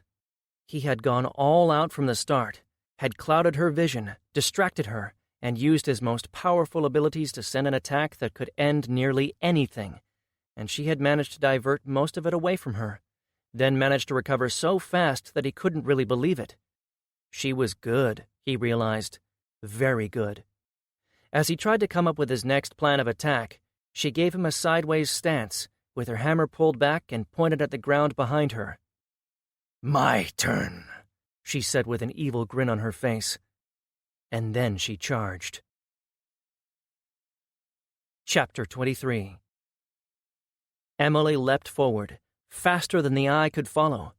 A gap-closer ability of some kind, Morgan thought. Her movements were too smooth, a tell that all physical abilities had. Morgan didn't have much time to react, but his mind moved fast, thinking of all the options that he had at his disposal. She was bringing her mace from the side, aiming for his center mass. He could do only one thing if he wanted to avoid the strike, and he was fairly certain that trying to block it would shatter his bones. He hadn't wanted to use his trump card in such an obvious way so early, but he had no choice. He pushed his body forward straight at her and used phase shift. She had been close when he did so, and the last thing he saw before his sensations cut off was the narrowing of her eyes. Then he felt nothing. He didn't spend much time phased, as he knew that he would have passed through her by now. So he unphased, and felt the pushing sensation which came when he tried to unphase inside something with more mass than him. He was pushed slightly forward, but his feet touched the ground and his hands came to his chest, pulling 2 throwing knives as he used his front leg to spring even further forward and into the air. He rolled midair and turned, seeing that Emily had stumbled forward. He had probably tried to unphase inside of her, or had at the very least caught the edge of her body. Because their mass was close enough, each had been pushed away from the other. He threw his knives at her back, his aim going only slightly off because of his jump. His throwing weapons and sharpshooter skills both gave him skill at throwing things, but they were relatively small levels, meaning his throws weren't perfect. Emily was turning when she noticed the knives. One was headed straight for her head, but she tilted just enough so that her helmet was in the way, such that the knife hit it at an angle that made it skid off it. The other she tried to block with her mace, but she was too slow, and it punched between her armor plates into the shoulder. It wasn't deep, nor was it probably a serious wound, but he had drawn the first blood.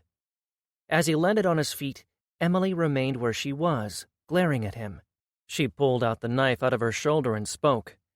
I knew that you could phase. That is how you avoided the explosion, yes? She asked. Morgan grimaced. He had known that there was a chance that she had seen something during the fight with the elemental, but hadn't been certain. Maybe, Morgan said vaguely, confirming nothing, and she grimaced when he failed to rise to her provocations. He was thankful for the time she had allowed him to think. He needed to get near her. Her heavy armor made it hard for him to do damage, and her defensive skills, coupled with her overall skill, were far ahead of him. As he felt like he was close to an idea, he felt a slight tremor beneath his feet. He didn't comprehend what he had felt, but he acted nevertheless. A sharp spike of stone snapped upward from where he had been standing just a moment before, and then more started snapping up out of the ground, all aimed at him. Morgan danced among them, jumping, rolling, and flipping through the air. Then, as he backflipped in a long backward jump, the spike stopped. As he landed, he realized that she hadn't been giving him time, but instead had been using her earth alignment to prepare an attack. If not for his reaction time, it might have even worked. He turned his eyes to her last position, but saw that she was gone. Then he ducked and a mace flashed above his head. On someone else her attack might have worked, but Morgan had a life sense skill that was always active. He could suppress it somewhat, but not shut it down. His eyes saw life energy, and if he focused, he could get more detail. But his mind felt every life form around him in a small sphere. There was no surprising Morgan in that manner. As her attack missed, Morgan snapped out with his leg, striking her knee and barely moving it. He grimaced and jumped back, his hand going to his back and one of the pouches there. Emily reversed her attack, coming back for another swipe. Morgan threw the small pouch at her and activated accelerated growth, causing the vines inside to explode forth in all directions. Emily blinked as they went for her body and started growing all over her, restricting her movements. She was stronger than them, of course, her body ripping them apart through sheer force. But her attack did slow, and Morgan managed to jump back to avoid it. He threw another knife at her, but she raised her shoulder and smacked it away with her pauldron before stomping. The ground cracked around her, catching Morgan off guard and sending him tumbling to the ground. Before he could react, she was above him, her mace coming down at his chest. He rolled away and it hit the ground, smashing a small crater into it. She pulled the mace over the ground, scraping the rock as she followed him. Morgan reached out with his hand and touched the mace as he tried to evade, activating momentum shift. The mace wrenched in her hands as its vector changed, and instead of going toward Morgan, it sprang in the opposite direction. She managed to keep her hold on it, but her entire body was pulled away from Morgan, and he tried to take advantage by lighting another grenade and throwing it at her feet. A dome of spectral light appeared around her as it exploded, and Morgan put several crossbow bolts into it. The explosions rocked it, but didn't break through. Suddenly, another earth spike sprang from the ground, and he was forced to evade. The dome broke and she flew out of it, using the same gap-closing skill she had used earlier. Her mace came at him fast, but he managed to duck beneath it again. Then, as her swing took her a step away from him, her form shimmered. As her mace moved away, another appeared in the air, spectral, and quickly around it formed arms and another body that was an exact replica of Emily. It was peeking out of her side, with only the upper half materialized. Morgan was too stunned to react in time as the spectral mace came at him. He knew that he could phase, but he didn't have any momentum. He would remain in the same place near her. That probably wasn't a good idea, and he couldn't afford to spend all his energy, given that phase shift was a power-hungry ability. Instead, he crossed his arms in front of his body to block and activated Iron Skin. The mace smashed into his arms, crushing his crossbow in the process and sending him flying away. His Iron Skin protected him somewhat, but the attack still hurt. And it wasn't just the blunt force, but something burned in his arms. He fell to the ground and then rolled to absorb the impact. When he came to his knees, his right hand was burned, but his left was not. Clin didn't seem to be affected by whatever that attack had been. He didn't have the time to figure out what it was as he jumped away, evading a stone pike. He reached behind his back and pulled a pouch out, only to have it slip from his fingers. He frowned and looked at his arm only to realize that it had gone numb. Cursing, he used his left arm and pulled the last pouch he had as he evaded more pikes. Then he threw it at Emily. She was ready to move away, but Morgan triggered accelerated growth and then root wall. His last pouch had been a simple plant with large and strong roots. He had to supply his own energy for it to grow, since there was no soil save for the tiny amount he had been keeping it in, and in doing so, he dropped below half of his remaining energy. The roots exploded in all directions and twined into a wall, but they had no foundation in the ground, no purchase, as they were in the air. The wide wall simply fell on top of Emily. He doubted that it would hurt her much, but he ran forward, closing the distance. His right hand was still somewhat numb, but he could move it, so he used it to activate his energy blade. Emily burst out of the roots and set her eyes on him. Morgan wished he had the will to use phytokinesis to force the roots to at least try to entangle themselves with her, but there was no way he could concentrate on so many things in one moment. His energy blade sang through the air toward her collarbone, but Emily conjured her spectral shape, its top half rising from her hip and blocking with its mace.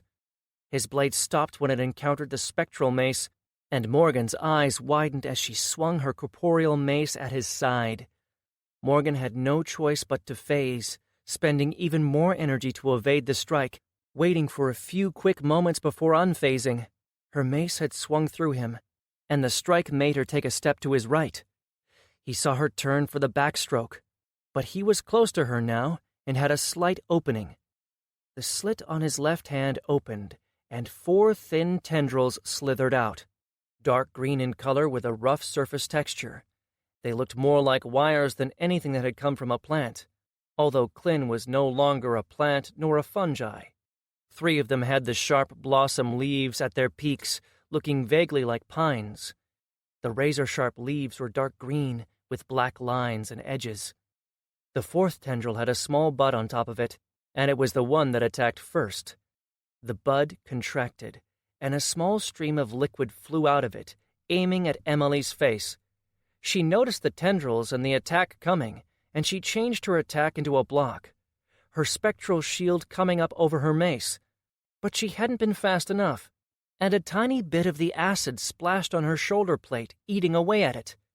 He had made Clin consume every plant that he had, storing all of those forms for future use. He had even consumed a few animal corpses, simply because he could, but he didn't think that he would need to use any of their parts. There was not much acid, as Clin couldn't store much poison at the moment, and the small burst was all that he had stored. Clin could make more, but Morgan didn't waste his time on that.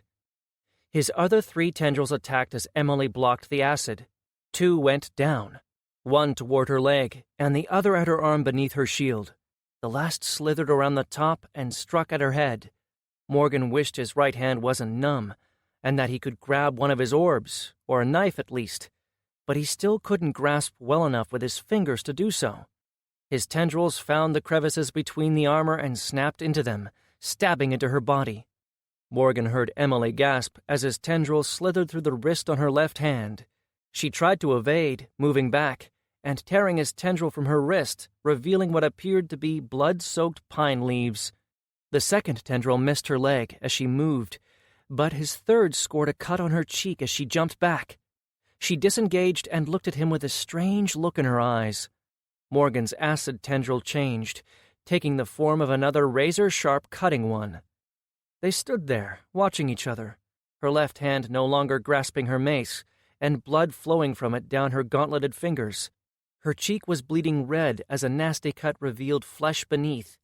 Morgan stood across from her, his hands pointed at the ground, one having a glowing energy blade extended from it, and the other having 4 wire-thin tendrils curling up from the palm and around him. Her expression turned angry then, and she raised and slammed the butt of her mace against the ground with her right hand. A quake shook the arena, making him unsteady on his feet. Then in an instant she closed the gap, her mace raised in her single hand and coming down at his head. Unsteadily, he evaded to the right and she slammed it into the ground. His tendrils struck at her, but her spectral form appeared and swung at him. Morgan raised his energy blade to block and felt himself picked up from the ground and flying backward. The energy blade flickered out as his energy reserves fell dangerously low. He struck the ground and rolled, getting up to his knees quickly, but not quickly enough. Emily had leapt forward and already her mace was coming down on his head. Morgan had no time to react. For an instant, he nearly phased, but he knew that doing that would mean losing, as she could probably tell by now when he did so. The others had told him during their training that once he used it, his eyes went blank. If he did that, she would just stay near him, as he wasn't moving, and wait for the moment when he unfazed and smacked him. And besides, he had maybe enough energy for only one phase left. With no choice, he put his right hand on the ground and activated mass transfer, pulling from the stone and into himself, hoping to be dense enough to be able to survive. His left hand came up for a block. Morgan closed his eyes instinctively as Emily glowed, her spectral form superimposing itself on her regular. He only had one thought in his mind: survive. Then a tearing, horrible sound assaulted his ears, as well as a pain unlike anything he had ever felt in his left arm. Then there was a thump, and a shock wave flew into him, making him vibrate with his entire body. He heard the gasps of hundreds of thousands, and then silence. Morgan opened his eyes and saw why.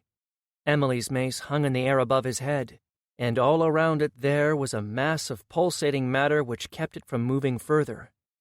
The mass looked vaguely like a shield made out of entwining tissue that had been struck with something that it had then enveloped. From that shield a thick tendril led to his arm, where the small core of Klin resided. There was no skin on his arm, nothing from his elbow down, save a small piece that was hanging down from his elbow. It ripped my skin apart, Morgan thought in the back of his head. The mass that had replaced his muscles and flesh had shifted into the shield, leaving only the white bone of his arm, a skeletal arm only held together by thin strands that were twined around the bones themselves. Morgan couldn't even feel anything past his elbow, let alone move it. Emily looked at his skeleton, his arm in horror and disgust, and Morgan saw his opening. He phased, spending the last of his energy, and activated Gravitic's Stomp. He flashed it on, only for an instant, as his energy depleted completely. As he left the phase, he saw Emily on her knees with stone around him cracked in a circle. Klin, fed by the extra mass Morgan had taken into himself, shifted, and the shield pulled Emily's mace away, ripping it from her remaining hand. Then it changed, pulling back to his bones in a grotesque imitation of an arm, dark green and purple. Pulsing, it formed claws at the end of a gnarly hand that elongated beyond his bones. Emily didn't have the time to react as he swiped with it, tearing into her shoulder armor and then swiping down, ripping her flesh from shoulder to stomach. Klin changed shape again, this time according to his will, into 6 tendrils, thicker than his usual ones with razor-sharp tips. They stabbed into her stomach and raised her up. He saw the pained expression on her face mixed in with the horror. She tried to do something, anything, but he didn't give her the time as Klin threw her across the arena. She hit the stone hard and rolled several times before she came to a stop. Morgan fell to his knees as his legs gave out, and the mass he had pulled in snapped back to its rightful place. He watched Emily's unmoving body for a long minute. Then a loud chime sounded, and he sighed. The healer appeared next to her, and Morgan watched as she blinked her away. He stood up shakily, his energy burned out and the headache that came with overusing his power already pounding in his head. He looked at his hand. Klin had settled back into a hand shape, and Morgan saw it change its surface to mimic skin. In a few moments, there was no difference. Then Ragnar spoke, and the crowd roared. Winner! Skyforce! Chapter 24. His team met him in the tunnels as he stumbled along. He had been looked over by the healer, but he had been pronounced healthy enough. His right hand was slowly getting better, so whatever attack Emily had used had only caused a temporary effect. His energy depletion had no help but rest, and the headache was, sadly, going to remain as well. Vess reached him first, and caught him as he nearly tripped. Morgan, are you all right? She asked. Grabbing his left hand, she looked it over. There was nothing to be seen there, of course. It looked like normal skin, but Morgan knew that it wasn't. His skin was gone. This was Klin masquerading as his skin. It didn't feel any different for it, though. The others reached him as he answered her. I'm fine, really. I have a headache, though, Morgan said. Clara placed her hand on his head and looked at him intently. You depleted your energy, all of it, which is a stupid thing to do, and you know it. Morgan did know, as he had burned out all of his energy twice before. The second time had been so bad that he hadn't even been able to access his HUD. He could see it now, but even thinking about bringing up the flashing notifications made him feel queasy, so he abstained from even attempting it.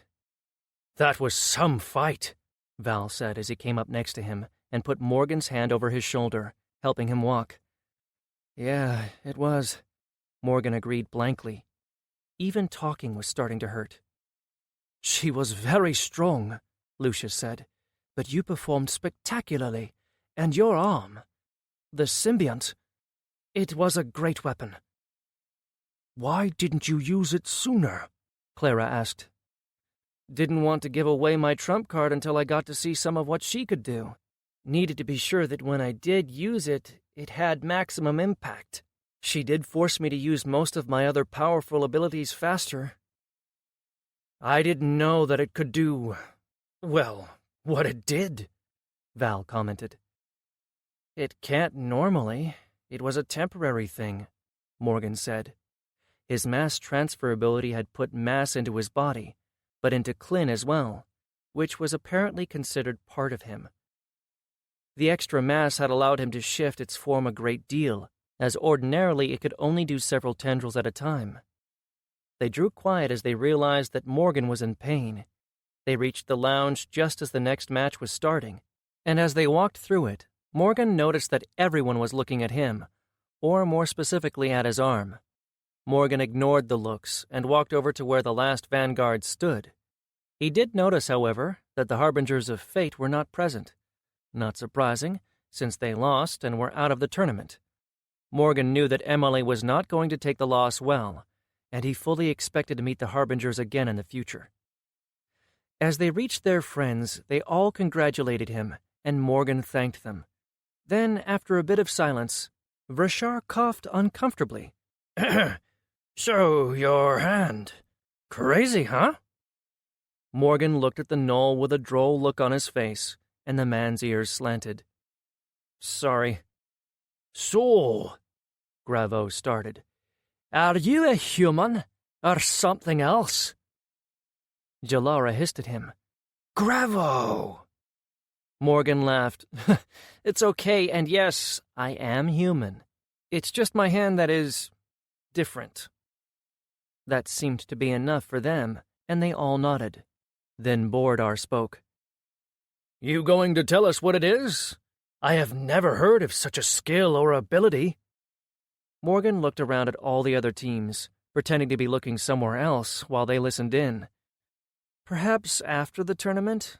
When you guys buy us that drink you will owe us once we beat you in the next round, Morgan said. With this win, their next match was going to be against their friends. Bordar exploded in laughter, and then all the rest of them followed. Morgan shook his head and turned to watch the fight. Fjordstar's champion was fighting Blaze from the graves. Fjordstar had chosen their Nell, a human-appearing man with a tail trailing behind him, while Blaze from the grave had a gaunt and pale-faced human who carried a staff made out of bones. The battle was already underway.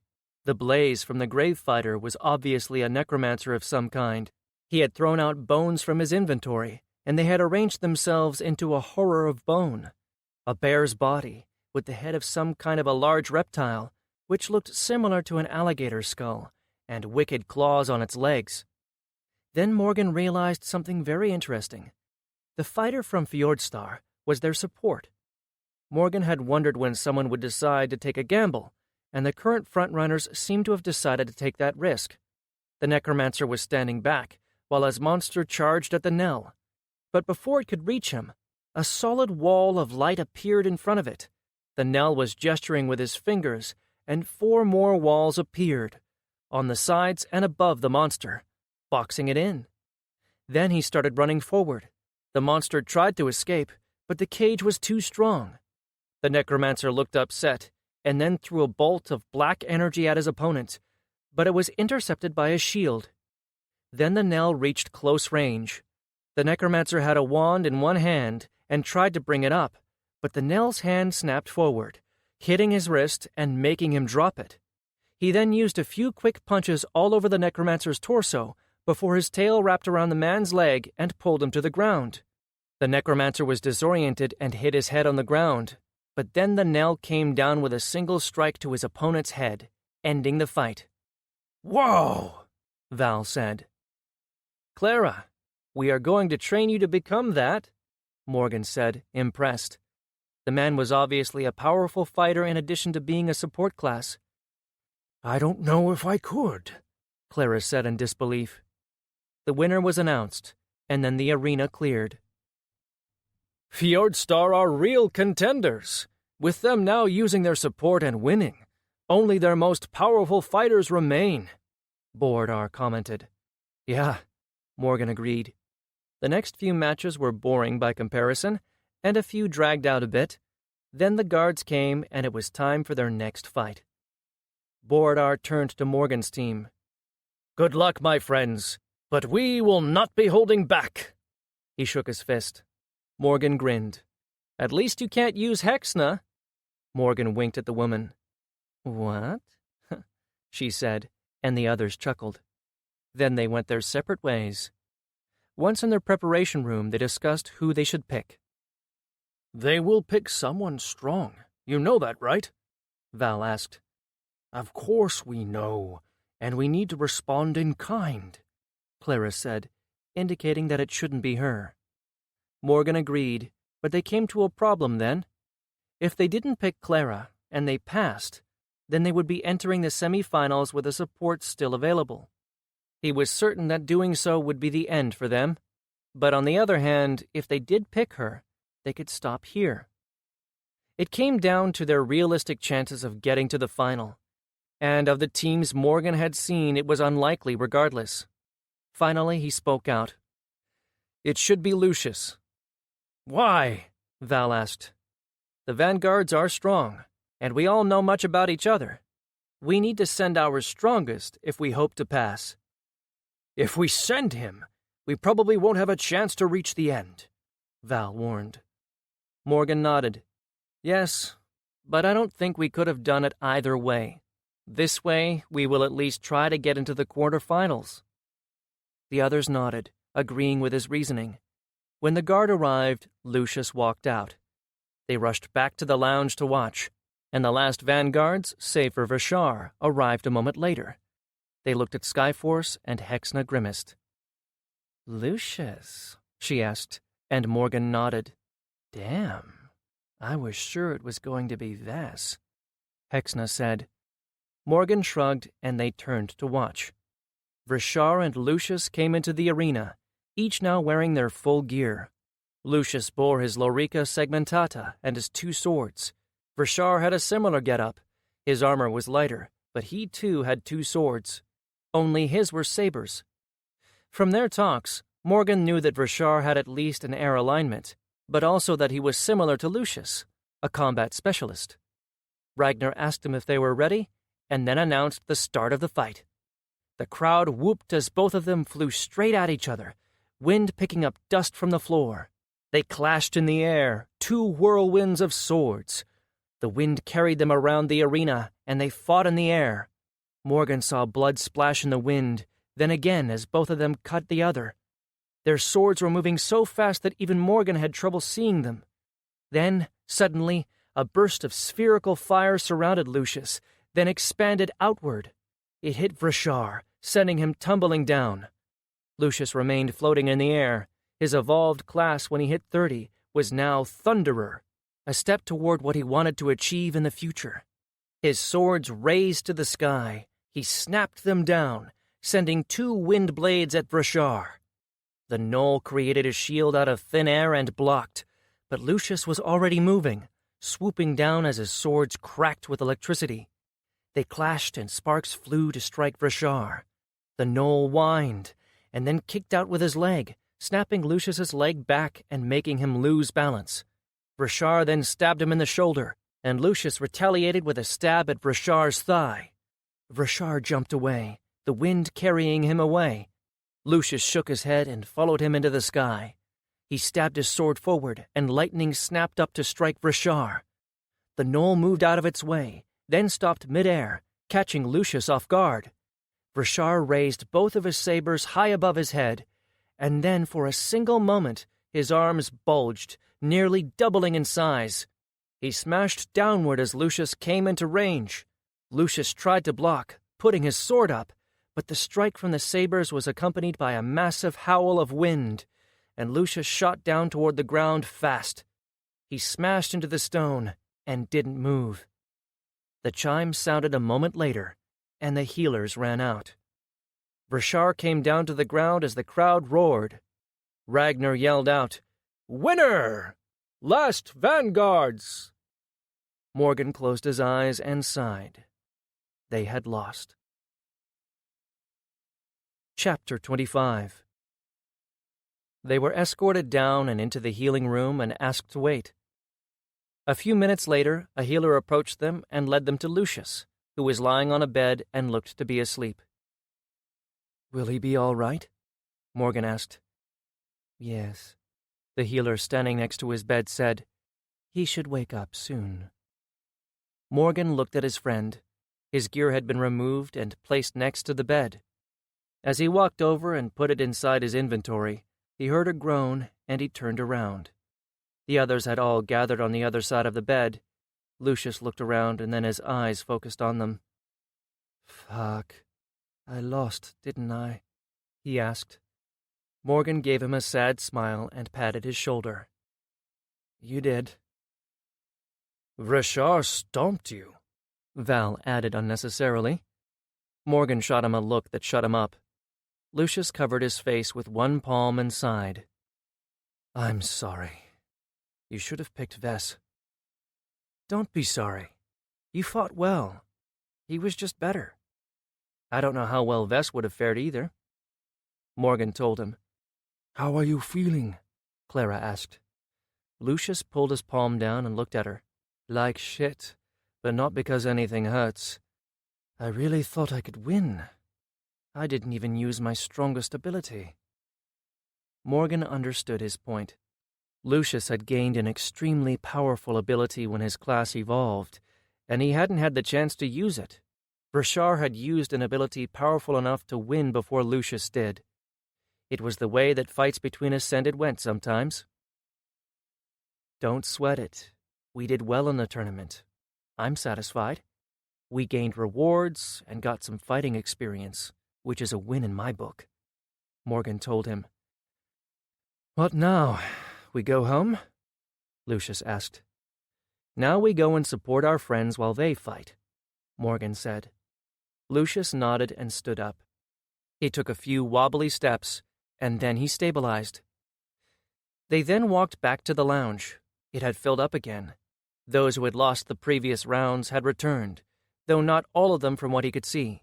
There was, however, at least one remaining member from every team. In the corner, Morgan saw the Harbingers, who looked at the arena with cold looks in their eyes.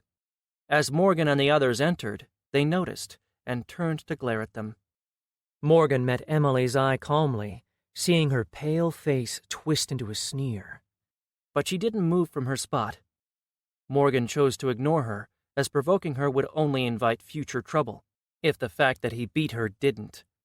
He approached the last vanguards, who all turned around and looked at Lucius a bit uncomfortably. Brashar had an uncertain look on his face. Hey, Lucius.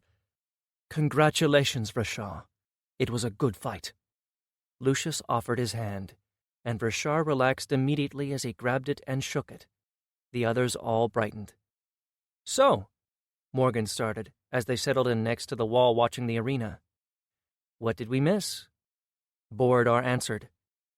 Fjordstar stomped another match. They are in the semifinals.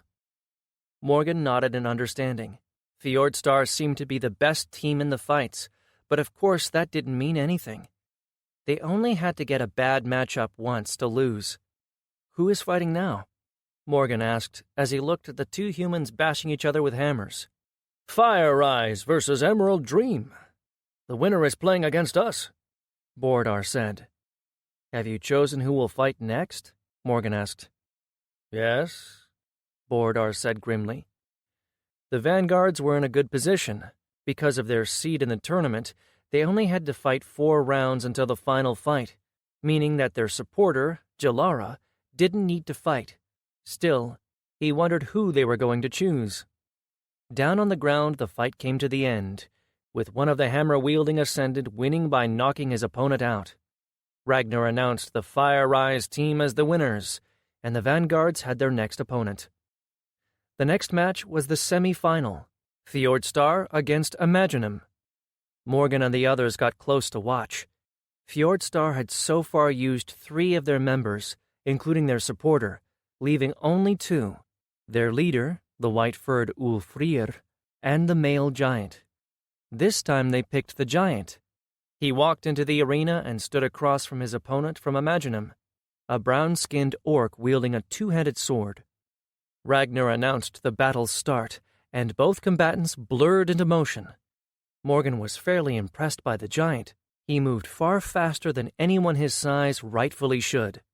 The orc was unleashing a lightning-fast fury of attacks at the giant, and he blocked them all with his fist weapons. He wore something that looked like a cross between a gauntlet and a cestus, a weapon that was basically a bulge over the fingers. The giant didn't have a weapon with a long reach, but his size made up for it. He blocked one of the orc's attacks and snapped a punch forward, sending an airstrike at his adversary and catching the orc off guard. Quickly, the giant took advantage. He closed the distance and pummeled the orc, and within a few moments, the orc fell to the floor and a chime sounded. Morgan turned and looked at the Fjordstar crew in the lounge. They weren't celebrating. Instead, they all had focused looks on their faces. The healers carried the orc off, and the guards came for the next group. You better win this, Morgan said to the vanguards, and got a laugh out of them. They waved and walked out. Morgan turned to the arena, seeing a white orb floating near him in the air, recording. He wondered why they recorded people in the stands, but there was no fight at the moment, so he figured that they didn't have anything to do, and soon after the orb floated away. About 15 minutes later the vanguards returned, but without Gravo. Morgan was surprised at the choice. But as the Dwarvar walked out into the arena, he did a double-take. The Dwarvar had some armor on him, but not much. What he did have, however, were canisters attached on his chest belt, on his waist, a few on his legs, and in one hand he carried what looked like a grenade launcher. Morgan knew that Graveau used many devices on the hunts that they had done together, but he had never used anything like that, although they had talked about such weapons, as they did of course exist on this world. His opponent was a female elf dressed in a blue robe, with a staff in one hand. The start of the battle was announced, and both sprang into action. The elf raised her staff, but before she could cast even a single spell, Graveau leveled his launcher and fired. A canister sailed through the air, and the woman changed whatever she was planning to do into a shield. The canister fell and released smoke, covering her domed shield and everything around her in it. Graveau didn't even pause. He reloaded and fired again, then repeated the motion quickly. The first canister landed into the smoke and detonated with an explosion. His are more powerful than mine. I wonder if he knows how to make gunpowder, Morgan thought. He had never known how to make it, or if he had known, he had forgotten. Instead, he was forced to use materials that he harvested from his plants. They were good, but not as good as what he saw now. The second and the third canister fell and exploded as well, and 2 more were already in the air. The smoke was blown away, revealing the woman, who was keeping her staff up and powering her dome. Another canister fell and exploded. Morgan could see the woman wince and tighten her hands on her staff. The next canister exploded midair and showered the dome with several smaller glowing spheres that all exploded against it. And he has cluster bombs. I really need to convince him to let me in on a few of his secrets. Morgan would kill for any of his devices to tinker with. Graveau was moving forward, still firing his launcher without stopping. The woman had made a mistake with her defensive play. She was now stuck, unable to take it down, or she would be hit by the explosions. The Dwarvar just kept pelting her, and soon she dropped to her knees, her dome shrinking. Another grenade exploded and her dome flickered out. Graveau switched his launcher in an expert move, inventorying it, and pulling out something that looked like a 4-sided crossbow. He aimed to fire, but the woman collapsed on the ground, and a chime sounded. She had to have depleted herself, Hexna said. Most certainly, Morgan said. She had made one mistake at the start of the fight and lost because of it, without being able to even pit her strength against Graveau's. Morgan would have been pissed at himself if that had happened to him. Ragnar announced the winner, and the crowd cheered. "You are in the finals," Morgan said. Borodar nodded grimly. "Against Fjordstar." "Yeah," Morgan said. "You're fighting, right?" "I am," Borodar answered. Morgan hadn't doubted it, but just wanted to check. Having Jalara fight wouldn't be at all smart. Ragnar spoke out, announcing that the final battle would take place in half an hour. "I should go and get ready," Borodar said, and his team gathered around him. "Go, and good luck, my friend," Morgan said. Borodar waved, and then they were gone, going to the preparation room probably. Morgan and his team chatted softly as they waited. Morgan would cast his eyes on the arena, or rather the stands. It was an entire city's worth of people, a truly massive gathering. He knew that Al-Valor was a large city, a city of millions, but it somehow didn't seem like it day to day. But here and now, he was reminded of Earth. This world was in form inferior to his last. It did not have many of the technological advancements he enjoyed on Earth, but it had magic, had the system which was beyond anything that existed on Earth. This world was a brutal place with brutal people, but at its core, Morgan could feel that they all wanted only to grow. That was the driving force inside of this world, growth. Those on top stagnated, but at the bottom, with the people like Morgan and the others in this tournament, they were who wanted more. Morgan allowed himself to be lost in the noise of the arena, in the hundreds of thousands of lives all waiting in the anticipation of what was to come next. A fight between Ascended, a thing to behold, The knowledge that high-leveled people stood among them, that they organized and watched over the tournament, was all there in the whispers and conversations about nothing at all, about the fights, about the tower. Half an hour later, the other vanguards returned and settled in to watch. They didn't speak, their focus on the two combatants who had just walked out down below. For Fjordstar, it was their leader, the white-furred Ulfrir. He wore a simple black cuirass, with a brown leather jacket beneath it. On his legs he had leather trousers and greaves on his shins. In his hands he carried a truly massive sword in his left hand, already unsheathed. It looked like an oversized katana at a first glance, making it an odachi, at least 1.5 meters long including the handle. There were a few differences, of course. It had a round pommel, about the size of a fist. The guard was larger than what Morgan had seen on Earth, though it was still round. It had strips of colored fabric tied just above the pommel, and they trailed down in 3 colors, white, blue, and red. The blade also had somewhat bluish tint to it, which probably meant that it was made out of one of the metals that were unique to this world. Across from the Ulfrir was Borodar, looking like the classic example of a barbarian from Earth's popular culture. His red tattoos covered his now bare chest and back, and in his hand he carried a great double-headed axe made out of dark iron.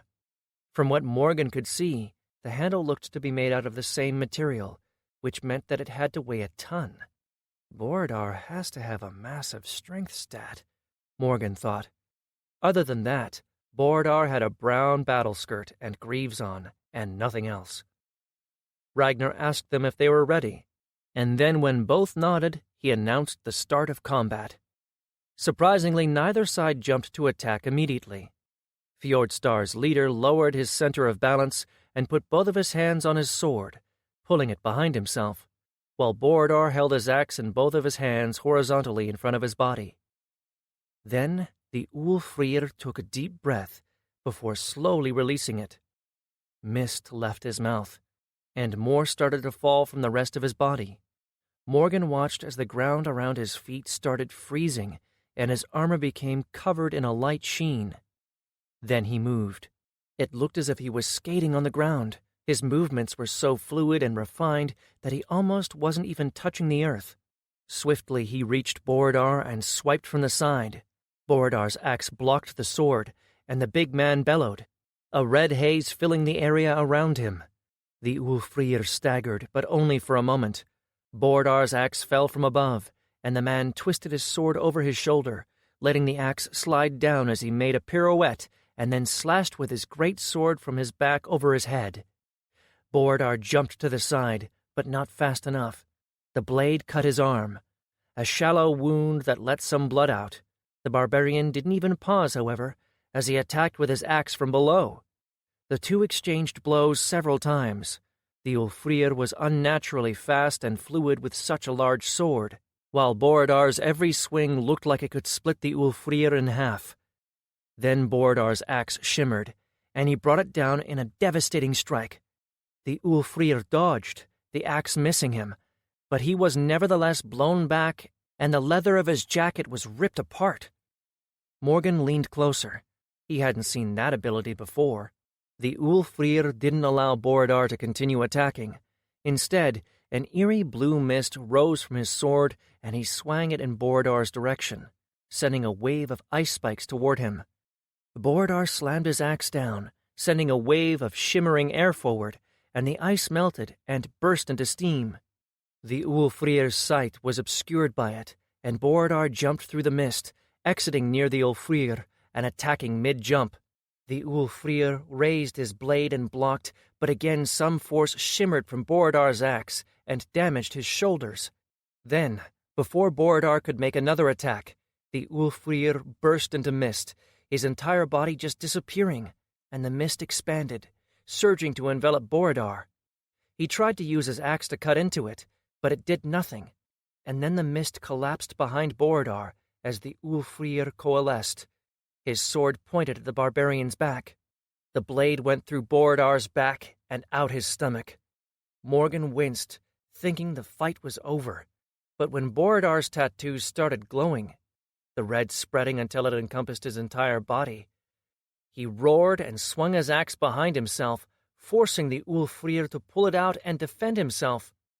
The blow sent the Ulfrir flying, but he dropped into mist form before hitting the ground and then coalescing on his feet. Bordar followed, attacking wildly and without control, his every strike powerful but unfocused. The Ulfrir defended, and then when he saw an opening, cut into Bordar's leg. Morgan's friend howled, but the Ulfrir didn't let up. He started attacking faster, his blade moving almost too fast for Morgan to follow. Bordar tried to defend, but the cuts started appearing on his body, and he was soon covered in blood. Then when Bordar tried to counterattack, the Ulfrir dodged and brought his sword on his axe, ripping it out of his hands and sending it dropping to the floor. Next, he released his sword with one hand and snapped a quick palm strike at Bordar. The air burst all around the strike and sent the barbarian flying. Fjordstar's leader then raised his sword and concentrated as Bordar got to his feet and charged, unarmed. Smashing his sword down, an ice path exploded forward, catching Bordar. The moment his feet touched the ice, it spread over him, then grew insanely quickly until Bordar was encased in a pillar of ice. A moment later, the chime sounded, and the crowd erupted. "Winner! Fjordstar!" Ragnar announced, his voice cutting through everything. Healers appeared next to Bordar and placed their palm against the ice encasing him. Swiftly, the ice melted, and Bordar fell into their arms and was carried away. "Congratulations to Fjordstar, the winners of the Grand Tournament!" Ragnar bellowed. "I invite all teams to come and join the winners of this stage on the floor of the arena in 15 minutes for the declaration of the champions and the reward ceremony." Chapter 26. Several minutes later, the teams that had fought in the tournament were assembled on the floor of the arena. The platform was back, and Ragnar and the rest were standing on it again, except that this time there were people in the stands all around them. "Team, last vanguards," Ragnar began, his voice booming across the arena. "You have proven yourself well in this stage of the tournament, and as those who came in second place, you are entitled to a reward. Please approach the platform." Morgan gave his friends an encouraging smile and they walked over, their heads held high. Bordar was the only one who looked a bit downcast, but that was understandable. Not only had he just come back from the healers, he was the only one on his team that lost. Evermau and Kalrak met them and pulled out an ornamental silver chest about the size of a jewelry box. They opened it and showed them the chest contained 10 rings and 5 healing potions. The potions didn't seem like such a great treasure when he had been seeing them used all day, but Morgan knew just how valuable they were. The last vanguards bowed and took their reward. Morgan wondered what the rings were, but he hadn't had the chance to use his inspect skill. After they left the stage, Ragnar spoke again. "Team Fjordstar, you have placed in the top 3 in every stage, and have proven yourself as both a great team and capable fighters individually. As such, we have a great reward for you and your guild. You are being granted the city of Endersmire in the territory of the Call Guild. May your guild rule it wisely." Morgan could see the shock on everyone's faces. No one had known that such a territory was going to be a reward. The crowd exclaimed in surprise, and then started cheering. "They got land?" Vrishar asked, incredulous. That is worth more than all of the other rewards put together." Morgan nodded. He knew just how much the guilds competed for land. It was nearly impossible for smaller guilds to grow, because the larger guilds already owned everything. Short of them declaring war and winning that territory, there was no way to expand. But war rarely happened, as smaller guilds had no chance against the resources of larger ones. Fjordstar was stunned as well. The surprise was written all over their faces. They just couldn't believe it. Ragnar allowed the cheering to continue for a while, But then he finally raised his hand and quieted the crowd. Now, the thing that all of us are here for. We shall declare who we have chosen to accompany us to the tower, Ragnar said, and again the crowd was taken aback, along with every team in the arena. They had all just assumed that it would be the winner, but now it seemed like that wasn't the case. We have been watching your progress carefully, evaluating everything about you. We are searching for people who are like us, who wish to climb the tower and reach its top. People who can be depended on, who we can call allies and friends, who can be trusted to guard our backs, and who can adapt to the unknown, Ragnar said. He looked over the teams, then at the crowd. We have chosen 3 teams, Ragnar said, and before the crowd could erupt, continued. The first team that will be invited to accompany us to the tower are the today's winners, Fjordstar. The crowd cheered and clapped. Morgan could see the relief on the faces of Fjordstar. He also figured that even if they hadn't been chosen, they would have left happy with the reward they got. Ragnar raised his hand. There is no doubt as to why we wish Fjordstar to be on our side, as I feel has been made evident to all today. The other 2 teams are the same. 2 teams that we feel have the potential to become what we need. 2 teams with powerful ascended, along with the traits that we want in partners. Their names are Last Vanguards and Skyforce. The crowd erupted, but Morgan couldn't even comprehend it. His world had narrowed. The sound was muffled. They had been chosen. They were going to the Tower of Power. He turned and looked at Borodar, and saw his bewildered face turn to joy, and Morgan's followed. He slapped Morgan on the shoulder and started laughing. I guess we're not going to be rid of each other anytime soon, Morgan said with a wide smile. The rest of their team members were celebrating as well. To all the participants in this tournament, I wish you good luck in your future endeavors, Ragnar said. The winners I invite to join us in our private lounge for a conversation. To the people of Alvalor, thank you for being a part of our tournament. With that, Ragnar and the others walked off the platform and through a small gate in the arena's wall. Morgan and the others gathered and followed, the Fjordstar team following as well. Morgan glanced at them and saw them studying him and the others. He gave them a small smile and, surprisingly, they returned the gesture. They should probably introduce themselves, but for now, Morgan thought it more prudent not to make their hosts wait. A few guards met them at the doors and led them up to the lounge. Inside was a much relaxed atmosphere than what Morgan had imagined. There were couches and chairs, tables with food and pitchers with water, and the 5 people he had been seeing on the platform.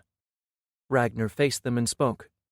Once again, allow me to congratulate you. Each one of you have shown something that we value and feel that we can foster and help develop. As you may know, our raid team will be attempting to conquer the tower. Many have tried in the past, but none have returned from beyond the 4th floor. We intend to be the first. In service of that goal, we will prepare all of you, get you to the levels where we believe you will be valuable members of the team. As such, we will require time to train you all, to level you up, and for you to get to know the others, and for them to get to know you. In service of that, we ask you to set your near future in our hands. This is not something that can be taken care of in a single day, nor a month, and perhaps not even a year. Once you come to us, you will stay with us until we are ready to go to the tower, and then until we reach the end, or die. If you cannot commit to that, you may leave. No one will stop you. He paused, and when no one said anything, he nodded. Our preparations for the tower begin in 5 months. Until that time, You may take care of your affairs and get ready." He gestured at Calrac, and the man walked over to him, giving each team leader a small coin. Morgan recognized it as a teleportation authorizer. "With these," Ragnar said, "you will be able to teleport directly to our guild hold in Amantor. We will be expecting you 5 months from today. Of course, should you think about selling, giving away, or using those coins for any purpose but to come yourself, the punishment will be severe." His eyes bore into everyone in the room, and it felt like the temperature dropped to freezing. And then it was gone, and he spoke again. "Now, enjoy yourselves. Eat, drink. You have earned it." Morgan looked at Bordar, then at the food, and headed straight for it. About half an hour later, he was standing alone in one corner watching the others interact. He had met the members of Fjordstar and found they seemed like a cool bunch. He had spoken with them a bit, and then retreated. He hadn't realized just how tired he actually was. Then someone stepped next to him and Morgan turned, only to see Ta Ilara standing next to him. For a moment he was flabbergasted, and then he realized that he had been staring at her for a few moments. He coughed uncomfortably and spoke. "Grand Mage, what can I do for you?" "Your name is Morgan, yes?" "That is correct," he answered. She nodded and then glanced at his arm. "I am very much interested in your arm. May I inquire as to how you obtained it?" Morgan blinked. He hadn't expected that question, but he didn't see any reason not to answer. "I actually created it." Her eyebrows rose in surprise. "Really? That is your own creation? Fascinating. I have never seen anything like it before. May I see it?" Morgan thought about it, and then extended his hand. She took it in hers gently and looked it over. He could feel her using some ability or skill on him, but it didn't feel bad. "Fascinating indeed. It feels just like regular skin, but it is not. You have sensation?" "Yes," Morgan said. It is not a parasite, as you would not have such sensations, nor control for that matter. Very interesting. It replaces your entire arm, aside from the bones. From your fight, I know that you have a nature alignment, as well as metal. You did this by experimenting with plants?" Morgan paused. He wasn't sure if answering that was prudent. After all, Ascended had to have their secrets. "I apologize, but it is a secret." Morgan expected her to get angry, but instead she chuckled. Not simply smart, but brilliant then. No matter. Still, if you ever change your mind, come find me at my school. I would give you enough treasure for you to research whatever you wish for 100 years, all in exchange for the knowledge of how you did it and a chance to study it more in depth. Who knows? I might even give you a teaching position if I'm impressed enough." Morgan was taken aback by the offer, but as he thought about it, he nodded. "I might even take you up on that." She smiled and then walked away. As soon as she was far enough away, Borodar walked over. "What was that all about?" he asked. "She wanted to learn more about my arm," Morgan answered. "Really? The Grand Mage is interested in it?" "She is." He said. They lapsed into silence, but then a few moments later Morgan spoke. "So, what do you plan on doing until we are needed in Amantor?" Borodar shrugged. "Probably go back to Irus, do some hunting in dungeons." "Why don't you come with us, to our hold?" Morgan said. Borodar looked at him and tilted his head. "To your home?" "Yes. There aren't many dungeons around and no hunts. But we could train together, and I have someone who I think could teach us a lot. That is, if I manage to convince him." Borodar thought about it for a long minute. "You know what? I think that's a great idea." Morgan smiled and slapped his shoulder. He wondered how he would feel if Morgan managed to convince Azil to take them all as his students. Probably curse me and himself for accepting. Morgan's eyes wandered over the room, falling on his teammates. They were all smiling. They were all happy, as they should be. All of them had made a great step in the direction of their ultimate goal. It was a time to be joyous, because soon they would go to the Tower of Power, and Morgan was certain that there they would long for these simple moments of joy. Epilogue. Deep beneath the surface of the world, in a small chamber filled with unnatural light, sat a man, or a god according to some. He was looking at a holographic display that showed many different things, windows and the happenings of the world. But his eyes were drawn to only one. On it, a young man stood in a luxurious room with a smile on his face among friends. "Have I ever been so content, without a care in the world?" Oxalis asked. "Once, when I was born inside of your head, and we began our journey," the woman next to him answered. She had fire for hair, and she floated only a hand's breadth above the floor. "He is doing well, which is bad. How is he to learn if he doesn't face adversity?" Oxalis asked. "I remember you stomping through your opponents too in the beginning," the guiding force answered him. "And I paid the price for my arrogance. Better that he fail now when the stakes are small, than to lose what I have lost." "You agreed it was his life to live. You made me promise," the guiding force said. I know, he replied. "Perhaps I should have just brought him with me, given him to Ban or Vin to train." "It is better that he grows stronger on his own," the guiding force told him. "You are right, as always," Oxalis sighed, then turned to look at her. "Speaking of, how are they faring?" The holographic display changed and showed a sea of stars with a platform in the middle. On it were 8 people, 7 of whom stood against the one. Oxalis watched them attack the man opposite them in a coordinated assault, but they were met with the 4 blades that rose from his back. The 7 were trying to get by him, but were unsuccessful. "He is up to 4? "Yes," Guiding Force responded simply. "They are getting stronger," Oxalis commented. "How long have they been fighting him?" "Almost 2 years. Being exposed to the real thing for so long is having an effect on them, as you have anticipated," she said. "That is good." He watched the 7 struggle against Vin for a while longer, and then turned off the display.